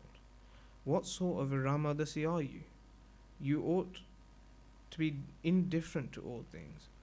It is not strange that you should possess this book so strongly. A true Ramdasi should have no mamata, attachment, but have samata, equality towards all. You are now quarrelling with Shama for a mere book. Go take your seat. Books can be had in plenty with money, but not men. Think well and be considerate. What worth is your book? Shama had no concern with it. I took it up myself and gave it to him. You know it by heart. I thought Shama might read it and benefit thereby, and so I gave it to him. How sweet were these words of Baba, soft, tender, and nectar-like. Their effect was wonderful. The Ramdasi calmed down and said to Shama that he would take Pancharatni Gita in return. Shama was much pleased and said, "Why one? I shall give 10 copies in return." So the matter was ultimately settled. The question for consideration is, why should the Ramdasi press for Pancharatni Gita, a book for which he never cared to know, and why should he, who daily read religious books in the Masjid in front of Baba, quarrel with Shama before him? We do not know how to apportion the blame and whom to blame. We only say that, had this incident not happened, the importance of the subject, the efficacy of God's name, and the significance of Vishnu Sahasranam would not have been brought home to Shama. So we see that Baba's method of teaching and initiating was unique. In this case, Shama did gradually study the book and mastered its contents, to such an extent that he was able to explain it to the Professor G.G. Narke, M.A. of the College of Engineering, Pune, the son-in-law of Sriman Bhuti and a devotee of Baba. Vitthal Vision. One day while Kaka Sahib Dikshit was in meditation after his morning bath in Vara at Shirdi, he saw a vision of Vitthal. When he went to see Baba afterwards, Baba asked him, "Did Vitthal Patil come? Did you not see him? He is very elusive. Hold him fast, otherwise he will give you the slip and run away." Then at noon, a certain hawker came there with 20 or 25 pictures of Vitthal of Pandharpur for sale. Mr. Dikshit was surprised to see that the form of Vitthal he saw in his meditation exactly tallied with that in the picture, and he was also reminded of Baba's words. He therefore bought one picture most willingly and kept it in his shrine for worship. Gita Rahasya. Baba always loved those who studied Brahma, Vidya, metaphysics, and encouraged them. To give an instance, once Bapu Sahib Jog received a post parcel. It contained a copy of Gita Rahasya by Lokamanya Tilak. Taking it under his armpit, he came to the masjid and prostrated before Baba. When the parcel fell at Baba's feet, Baba inquired what it was. It was opened then and there, and the book was placed in Baba's hand. He turned some pages here and there for a few minutes, took out a rupee from his pocket, placed it on the book, and handed the same with the rupee to Jog, and said to him, "Read this completely, and you will be benefited." Mr. and Mrs. Kaparde. Let us close this chapter with a description of Kapardes. Once Dada Sahib Kaparde came with his family and lived in Shirdi for some months. The diary of his stay has been published in English in the Shirdi Sai magazine, 1 volume. Dada Sahib was not an ordinary man. He was the affluent and the most famous advocate of Amaravati bearer and was a member of the Council of State, Delhi. He was intelligent and a very good speaker. Since he dared not open his mouth before Baba, Most devotees spoke and argued with Baba off and on, but only 3, viz. Kaparder, Nulkar and Bhuti, kept always silent. They were meek, modest, humble and good-natured. Dada Sahib, who was able to expound Panchadashi, well-known Sanskrit treatise on the Advait philosophy by the famous Vidyaranya, to others uttered no word when he came to the masjid before Baba. A man, however, learned he may be even in Vedas, fades away before no one who has realized Brahma and becomes one with it. Learning cannot stand before self-realization. Dada Sahib stayed for 4 months, but Mrs. Kapurde stayed for 7. Both were highly pleased with their Shirdi stay. Mrs. Kapurde was faithful and devout and loved Baba deeply. Every noon she brought Naivedya herself to the Masjid, and after it was accepted by Baba, she used to return and take her meals. On seeing her steady and firm devotion, Baba wanted to exhibit it to others. One noon she brought a dish containing sanza, wheat pudding, puris, rice, soup, and kheer, sweet rice, and other sun-dry articles to the Masjid. Baba, who usually waited for hours, got up once and went up to his seat, and removing the cover from the dish began to partake of the things ceaselessly. Shama then asked him, "Why this partiality? At times you throw away dishes of others and do not care to look at them, but this appeals to you earnestly. Why is the dish brought by this lady so sweet? This intrigues us." Baba then explained, "The food is really extraordinary. In former birth, this lady was a merchant's fat cow yielding much milk. Then she disappeared and took birth in a gardener's family, then in a Kshatriya's family, and married a merchant. Then she was born in a Brahmin family. I saw her after a very long time. Let me take some sweet morsels of love from her dish." After saying this, Baba did full justice to a dish, washed his mouth and hands, belched out as he was fully satisfied, and resumed his seat. Then she bowed down and began to shampoo Baba's legs, and he began to talk with her and knead her arms, which were shampooing his legs. On seeing this reciprocal service, Shama began to joke and said, "Is it going on well? Is it a wonderful sight to see God and his Bhakta serving each other?"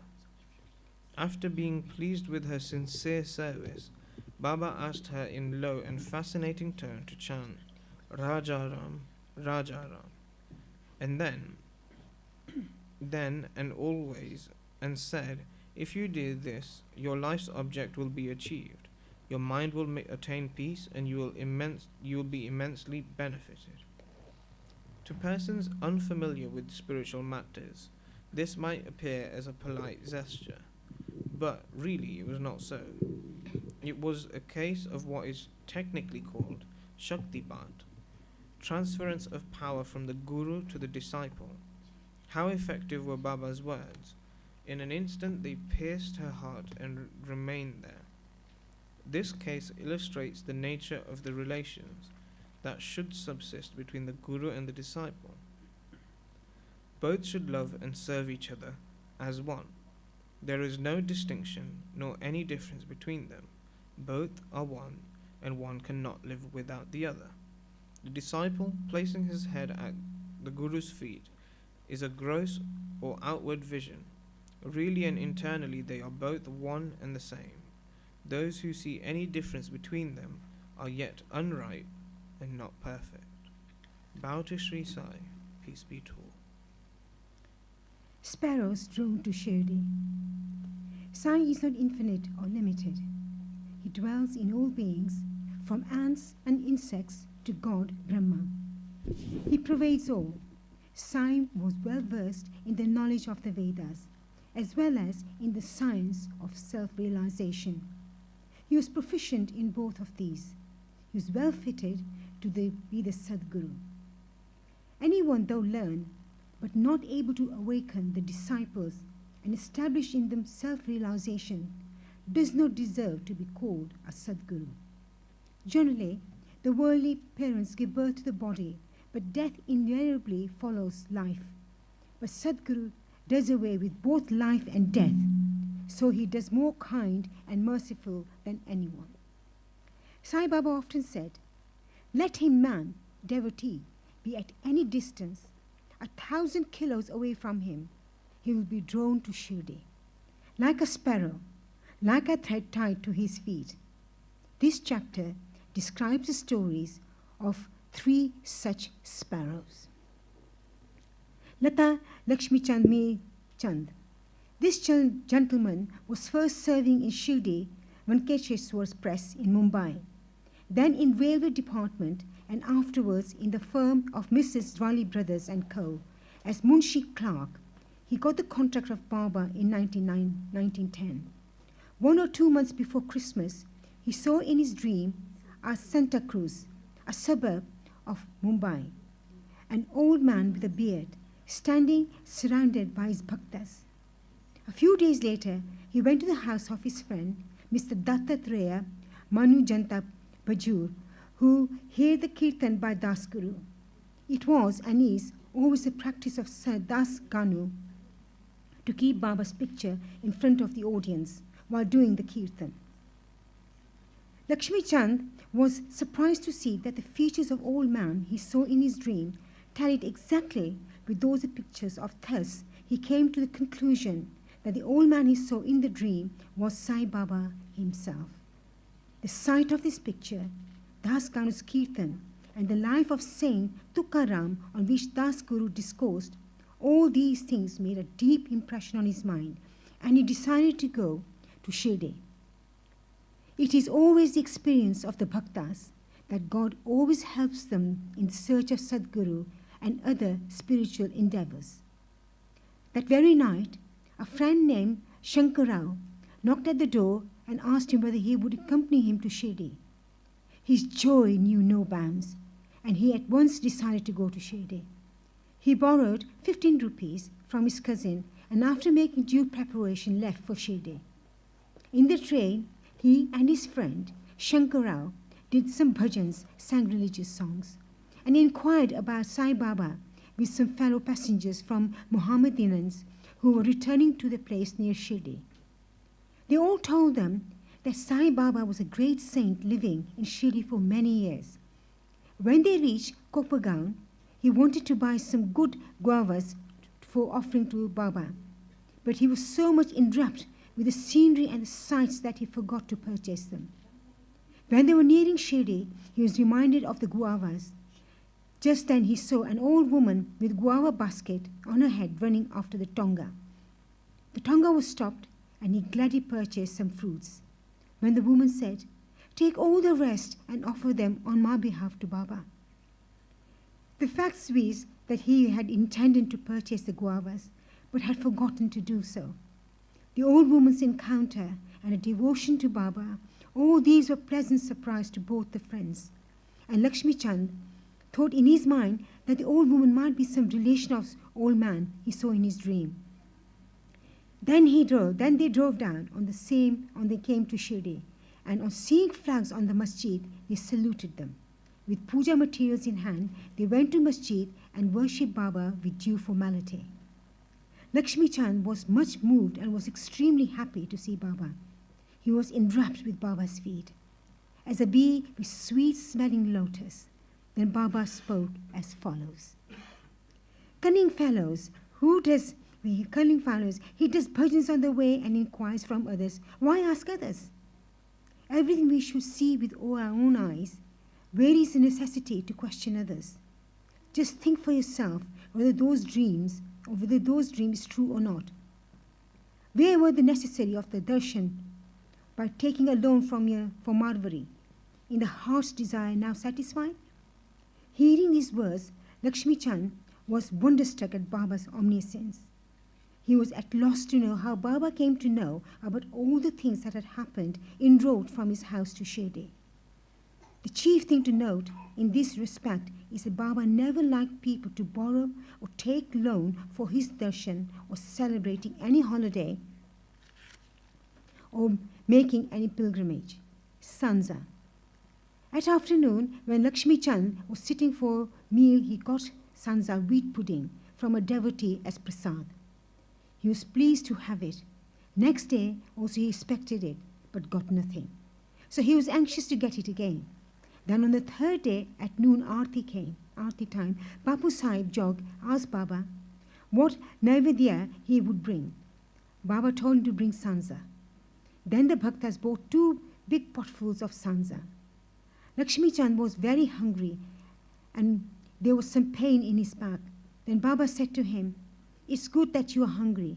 Take sanza and some medicine for the pain in the back." He was again wonderstruck to see that Baba again read his mind and spoke out what was passing therein. How omniscient he is. Evil eye. During his visit, he, Lakshmi Chand, who witnessed one night the procession to Chavade. Baba then suffered much from cough. He thought that this was suffering of Baba might be due to somebody's evil eye. Next morning, he went to Masjid. Baba spoke to Shama as follows. "I suffered last night from cough. It is due to some evil eye. I think that somebody's evil eye has worked on me, so I am suffering." In this case, Baba spoke out what was passing in Lakshmi Chand's mind.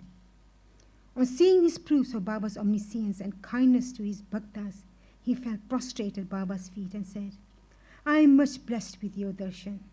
Ever be kind and merciful to me and protect me always. There is no other God to me in this world except you. Let my mind ever wrapped in your bhajans and feet. Let your grace protect me from the miseries of the world, and let me ever chant your name and be happy." After getting Baba's udi and blessing, he returned home with his friend, much pleased and contented, and was singing Baba's glory on the way.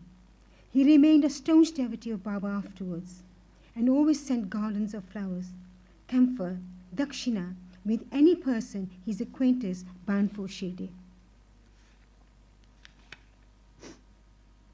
Poornapor's lady.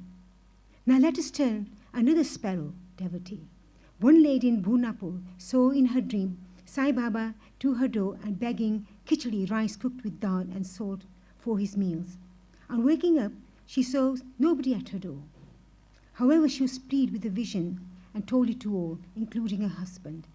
He was employed in the postal department when he was transferred to Akola. Both husband and wife, who were devout persons, decided to go to Shirdi. Then on a suitable day, they left for Shirdi, and after visiting Gomati Trith on the way, reached Shirdi and stayed there for 2 months. Every day they went to the Masjid, performed Baba's worship, and passed their time happily. The couple came to Shirdi to offer khichdi as naivedya, but for the 14th days, somehow or other, it could not be offered. The lady did not like this delay or tardiness. Then on the 15th day, she came at noon to Masjid with the khichdi. There she found that Baba and others were already sitting for meals and that the curtain was drawn. Nobody dared enter when the curtain was down, but the lady could not wait. She lifted up the curtain and entered. Strange to say that Baba seemed that day hungry for khichdi and wanted that first thing.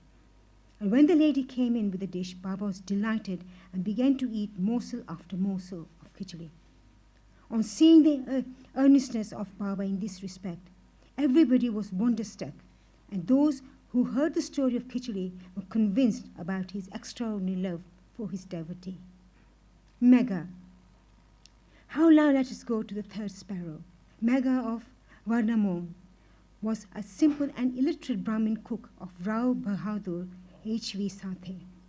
He was a devotee of Shiva and always chanted the 5 symbols mantra, Namah Shivaya. He did not know the Sandhya nor his chief mantra, the Gayatri. Rao Bahadur Sathe was interested in him, taught him the Sandhya and the Gayatri. Sathe told him that Sai Baba of Shirdi was the embodiment form of God Shiva and made him start for Shirdi. At the Broad railway station, he learned that Sai Baba was a Muslim, and his simple and orthodox mind was much perturbed at the prospect of bowing down to a Muslim, and he prayed to his master not to send him there. The master, however, insisted on his going there and gave him a letter of introduction to his Sathe, father-in-law. Ganesh Damodar, alias Dada Kelkar at Shirdi, to introduce him to Sai Baba. When he reached Shirdi, he went to Masjid. Baba was very indignant and would not allow him to enter. "Kick out the rascal," roared Baba, and then he he said to Megha, "You are a high caste Brahmin and I am a low Muslim. You will lose your caste by coming here. Just get away." On hearing these words, Megha began to tremble. He was wondering as to how Baba had come to know about what was passing in his mind. He stayed there for some days, serving Baba in his own way, but was not convinced. Then he went home, then to Triakbang Nastic district, and stayed there for a year and a half. Then again he returned to Shirdi. This time, at the intercession of Dada Kalka, he was allowed to enter the masjid and stay in Shirdi. Sai Baba's help to Megha was not through any oral instructions. He worked upon Megha internally, mentally. With the result, he was considerably changed and benefited. Then Megha began to look upon Sai Baba as an incarnation of Shiva. In order to worship Shiva, bare leaves are required, and Megha used to go miles and miles every day to bring them and worship his Shiva, Baba. His practice was to worship all the deities in the village and then come to Masjid. And after saluting Baba, Gadi Asan, he worshipped Baba, and after doing some service, shampooing his legs, drank the washings, teeth of Baba's feet. Once it so happened that he came to Masjid without worshipping Khandoba at the door of the temple and was closed. Baba did not accept his worship and sent him again, saying that the door was open then. Megha went, found the door open, worshipped the deity, and then returned to Baba as usual. Ganges bath. On one Mahakar Sankranti day, Megha went to besmear the body of Baba with sandal paste and bathe him with Ganges water. Baba was first unwilling to undergo this, but at his repeated requests, he consented. Megha had to traverse a distance of 8 kos, going and returning, to bring the sacred water from Gomati river. He bought the water, made all the preparations for the bath as noon, and asked Baba to get ready for the same. Then Baba again asked him to be spared from his bath, saying that as a fakir, he had nothing to do with Ganges water, but Megha did not listen to him. He knew that Shiva is pleased with Abhishek, sacred bath, on that auspicious day. Baba then consented, came down, sat on the wooden board projecting his head and said, "O Megha, do at least this favor. Head is the most important organ of the body, so pour the water over that only. It is equivalent to the whole bath." "All right," said Megha, lifted the water pot up and began to pour it on the head. But in doing so, he was so much overwhelmed with love that he cried out, "Har Har Gange! Hail Goddess Gange!" and emptied the pot on the whole body. He kept the pot aside and began to look at Baba. But to his surprise and amazement, he found that only Baba's head was drenched while the body was quite dry. Trident and Pindi.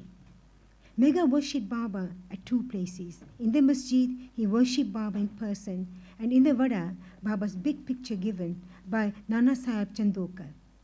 He did that for 12 months. Then, in order to appreciate his devotion and confirm his faith, Baba gave him a vision. One morning, when Megha was still lying down on his bed, with eyes closed but internally awake, he saw clearly Baba's form. Baba, knowing him be awake through akshata, rice grains marked red with kumkum, and said, "Megha, draw a trident," and disappeared. Hearing Baba's words, he eagerly opened his eyes, saw no Baba there, but only rice grains spread here and there. He then went to Baba and told him about the vision and asked permission to draw trident. Baba said, "Did you not hear my words asking you to draw trident?" It was no vision but direct order. My order, my words are always pregnant with meaning and never hollow. Megha, I thought you woke me up, but all the doors were closed, so I was doubtful and thought it to be a vision. Baba rejoined, "I require no door to enter. I have no form. I always live everywhere. I am a wire puller. I carry all the actions of the man who trusts me and merges in me." Megha returned to Vada and drew a red trident on the wall near Baba's picture. Next day, Ramdasi Bhakta came from Pune, saluted Baba and offered him pindi, a phallic image of Shiva.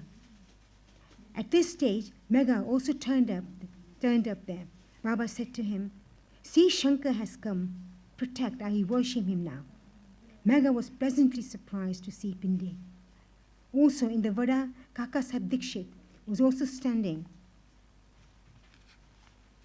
with a towel on his head after having taken his bath, and was remembering Sai when he saw a pindi before his mental vision. While he was wondering about this, Megha came down, showed him the pindi presented to him by Baba. Dikshit was happy to know that his pindi exactly tallied with the one he saw a few minutes before in his vision. In a few days, after the drawing of the trident was complete, Baba installed the pindi near the big picture, which Megha was worshipping. The worship of Shiva was dear to Megha, and by drawing the trident and the installation of pindi, Baba confirmed his faith therein.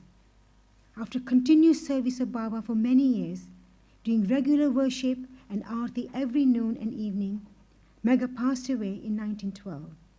Then Baba passed his hands over his mortal remains and said, "This was a true devotee of mine."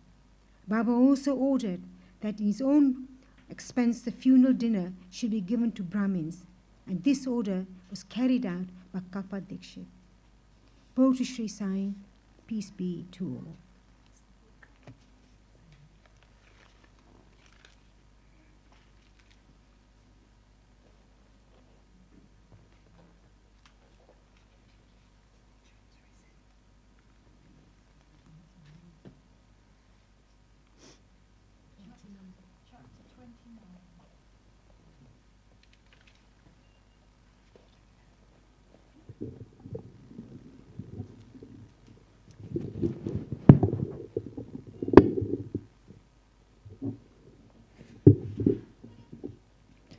Chapter 29.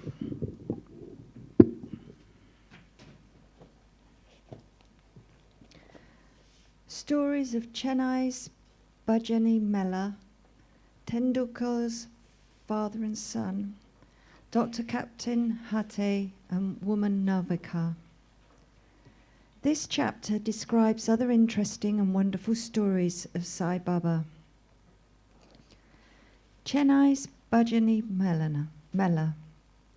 It was in the year 1916 when a Chennai's Bhajani Mela party of the Ramdasi Pant started on a pilgrimage to the holy city of Benares.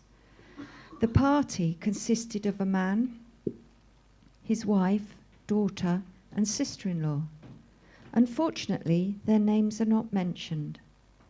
On their way, the party heard that there lived in Shirdi, Amnedgar district, a great saint named Sai Baba, who was God realized and who was very generous and distributed money every day to his bhaktas and to skillful persons who went and showed their talent there. A lot of money in the form of dakshina was collected daily by Sai Baba, and out of this amount he gave daily 1 rupee to a 3-year-old girl, Amani, the daughter of a Bhakta Kondaji, and 2 to 5 rupees to some, 6 rupees to Jamali, the mother of Amani, 10 to 20 rupees or even 50 rupees to other bhaktas, as he pleased. On hearing all this, the party came to Shirdi and stayed there. The Mela did very good bhajan and sang very good songs, but inwardly they desired money. 3 of the party were full of avarice, but the lady or mistress was of a very different nature. She had regard and love for Baba. Once it so happened that when the noonday arti was going on, Baba was much pleased with her faith and devotion and gave her vision of her Ishta, chosen deity. To her Baba appeared as Sitanath, Ram, while to all others the usual Sainath. On seeing her beloved deity, she was very much moved. Tears began to flow from her eyes and she clapped her hands in joy. The people began to wonder at her joyful mood, but were not able to guess its cause. Late in the afternoon, she disclosed everything to her husband. She told him how she saw Sri Ram in Sai Baba. He thought that she was a very simple and devout woman, and her seeing Ram might be a creation of her mind. He ignored her, saying that it was not possible that she alone should see Ram, while they all saw Sai Baba there. She did not resent this remark, as she was fortunate enough to get Ram Darshan. Wonderful vision. Things were going on like this when the husband got a strange vision in his dream one night. He was in a big city and the police there had arrested him, tied his hands with a rope and put him up in a cage, a lockup. As the police were tightening the grip, he saw Sai Baba standing quiet outside near the cage. On seeing Baba so close, he said in a plaintive tone, "After hearing your fame, I resorted to your feet, and why should a calamity befall me when you are standing here in person?" Baba said, "You must suffer the consequences of your action." He said, "I have not done anything in this life which would bring such a misfortune on me." Baba said, "If not in this life, you must have committed some sin in your past life." He replied, "I do not know anything of my past life, but assuming that I did commit some sin then, why should it not be burnt and destroyed in your presence, as happens to dry grass before fire?" Baba, "Have you got such faith?" He, "Yes." Baba then asked him to close his eyes. No sooner did he shut them than he heard a thumping sound of something falling down, and after opening his eyes, he saw that he was free, and the police fallen down, bleeding. Being much frightened, he began to look at Baba, who said, "Now you are well caught. Officers will now come and arrest you." Then he begged, "There is no other saviour except you. Save me anyhow." Then Baba again asked him to close his eyes. He did so, and when he opened them again, he saw that he was free out of the cage, and that Baba was by his side. He then fell at Baba's feet. Baba then asked him, "Is there any difference between this namaskar and your previous ones? Think well, and then reply." He said, "There is a lot of difference. My former namaskars were offered with the object of getting money from you, but the present namaskar is one offered to you as God. Besides, earlier I thought resentfully that you, being a Mohammedan, were spoiling us, the Hindus." Baba, "Do you not believe in your mind in Mohammedan gods?" He said, "No." Then Baba said, "Have you not got a panja, emblem of hand, in your house, and do you not worship the same in Tabat, i.e. Moharram festival? Also, there is in your house another deity by name Kadbibi, whom you propitiate and appease on marriage occasion and other festivals. Is it not so?" He admitted all this. Then Baba said, "What more do you want?" Then a desire arose in his mind to get the darshan of his Guru Ramdas, when Baba asked him to turn back and see. And when he turned round, lo, Ramdas was in front of him. No sooner did he bend to fall at his feet, Ramdas vanished. Then he inquisitively asked Baba, "You look old. Do you know your age?" Baba, "What? Do you say I'm old? Just race with me and see." On seeing this, Baba began to run, and he too followed.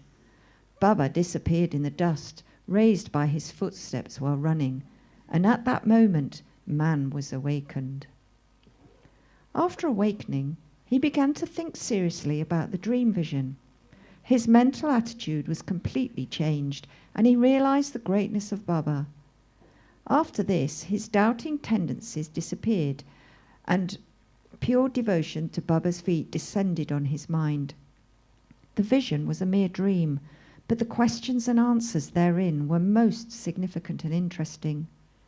Next morning, when all the persons assembled in the Masjid for the arati, Baba gave him as prashad 2 rupees worth of sweetmeats, and also 2 rupees from his pocket, and blessed him.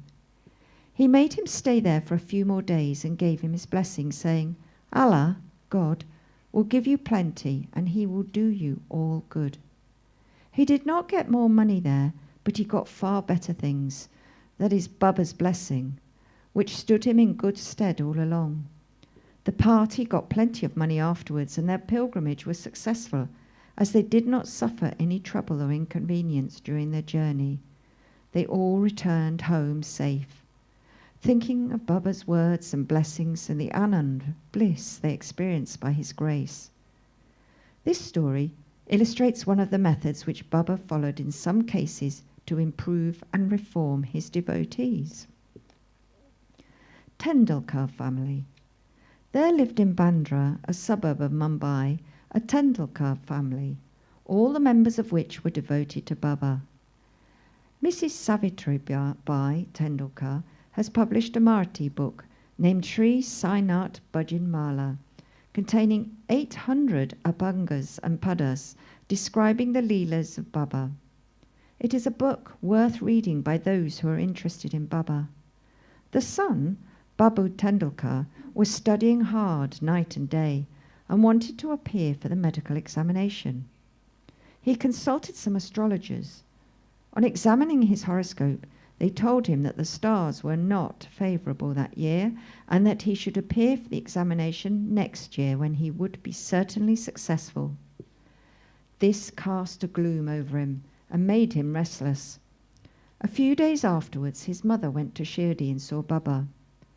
Amongst other things, she mentioned the gloomy and morose condition of her son, who was to appear for the examination in a few days. On hearing this, Baba said to her, "Tell your son to believe me, to throw aside horoscopes and predictions of astrologers and palmists, and go on with his studies. Let him appear for the examination with a calm mind. He is sure to pass this year. Ask him to trust me and not to get disappointed." The mother returned home and communicated Baba's message to her son. Then he studied hard and in due course appeared for the examination. In the written papers he did well, but being overtaken by doubts, he thought that he would not secure sufficient marks for passing, so he did not care to appear for the oral examination. But the examiner was after him. He sent word through a fellow student stating that he had passed in the written examination and that he should appear for the oral. The son, being thus encouraged, appeared for the oral examination and was successful in it also. Thus he got through the examination that year successfully by Baba's grace, though the stars were against him as indicated. It is to be noted here that doubts and difficulties surround us, just to move us and confirm our faith. We are tested, as it were, if we only hold on steadily to Baba with full faith and continue our endeavours, our efforts will be ultimately crowned with success. The father of this boy, Raghunath Rao, was serving in some foreign mercantile firm in Mumbai. As he grew old, he was not able to attest to his work properly, and so he had to take leave and rest. As he did not improve during the period of leave, a further extension of leave or premature retirement from service was inevitable. The chief manager of the firm decided to retire him on pension, as he was an old and reliable servant. The question regarding the amount of pension to be given was under consideration. He was getting 150 rupees per month, and his pension, i.e. half the amount, that is 75 rupees, would not be enough to meet the expenses of the family. So they were all anxious about this matter. 15 days before the final settlement, Baba appeared to Mrs. Tendulkar in her dream and said, "I wish that 100 rupees should be settled as pension. Will this satisfy you?" She replied, "Baba, why ask me this? We fully trust in you."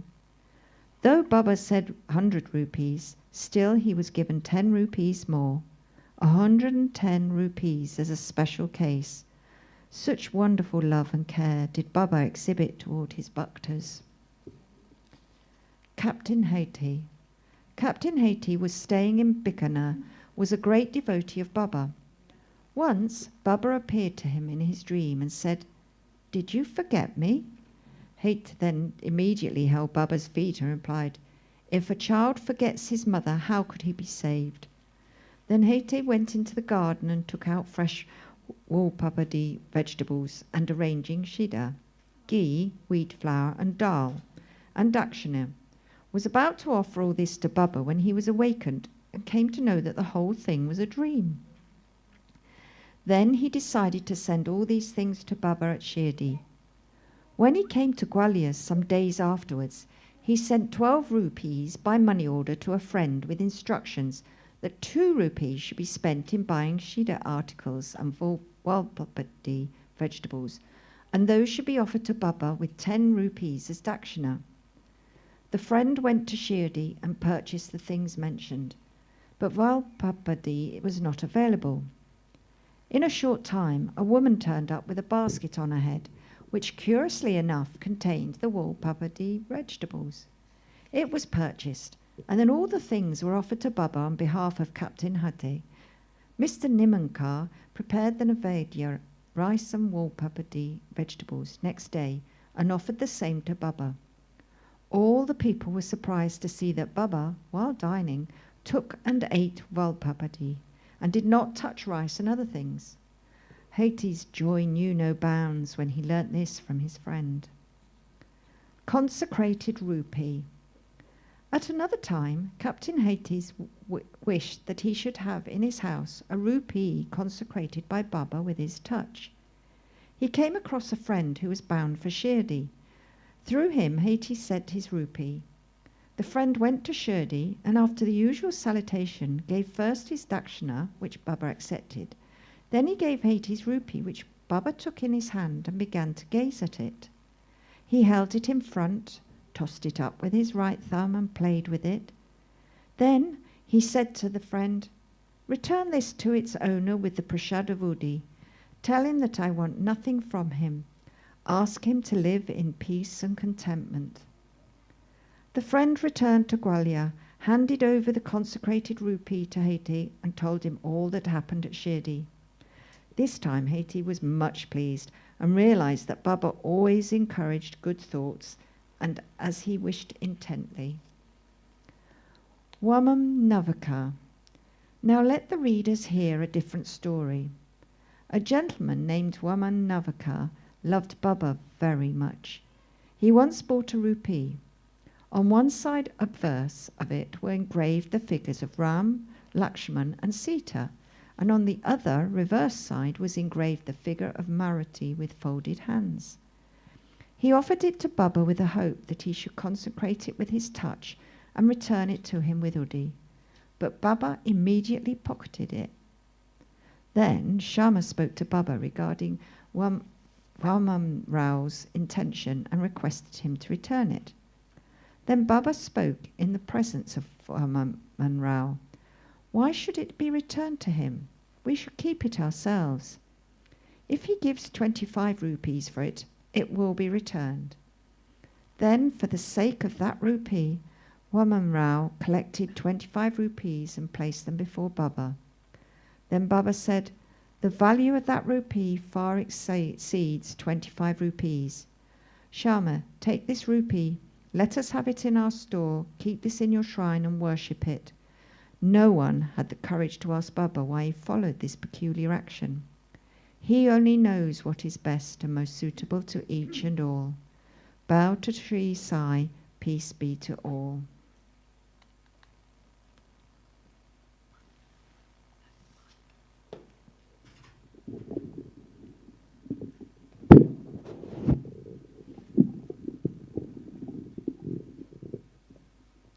Drawn to Shirdi, Kakaji Vaidya of Vani, Ramlal Punjabi of Mumbai. In this chapter, the story of 2 more devotees who were drawn to Shirdi is narrated. Bow to this kind Sai, who is the abode of mercy and who is affectionate towards his devotees. By his mere darshan, he does away with their fear of worldly illusions, sansar, and destroys their calamities. He was first nirgun, formless, but on account of the devotion of his bhaktas, he was obliged to take a form. To give liberation, self-realization to the bhaktas is the mission of the saints, and for Sai, the chief of them, that mission is inevitable. Those who take refuge in his feet have all their sins destroyed, and their progress is certain. Remembering his feet, Brahmins from holy places come to him and read scriptures and chant the Gayatri mantra in his presence. We who are weak and without any merits do not know what bhakti is, but we know this much, that though all others may leave us, Sai won't forsake us. Those whom he favors gets enormous strength, discrimination between the unreal, the real, and knowledge. Sai knows fully the desire of his devotees and fulfills the same. Hence, they get what they want and are grateful.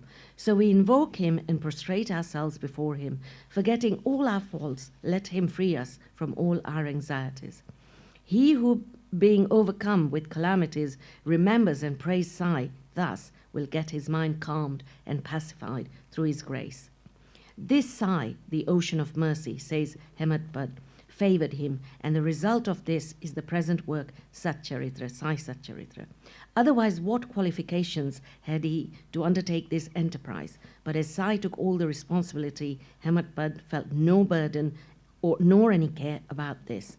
When the powerful light of knowledge was there to inspire his speech and pen, why should he entertain any doubt or feel any anxiety?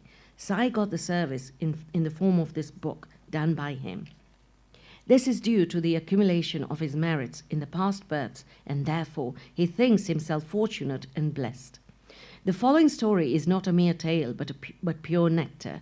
He who drinks it will realize Sai's greatness and all pervasiveness. Those who want to argue and criticize should not go in for this. What is wanted here is not discussion, but unlimited love and devotion. Learned, devout, and faithful believers, or those who consider themselves as servants of the saints, will like and appreciate these stories. Others will take them to be fables. The fortunate bhaktas of Sai will find the Sai leelas as the kalpataru, wish-fulfilling tree. Drinking in or devouring this nectar of Sai leelas will give liberation to the ignorant jivas, satisfaction to the householders, and a sadhana to the aspirants. Now we come to the story of this chapter. Kakaji Vaidya. There lived in Vani, Nasik district, a man named Kakaji Vaidya. He was the priest of the goddess Saptashringi there. He was so overpowered by adverse circumstances and calamities that he lost peace of mind and became quite restless. Under such circumstances, one evening he went to the temple of the goddess and prayed unto her from the bottom of his heart and invoked her aid to free him from the anxiety. The goddess was pleased with his devotion, and the same night appeared to him in his dream and said to him, "You go to Baba, and then your mind will become calm and composed." Kakaji was anxious to know from her who this Baba was, but before he could get any explanation, he was awakened. Then he began to think as to who might this Baba to whom the goddess had asked him to go to. Who might be this Baba? After some thinking, he resolved that this Baba might be Triambakeshwar, Lord Shiva. So he went to the holy place Triambak, Nasik district, and stayed there for 10 days. During this period, he bathed early in the morning, chanted the Rudra hymns, and did the Abhishek, pouring fresh water over the pind, and did other religious rites. But with all this, he was as restless as before.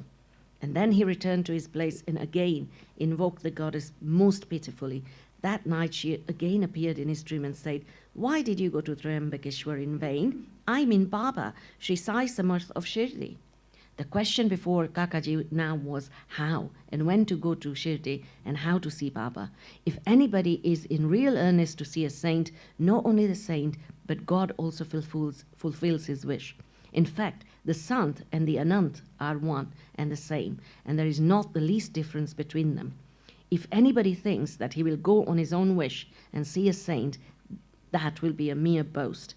Unless the saint wills it, no one is able to go and see him. Even the leaf of the tree won't move without his bidding. The more anxious a bhakta is for the visit to the saint, the more devout and faithful he is, the more speedily and effectively is his wish satisfied to his heart's content. He who invites anybody for a visit also arranges everything for his reception, and so it happened with Kakaji. Shama's vows. When Kakaji was thinking about his intended visit to Shirdi, a guest came at his place to take him to Shirdi. He was no other than Shama, a very close and intimate devotee of Baba. How he came to Vani at this juncture we shall just see. Shama was severely ill when he was very young, and his mother had taken a vow to her family goddess Saptashringi at Vani that if her son got well, she would bring and dedicate him to her feet. Then after some years, the mother herself suffered much from ringworms on her breasts. All that time she again took another vow to the deity that if she got all right, she would offer her 2 silver breasts. These 2 vows remained unfulfilled. At her deathbed, she called her son Shama and drew his attention to the vows. And after taking a promise from him that he would fulfill them, she breathed her last. After some time, Shama forgot about the vows, and thus 30 years elapsed. About this time, a famous astrologer had come to Shirdi and stayed there for a month. His predictions in the case of Shriman Bhuti and others came true, and everybody was satisfied. Shama's younger brother Babaji consulted him and was told about his mother's vows, which his elder brother had promised to fulfill at her deathbed and not yet fulfilled. Hence the goddess was displeased with them, and that was bringing troubles on them. Babaji told this to his brother Shama, who was then reminded of the unfulfilled vows. On thinking that any further delay would be dangerous, he called a goldsmith and got a pair of silver breasts made. Then he went to the Masjid, prostrated himself before Baba, and placing before him the 2 silver breasts, requested him to accept them and free him from the vows, as to him he was his Saptashringi goddess. And then Baba insisted upon him going to himself to the temple of Saptashringi and offer them at the feet of the goddess.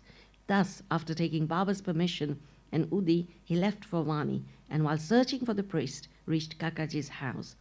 Kakaji was then very anxious to visit Baba, and Shama went there to see him at that very time. What a wonderful coincidence was this! Kakaji asked him who he was and whence did he come, and on learning that he came from Shirdi, he at once embraced him. So overwhelmed was he with love. Then they talked about Sai leelas, and after finishing the rites of Shama's vows, they both started for Shirdi. On reaching the place, Kakaji went to the masjid and fell at Babaji's feet. His eyes were soon bedewed with tears, and his mind attained calmness. According to the vision of the goddess, no sooner did he see Baba, his mind lost all its restlessness and became calm and composed. Kakaji began to think in his mind, what a wonderful power this is. Baba spoke nothing. There was no question and answer, no benedictions pronounced. The mere darshan itself was so conducive to happiness, the restlessness of my mind disappeared by his mere darshan. Consciousness of joy came upon me. This is what is called the greatness of darshan. His vision was fixed on Sai's feet, and he could utter no word. Hearing Baba's leelas, his joy knew no bounds. He surrendered himself completely to Baba, forgot his anxiety and cares, and got undiluted happiness. He lived happily there for 12 days, and after taking Baba's leave, Udi and blessings, returned home. Kushal Chand of Rahata. It is said that a dream which we get in the wee hours of the morning generally comes out true in the waking state. This may be so, but regarding Baba's dreams, there is no restriction of time. To quote an instance, Baba told Kaka Sahib Dikshit one afternoon to go to Rahata and fetch Kushal Chand to Shirdi, as he had not seen him since long. Kaka Sahib accordingly took a tonga and went to Rahata. He met Kushal Chand and gave him Baba's message. On hearing it, Kushal Chand was surprised and said, while he was taking a noon nap after meals, Baba appeared in his dream and asked him to come to Shirdi immediately, and that he was anxious to go. As he had no horse of his own nearby, he had sent his son to inform Baba. When his son was just outside of the village border, Dikshit's tonga turned up. Dikshit then said that he was sent specially to bring him. Then they both went into the tonga back to Shirdi. Kushal Chand saw Baba, and all were pleased. Seeing this leela of Baba Kushal Chand was much moved. Ramlal Punjabi of Mumbai. Once a Punjabi Brahmin of Mumbai named Ramlal got a dream in which Baba appeared and asked him to come to Shirdi. Baba appeared to him as a mahant, a saint, but he did not know his whereabouts. He thought that he should go and see him, but as he had not his address, he did not know what to do. But he who calls anybody to him also makes the necessary arrangements for the same. The same happened in this case. The same afternoon, when he was strolling in the street, he saw a picture of Baba in a shop. The features of the mahant he saw earlier in the dream tallied exactly with those of the picture. Then, on making inquiries, he came to know that the picture was of Sai Baba of Shirdi. He went soon after this to Shirdi and stayed there till his death. In this way, Baba brought his devotees to Shirdi for darshan and satisfied their wants, material as well as spiritual. Bow to Shirdi Sai, peace be to all. The passing away in Baba's presence, Sannyasi Vijayanand, Balaram Mankar, Dulkar Megha, and the tiger. In this chapter, Hemadpant describes the passing away of certain devotees and a tiger in Baba's presence. The last wish or thought that a man has at the hour of death determines his future course. Sri Krishna has said in Gita that he who remembers me in his last moments comes verily to me, and he who meditates otherwise at that time goes to what he longs for. We cannot be certain that we can entertain a particular good thought at our last moment, for more often than not, we are more likely to be frightened and terrified of death. Hence, constant practice is necessary for enabling us to fix our mind on any desired good thought at any time. All saints therefore recommend us to remember God and chant his name always, so that we may not be perplexed or perturbed when the time for the departure comes. The devotees on their part surrender themselves completely to the saints, fully believing that the saints would guide and help them in their last moments. A few such cases will be noted here. Vijayanand. A Chennai sannyasi named Vijayanand started on a pilgrimage to Mansarovar. En route, on hearing Baba's fame, he halted at Shirdi. There he met one Somadevaji Swami of Haridwar and inquired from him about the Mansarovar trip. The Swami told him that the Sarovar was 500 miles above Gangotri and described to him the difficulties of this journey, which is plenty of snow and the change of dialect every 50 kos or miles, and the suspicious nature of the local people who give a lot of trouble to the pilgrims on the way. On hearing this, the sannyasi was dejected and cancelled his trip. Then, when he went to Baba and prostrated himself before him, Baba got enraged and said, drive out this useless sannyasi. His company is of no use. The sannyasi did not know Baba's nature. He felt discomforted, but sat there watching things that were going on. It was the morning darbar and the masjid was overcrowded. Baba was being worshipped in various ways. Some were washing his feet, some taking the tirth holy water and drinking it heartily, and some touching their eyes with it. Some were applying sandal paste and some scents to his body. But all were doing these things, forgetting the distinction of caste and creed. Though Baba got enraged with him, he was filled with affection for Baba, and he did not feel like leaving the place. He stayed in Shirdi for 2 days when he got a letter from Chennai stating that his mother was very ill. He felt very dejected and wanted to be by his mother's side, but he could not leave without Baba's permission to return home. The omniscient Baba, knowing the future, said to him, "If you so loved your mother, why did you take sannyas? Attachment makes misuse of an ochre garb. Go and sit there. Go and sit quiet at your lodging. Wait with patience for a few days. In the Vara, there are many robbers. Bolt your doors and be very vigilant. The thieves will carry everything. Wealth and prosperity are transient, and the body is subject to decay and death. While knowing this, do your duty, leaving all attachments with things of this world and the next. He who does this and surrenders himself to the feet of Hari, the Lord, will get free from all troubles and attain bliss. The Lord runs and helps him who remembers and meditates on him with love and affection. Your store of past merits is considerable, so you have come here. Now attend to what I say and realize the goal of your life. Begin from tomorrow the study of Bhagavad. Do 3 saptas, 3 readings during 3 weeks conscientiously. The Lord will be pleased with you and will destroy your sorrows. Your illusions will vanish and you will get eternal peace. On seeing that his end was approaching, Baba prescribed this remedy and made him read the Ramavijaya, which pleases the god of death. Next morning, after bathing and other purifying rites, he commenced to read Bhagavad at a secluded spot in the Lendi garden. He completed 2 readings and thereafter felt much exhausted. He returned to the Vara and stayed in his lodging for 2 days, and on the 3rd day he breathed his last on Fakir Baba's lap. Baba asked the people to preserve the body for a day for a reason. The police afterwards came and, on making proper inquiries, gave permission for the disposal of the body. It was buried in a proper place with due rites. In this way, Baba helped the sannyasi and ensured him Sadgati, salvation. Balaram Mankar. There was a householder devotee of Baba named Balaram Mankar. When his wife passed away, he got dejected and, entrusting his household to his son, left home and came to Shirdi, lived with Baba. Being pleased with his devotion, Baba wanted to give a good turn to his life, and he did it in this way. He gave him 12 rupees and asked him to go and live in Machindragad district, Satara. Mankar was feeling unwilling to go and stayed away from Baba, but Baba convinced him, and he was giving the best course for him and asked him to practice meditation thrice a day in the Gad. On believing in Baba's words, Mankar went to the Gad. He was much pleased with the serenity, pure water, healthy air, and surroundings of the place, and began to practice assiduously the meditations as recommended by Baba. After some days, he got a revelation. Generally, bhaktas get revelation in their samadhi or trance states, but in Mankar's case, he got it when he came down to his ordinary consciousness from his trance. Baba appeared to him in person. Not only that, Mankar saw him, but he also asked him why he was sent there.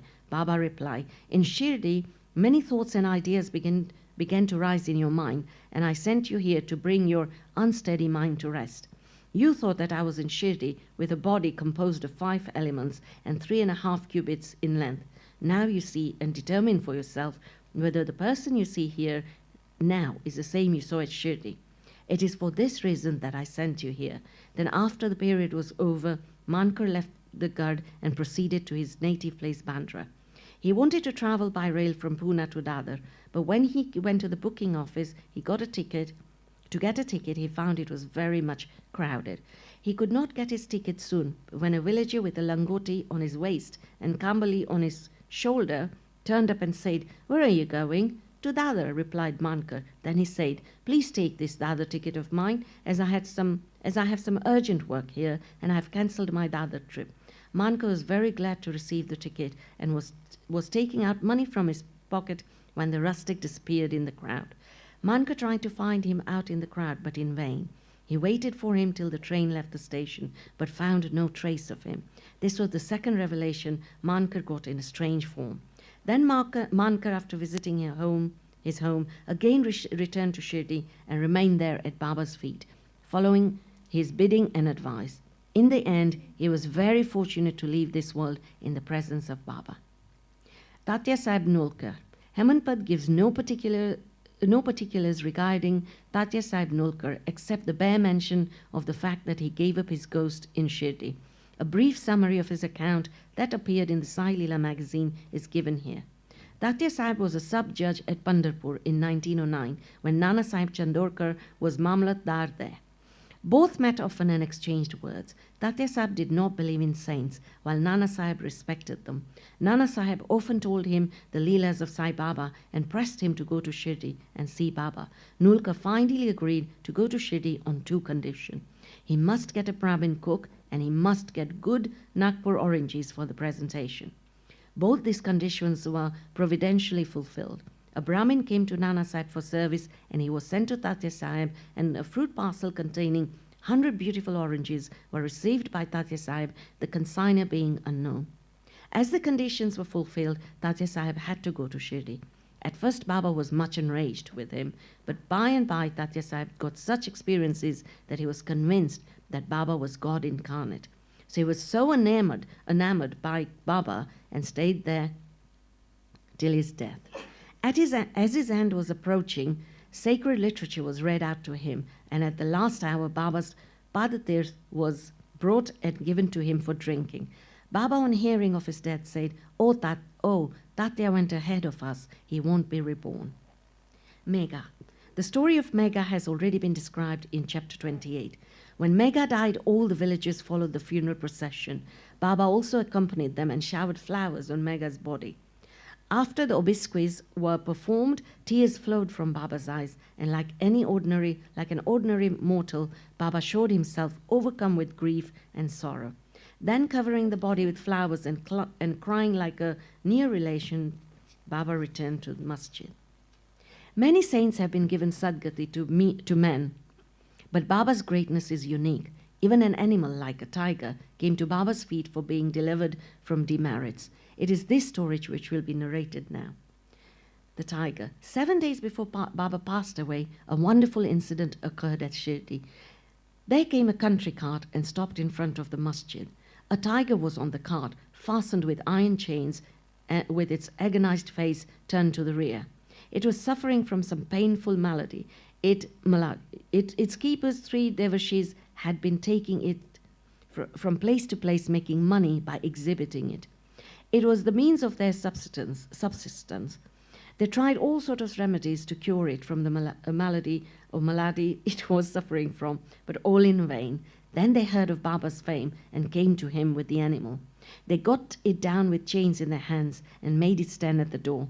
It was naturally fierce, besides disease-ridden, so it was restless. The people began to look at it with fright and amazement. The devotees told Baba everything about the animal, and with his consent brought it before him.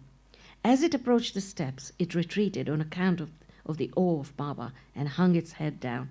When both saw each other, it got onto the step and looked at Baba with affection. Immediately it moved the tuft of its tail and dashed it thrice against the ground, and then fell down senseless.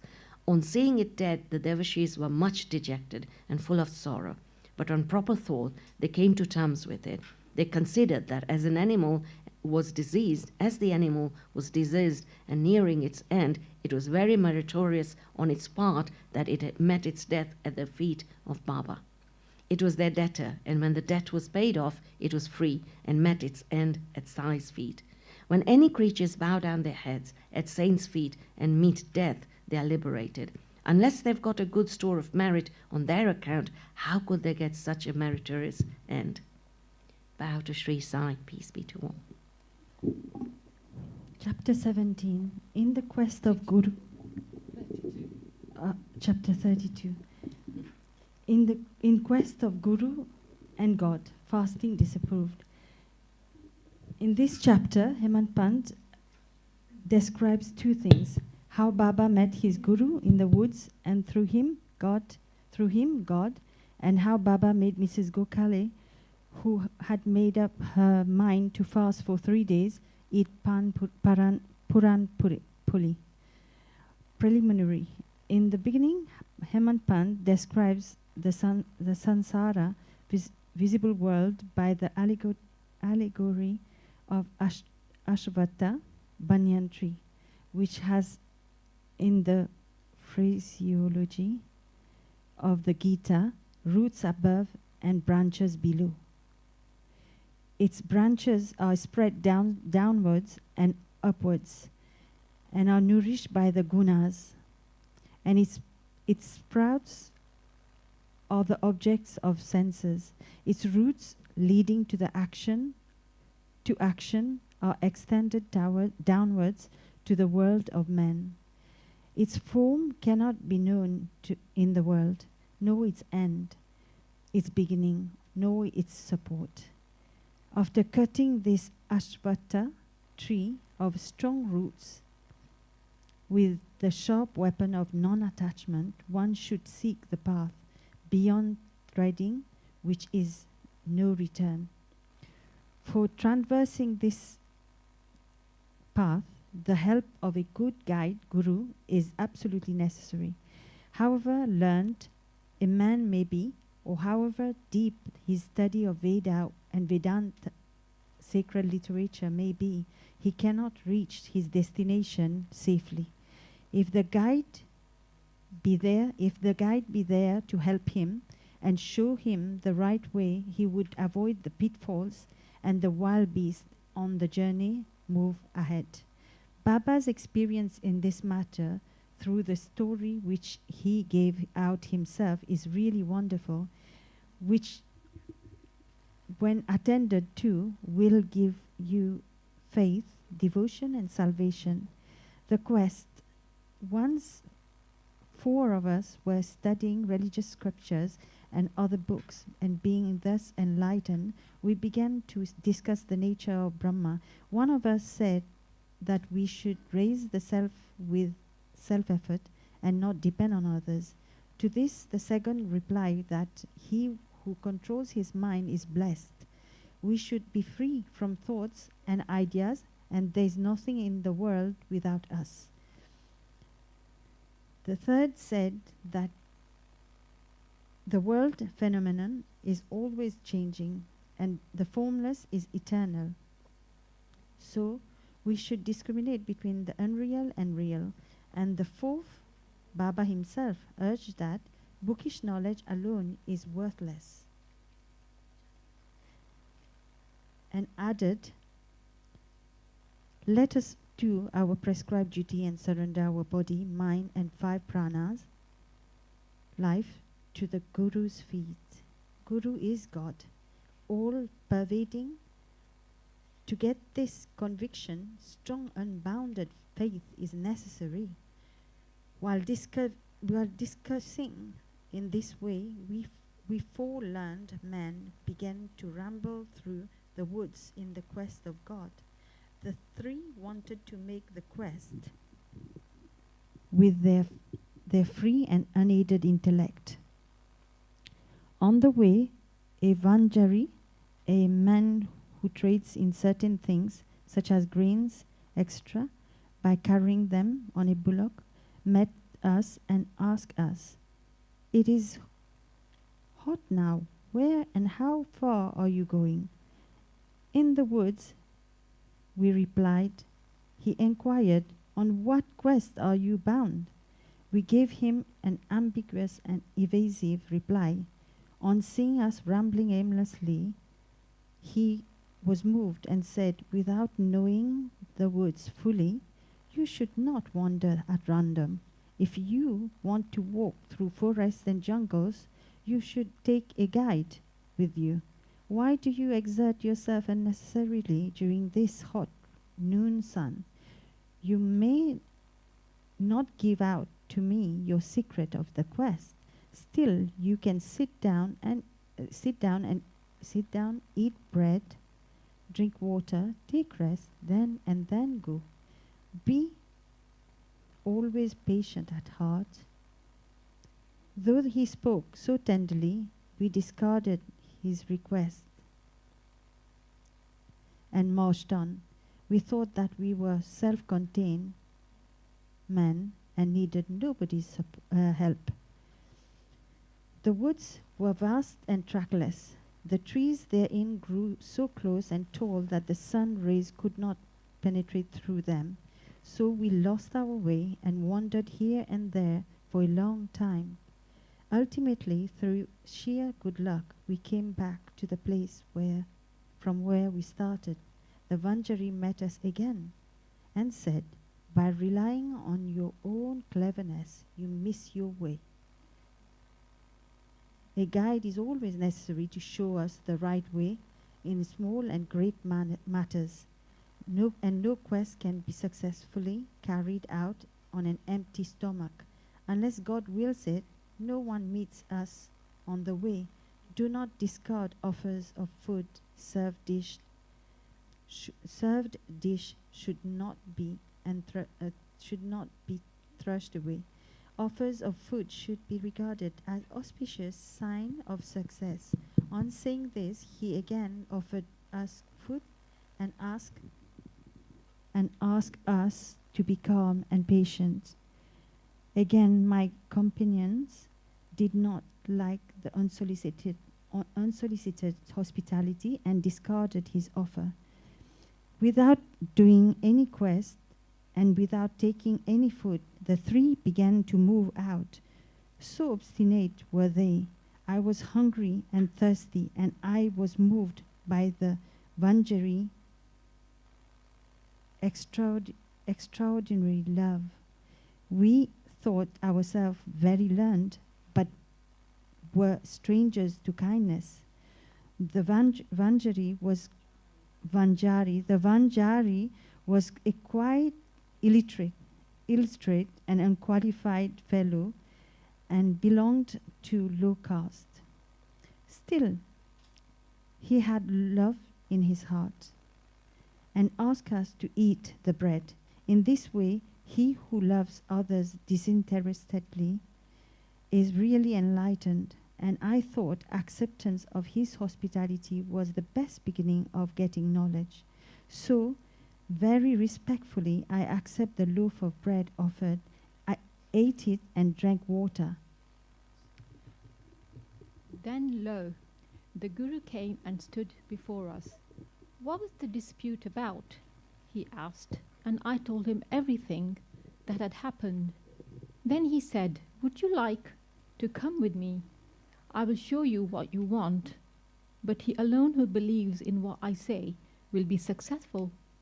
The others did not agree to what he said and left him, but I bowed to him reverently and accepted his dictum. Then he took me to a well, tied my feet with a rope and hung me, head downwards and feet up, from a tree near the well.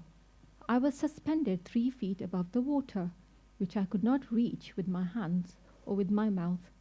After suspending me in this manner, he went away. No one knew where. After 10 or 12 gatakas, he returned, and after taking me out quickly, asked me how I fared. In bliss supreme I was.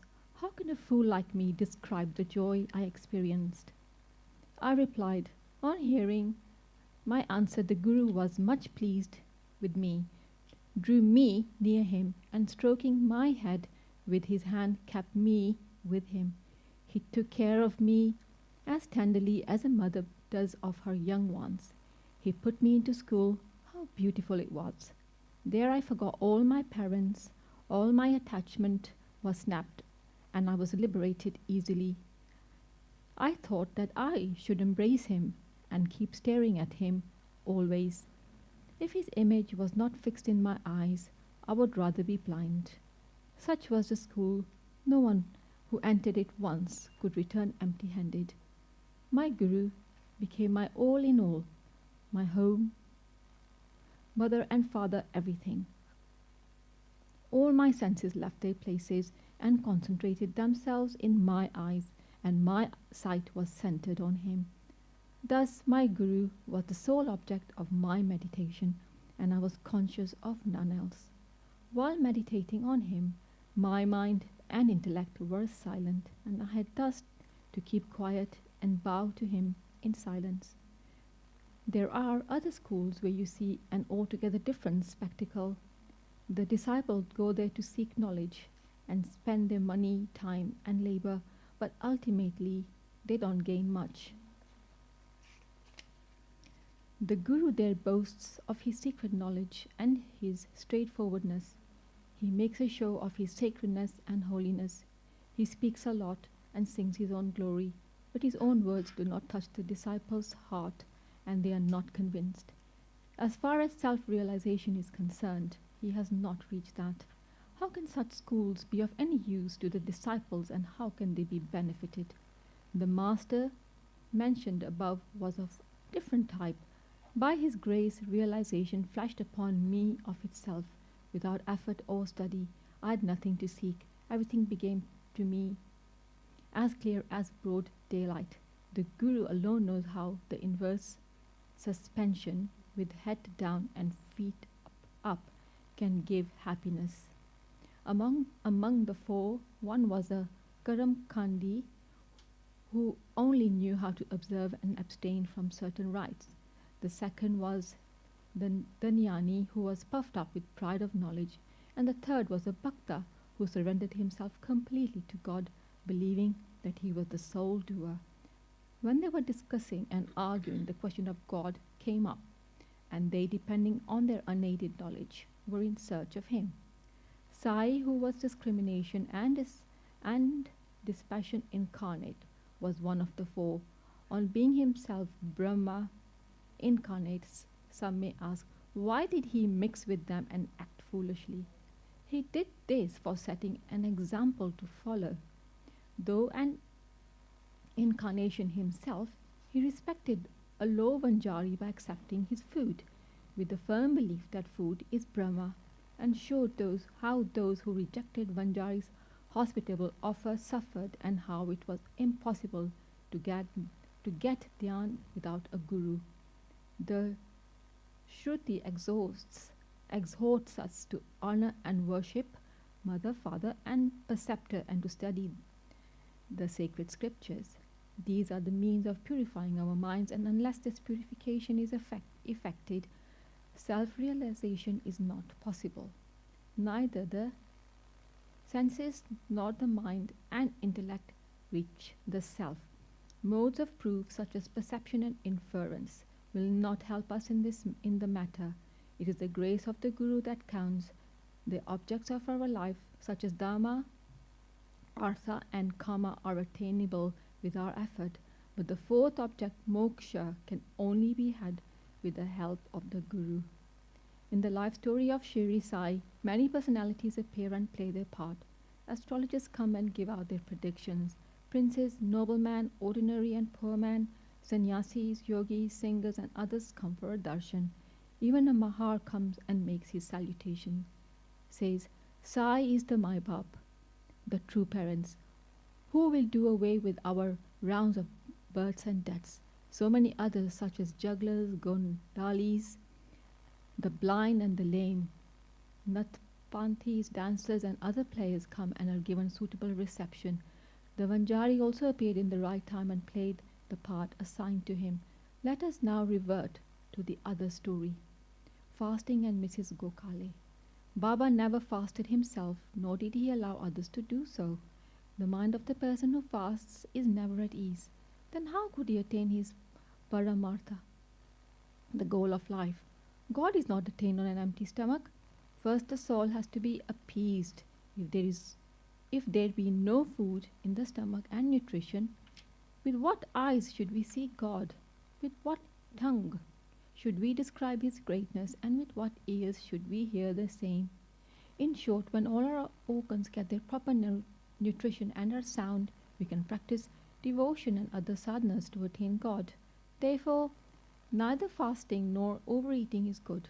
Moderation in diet is really wholesome, both to the body and mind. One Mrs. Gokhale came to Shirdi with an introductory letter from Mrs. Kashibai Kanitkar, a devotee of Baba, to Dada Kelkar. She came to Baba with a determination to sit at Baba's feet and observe a 3 days fast. The previous day Baba said to Dada Kelkar that he would not allow his children to starve during the Shimga, that is, holy holidays, and that if they had to starve, why was he there? Next day, when the woman went to Dada Kelkar and sat at Baba's feet, Baba at once said to her, "Where is the necessity of fasting? Go to Dada Bai's house, prepare the dish of Puran Polis. Feed his children and yourself too." Shimga holidays were on. Mrs. Kelkar was then going through her menses, and there was nobody to cook in Dada Bhatt's house. So Baba's advice was very timely. Then Mrs. Gokhale had to go to Dada Bhatt's house and prepare the dish as directed. She cooked that day, fed others and herself. What a good story, and how beautiful its import. Baba's Sarkar. Baba gave a story of his boyhood as follows. When I was a youngster, I was in search of bread and went to Beed. There I got embroidery work. I worked hard, sparing no pains. The employer was very much pleased with me. 3 other boys worked before me.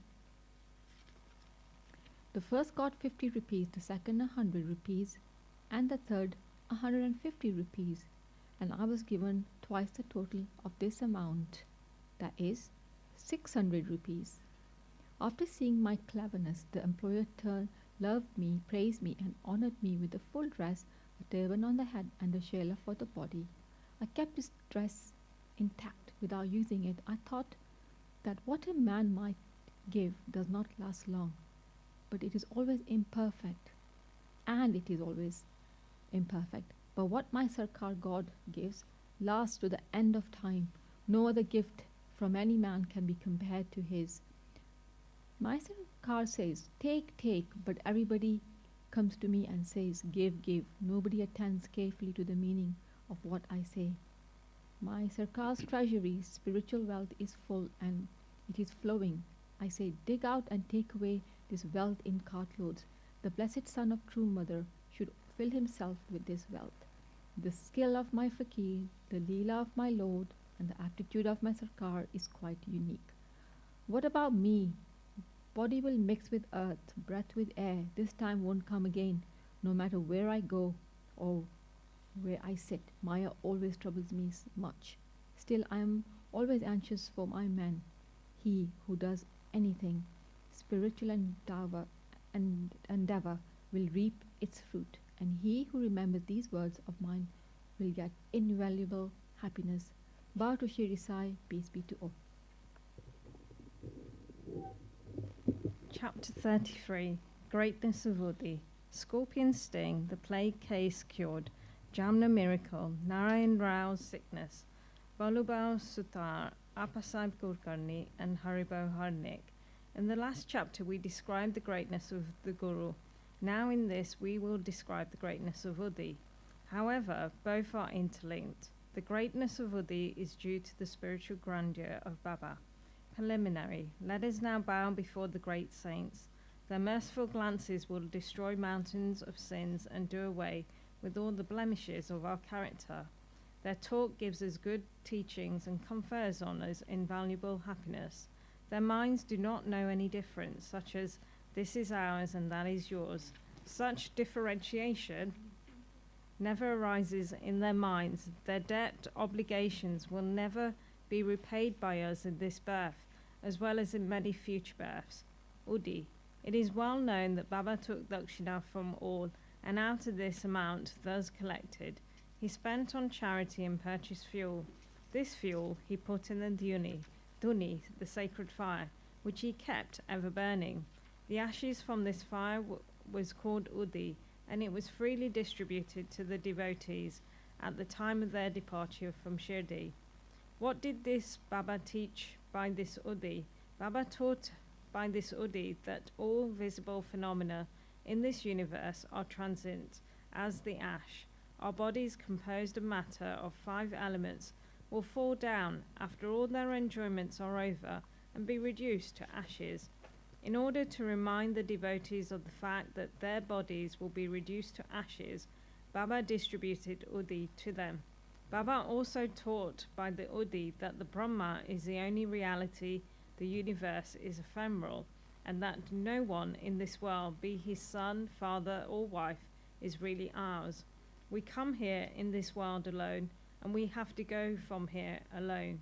It has been found that Uddhi cured many physical and mental maladies, but Baba wanted to repeat into the devotees' ears the principle of discrimination between the unreal and the real.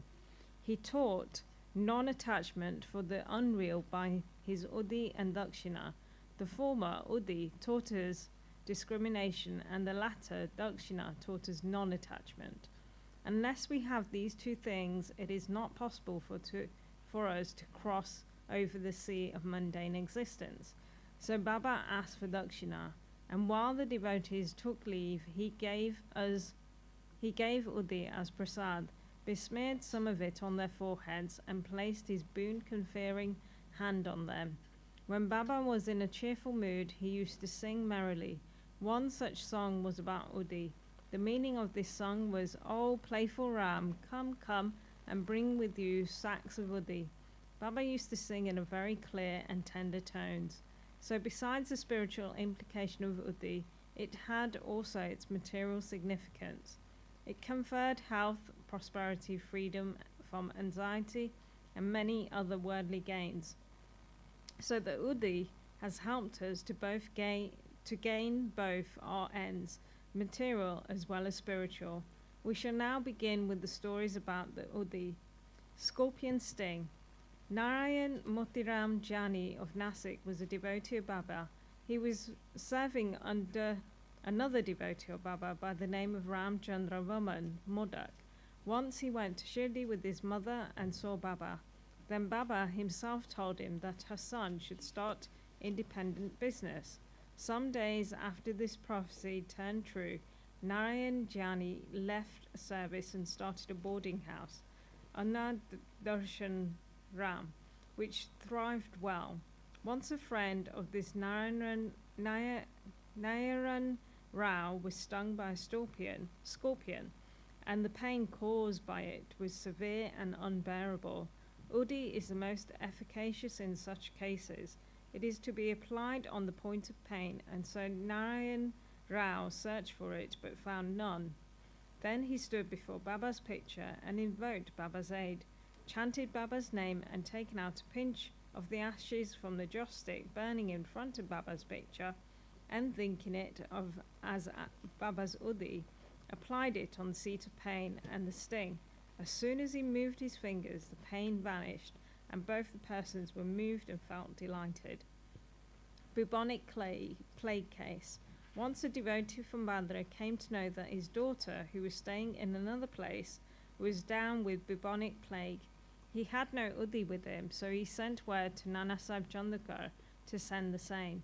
Nana Sahib got this message en route Thane railway station when he was travelling with his wife to Kalyan. He had no Udi with him then. He therefore took up some dust from the road, meditated upon Sai Baba, invoked his aid, and applied it to his wife's forehead. The devotee was very glad to learn that his devotee, his daughter, who was suffering for 3 days, began to improve from the very moment Nana Sahib invoked Baba's aid near the Than railway station. The Jamna miracle. In the year 1904 to 1905, Nana Sahib Chandakar was a Mamlatdar at Jamna in the Gandesh district, which is more than 100 miles from Shirdi. His daughter, Maintai, was pregnant and was due to deliver. Her case was very serious and she was suffering from labour pains for the last 2 or 3 days. Nana Sahib tried all remedies, but in vain. He then remembered Baba and invoked his aid. There in Shirdi, one Ramgir Bo, who Baba called Bapugiri, was leaving for his native place in Gandesh. Baba called him and told him to stop at Jamna on his way home and give the Udi and Arti to Nana Sahib. Ramgir Bo said that he had only 2 rupees with him, and this amount was barely sufficient for the railway fare up to Jalgaon, and it was not possible for him to go to Jalgaon to Jamna, a distance of about 30 miles. Baba assured him that he need not care, as everything would be provided for. Then Baba asked Shama to write a well-known arti composed by Madhav Adgar. Arti and translation of this are given at the end of the book, and gave a copy of it with Udi to Ramgir Boa. Within his master.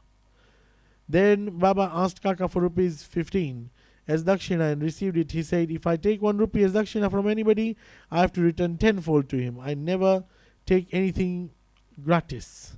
I never ask one indiscriminately. I only ask and take from him whom the fakir, my guru, points out. If anyone is indebted formally to the fakir, dakshina is received from him.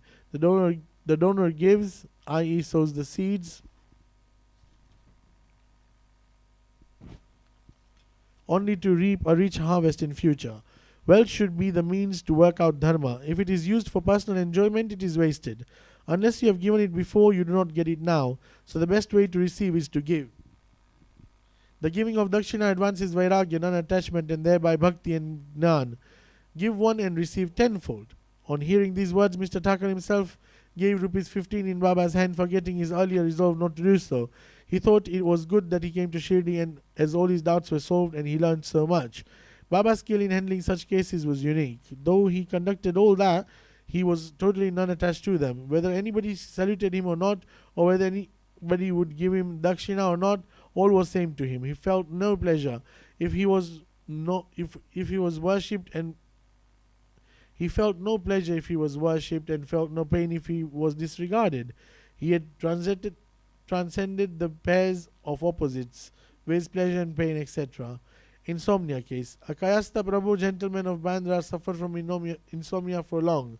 As soon as he lied down for sleep, his departed father appeared to him in his dream, abused and scolded him severely. This disturbed his sleep and made him restless the whole night. Every night this went on, and the man did not know what to do. One day he consulted a devotee of Baba in this respect. He recommended the Udi as the only infallible remedy he knew.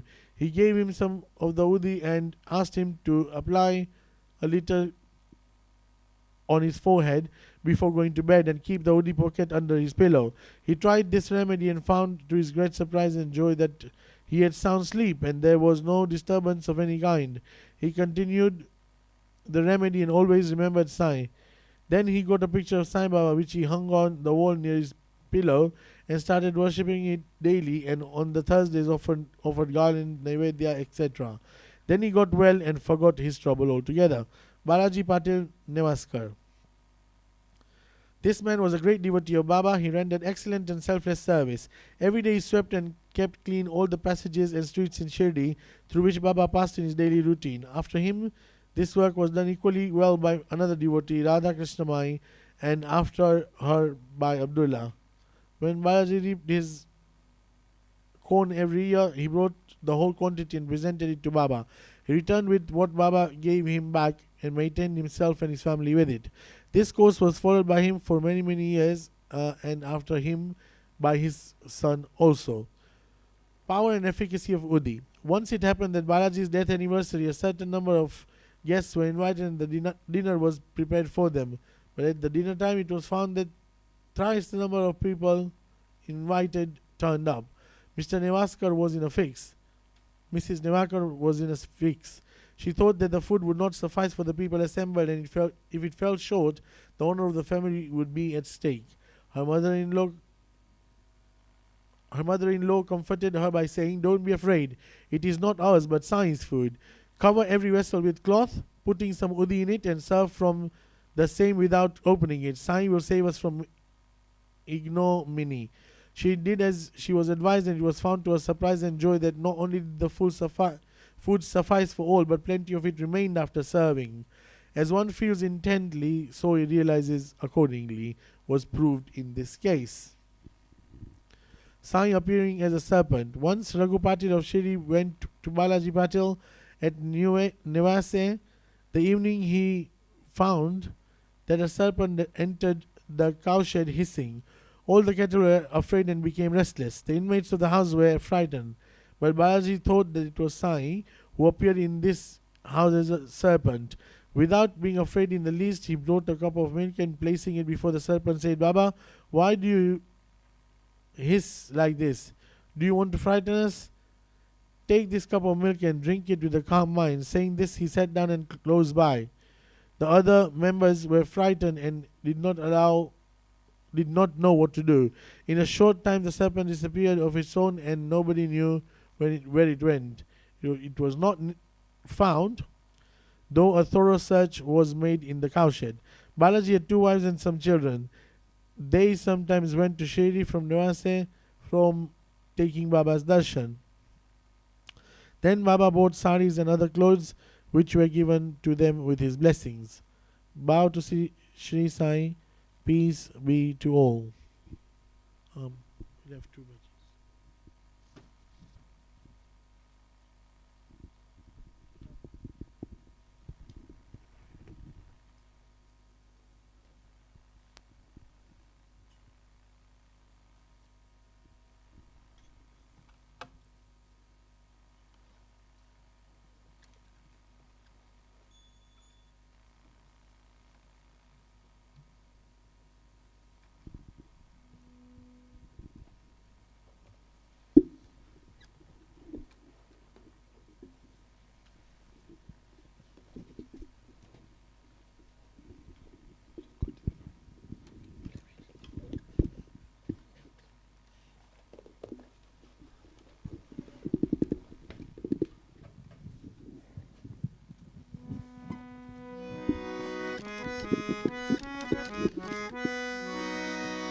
नमः पार्वती पतये हर हर पार्वती पतये हर हर नमः पार्वती पतये हर हर पार्वती पतये हर हर हर हर शंकर महादेवा हर शंकर महादेवा हर हर शंकर महादेवा हर हर शंकर महादेवा हर हर हर हर महादेवा हर हर हर हर महादेवा हर हर हर हर महादेवा हर हर हर हर महादेवा शिव शिव शिव शिव सदा शिवा शिव शिव सदा शिवा शिव शिव शिव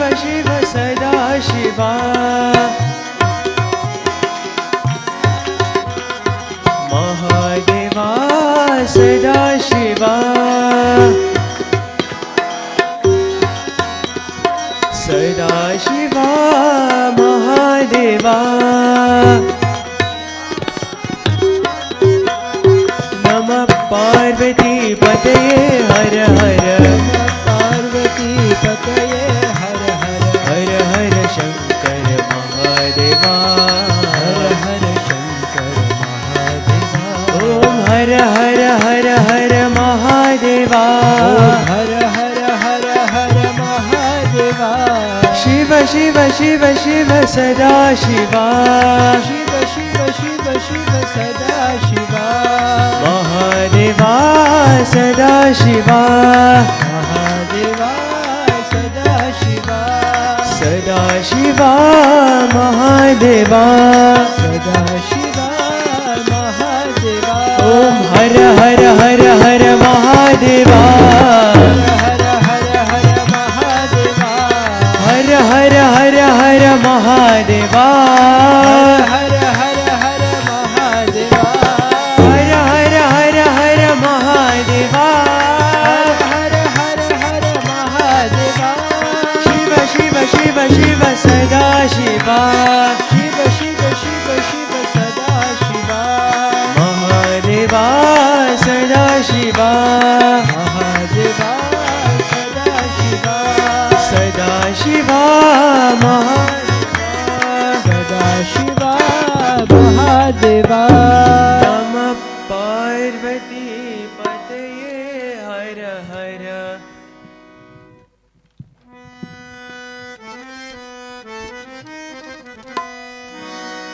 अल्लाह अकबर अल्लाह अकबर अल्लाह अकबर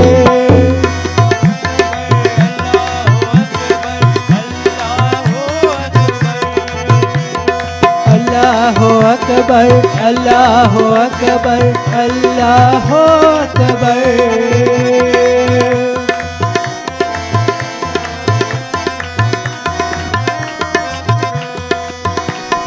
यीशु पिता प्रभु अल्लाह अकबर श्री साई पति साई तुम हो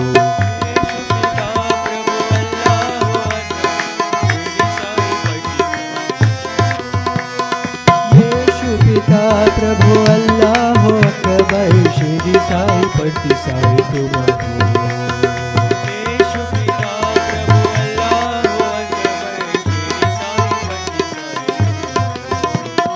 नानक भी तुम हो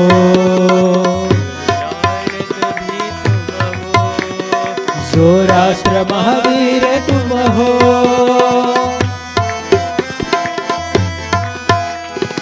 यीशु पिता प्रभु तुम हो साई अल्लाह अकबर तुम हो साई अल्लाह अकबर तुम हो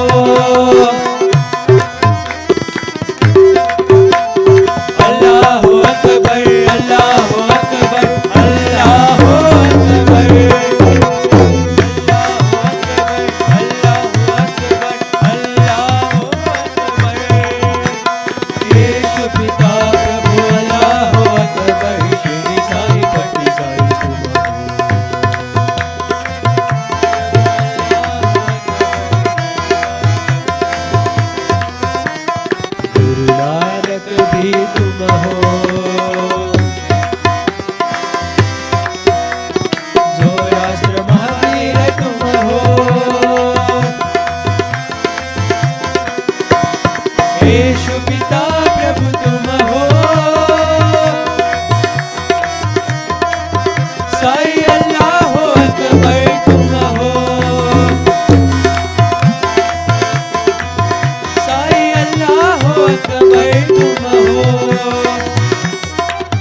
Chapter 32.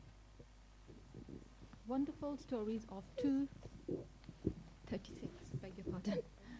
Wonderful stories of two Goa gentlemen and Mrs. Aurangabadkar. This chapter relates the wonderful stories of two gentlemen from Goa and Mrs. Aurangabadkar of Solapur. Two gentlemen.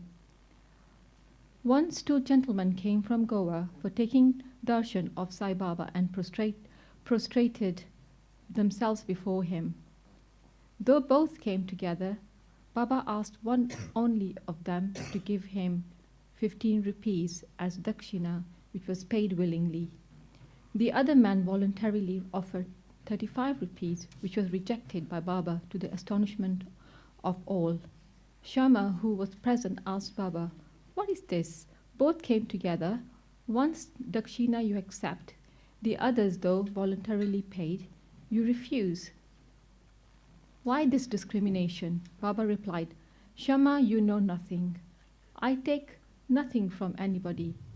The Masjid Mai, the presiding deity of the Masjid, calls for the debt. The donor pays it and becomes free. Here have I any home, property, or family to look after? I require nothing. I am ever free. Debt, enmity, and murder have to be atoned for, as there is no escape from them." Baba then continued in his characteristic way as follows. At first he was poor and took a vow to his God that he would pay his first month's salary if he got a job. He got one for 15 rupees.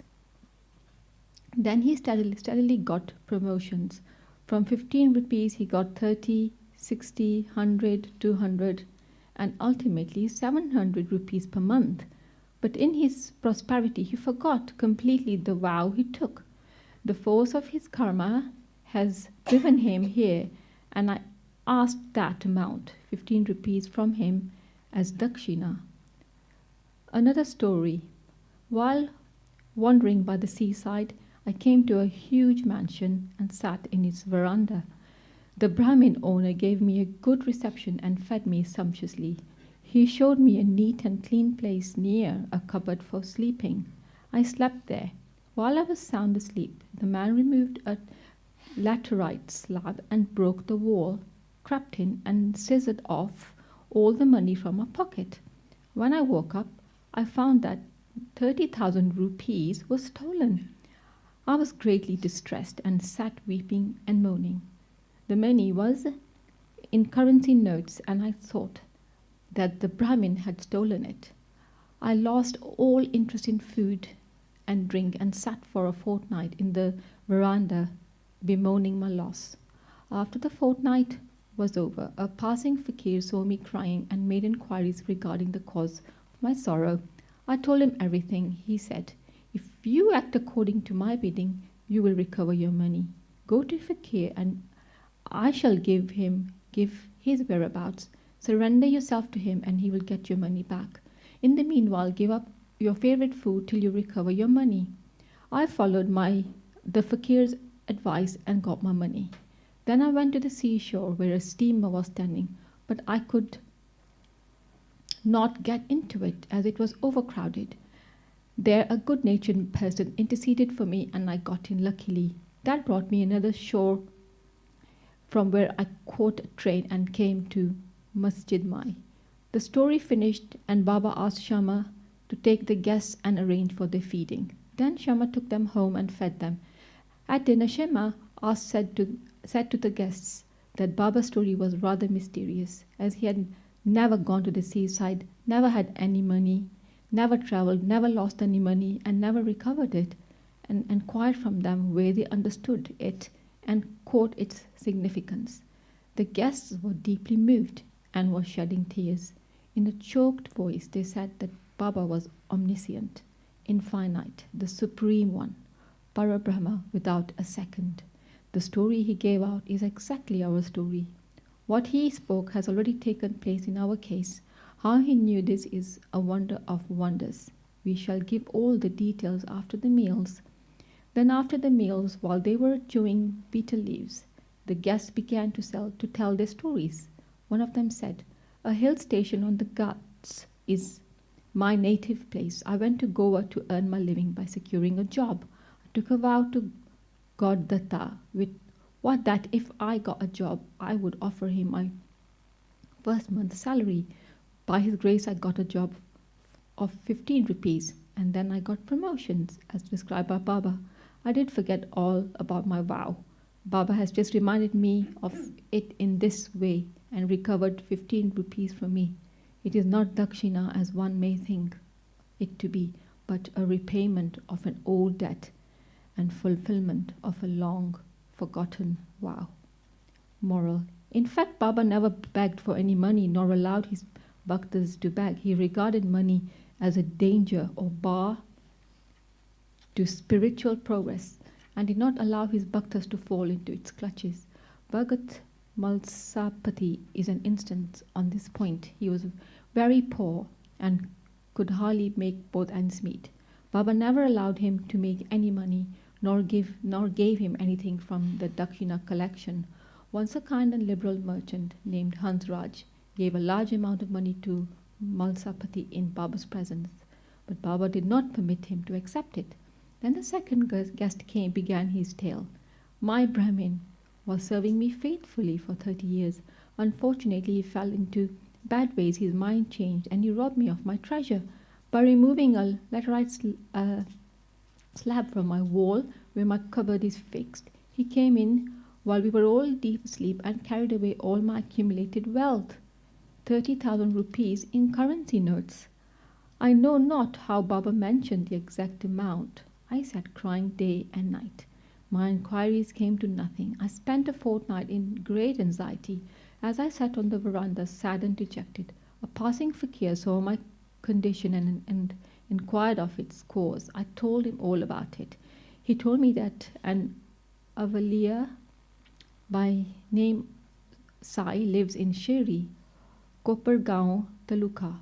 Make vow to him and give up any food that you like best, and say to him mentally that I have given up eating that food till I take your darshan. Then I took the vow, gave up eating rice, and said, Baba, I will eat after recovering my property and after taking your darshan. 15 days passed after this. The Brahma of his own accord came to me, returned my money, and apologized, saying, I went mad and acted thus. I now place my head on your feet. Please forgive me. Thus everything ended well. The fakir that met me and helped me was not seen again. An intense desire to see Sai Baba, whom the fakir pointed out to me, arose in my mind. I thought that the fakir who came all the way to my house was no other than Sai Baba. Would he, who saw me and helped me to get my lost money, ever cover 35 rupees? On the contrary, without expecting anything from us, he always leads us to the path of spiritual progress. I was overjoyed when I recovered my stolen property, and being ignorant, I forgot all about my vow.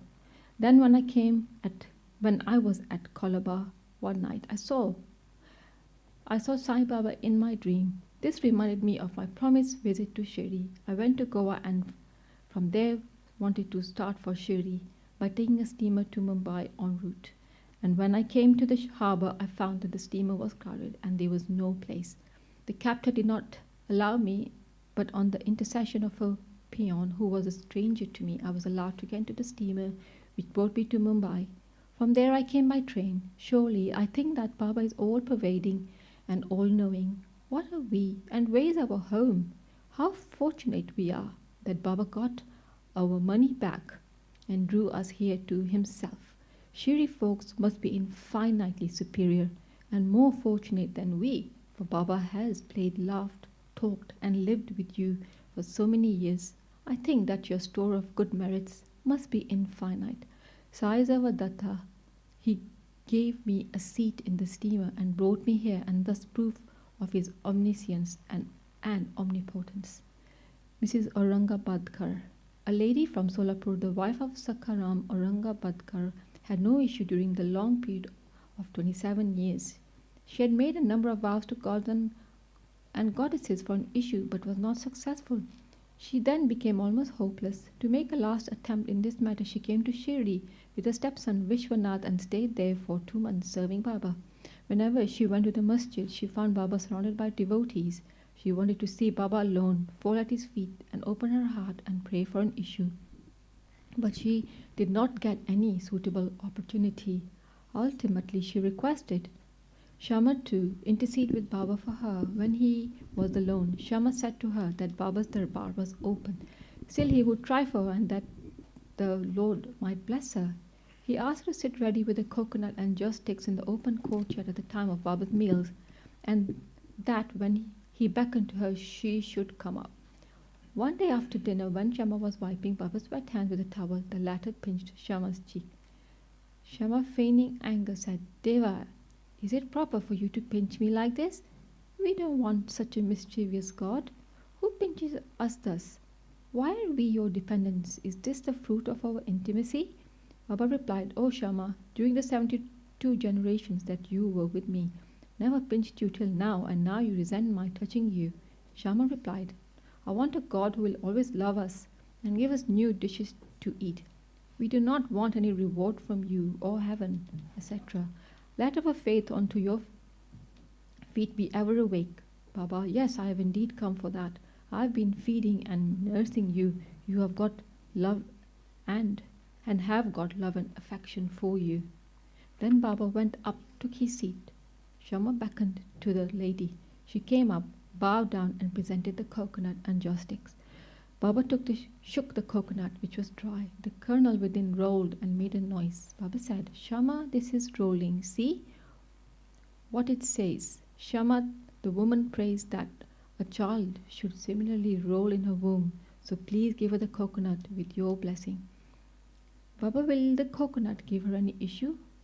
How foolish people are to fancy such things. Shama, I know the power of your words and blessing. Your word will give her a series of children. You are wrangling and not giving real blessing. The parley went on for a while. Baba repeatedly ordered to break the coconut, and Shama pleaded for the gift of the entire fruit to the lady. Finally, Baba yielded and said, "She will have an issue." "When?" asked Shama. "In 12 months," was the reply. At this, the coconut was broken into 2 parts. One was eaten by the 2, the other was given to the lady. Then Shama turned up to the lady and said, "Dear lady, you are a witness to my words. If within 12 months you do not get any issue, I will break a coconut against this Deva's head and drive him out of this masjid. If I fail in this, I will not call myself Madhav. You will soon realize what I say." She delivered a son in a year's time, and the son was brought to Baba in his 5th month. The couple, both husband and wife, prostrated themselves before Baba, and the grateful father, Mr. Aurangabadkar, paid a sum of 500 rupees, which was spent in constructing a shed for Baba's horse, Shama Karna. Bow to Shirdi Sai, peace be to all. Chapter 37, Charity Procession. In this chapter, Hemadpant, after making some preliminary observations on some points of Vedanta, describes the Charity Procession. Preliminary. Blessed is Sai's life for his devotees. Blessed is his daily routine. His ways and actions are indescribable. Sometimes he was intoxicated with Brahmanand, divine bliss, and other times completely self-absorbed. While doing so many things at the same time, he was yet unconcerned with them. Though he seemed at times quite inactive, he was not idle or dozing. He always abided in his own self. Though he looked calm and placid as the sea, he was deep and unfathomable. Who can describe his ineffable nature? He regarded men as brothers, women as sisters and mothers. He was a perfect celibate, as everybody knows. May the knowledge we got in his company last long unto death. Let us ever serve him with wholehearted devotion to his feet. Let us see him, God, in all beings, and let us constantly remember his name. Hemadpant, after making some lengthy dissertations on some topics of Vedanta, which he himself considers as a digression, goes on to describe the Charity Procession. Charity Procession.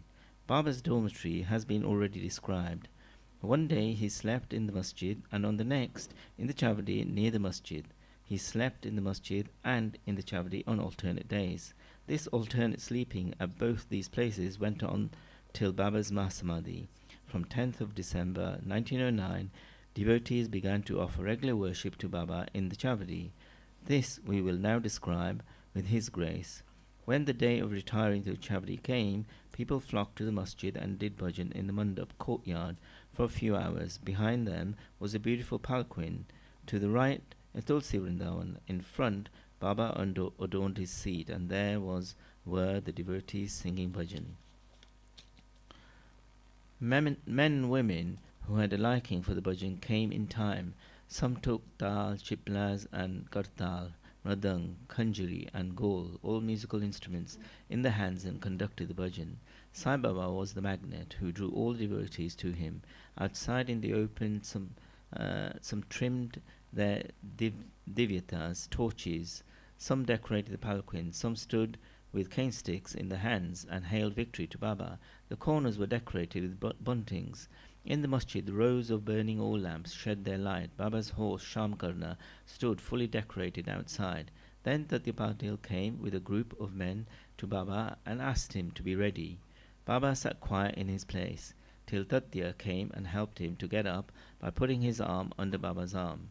Tatya called Baba by the name of Mama, maternal uncle. Really, their relationship was extremely intimate. Baba wore on his body the usual kafni, took his satka, short stick, under his armpit, and after taking his chillum, tobacco pipe and tobacco, and placing a cloth over his shoulder, became ready to start. Then Tatya placed a golden embroidered beautiful shawl over his body. After this, Baba himself put a few fuel sticks into the dhuni to keep it alive, and with his right hand extinguished the lamp burning near the dhuni, and then started for the chavdi. Then all sorts of musical instruments, band and horns, etc., gave out different sounds, and fireworks exhibited various coloured views. Men and women singing Baba's name started walking, doing bhajan to the accompaniment of mridang and veena. Some danced with joy and some carried various flags. The baldars announced Baba's name when he came on the steps of the masjid. On the two sides of Baba stood persons who held chamars and others who fanned Baba. On the way were spread folds of cloth which Baba walked on, being supported by devotees' hands. Tatya Patil held the left hand and Malsapati the right, and Bapasab Jog held the chhatra umbrella over his head. In this fashion, Baba marched on to the chavdi. The fully decorated horse named Shamkarna led the way, and behind him were all the carriers, waiters, musical players, and the crowd of devotees. Harinam, the name of the Lord, was being chanted to the accompaniment of music, as also the name of Sai. In this manner the procession reached the corner, and everyone who joined this party seemed pleased and delighted. On reaching to this corner, Baba stood facing the chavdi and shone with a peculiar aura. It seemed as if the face of Baba took over the glory of the rising sun. Baba stood there with a concentrated mind, facing the north, as if he was signalling something. All the instruments played music, while Baba moved his right hand up and down for some time. Kakasab Dikshit at this time came forward with a silver plate containing flowers besmeared with gulal, red powder, and threw them on Baba's body off and on. The musical instruments played their best at this juncture, and Baba's face beamed with radiance and beauty, and all the persons viewed this lustre to their heart's content. Words fail to describe the splendor of this scene. Sometimes Malsapati began to dance, as if possessed by some deity, but all were surprised to see Baba's concentration was least disturbed. With a lantern in his hand, Tatya Patil walked on Baba's left side, and Bhagat Malsapati on the right, holding in his hand the hem of Baba's garment. What a beautiful procession, and what an expression of devotion. To witness this, men and women, poor and rich, flocked there. Baba walked at very slow pace. Bhaktas followed on both sides with love and devotion, with joy permitting the whole atmosphere of the place. The procession reached the chavdi. Those days are gone now.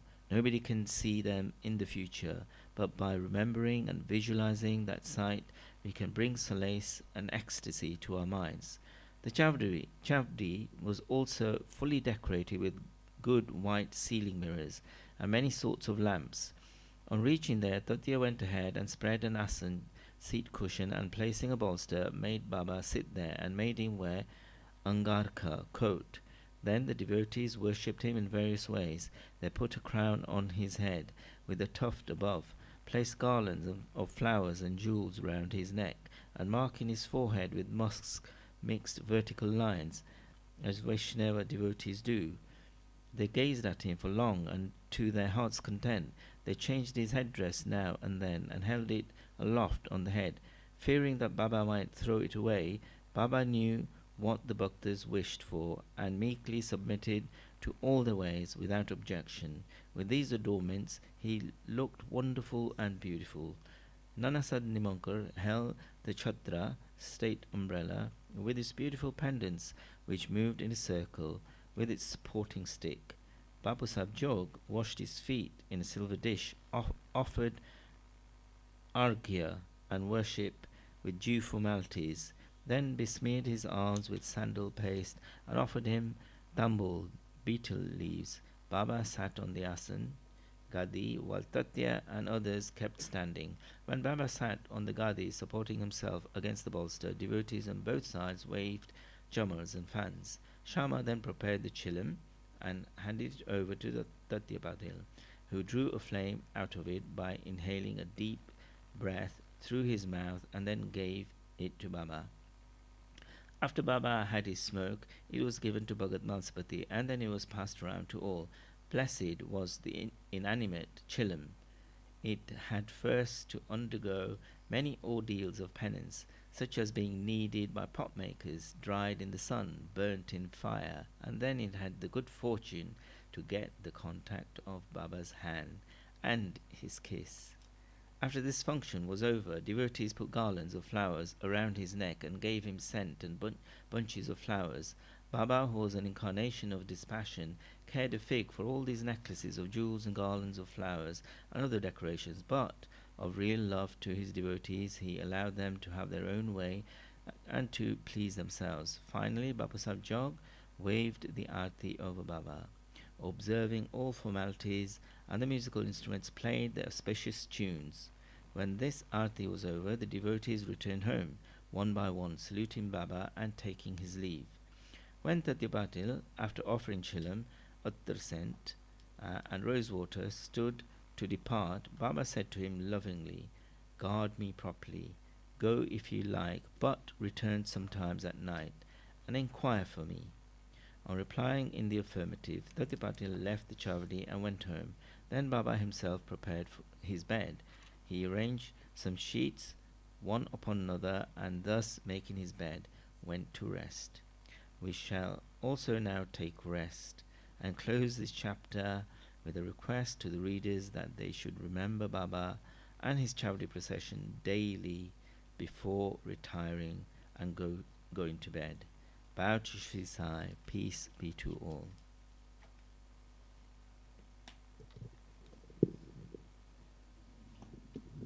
Chapter 38. In the last chapter that described Baba's chavadi procession, in this we take up Baba's handi, cooking pot, and other subjects. Preliminary. O blessed Satguru Sai, we bow to you, who has given happiness to the whole world, accomplished the welfare and the devotees, and have removed the afflictions of those who have resorted to your feet, by being very liberal and also being the protector and savior of the bhaktas who surrender themselves to you. You have incarnated yourself in this world to oblige mankind and do them good. The liquid essence of pure self was poured into the mold of Brahma, and out of this come out the crest jewel of the saints. Sai, this is the Atmaram himself. He is the abode of perfect divine bliss. After having attained himself all objects of life, he made his devotees established on the path, Baba's handi. Different sadhanas, means of accomplishment, accomplishment are prescribed to our scriptures of different ages. Tapa, penance, is recommended for Krita age, Dhyan, knowledge, for the Treta age, Yagna, sacrifice, for Dwapar age, and Dan is charity, for Kali, present age. All of the charities, giving food is the best one. We are much perturbed when we get on no food at noon. Other beings feel similarly under such circumstances. After knowing this, he who gives food to the poor and hungry is the best donor of charitable person. The Taittiriya Upanishad says that food is the Brahma. From food all the creatures are born, and by food they live. And after having departed, into food again they enter. When the Atithi guest comes to our door at noon, it is our duty to welcome him by giving him food. Other kinds of charities, with giving away wealth, prosperity, clothes, etc., requires some discrimination, but in the matter of food, no such consideration is necessary. It is, if anybody comes to our door at noon, we should be served forthwith and in length. Crippled, blind, and diseased persons come, they should be fed first, and be able-bodied persons and our relations afterwards.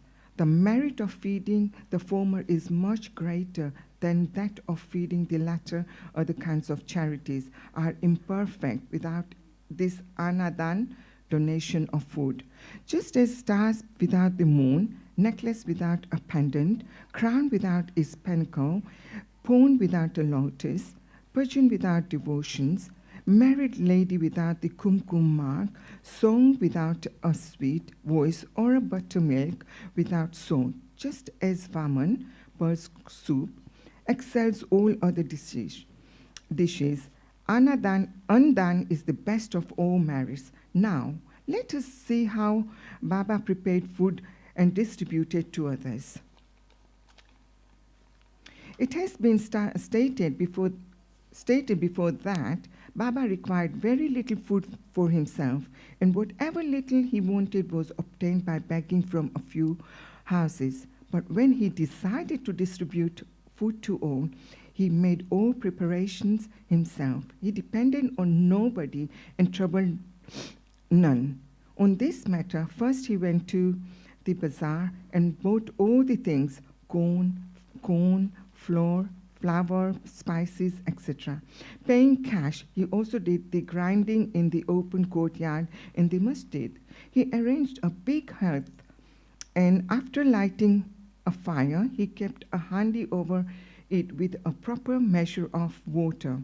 There were two kinds of handis, one small and the other big. The former provided food for 50 persons, the latter for 100. Sometimes he cooked mithai chawal, sweet rice, and the other times biryani with meat. At times, in the boiling varan soup, he let it small bowls of thick or flat bread of wheat flour.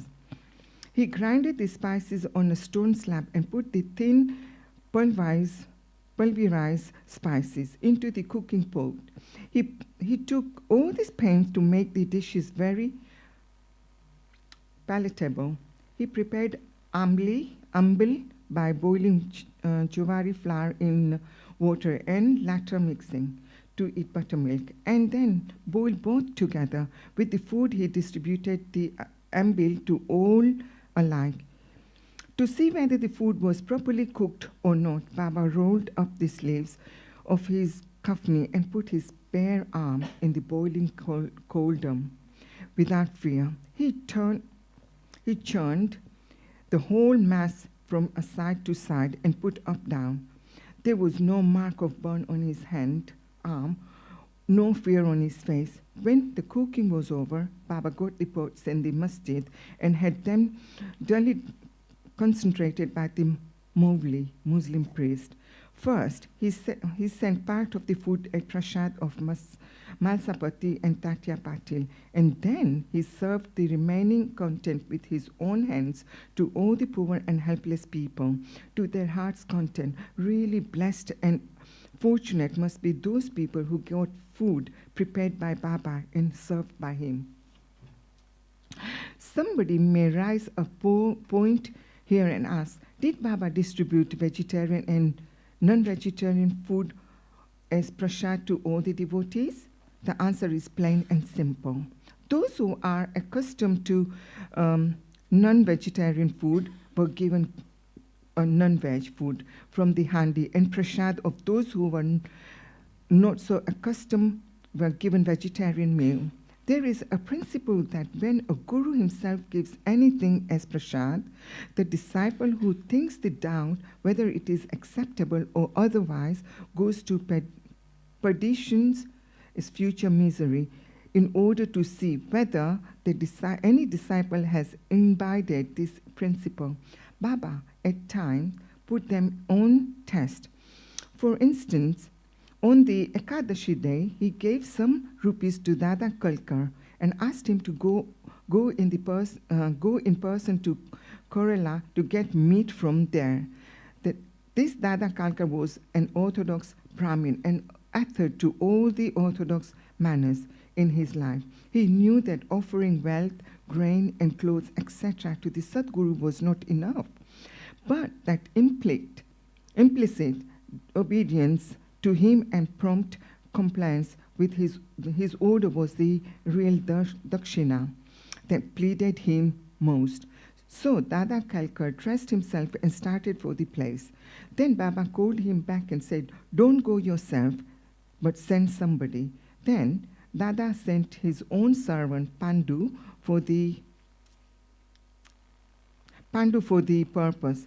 When Baba saw him going, he asked Dada to call him back and cancel the program. On another occasion, Baba asked Dada, just go to see how this Saltish biryani mutton dish was done. The latter implied casually that it was all right.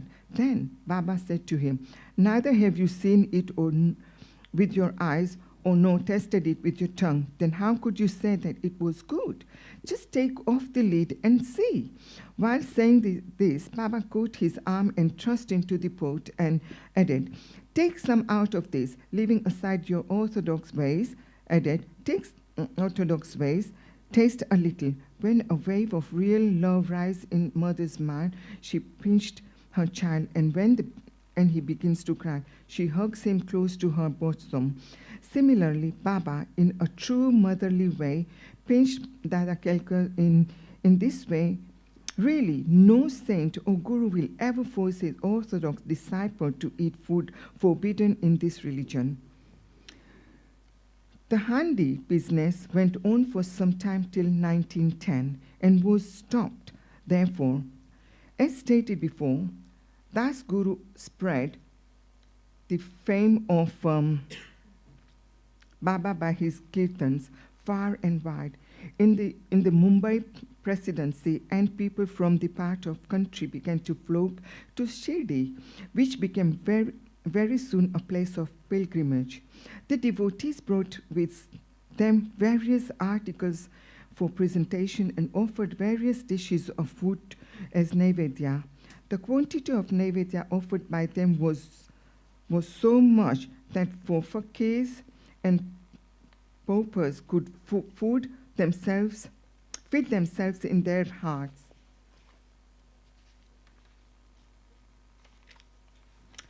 In the content, leaving same surplus behind, before stating how naivedya was distributed, he shall refer to Nana Sahib Chandrakar's story, showing Baba regard for local shrines and deities.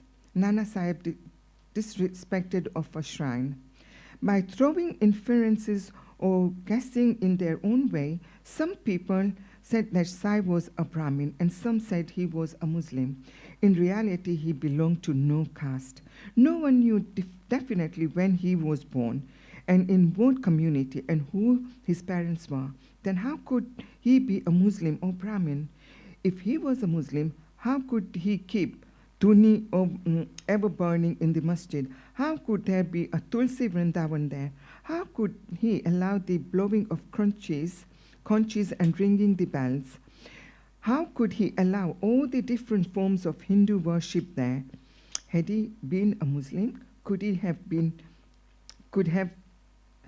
ears pierced, and could he have spent money from his pocket for repairing Hindu temples? Or, on the contrary, he never tolerated and slightest disrespect of shrine and deities. Once Nana Sahib Chandrakar came to Shirdi with his sadhu husband of wife's sister, Mr. Biniwell. When they went to the masjid and sat before Baba, the latter suddenly got angry with Nana Sahib and said, "You have been so long in my company, then why do you behave like this?" Nana Sahib at first did not understand anything and humbly requested Baba to explain. Baba asked him, when did he come to Kopargaon and how he came to Shirdi from there. Nana Sahib then at once realized his mistake. He usually worshipped the shrine of Datta. On the banks of Godavari at Kopargaon on his way to Shirdi, but this time he dissuaded his relative, who was a Datta Bhakta, from going to that shrine in order to avoid delay, and drove straight. He confessed all this to Baba and told him that while bathing in the Godavari, a big thorn went into his foot and gave him much trouble. Baba then said that was the slight punishment he met and warned him to move careful in future. Kala, hodgepodge. To revert to the distribution of Naivedya, after the Arati was over and Baba sent away the people with Udi and blessings, he went inside and sat behind the curtain with his back onto Nimbar bar for meals. With 2 rows of the intimate devotees, one of each side, the bhaktas brought Naivedya containing a variety of food such as puris, mandi, polis, basundi, sanza, fine rice, etc., and kept waiting outside for prasad. Concentrated by Baba, all the food were mixed in a hodgepodge and placed before Baba. He offered it all to God and concentrated it.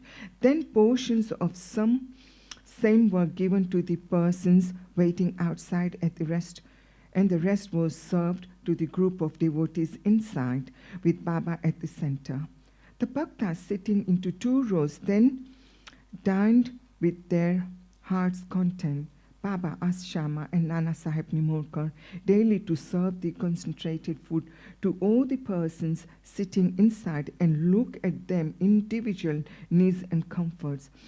This they did very carefully and willingly. Every morsel of the food thus partaken gave them fulfillment and satisfaction. Such sweet, lovely, and concentrated food it was, ever auspicious and ever holy. Cup of buttermilk. Once Hemadpant had eaten his full capacity of his in this company when Baba offered him a cup of buttermilk. Its white appearance pleased him, but there was no space for it.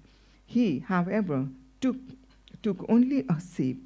On seeing his faltering attitude, Baba said, "Drink it all. You won't get any such opportunity thereafter." He drank it off then and found that Baba's words were prophetic. For he passed away after a brief period. Now, readers, we have certainly to thank Hemadpant. He drank the cup of buttermilk, but he supplied us with sufficient quantity of nectar in the form of Baba's leelas. Let us drink this nectar to our heart's content and be satisfied and be happy. Bow to Shri Sai, peace to be all. Chapter 39. This chapter 39 deals with Baba's interpretation of a verse from the Bhagavad Gita. as some people believed that Baba had little knowledge of Sanskrit, but by the interpretation of Nana Sahib Chandrakar's query, Hemadpant refuted that charge in chapter 50, and as it deals with the same subject matter, it is incorporated in this chapter. Preliminary. Blessed is Shirdi and blessed is Dwarkamai, where Shri Sai lived and moved until he took Mahasamadhi. Blessed are the people of Shirdi, whom he obliged and for whom he lived there. Shirdi was a small village, but it attained importance on account of his contact and became a tirtha, holy place of pilgrimage. Equally blessed are the womenfolk of Shirdi. Blessed is their whole and undivided faith in him.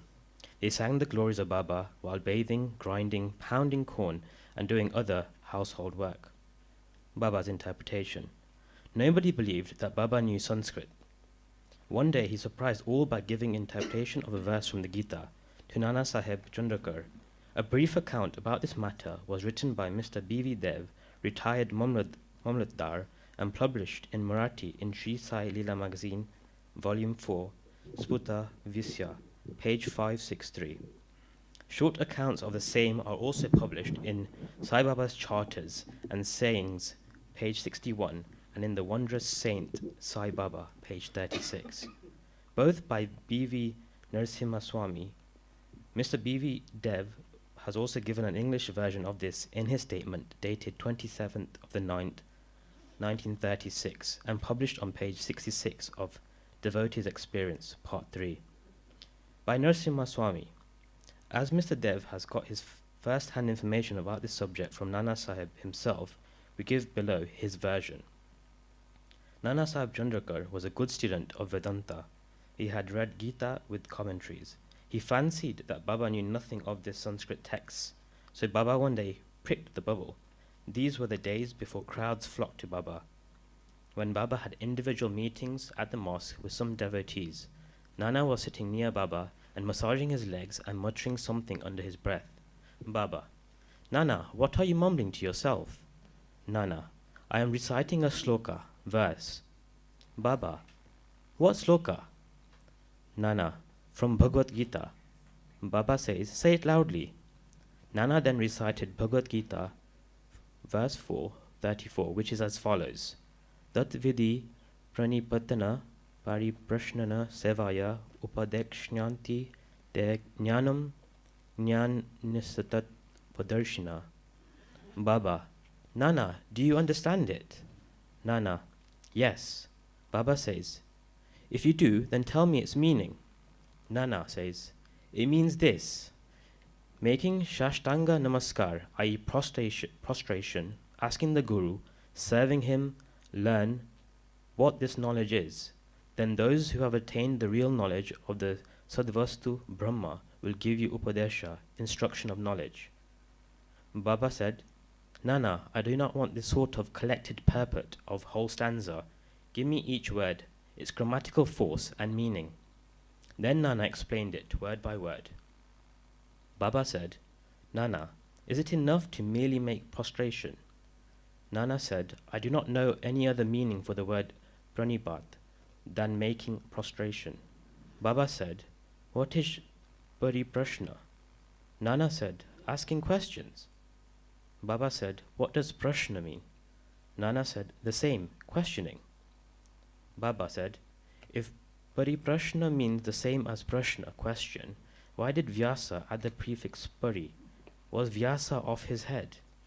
Nana said, I do not know of any other meaning for the word pariprashna. Baba said, seva. What sort of seva is meant? Nana said, just what we are doing to you. Baba said, is it enough to render such service? Nana said, I do not know what more is signified by the word seva. Baba said, in the next line, upadekshnyanti te jnanam, can you read any other word in lieu of jnanam? Nana said, yes. Baba said, what word? Nana said, ajnanam. Baba said, taking that word instead of jnan, is any meaning made out of the verse? Nana said, no, Shankara Bhashya gives no such construction. Baba said, never mind if he does not. Is there any objection to using the word ajnan if it gives a better sense? Nana said, I do not understand how to construe by placing ajnan in it. Baba said, Why does Krishna refer to Arjun to Tattvadarshis to do his prostration, interrogation and service? Was not Krishna a Tattvadarshi, in fact Jnana itself? Nana said, yes, he was, but I do not make out why he is referred Arjun to Jnanis. Baba said, have you not understood this? Nana was humiliated. His pride was knocked down. Then Baba began to explain. It is not enough merely to prostrate before Jnanis. We must make Sarvasya Sharanagati, complete surrender to the Sadguru. 2. Mere questioning is not enough. The question must not be made with any improper motive or attitude, or to trap the Guru and catch mistakes in the answer, or out of idle curiosity. It must be earnest with the view to achieve spiritual progress or liberation. 3. Seva is not rendering service with the feeling that one is free to offer or refuse service. One must feel that he is not the master of the body, that the body is the Guru's and exists merely to render service to him. If this is done, the Sadguru would show you what the knowledge referred to is in the previous stanza. Nana did not understand what is meant by saying that a Guru teaches Ajnan. Baba, how is Jnan Upadesh, imparting of realization to be affected, destroying ignorance is Jnan? Of verse OV 1396 of Jnaneshwari, commenting on Gita 18-36 says, removal of ignorance is, O Arjun, if dream and sleep disappear, you are yourself. It is like that also. OV 83 on Gita verse 5:16 says, is there anything different or independent in Jnana besides the destruction of ignorance? Expelling darkness means light. Destroying duality, Dvaita, means non-duality, Advaita. Whenever we speak of destroying Dvaita, we speak of Advaita. Whenever we talk of destroying darkness, we talk of light. If we have to realize the Advaita state, the feeling of Advaita in ourselves has to be removed. That is the realization of the Advaita state. Who can speak of Advaita while remaining in Dvaita state? Unless one gets into the state of non-duality, how can one know it and realize it? Again, the Shishya, disciple like the Sadguru, is the embodiment of Jnana. The difference between the two lies in the attitude, high realization of Sadguru and his marvelous superhuman sattva, beingness, and unrivaled capacity and Aishwarya Yoga, divine powers. The Sadguru is Nirgun, Sachdadan. He has indeed taken human form to elevate mankind and raise the world. But his real Nirgun nature is not destroyed thereby, even a bit. His existence or reality, divine power and wisdom remain undiminished. The disciple also is in fact of the same Swarupa, but it is overlaid by the effect of the sanskars of innumerable births in the space of ignorance, which veils his view that he is Shuddha Chaitanya. See Bhagavad 5, chapter 5, verse 15. As stated therein, he gets impressions. I am Jiva, a creature, me, meek and poor. The Guru has to root out these offshoots of ignorance and has to give Upadesha instruction. To the disciple, held spellbound for endless generations by the ideas of his being a Jiva, the Guru imparts the generations by the ideas of his being for endless generations by the ideas of his being a Jiva, the Guru imparts the teaching. You are God, you are mighty and opulent. Then he realizes that he is God really, the perpetual delusion under which the disciple is laboring, that he is the body, that he is the creature, Jiva, or ego, that God, Paramatma, and the world are different from him, is an ignorance inherited from innumerable past births. From actions based on it, he has derived his joys, sorrows, and mixtures of both. To remove this delusion, this error, this root ignorance, he must start the inquiry. How did the ignorance arise? Where is it? And to show him, this is called the Guru's Upadesh. The following are the instincts of Ajnan. 1. I am the Jiva, creature. 2. Body is the soul, I am the body. 3. God, world, and Jiva are different. 4. I am not God. 5. Not knowing that body is not the soul. 6. Not knowing that God, world, and Jiva are one. Unless these errors are exposed to his views, the disciple cannot learn what is God, Jiva, world, body, how they are not interrelated, and whether they are different from each other, or are one and the same. To teach him these and destroy his ignorance is this instruction in Jnana or Ajnana. Why should Jnana be imparted to the Jiva, who is a Jnana Murti? Upadesh is merely to show him his error and destroy his ignorance. Construction of the Samadhi Mandir. Baba never made any fuss about things which he wanted to accomplish, but he so skillfully arranged the circumstances that the people were surprised at the slow but sure results attained. The construction of the Samadhi Mandir is an instance. Sriman Bapu Sahib Bhutti, the famous multimillionaire of Nagpur, lived in Shirdi with his family. Once an idea arose in his mind that he should have a building of his own there. Some time after this, while he was sleeping in Dikshit's Wada, he got a vision. Baba appeared in his dream and ordered him to go build a Wada with a temple.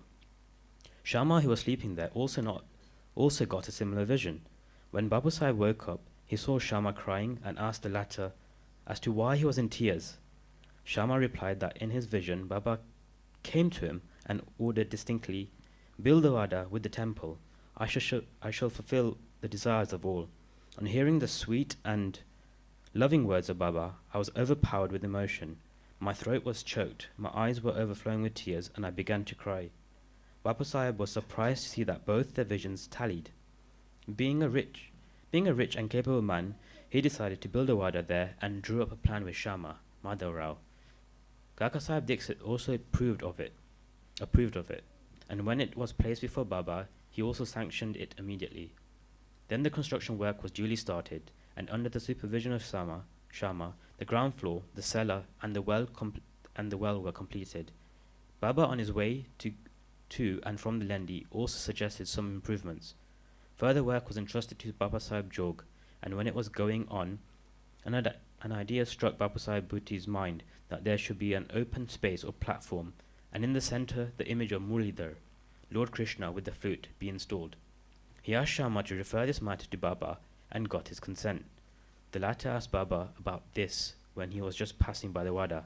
On hearing Shama, Baba gave his consent, saying, "After the temple is complete, I will come there to stay," and staring at the Wada, he added, "After the Wada is complete, we shall use it ourselves. We shall live, move, and play there, embrace each other and be happy." Then Shama asked Baba whether this was the auspicious time to begin the foundation work of the central room of the shrine. Baba answered in the affirmative. Then Shama got a coconut broken there and started the work. In due time the work was completed, and an order was also placed for making a good image of Muralidhar. But before it was ready, a new situation turned up. Baba became seriously ill. Bapu Sahib became very sad and dejected, thinking that if Baba had passed away, his Wada would not be consecrated by the holy touch of Baba's feet, and all his money, about lakhs of rupees, would be wasted away. But the words, "Keep me in the Wada," which came out of Baba's mouth just before his passing away, consoled not only Bapu Sahib but one and all. In due time, Baba's holy body was placed and preserved in the central shrine meant for Muralidhar, and Baba himself became Muralidhar, and the Wada thus became the Samadhi Mandir of Sai Baba. His wonderful leela is unfathomable. Blessed and fortunate is Bapu Sahib Bhutti, in whose Vada lies the holy and pure body of Baba. Bow to Shri Sai, peace be to all. Chapter 40. Stories of Baba. Attending Mrs. Dev's Udyapan ceremony as a sannyasi with two others, visiting Hemadpant's house in the form of his picture. In this chapter we give two stories. How Baba attended the Udyapan ceremony organised by Mr. B.V. Dev's mother at his house at Danahol, and how Baba attended the Shimga dinner party in Hemadpant's house at Bandra. Preliminary. Blessed is Shri Sai Samatha, who gives instructions in both temporal and spiritual matters to his devotees and makes them happy by enabling them to achieve the goal of their life. Sai, when places his hand on their heads, transfers his powers to them, and thus destroying the sense of differentiation, makes them attain the unattainable thing. He who embraces the bhaktas, who prostrates themselves before him with no sense of duality or differentiation. He becomes one with the bhaktas as the sea with the rivers. Now to revert to the stories of this chapter. Mrs. Dev's Udyapan ceremony. Mr. B.V. Dev was a Mamladar at Dahanu, Tanaris district. His mother had observed 25 or 30 religious vows, and a Udyapan concluding ceremony in connection therewith was to be performed. This ceremony included the feeding of 100 or 200 Brahmins. Mr. Dev fixed a date for the ceremony and wrote a letter to Baba Saheb Jog asking him to request Sai Baba on his behalf to attend the dinner of the ceremony, as without his presence the ceremony would not be duly completed. Baba Saheb Jog read out the letter to Baba. Baba noted carefully the pure-hearted invitation and said, "I always think of him who remembers me. I require no conveyance, carriage, tonga, train, or aeroplane. I manifest myself to him who lovingly calls me."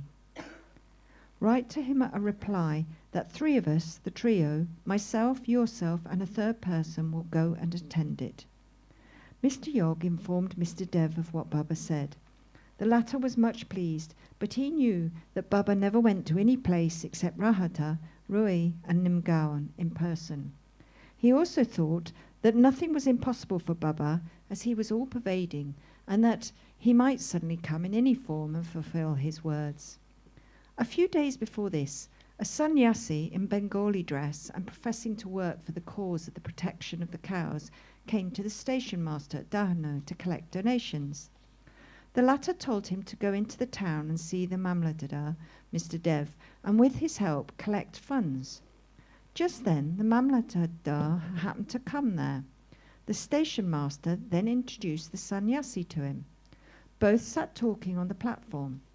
Mr. Dev told him that a subscription list for some other charitable cause had already been prepared by the leading citizen, Rao Sahib Narottam Shetty, and so it was not proper to start another subscription list, and that it would be better if he would visit the place after 2 or 4 months. Hearing this, the sannyasi left the place. About a month afterwards, the sannyasi came in a tonga, which stopped in front of Mr. Dev's house at about 10 a.m. Dev thought that he came for donations. On seeing him busy with the preparations of the ceremony, the sannyasi said that he had come not for money, but for meals. Dev said, "All right, you're welcome in the house." The sannyasi said, "2 lads are with me." Dev said, "Well, come with them." As there was about 2 hours for the meals to be served, Dev inquired where he should send for them. He said that it was not necessary, as he would come himself at the appointed time. Dev asked him to come at noon.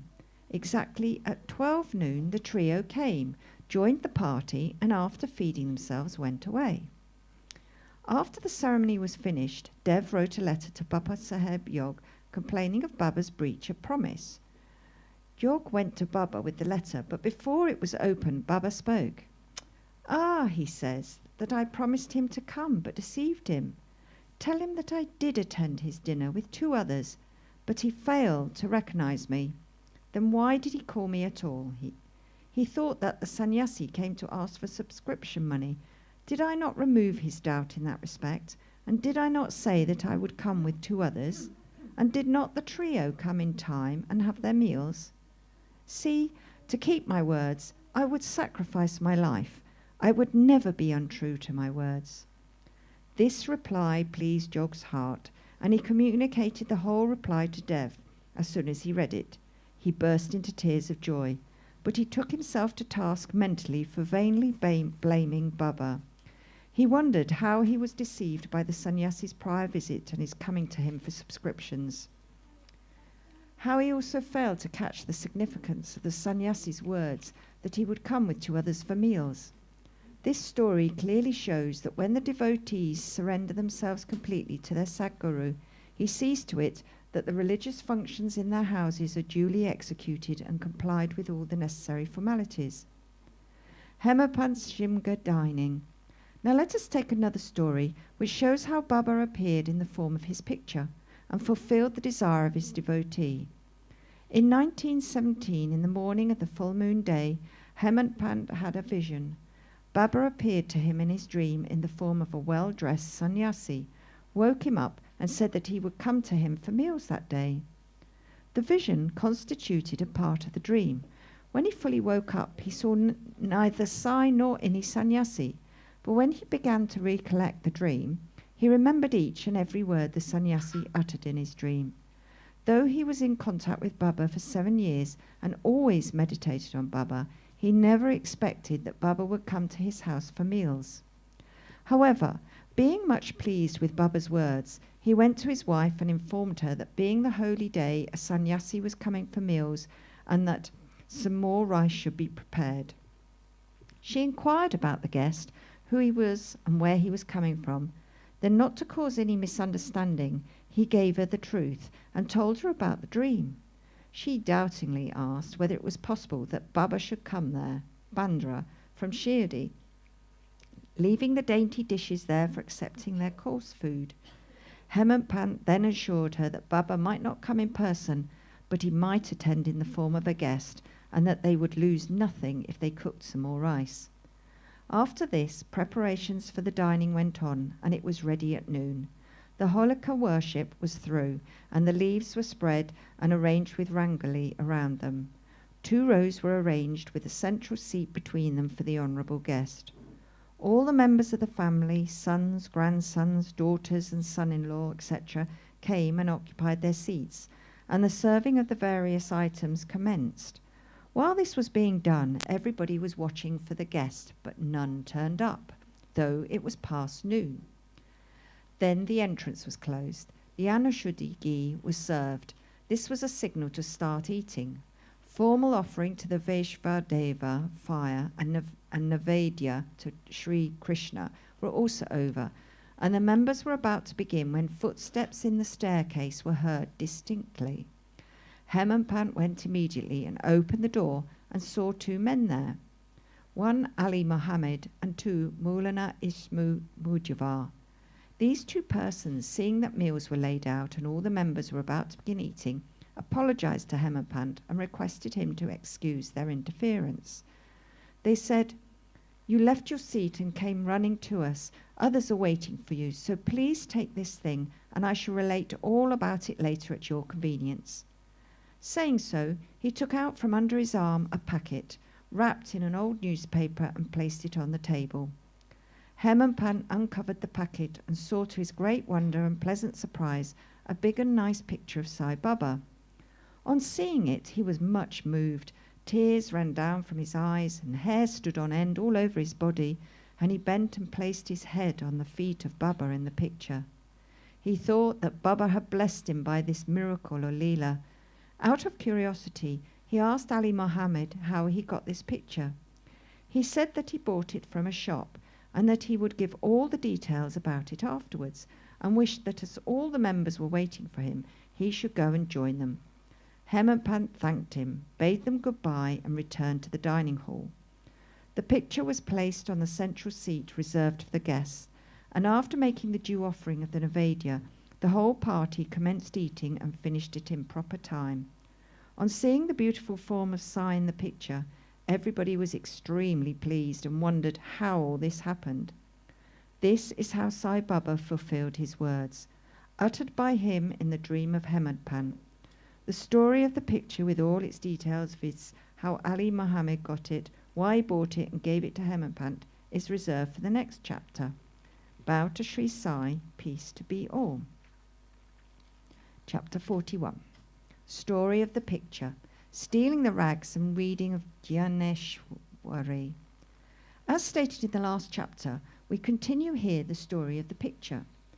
9 years after the incident described in the last chapter, Ali Muhammad met Hemadpant again and related to him the following story. One day, while wandering in the streets of Mumbai, he bought the picture from a street hawker. Then he got it framed and set it on a wall in his house at Bandra, suburb of Mumbai. As he loved Baba daily he took darshan of it. 3 months before he gave the picture to Hemadpant, he was suffering from an abscess or swelling on his leg, for which an operation was performed, and he was convalescing in the house of his brother-in-law, Mr. Nur Muhammad Peerboy, in Mumbai. For 3 months, his house in Bandra was closed, and nobody was living there, only the pictures of the Baba, Abdul Rahman, Maulana Sahib Mohammed Hussain, Sai Baba, Baba Tajuddin, and a few other saints living were there. The wheel of time did not even spare these. All the pictures met their fate, but how Sai Baba's picture escaped it, nobody had been able to explain to me up till now. It shows the all-pervasiveness, omnipresence of Sai and his inscrutable power. The story goes like this. He had a small picture of Saint Baba Abdul Rahman from Muhammad Hussain Thariyatapan many years ago. He gave it to his brother-in-law, Nur Muhammad Peerboy, and it was lying on his table for 8 years. Once the latter took it to a photographer and got it enlarged to life size and distributed copies of the same amongst his relations and friends, including Ali Muhammad, who fixed it up in his Bandra house. Nur Muhammad was a disciple of Saint Abdul Rahman, and when he went to present the picture to him in an open darbar held by him, the Guru got wild and ran to beat him and drove him out. He felt sorry and dejected. He also thought that he spent so much of money and incurred his Guru's displeasure and wrath. As his Guru Baba Abdul Rahman did not like image worship, he took the enlarged picture of Baba Rahman with him to the Apollo Bunda, and after hiring a boat, took it and drowned it in the sea. He requested the friends and relations to return their copies, and after getting them, 6 in all, back, had them drowned in the Bandra Sea. At this time, Ali Muhammad was in his brother-in-law's house. He was told by him that his suffering would come to an end if he would soon drown the pictures of the other saints, also in the sea. On hearing this, Ali Muhammad sent Mehta, his manager, to his Bandra house and got all the pictures of the saints in the house to be thrown into the sea. When Ali Muhammad returned home after 2 months, he was surprised to find Sai Baba's picture on the wall as before. He did not understand how Mehta took away all the pictures except this. He immediately took it out and kept it in his cupboard, fearing that if his brother-in-law saw it, he would do away with it.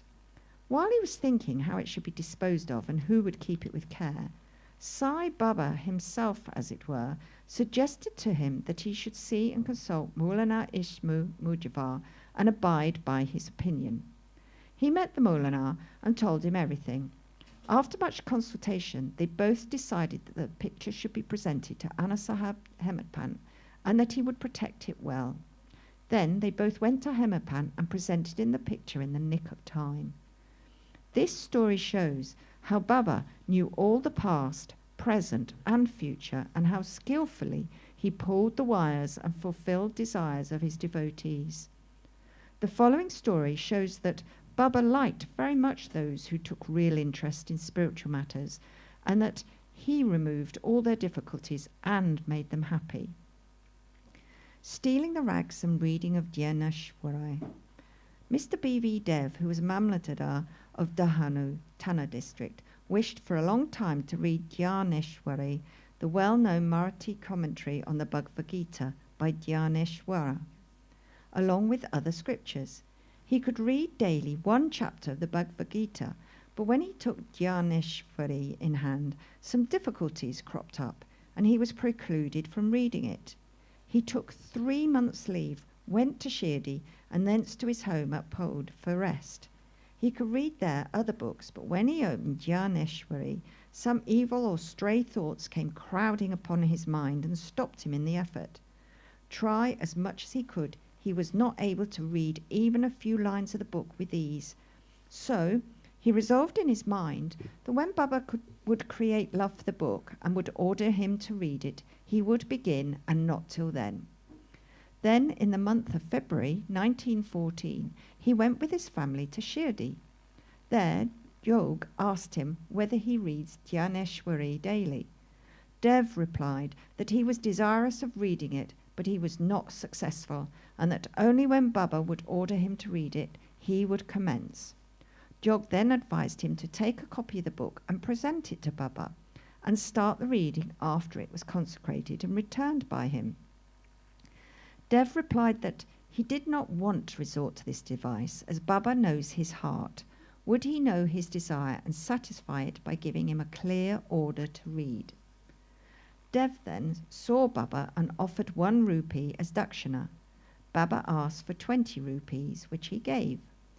At night he met one Balakram and inquired for him as to how he secured Baba's devotion and grace. Balakram told him that he would communicate everything next day after Arati. When Dev went for darshan the next day, Baba asked for 20 rupees, which he gave willingly. As the masjid was crowded, Dev went aside and sat in a corner. Baba asked him to come closer and sit with a calm mind, which Dev did. Then after the noon arati was over and the men dispersed, Dev saw Balakram again and asked him his previous experiences, what Baba told him and how he was taught meditation. While Balakram was going to reply, Baba sent one Chandru, a leper devotee, to call Dev to him. When Dev went to Baba, the latter asked him with whom and what he was talking. He said that he was with Balakram and heard from him his fame. Then Baba asked again for 25 rupees as dakshina, which Dev gladly gave. Then Baba took him inside and, sitting near the post, charged him, saying, "You stole away my rags without my knowledge." Dev denied any knowledge of the rags, but Baba asked him to make a search. He searched but found none. Then Baba got angry and said, "There is nobody here. You are the only thief, grey-haired and old. You came here for stealing." After this, Baba lost his temper, got terribly wild, gave all sorts of abuses and scoldings. Dev remained silent and apprehended that he might get a beating also. After about an hour or so, Baba asked him to go to the Vada. He returned to the Vada and told Yog and Balakram all that had happened. Then, in the afternoon, Baba sent for all of them and said that his words might have pained the old man, Dev, but as he committed the theft, he could not resist but take him to task. Then Baba asked again for 12 rupees. Dev collected the amount, paid it, and prostrated himself before him.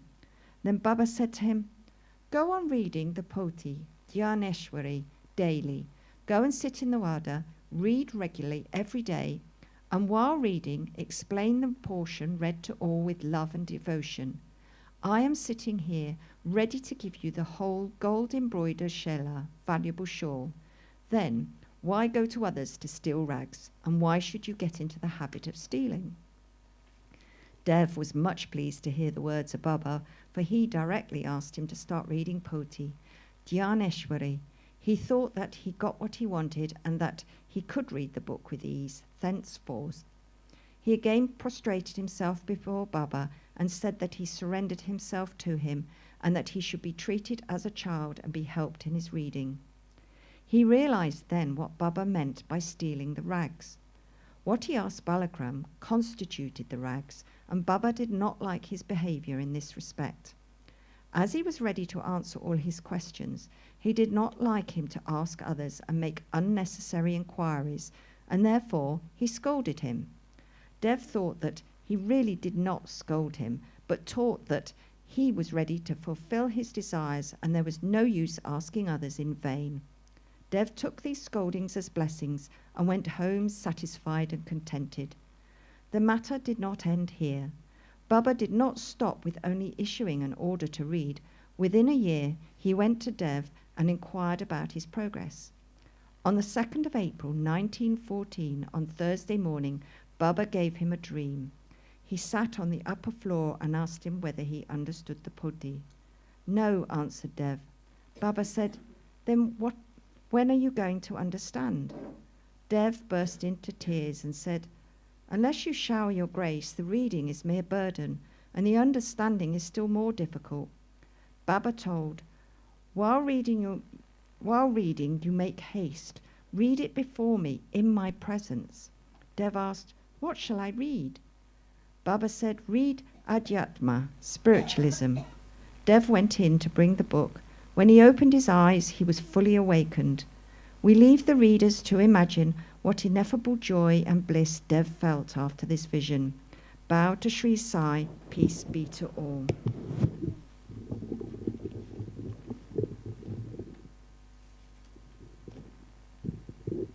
"42.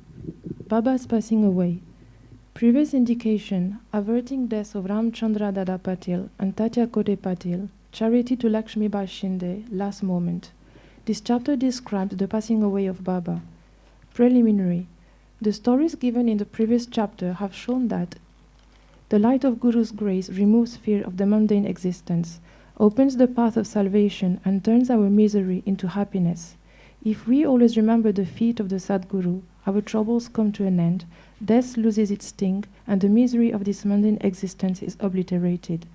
Therefore, those who care for their welfare should carefully listen to these stories of Sai Samarth, which will purify their minds. In the beginning, Hemadpant dwells on Dr. Pandit's worship and is marking Baba's forehead with tripunda, i.e. 3 horizontal lines. But as this has been already described in chapter 11, it has been omitted here. Previous indication. The readers up till now heard the stories of Baba's life. Let them now hear attentively Baba's passing away. Baba got a slight fever on 28 September 1918. The fever lasted for 2 or 3 days, but afterwards Baba gave up his food, and thereby grew weaker and weaker. On the 17th day, i.e. Tuesday the 15th October 1918, Baba left his mortal coil at about 2:30 p.m. Vide Professor G.G. Narke's letter dated 5th November 1918 to Dada Saheb Kaparde, published in Sai Leela magazine, page 78, first year. 2 years before this, i.e. in 1916, Baba gave an indication of his passing away, but nobody understood it then. It was as follows. On the Vijayadashami, Dasara day, Baba all of a sudden got into wild rage in the evening when people were returning from Simulanghan, crossing the border or limits of the village.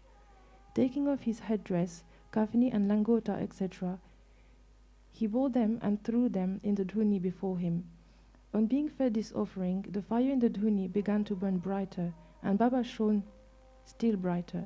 He stood there stark naked and with his burning red eyes shouted, "You fellows, now have a look and decide finally whether I am a Muslim or a Hindu." Everybody was trembling with fear, and no one dared to approach Baba. After some time, Bhagoji Shinde, the leper devotee of Baba, went boldly near him and succeeded in tying a langota waistband round his waist and said, "Baba, what is all this? Today is a Simulanghan, i.e. Dasara holiday." Baba, striking the ground with his sakta, said, "This is my Simulanghan, crossing the border." Baba did not cool down till 11 p.m., and the people doubted whether the Chavari procession would ever take place that night. After an hour, Baba resumed his normal condition and, dressing himself as usual, attended the Chavari procession as described before. By this incident, Baba gave a suggestion that Dasara was a proper time for him to cross the border of life, but no one understood its meaning then. Baba gave another indication also as follows. Averting death of Ramchandra and Tatya Patil. Sometime after this, Ramchandra Patil became seriously ill. He suffered a lot. He tried all remedies, but finding no relief, despaired of his life and was waiting for the last moment. Then, one midnight, Baba suddenly stood near his bed. Patil held his feet and said, "I have lost all hopes of life. Please tell me definitely when I shall die." Merciful Baba said, "Don't be anxious. Your hundi, death warrant, has been withdrawn and you will soon recover. But I am afraid of Tatya Patil. He will pass away on Vijayadashami of Shaka, 1840-1918 AD. Do not divulge this to anybody nor to him, for he will be terribly frightened." Ramchandra Dada got well, but he felt nervous about Tatya's life, for he knew that Baba's word was unalterable and that Tatya would breathe his last within 2 years.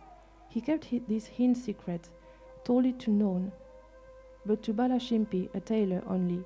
Only these two persons, Ramchandra Dada and Balashimpi, were in fear and suspense regarding Tatya's life. Ramchandra Dada's son soon left his bed and was on his legs. Time passed quickly. The month of Bhadrapad of Shaka, 1840-1918, was ending and Ashvin was approaching. True to Baba's word, Tatya fell sick and was bedridden, and so he could not come for Baba's darshan. Baba was also down with fever. Tatya had full faith in Baba. Tatya's illness began to grow from bad to worse, and he could not move at all, but always remembered Baba. The predicament of Baba began to grow equally worse. The day predicted, i.e. Vijayadashami, was impending, and both Ramchandra Dada and Balashimpi were terribly frightened about Tatya, and their bodies trembling and perspiring with fear, thought that, as predicted by Baba, Tatya's end was near. Vijayadashami dawned, and Tatya's pulse began to beat very slow, and he was expected to pass away shortly. But a curious thing happened. Tatya remained, his death was averted, and Baba passed away instead. It seemed as if there was an exchange. People said that Baba gave up his life for Tatya. Why he did so, he alone knows, as his ways are inscrutable. It seems, however, that in this incident Baba gave a hint of his passing away, substituting Tatya's name for his own. Next morning, 16th October, Baba appeared to Dasganu at Pandharpur in his dream and said to him, "The masjid collapsed. All the oilmen and grocers of Shirdi harassed me a lot, so I left the place. I therefore came to inform you here. Go there quickly and cover me with buckle flowers." Dasganu got the information also from Shirdi letters. So he came to Shirdi with his disciples and started bhajan and kirtan and sung the Lord's name all throughout the day before Baba's samadhi, himself waving a beautiful garland of Lord Hari's name. He placed it on Baba's samadhi and gave a mass feeding in Baba's name. Charity to Lakshmi Bai. Dasara or Vijayadashami is regarded by all the Hindus as the most auspicious time, and it is befitting that Baba should choose this time for his crossing the borderline. He was ailing some days before the last moment. He sat up without anybody's aid and looked better. People thought that the danger had passed off and he was getting well. He knew that he was to pass away soon, and therefore he wanted to give some money as charity to Lakshmi Bai Shinde. Baba pervading all creatures. This Lakshmi Bai Shinde was a good and well-to-do woman. She was serving in the masjid day and night. Except Bhagat Malsapati, Tatya and Lakshmi Bai, none was allowed to step in the masjid at night.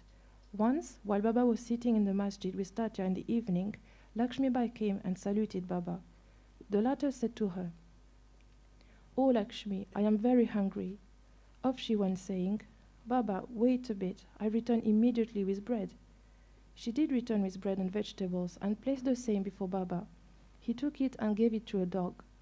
Lakshmi Bai then asked, "What is this, Baba? I ran in haste, prepared bread with my own hands for you, and you threw it to a dog without eating a morsel of it. You gave me trouble unnecessarily." Baba replied, "Why do you grieve for nothing? The appeasement of the dog's hunger is the same as mine. The dog has a soul, the creatures may be different, but the hunger of all is the same, though some speak and others are dumb. Know for certain that he who feeds the hungry really serves me with food. Regard this as truth."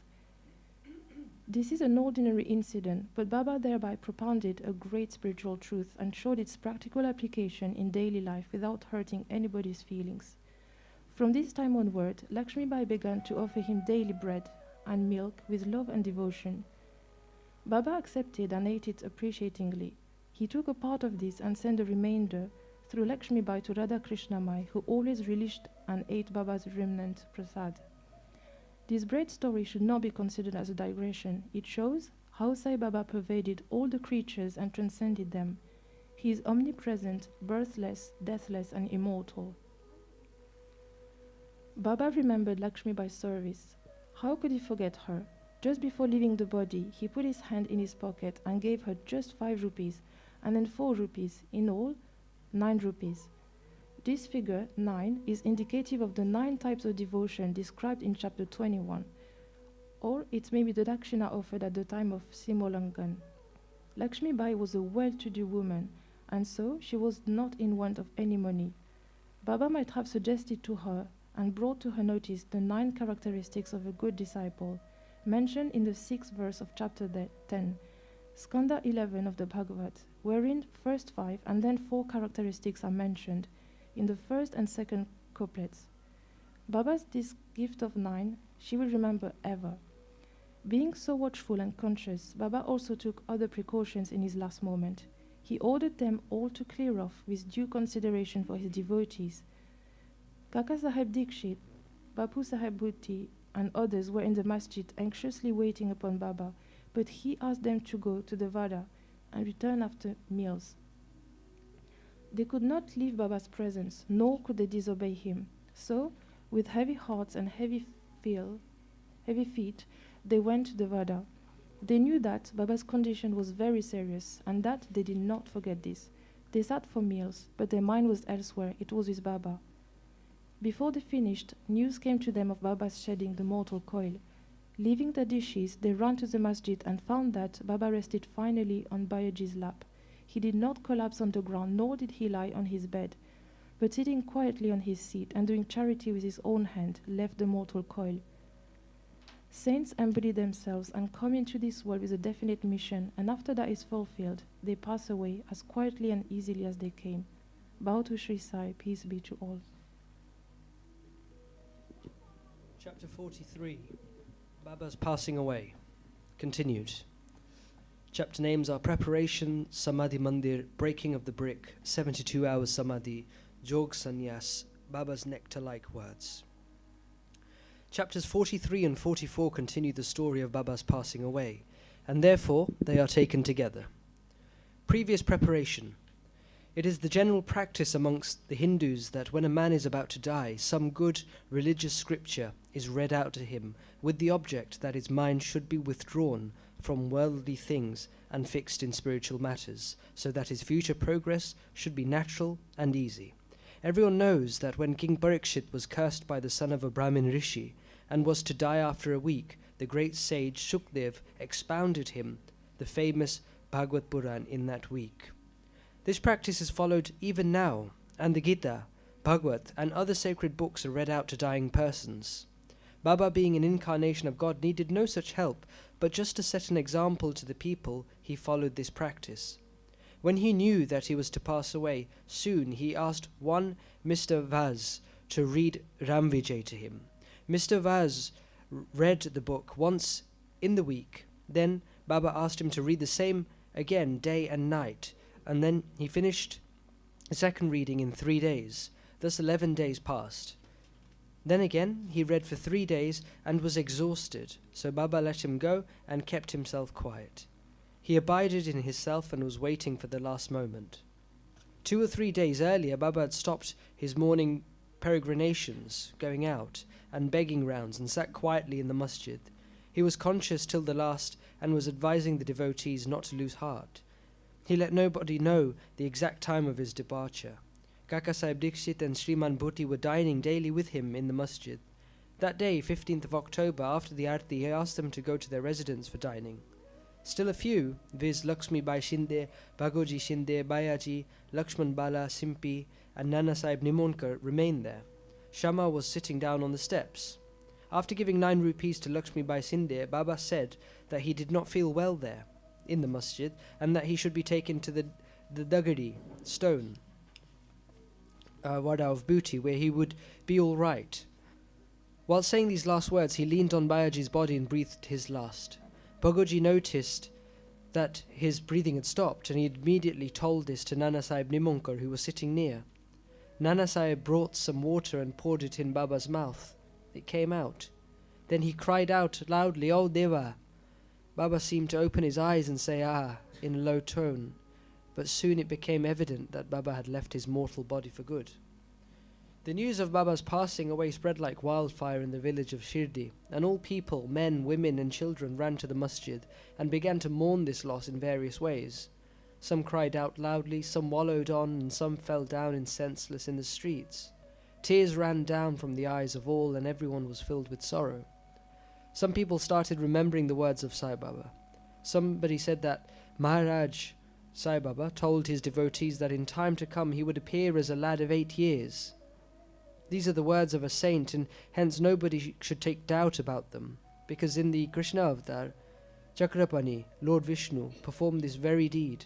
Krishna appeared before Devaki in the prison as a lad of 8 years, who had a bright complexion, who wielded weapons in his 4 arms. In that incarnation, he, Lord Krishna, lightened the burden of the earth. This incarnation, Sai Baba, was for the uplift of his devotees. Then where is the reason for doubt? The ways of the saints are really inscrutable. The contact of Sai Baba with his devotees is not only for one generation, but it is there for the last 72 generations. Generating such ties of love, it appears that Maharaj Sai Baba has gone for tour, and the devotees had a firm belief that he will return soon. Then the question arose, how to lay Baba's body to rest. Some Mohammedans said that the body should be interred in an open space and a tomb built over it. Even Kushal Chand and Amir Sarkar shared this opinion, but Ramchandra Patil, the village officer, said to the villagers with a firm and determined voice, "Your thought is not acceptable to us. Baba's body should be placed nowhere except in the Wada." Thus, people were divided on this point, and discussion regarding this went on for 36 hours. On Wednesday morning, Baba appeared to Lakshman Mama Joshi in his dream, and drawing him by his hand, said, "Get up soon. Bapu Sahib thinks that I am dead, and so he won't come. You do the worship and the kakar, morning arti." Lakshman Mama was the village astrologer and the maternal uncle of Shama. He was an orthodox Brahmin and daily worshipped Baba first thing in the morning, and then all the village deities. He had full faith in Baba.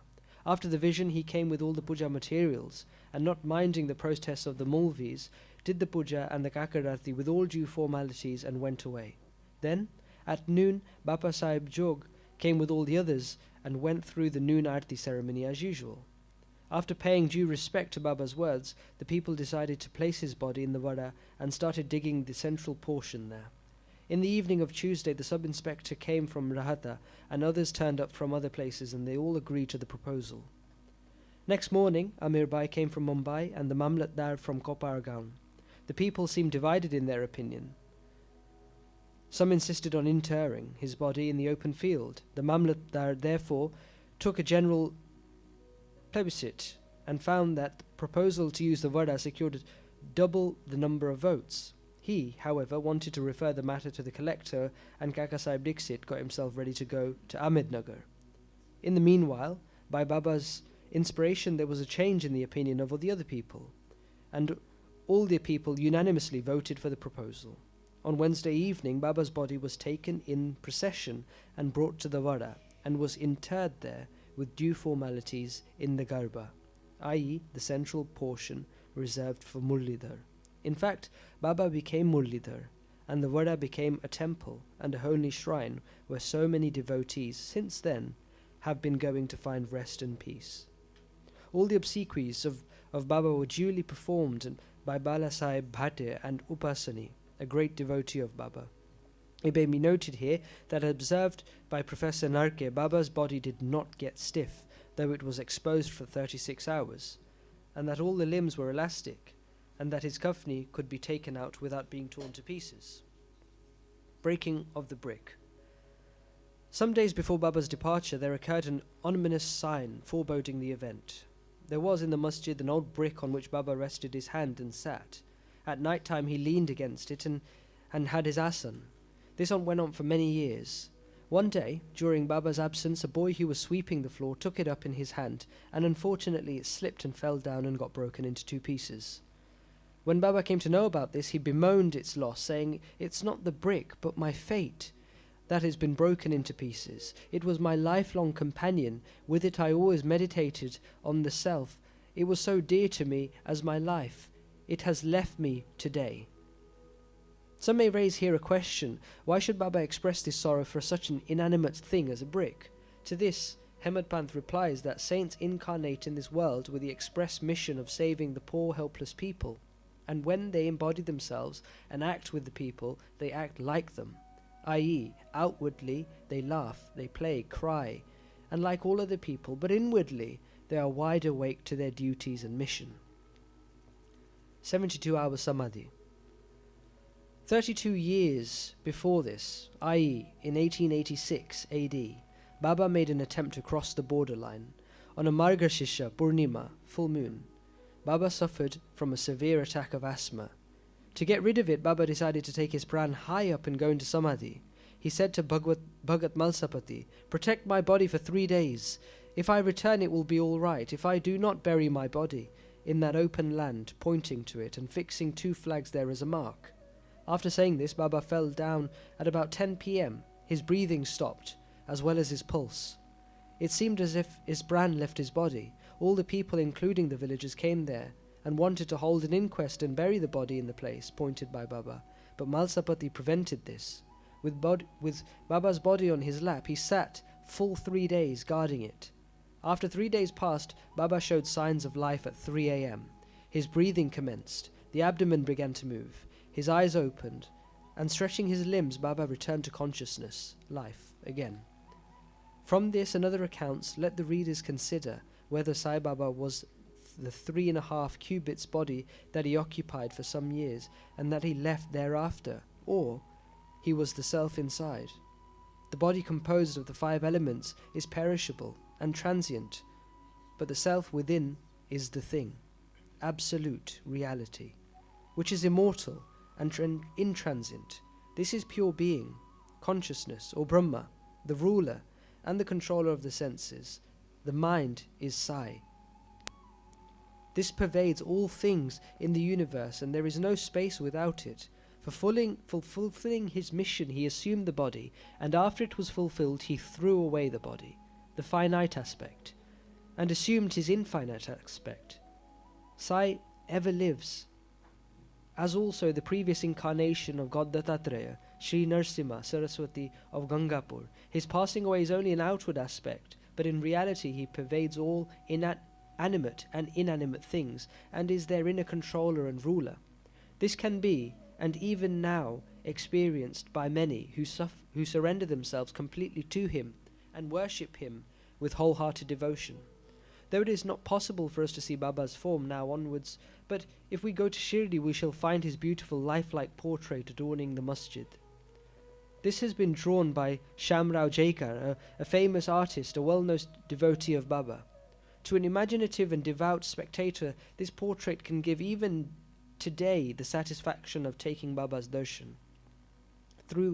Though Baba has no gross body now, he lives there and everywhere, and will affect the welfare of devotees even now, as he was doing before, when he was embodied. Saints like Baba never die. Though they look like men, they are in reality God himself. Bapu Sahib Jog Sannyas. Hemadpant closes this chapter with the account of Jog Sannyas. Shakaram Hari alias Bapu Sahib Jog was the uncle of famous Varkari Vishnu Bua Jog of Pune. He had no issue. After his retirement from the government service, he was a supervisor within the PWD. In 1909 AD, he came and lived in Shirdi with his wife. Both husband and wife loved Baba and spent all their time in worshipping and serving Baba. After Megha's death, Bapu Sahib daily did the arti in the Masjid and Javadi till Baba's Mahasamadhi. He was also entrusted with the work of reading and explaining Dhyaneshwari and Ek Nati Bhagwat in Satis Vada to the audience. After serving for many years, Jog asked Baba, "I have served you for so long, my mind is not yet calm and composed. How is it that my contact with saints has not yet improved me? When will you bless me?" Hearing the Bhakta's prayer, Baba replied, "In due time your bad actions, their fruit or result, will be destroyed. Your merits and demerits will be reduced to ashes, and I shall consider you blessed when you will renounce all attachments, conquer lust, sense of taste, and getting rid of all impediments. Serve God wholeheartedly and resort to the begging bowl. Accept sannyas." After some time, Baba's words came true. His wife predeceased him, and as he had no other attachment, he became free and accepted sannyas before his death and realized the goal of his life. Baba's nectar-like words. The kind and merciful Sai Baba said many a time the following sweet words in the Masjid: "He who loves me most always sees me. The whole world is desolate to him without me. He who tells no stories but mine. He ceaselessly meditates upon me and always chants my name. I feel indebted to him who surrenders himself completely to me and ever remembers me. I shall repay his debt by giving him salvation, self-realization. I am dependent on him who thinks and hungers after me, and who does not eat anything without first offering it to me. He who thus comes to me becomes one with me, just as a river gets to the sea and becomes merged, one with it. So leaving out pride and egoism, with no trace of them, you should surrender yourself to me, who is seated in your heart. Who is this me?" Sai Baba expounded many a time who this me or I is, He said, "You need not go far in search of me. Barring your name and form, there exists in you as well as in all beings a sense of being or consciousness of existence. That is myself. Knowing this, you see me inside yourself as well as in all beings. If you practice this, you will realize all pervasiveness and thus attain oneness with me." Hemadpant therefore requests the readers humbly and lovingly that they should love and respect all gods, saints, and devotees. Has Baba not often said, "He who carps and cavils at others pierces me in the heart and injures me, but he that suffers and endures pleases me most"? Baba thus pervades all beings and creatures and besets on them all sides. He likes nothing but love to all beings. Such nectar, pure auspicious ambrosia, always flowed from Baba's lips. He therefore concludes, "Those who lovingly sing Baba's frame and those who hear the same with devotion, both become one with Sai."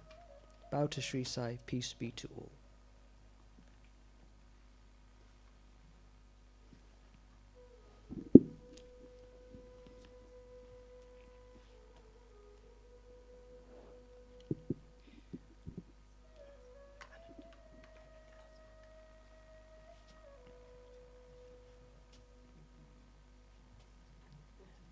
Chapter 45. Kaka Saheb, Doubt and Andresio's vision, wooden plank, Baba's bed, steed, and not Magat's. Preliminary. We have described in the last 3 chapters Baba's passing away. His physical and finite form has no doubt disappeared from our view, but the infinite or spiritual form, Spirit of Baba, ever lives. The leelas which occurred during his lifetime have dwelt upon at great length up until now. Ever since his passing away, more leelas have taken place and are ever now happening. This clearly shows that Baba is ever living and helping his devotees as before.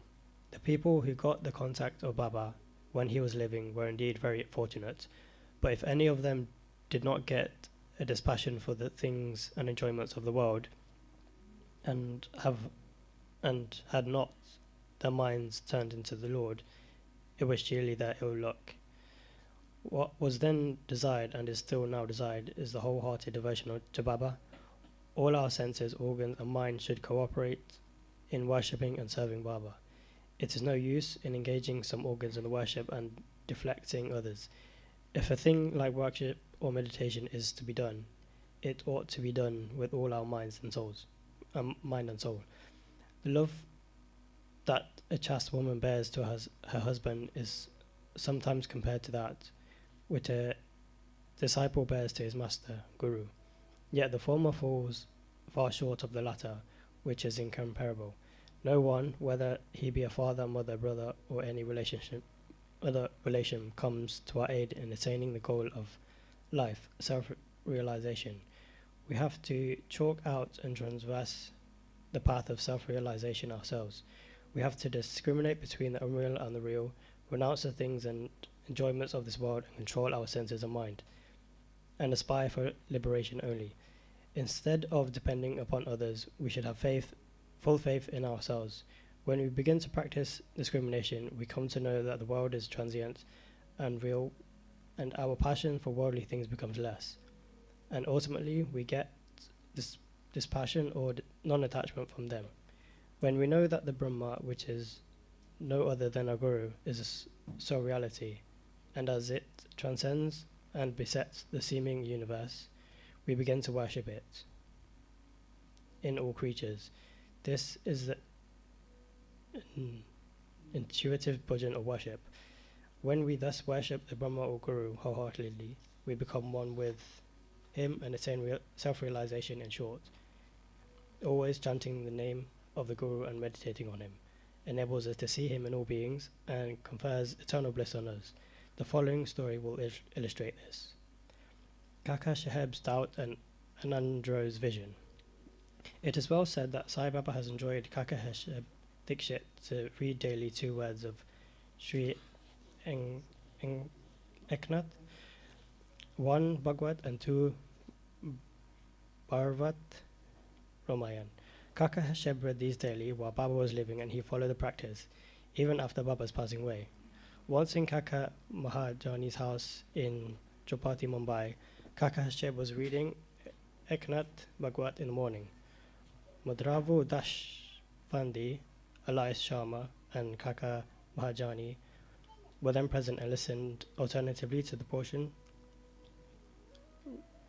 read, viz. The second chapter, 11th skanda of the book. Therein the 9 nantas or siddhas of the Rishabh family, viz. Kavi, Hari, Antaksha, Prabhu, Buddha, Pipalayan, Avirhota, Drumil, Jamas, and Karabhajan expounded the principles of the Bhagavad Dharma to King Janak. The latter asked all of the 9 nathas most important questions, and each of them answered them satisfactorily. The first, i.e. Kaka, explained that this is Bhagavad Dharma. Hari, the characteristics of the Bhakta devotee,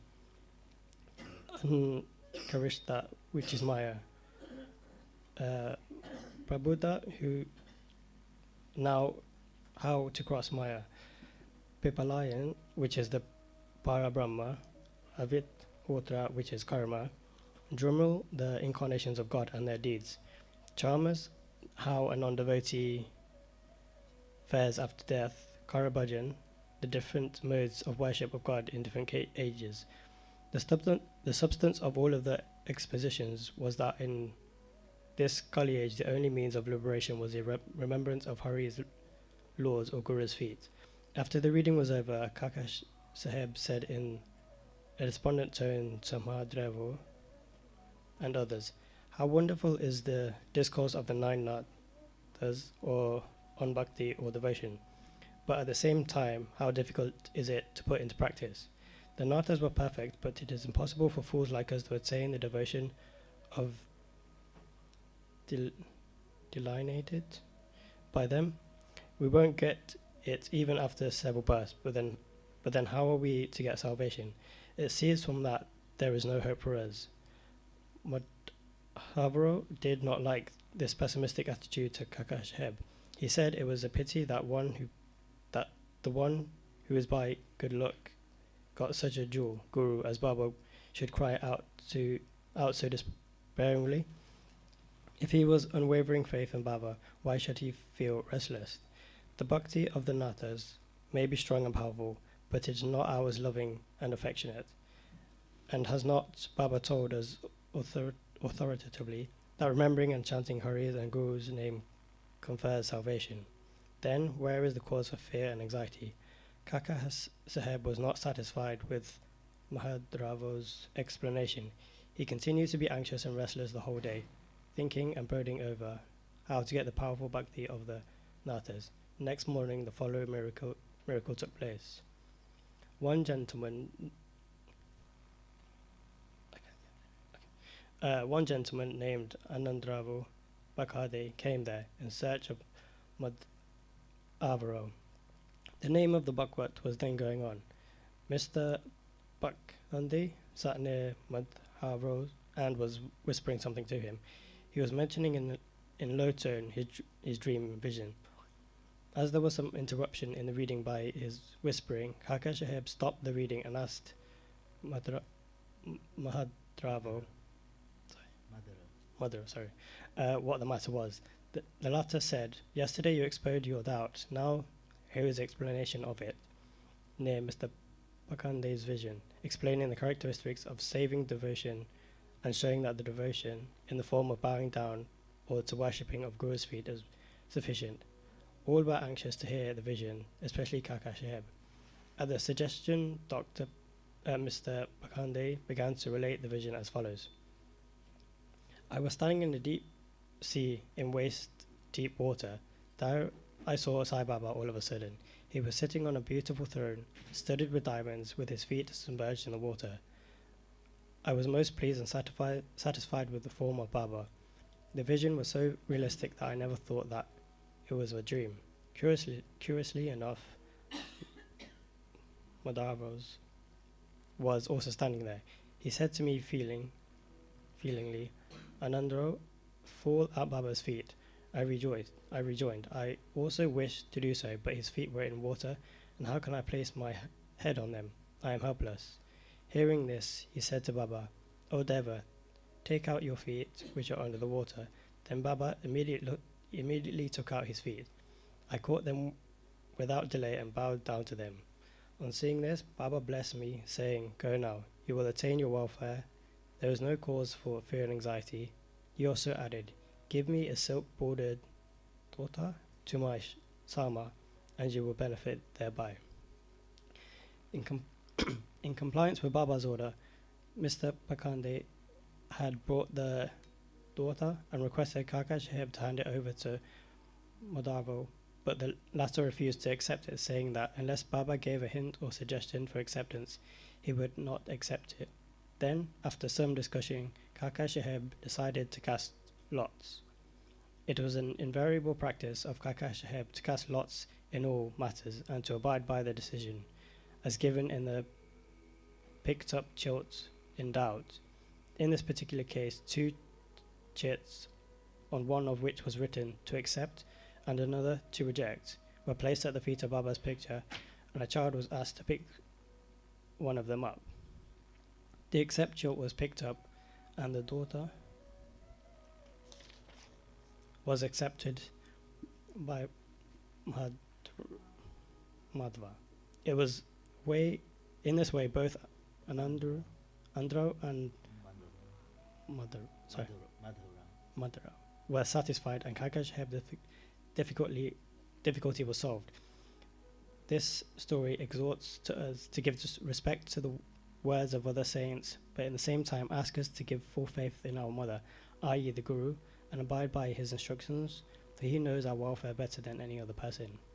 Carve out in your heart the following words of Baba. There are innumerable saints in this world, but our father, Guru, is the father, real Guru. Others might say many good things, but we should never forget our Guru's words. In short, love your Guru wholeheartedly, surrender to him completely, and prostrate yourselves before him reverently. And then you will see that there is no sea of mundane existence before you to cross. Wooden planks, Baba's bedstead, are not Bhagavat. In his early days, Baba slept on a wooden plank, 4 arms in length and only a span in breadth, with panantis, earthen lamps, burning at its 4 corners. Later on, he broke the plank into pieces and threw it away. Vid chapter 10. Once, Baba was describing the greatness or importance of this plank to Kaka Sahib. On hearing this, the latter said to Baba, If you still love the wooden plank, I will again suspend or hang one of these in the masjid for you to sleep at ease. Baba replied, I won't like to sleep it leaving Malsapati down on the ground. Then Kaka Sahib said, I will provide another plank for Malsapati too. Baba said, How can he sleep on the plank? It is not easy to sleep on the plank. He who can sleep with his eyes wide open can effect that. When I go to sleep, I often ask Malsapati to sit by my side, place this hand on my heart and watch the chanting of the Lord's name there. And if he finds me sleepy, wake me up. He can't do even this. He himself gets drowsy and begins to nod his head. When I feel his hand heavy as a stone on my heart, and I cry out, O Bhagwat, he moves and opens his eyes.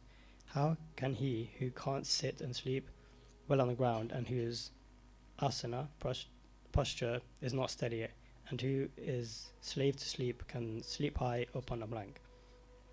On many other occasions, Baba said, out of his love for his devotees, what, whenever good or bad, is ours is with us, and what is others is with them. Bow to Shirdi Sai, peace be to all. Baba's Gaya trip, story of goats. This chapter describes Shama's trip to Kashi, Prayag and Gaya, and how Baba, in the form of his portrait, was there ahead of him. It also describes Baba's reminiscences of the past birth of 2 goats. Preliminary. Blessed O Sai, at your feet. Blessed is your remembrance, and blessed is your darshan, which liberates us from the bond of karma.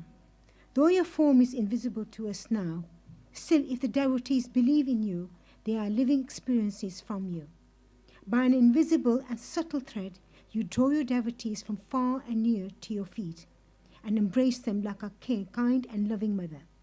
The devotees do not know whether you are, but you are skillfully pull the wires that they ultimately realize that you are behind them to help and support them. The intelligent, the wise, and learned folk fall into the pit of sansar on the account of the egoism. But you save your power, the poor, simple, and devout persons. Inwardly and invisibly, you play all the game that you show that you are not concerned with it, while you do things, but pose yourself as non-doer.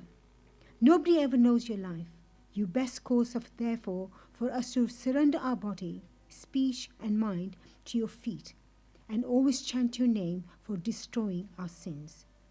You fulfill the wishes of the devotees, and to those who are without any desire, you give bliss supreme. The chanting of your sweet name is the easiest sadhana for devotees. By this sadhana, our sins, rajas, and tamas qualities will vanish. The sattva qualities and righteousness will gain predominance, and along with this, discrimination, dispassion, and knowledge will follow. Then we shall abide in ourself and our Guru, who are in one and the same. This is what is called complete surrender to the Guru. Only sure sign of this is that our mind gets calm and peaceful. The greatness of this surrender, devotion, and knowledge is a unique for peace, non-attachment, fame, and salvation come in its wake. If Baba accepts a devotee, he follows him and stands by him, day and night, at his home or abroad. Let the devotee go anywhere he likes. Baba is there, ahead of me, in some form, in an inconceivable manner. The following story illustrates this. Gaya trip. Sometime after Kaka Sahib Dikshit was introduced to Sai Baba, he decided to perform the thread, the Upanyam ceremony for his eldest son, Babu, at Nagpur. At about the same time, Nana Sahib Chandoka decided to perform the marriage ceremony of his eldest son at Gwalior. Both Dikshit and Chandoka came to Shirdi and lovingly invited Baba to these functions. Baba asked them to take Shama as his representative. When he was pressed to come in person, Baba told them to take Shama with them and said, after doing Banaras and Prayag, we should be ahead of Shama. Now mark these words, for they show Baba's all-pervasiveness. After taking the permission of Baba, Shama decided to go to Nagpur and Gwalior for these functions and ceremonies, and then to Kashi, Prayag, and Gaya. Appa Kot made up his mind to accompany him. They both went to Nagpur for the thread ceremony. Kaka Sahib Dikshit gave to Shama 200 rupees for his expenses. Then they went to Gwalior for the marriage ceremony. There, Nana Sahib Chandoka gave Shama 100 rupees, and his Vyani relative, his Jatha, gave him 100 rupees. Then Shama went to Kashi and then went to Ayodhya. He was well received in Jatha's beautiful temple of Lakshmi Narayan at Kashi, Varanasi or Banaras, then in Ram Mandir at Ayodhya by Jatha's manager. They, Shama and Kote, stayed for 21 days in Ayodhya and 2 months in Kashi, Banaras. Then they left for Gaya. In the train, they felt a little uneasy on hearing that plague was prevailing in Gaya. At night, they alighted at Gaya station and stayed in Dharamsala. In the morning, the Gwala, the priest who arranges for the lodgings and boarding of the pilgrimage, came there and said, "The pilgrims have already started. You better make haste." Shama casually asked him whether there was plague in Gaya. "No," said the Gayawala. "Please come without any fear or anxiety and see yourself." Then they went with him and stayed at his house, which was big and spacious vada. Shama was pleased with the accommodation provided for him. But what pleased him most was a beautiful big portrait of Baba fixed in the central and front portion of the building. On seeing this portrait, Shama was overwhelmed with emotion.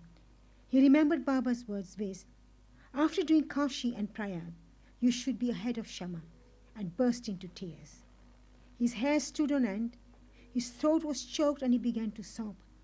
The Gayawala thought that he was afraid of plague and plague prevailing there, and therefore was crying. But Shama inquired of him how he got Baba's portrait there. He replied that he had 200 to 300 agents working at Manmad and Putambe for looking after the convenience of the pilgrimage to Gaya, and from them he heard about Baba's fame. Then, about 12 years ago, he went to Shirdi and took Baba's darshan. There he was attracted by Baba's portrait, hung in Shama's house, and with Baba's permission, Shama gave it to him. This was the same portrait Shama then remembered, this incident. The Gaiwala's joy knew no bounds when he learned that the same Shama who obliged him before was his guest now. Then they both exchanged love and service and were most delighted and happy. Gaiwala gave him a royal welcome. He was a rich man. He sat in the palanquin and made Shama ride an elephant and attended to all his comforts and conveniences. The moral of the story is that Baba, words came out true to the letter, and unbounded was his love towards his devotees. But leave this aside, he also loved all creatures equally, for he felt that he was one of them. The following story will illustrate this. 2 goats. Baba was once returning from Linde. When he saw a flock of goats, 2 of them attracted his attention. He went to them, caressed and fondled them, and bought them 32 rupees. The devotees were surprised at this conduct of Baba. They thought Baba was duped in this bargain, as the goats would fetch 2 rupees each, or at least mostly 3 or 4 rupees each, i.e. 8 rupees for both. They began to take Baba to task for this, but Baba kept calm and cool. Shama and Tatya Kote asked Baba for an explanation. He said he did not care to store money, as he had no home or family to look after. He asked them to purchase, at his cost, 4 seers, dal, lentil, and feed the goats. After this was done, Baba returned the goats to the owner of the flock and gave out the following reminiscences and story of the goats. "O Shama and Tatya, you think that I have been deceived in the bargain? No, listen to their story. In their former birth, they were human beings and had the good fortune to be with me and sit by my side. They were uterine brothers, loving each other initially, but later on they became enemies. The elder brother was an ideal fellow. While the younger one was doing an active chap and earned a lot of money, the former became greedy and jealous and wanted to kill his younger brother and take away his money. They forgot about their fraternal relations and began to quarrel with each other. The elder brother resorted to many devices to kill his younger brother, but all his attempts failed. Thus they became very deadly enemies, and finally, on one occasion, the elder gave a deadly blow with a big stick on the latter's head, while the latter struck the former with an axe. With the result, both fell dead on the spot. As the result of their action, they were both born as goats. As they passed by me, I at once recognized them. I remembered their past history. By taking pity on them, I wanted to feed them and give them rest and comfort. And for this reason, I spent all the money for which you blame me. As you did not like my bargain, I sent them back to their shepherd. Such was Sai's love for the ghosts. Bow to Shri Sai, peace be to all.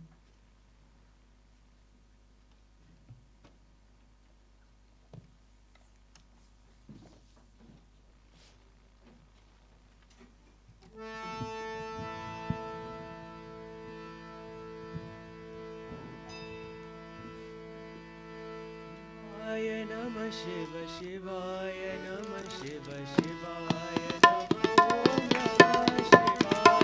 Shivaya Namah Shiva Shivaya Namah Shiva Shivaya Namah Om Namah Shivaya Shivaya Namah Shiva Shivaya Namah Shiva Shivaya Namah Om Namah Shivaya Shivaya Namah Shiva Shivaya Namah Shiva Shivaya Namah Om Namah Shivaya Shivaya Namah Shiva Shivaya Namah Shiva Shivaya Namah Shiva Shivaya Shivaya Namah Shiva Shivaya Namah Shiva Shivaya Namah Shiva Shivaya Namah Shiva Shivaya Namah Om Namah Shivaya Shivaya Namah Om Namah Shivaya Shivaya Namah Om Namah Shivaya Shivaya Namah Om Namah Shivaya Shivaya Namah Shiva Shivaya Namah Shiva Shivaya Namah Om Namah Shivaya Shivaya Namah Shiva Shivaya Namah Shiva Shivaya Namah Om Namah Shivaya Shivaya Namah Shiva Shivaya Namah Shiva Shivaya Namah Shiva Shivaya Namah Shiva Shivaya Namah Shiva Shivaya Namah Shiva Shivaya Namah Shiva Shivaya Namah Shiva Shivaya Namah Om Namah Shivaya Shivaya Namah Om Namah Shivaya Shivaya Namah Om Namah Shivaya Shivaya Namah Om Namah Shivaya Shivaya Namah Shiva Shivaya Namah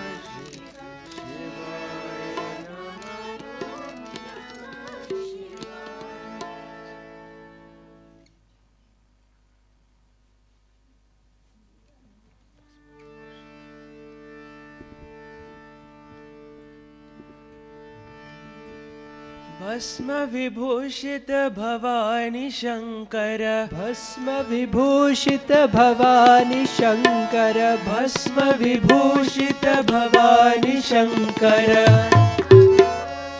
Bhavani Shankar भवभयनाशा भोला शंकर भवभयनाशा भोला शंकर भवभयनाशा भोला शंकर भवभयनाशा भोला शंकर हर हर शंकर सांब शिवा हर हर शंकर सांब शिवा हर हर शंकर सांब शिवा हर हर शंकर सांब शिवा हर हर शंकर साई शिवा हर हर शंकर साई शिवा हर हर शंकर साई शिवा हर हर शंकर साई शिवा भस्म विभूषित भवानी शंकर भस्म विभूषित भवानी शंकर भवभयनाशा भोला Shankar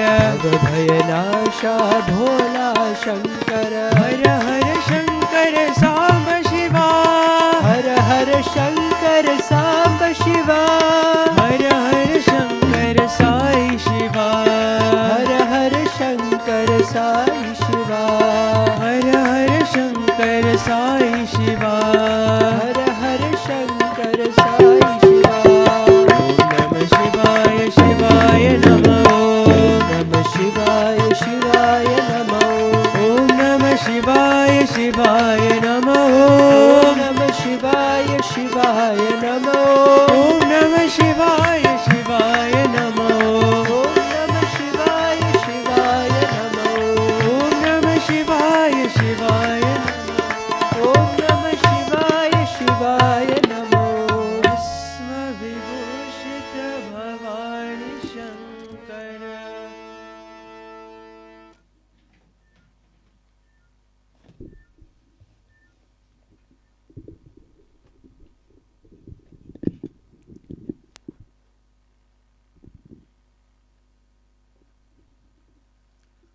Baba's Reminiscences, Story of Veerbhadrappa and Chinnasappa, Snake and Fog. The last chapter described Baba's reminiscences about two goats. This chapter describes more such reminiscences and relates the story of Veerbhadrapa and Chensapa. Preliminary. Blessed in the face of Sai, if we cast a glance at him for a moment, he destroys the sorrows of many past births and confers great bliss on us. And if he looks at us with grace, our bondage of karma is immediately snapped away and we are led to happiness. The river Ganges washes away the dirt and sins of all the people who go to her for a bath, but the intently longs for the saints to come to her and bless her with the touch of their feet and remove all the filth or sins accumulated in her. She knows for certain that these can only be removed by the holy feet of the saints. Sai is the crest jewel of the saints, and now hear from him the following purifying story. The snake and frog. Sai Baba said, one morning after taking my breakfast, I strolled along. Still, I came to a small river bank. As I was tired, I rested there, washed my hands and feet, and had a bath, and felt refreshed. This was a footpath, and a cart track, sheltered by shady trees. The breeze was also blowing gently as I was preparing to smoke chillum pipe. I heard the croaking of a frog. I was striking the flint and lighting the fire when a traveler turned up, sat by my side, moved down to me, and politely invited me to his house for meals and rest. He lit up the pipe and handed it over to me. The croaking was heard again, and he wanted to know what it was. I told him that a frog was in trouble and was tasting the bitter fruit of its own karma. We have to reap now the fruit of what we sow in our past life, and there is no use crying about it now. Then he smoked and handed over the pipe to me and said that he would go there in person and see for himself. I told him that a frog was caught by a big snake and was crying. Both were very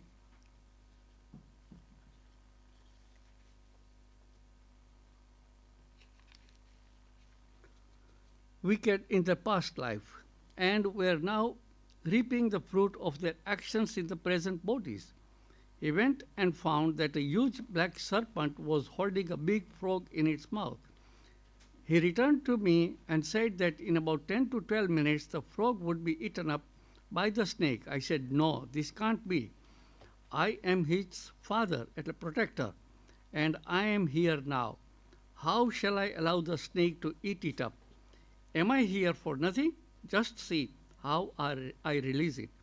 After smoking again, we walked up to the place. He was afraid and asked me not to proceed further as the snake might attack us.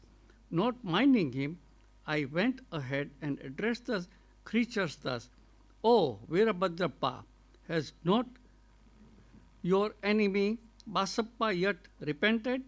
Then he has been born for a frog, and you too, though born as a serpent, still hold bitter enemy against each other. Be ashamed of yourself. Give up your hatred now and rest in peace." On hearing these words, the snake left the frog quickly and dived into the river and disappeared. The frog also jumped away and hid itself in the bushes. The traveler was much surprised. He said that he could not understand how the snake dropped the frog and disappeared on hearing the words. Who was Veerbhadrapa and who was Basappa, and what was the cause of their enmity? I returned with him to the foot and tree, and after sharing again a few puffs of smoke with him, I explained the whole mystery to him as follows. There was an ancient holy place sanctified by a temple of Madhav about 4 to 5 miles from my place. The temple was old and dilapidated. The residents of the place collected funds for its repairs. After a large amount was collected, arrangement for worship was made, and plans for the estimate of repairs were prepared. A rich local man was appointed the treasurer, and the whole work was entrusted to him. He was to keep regular account and be honest in all his dealings. He was a first-class miser and spent very little for the repairs, which consequently made very little progress. He spent all the funds, swallowed some amount himself, and spent nothing from his pocket. He had a sweet tongue and was very clever in offering plausible explanation regarding the poor and tardy progress of the work. The people again went to him and said that unless he lent his helping hand and tried his best, the work would not be completed. They requested him to work out the scheme and again collected subscriptions and sent the amount to him. He received it, but sat as quiet as before without making any progress.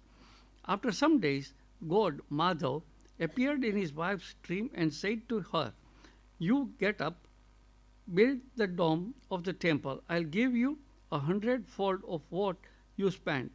She told this vision to her husband. He was afraid that it would involve him in expenses and therefore laughed it off, saying that it was a mere dream, a thing not to be relied and acted upon, or else why did not God appear to him in the dream and tell him about it? Was he far from her? This looks like a bad dream, having its object of creation of ill feeling between husband and wife. She had to remain quiet. God does not like big subscriptions and donations collected against the wishes of the donor, but he likes every trifling amount given with love, devotion, and gratitude. Some days after, God again appeared in her dream and said, "Do not bother yourself about your husband and the collections with him. Don't press him to spend any money for the temple. What I want is bhava and devotion. So give if you like anything of your own." She consulted her husband about this vision and decided to give God her ornaments given by her father. The miser felt disconcerted and decided to cheat even God in this item. He undervalued the ornament at rupees 1,000 and bought them himself, and in lieu of the amount gave a barren field to God as endowment or security. The wife agreed to this. The field or land was not his own. It belonged to one poor woman named Dobaki, who mortgaged it for him for rupees 200. She was not able to redeem him for long, so the cunning miser cheated all, his wife, Dobaki, and even God. The land was sterilized, uncultivated, and worth nothing, and yielded nothing, even in the present season. Thus ended this transaction, and the land was given in the possession of the poor priest, who was pleased with the endowment. Some time later, strange things happened. There was a terrific storm and a heavy downpour. Lightning struck and house in the miser when he and his wife both died.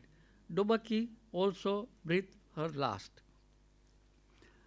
In the next life, the rich miser was born at Mathura in a Brahmin family and was named Veerbhadrappa. His divorced wife was born as the daughter of the priest of the temple and was named Gauri. The woman Dobaki, the mortgager, was born as a male in family of Guru, attendant of the temple, and was named Chinnabasappa. The priest was a friend of mine. He often came to me, chatted, and smoked with me. His daughter Gauri was also devoted to me. She was growing fast, and her father was seeking a good husband for her. I told him not to marry about this, as the bridegroom himself would come seeking her. Then there came a poor boy named Veerbhadrappa, wandering and begging his bread to the priest's house. With my wandering and begging his bread to the priest house. With my consent, Gauri was given in marriage to him. He was also devoted to me initially, as I recommended his marriage with Gauri, but later became miser. Even in this new life, he was hankering after money and asked me to help him to get it, as he was leading a married man's life. Strange things happened. There was a sudden rise in prices. By Gauri's good luck, there was a great demand for land, and the land was sold for 1 lakh rupees, 100 times the worth of her ornaments. Half the amount was paid in cash, and the remaining was to be paid in 25 installments of rupees 2,000 each. All agreed to this transaction, but began to quarrel over the money. They came to me for consultation. I told them that the property belonged to God and was vested in the priest, and that Gauri was his sole heiress and proprietress, and no amount should be spent without her consent, and that her husband had no right whatsoever to the amount. On hearing my opinion, Veerbhadrappa was wroth with me and said that I wanted to establish Gauri's claim and embezzle her property.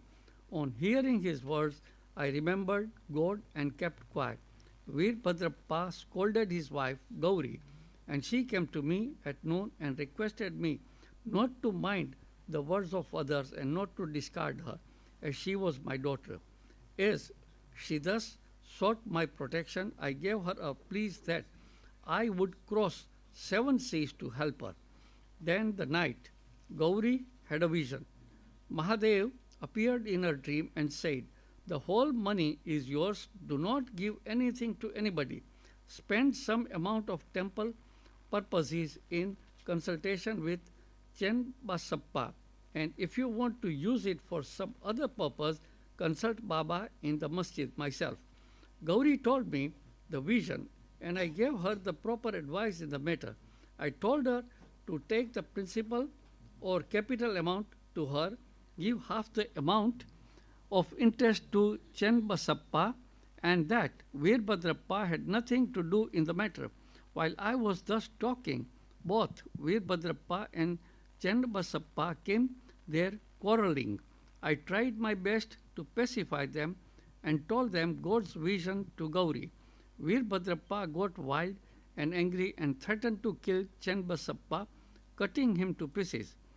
The latter was timid.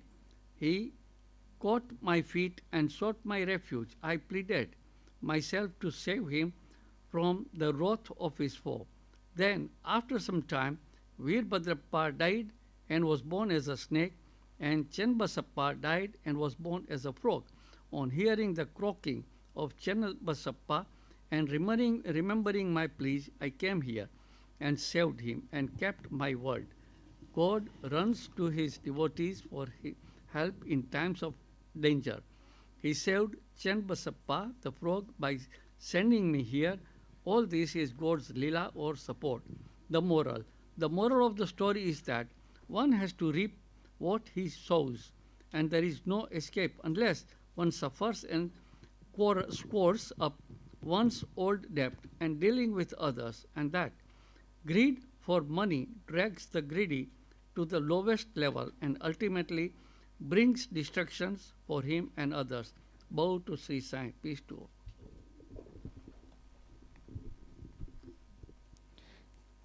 Chapter 48.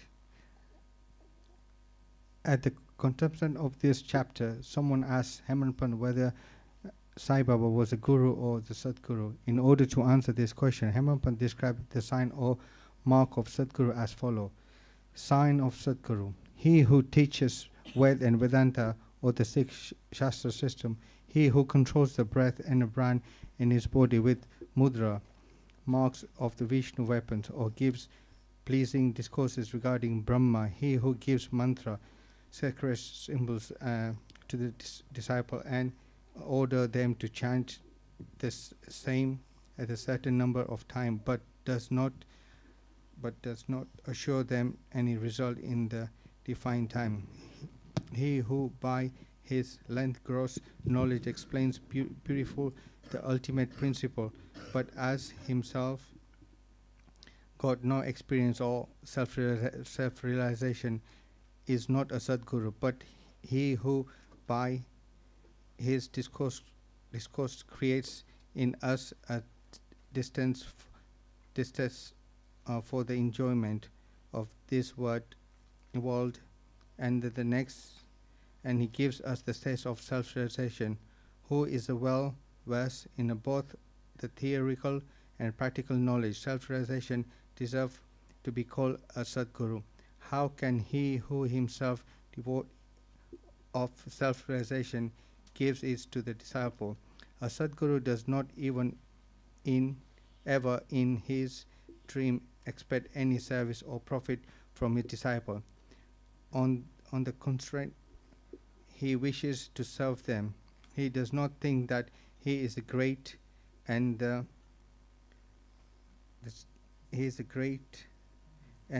disciple small. Not only he loves him as his son, but regards him as equal to himself or as a Brahma. The main characteristic of the Satguru is that he is the opponent of the peace. He is never restless nor ruffled. He has no pride in his learning. The poor and the rich, the small and the great are the same to him.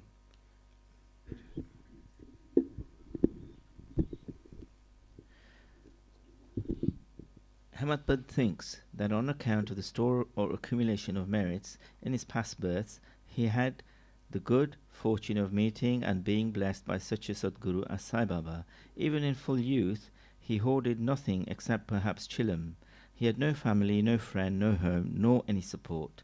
Since he was 18, his control of mind was perfect and extraordinary. He lived then in secluded places and always abided in his self. On seeing the pure attachment of his devotees, he always acted in their interests, and hence he was in a way dependent on them. What experience he gave to his devotees while he was living in flesh are felt even today after his Mahasamadhi by those who attach themselves to him. What the devotees have to do is this: they have to trim their heart lamp of faith and devotion and burn in it wicks of love, and when this is done, the flame of knowledge, self-realization, will be lit up and shine brighter. Mere knowledge without love is dry. Nobody wants such knowledge. Without love there is no contentment. So we should have unbroken, unbounded love. How can we praise love? Everything is insignificant before it. Without love our reading, hearing and the study are all of no avail. In the wake of love comes devotion, dispassion, peace and liberation with all their treasures. We do not get love for anything unless we feel earnestly about it.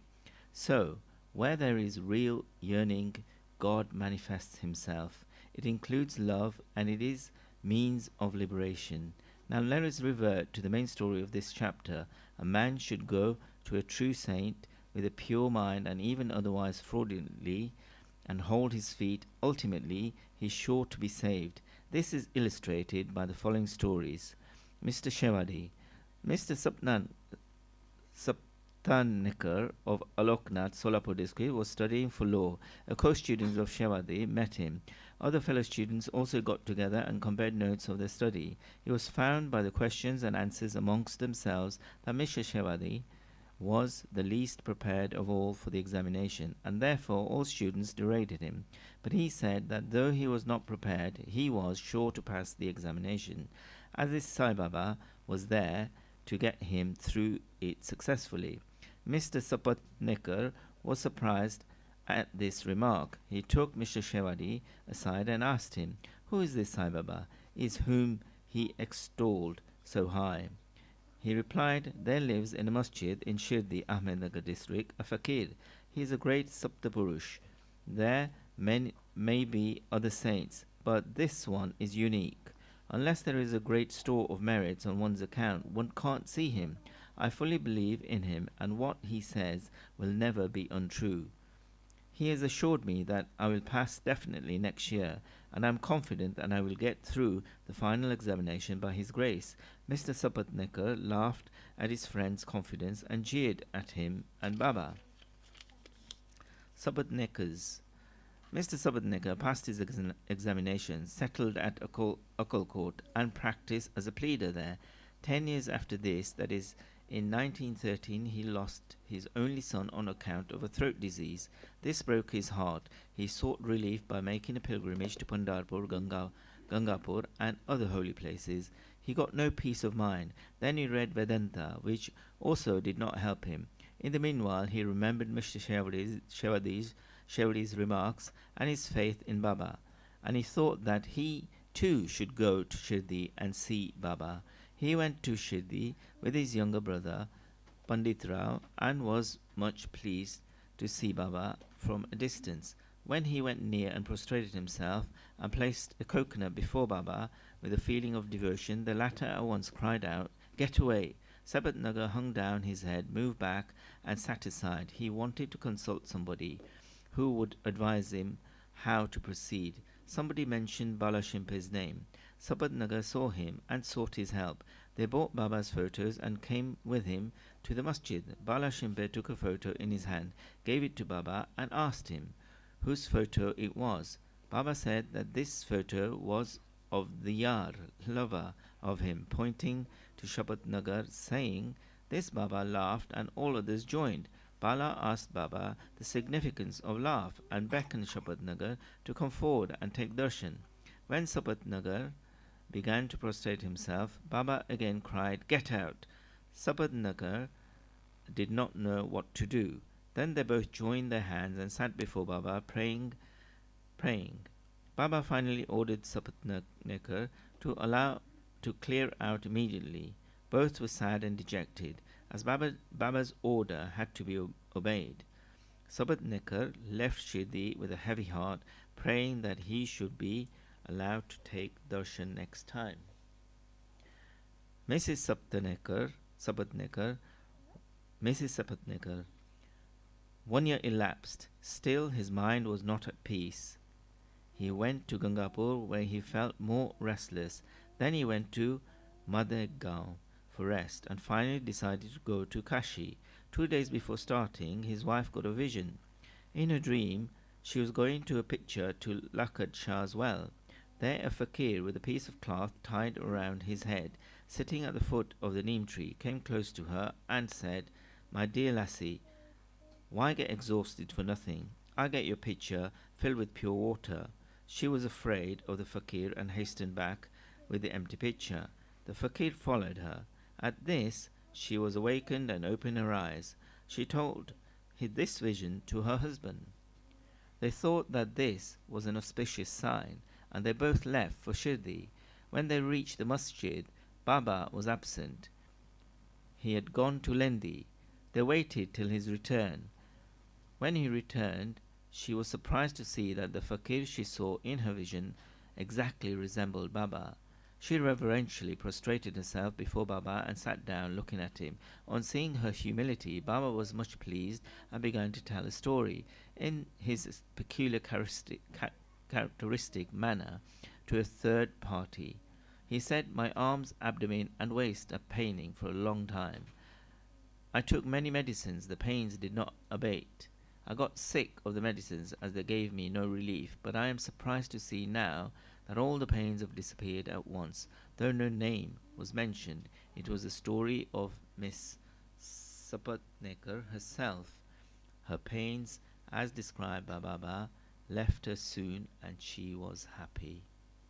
Then Mr. Sapatnekar went ahead to take darshan. He was again welcomed with the former "Get out." This time he was more pertinent and persevering. He said that Baba's displeasure was due to his past deeds and resolved to make amends for the same. He determined to see Baba alone and ask his pardon for his past actions. He placed his head on Baba's feet, and Baba placed his hand on him, and Sapatnekar sat stroking Baba's leg. Then a shepherdess came and sat massaging Baba's back. Baba, in his characteristic way, began to tell the story of Ebania. He related the various vicissitudes of his life, all his life, including the death of his only son. Sapatnekar was surprised to see that the story which Baba related was his own, and he wondered how Baba knew every detail of it. He came to understand that he was omniscient and knew the hearts of all. When this thought crossed his mind, Baba, still addressing the shepherdess and pointing to Sapatnekar, said, "This fellow blames me and charges me with the killing of his son. Do I kill people's children? Why does the fellow come to the masjid and cry, 'Now I will do this. I will again bring that very child back in his wife's womb.'" With these words, he placed his blessing hand on his head and comforted him, saying, "These feet are old and holy. You are carefree now. Place entire faith in me, and you will soon get your object." Sapatnekar was much moved and with emotion. He bathed at Baba's feet with his tears and then returned to his residence. Then he made preparations for worship and Naivedya and came with his wife to the masjid. He offered all this to Baba and accepted prasad from him. There was a crowd in the masjid, and Sapatnekar went there and saluted Baba again and again. On seeing heads clashing again against heads, Baba said to Sapatnekar, "Oh, why do you prostrate yourself now and then? One namaskar offered with love and humility is enough." Then Sapatnekar witnessed that night the Chavadi, the procession described earlier. In that procession, Baba looked like veritable Panduranga Vitthal. At the parting next day, Sapatnekar thought that he should first pay 1 rupee as dakshina, and if Baba asked again, instead of saying no, he should pay 1 more, reserving with him the sufficient amount as expenses for the journey. When he went to the masjid and offered 1 rupee, Baba asked for another as per his intention, and when it was paid, Baba blessed him, saying, "Take the coconut, put it in your wife's oti, upper fold of the sari, and go away without the least anxiety." He did so, and within a year a son was born to him, and with an infant of 8 months the couple came to Shirdi, placed him at Baba's feet, and prayed thus, "O Sainath, we do not know how to repay your obligations. Therefore, we prostrate ourselves before you. Bless us poor, helpless fellows. Henceforth, let your holy feet be our sole refuge. Many thoughts and ideas trouble us in the waking and dream states, so turn away our minds from them to your bhajan and bless us." The son was named Murlidhar. 2 others, Bhaskar and Dinkar, were born afterwards. The Sapatnekar couple thus realized that Baba's words were never untrue and unfulfilled. Bow to Shishai, peace be to all. Chapter 49, Stories of Hari Kanaba, 2 Somdev Swami, 3 Nana Sahib Chandakar. Preliminary. Whenever the Vedas and the Puranas cannot sufficiently describe Brahma or Sadguru, then how can we, who are ignorant, describe our Sadguru, Shri Sai Baba? We think that it is better for us to keep quiet in this matter. In reality, the observance of the vow of silence is the best way of praising the Sadguru. But the good qualities of Sai Baba make us forget our vow of silence and inspire us to open our mouth. Good dishes taste flat if there's no company of friends and relations to partake of the dishes with us. But when they join us, the dishes acquire additional flavor. The same is the case with the Sai Lila Amrit, the nectar in the form of Sai Leelas. This nectar we cannot partake alone. Friends and brothers have to join us, the more the better. It is Sai Baba himself that inspires these stories and gets them written as his desires. Our duty is to surrender completely to him and meditate on him. Practicing penance is better than pilgrimage, vow, sacrifice, and charity. Worshipping Hari, Lord, is better than penance, and meditation on the Satguru is the best of all. We have therefore to chant Sai's name by mouth and think over his sayings in our mind, meditate on his form, feel real love for him in our heart, and do all our actions for his sake. There is no better means than this for snapping the bondage of this samsara. If we can do our duty on our part, as stated above, Sai is bound to help and liberate us. Now we revert to the stories of this chapter. Hari Kanaba. A gentleman of Bombay named Hari Kanaba heard from his friends and relations many leelas of Baba. He did not believe in them, as he was a doubting Thomas. He wanted to test Baba himself. So he came to Shirdi with some of Bombay friends. He wore a lace-bordered turban on his head and a new pair of sandals on his feet. On seeing Baba from a distance, he thought of going to him and prostrating himself before him. He did not know what to do with his new sandal. After going to some corner outside the open courtyard, he placed them there and went in the Masjid and took Baba's darshan.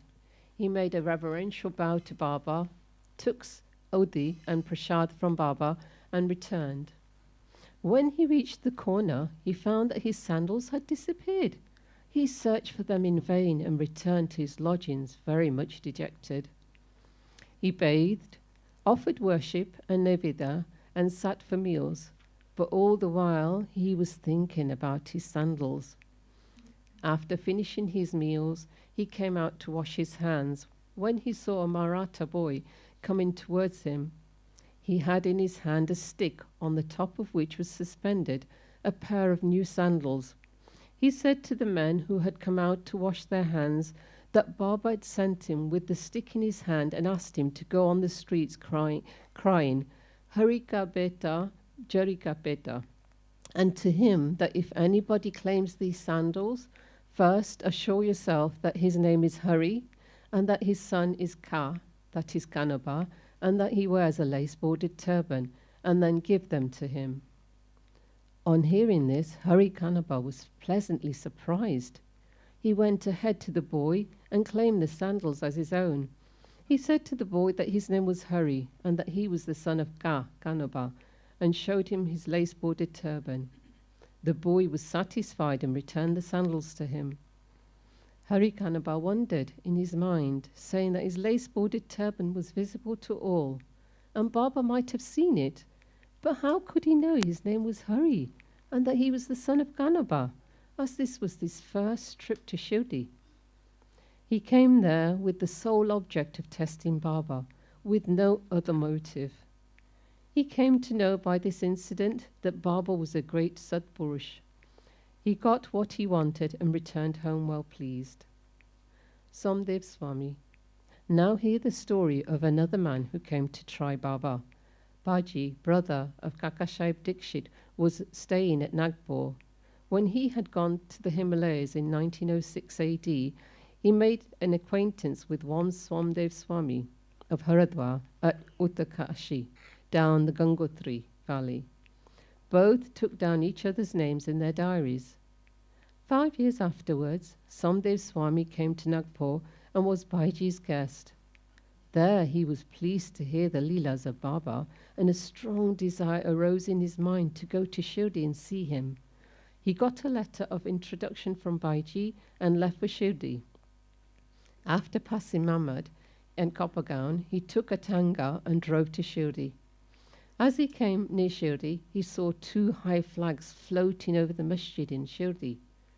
Generally, we find different ways of behavior, different modes of living, and different outward paraphernalia with different saints. But these outward signs should never be our standards to judge the worth of the saints. But with Somdev Swami, it was different. As soon as he saw the flags flying, he thought, why should a saint take a liking for the flags? Does this denote sainthood? It implies the saint's hankering after fame. Thinking thus, he wished to cancel his Shirdi trip and said to his fellow travellers that he would go back. They said to him, then why did you come so long? If your mind gets restless by the sight of flags, how much more agitated would you be on seeing in Shirdi the ratha, car, the palanquin, the horse, and all other paraphernalia? The Swami got more confounded and said, not a few such sadhus with horses, palanquins, and tom-toms have I seen, and it is better for me to return than see such sadhus. After saying this, he started to return. The fellow travellers pressed him not to do so, but to proceed. They asked him to stop his crooked way of thinking and told him that the sadhu, Baba, did not care a bit for the flags and other paraphernalia, nor for the name. It was the people, his devotees, that kept up all this paraphernalia,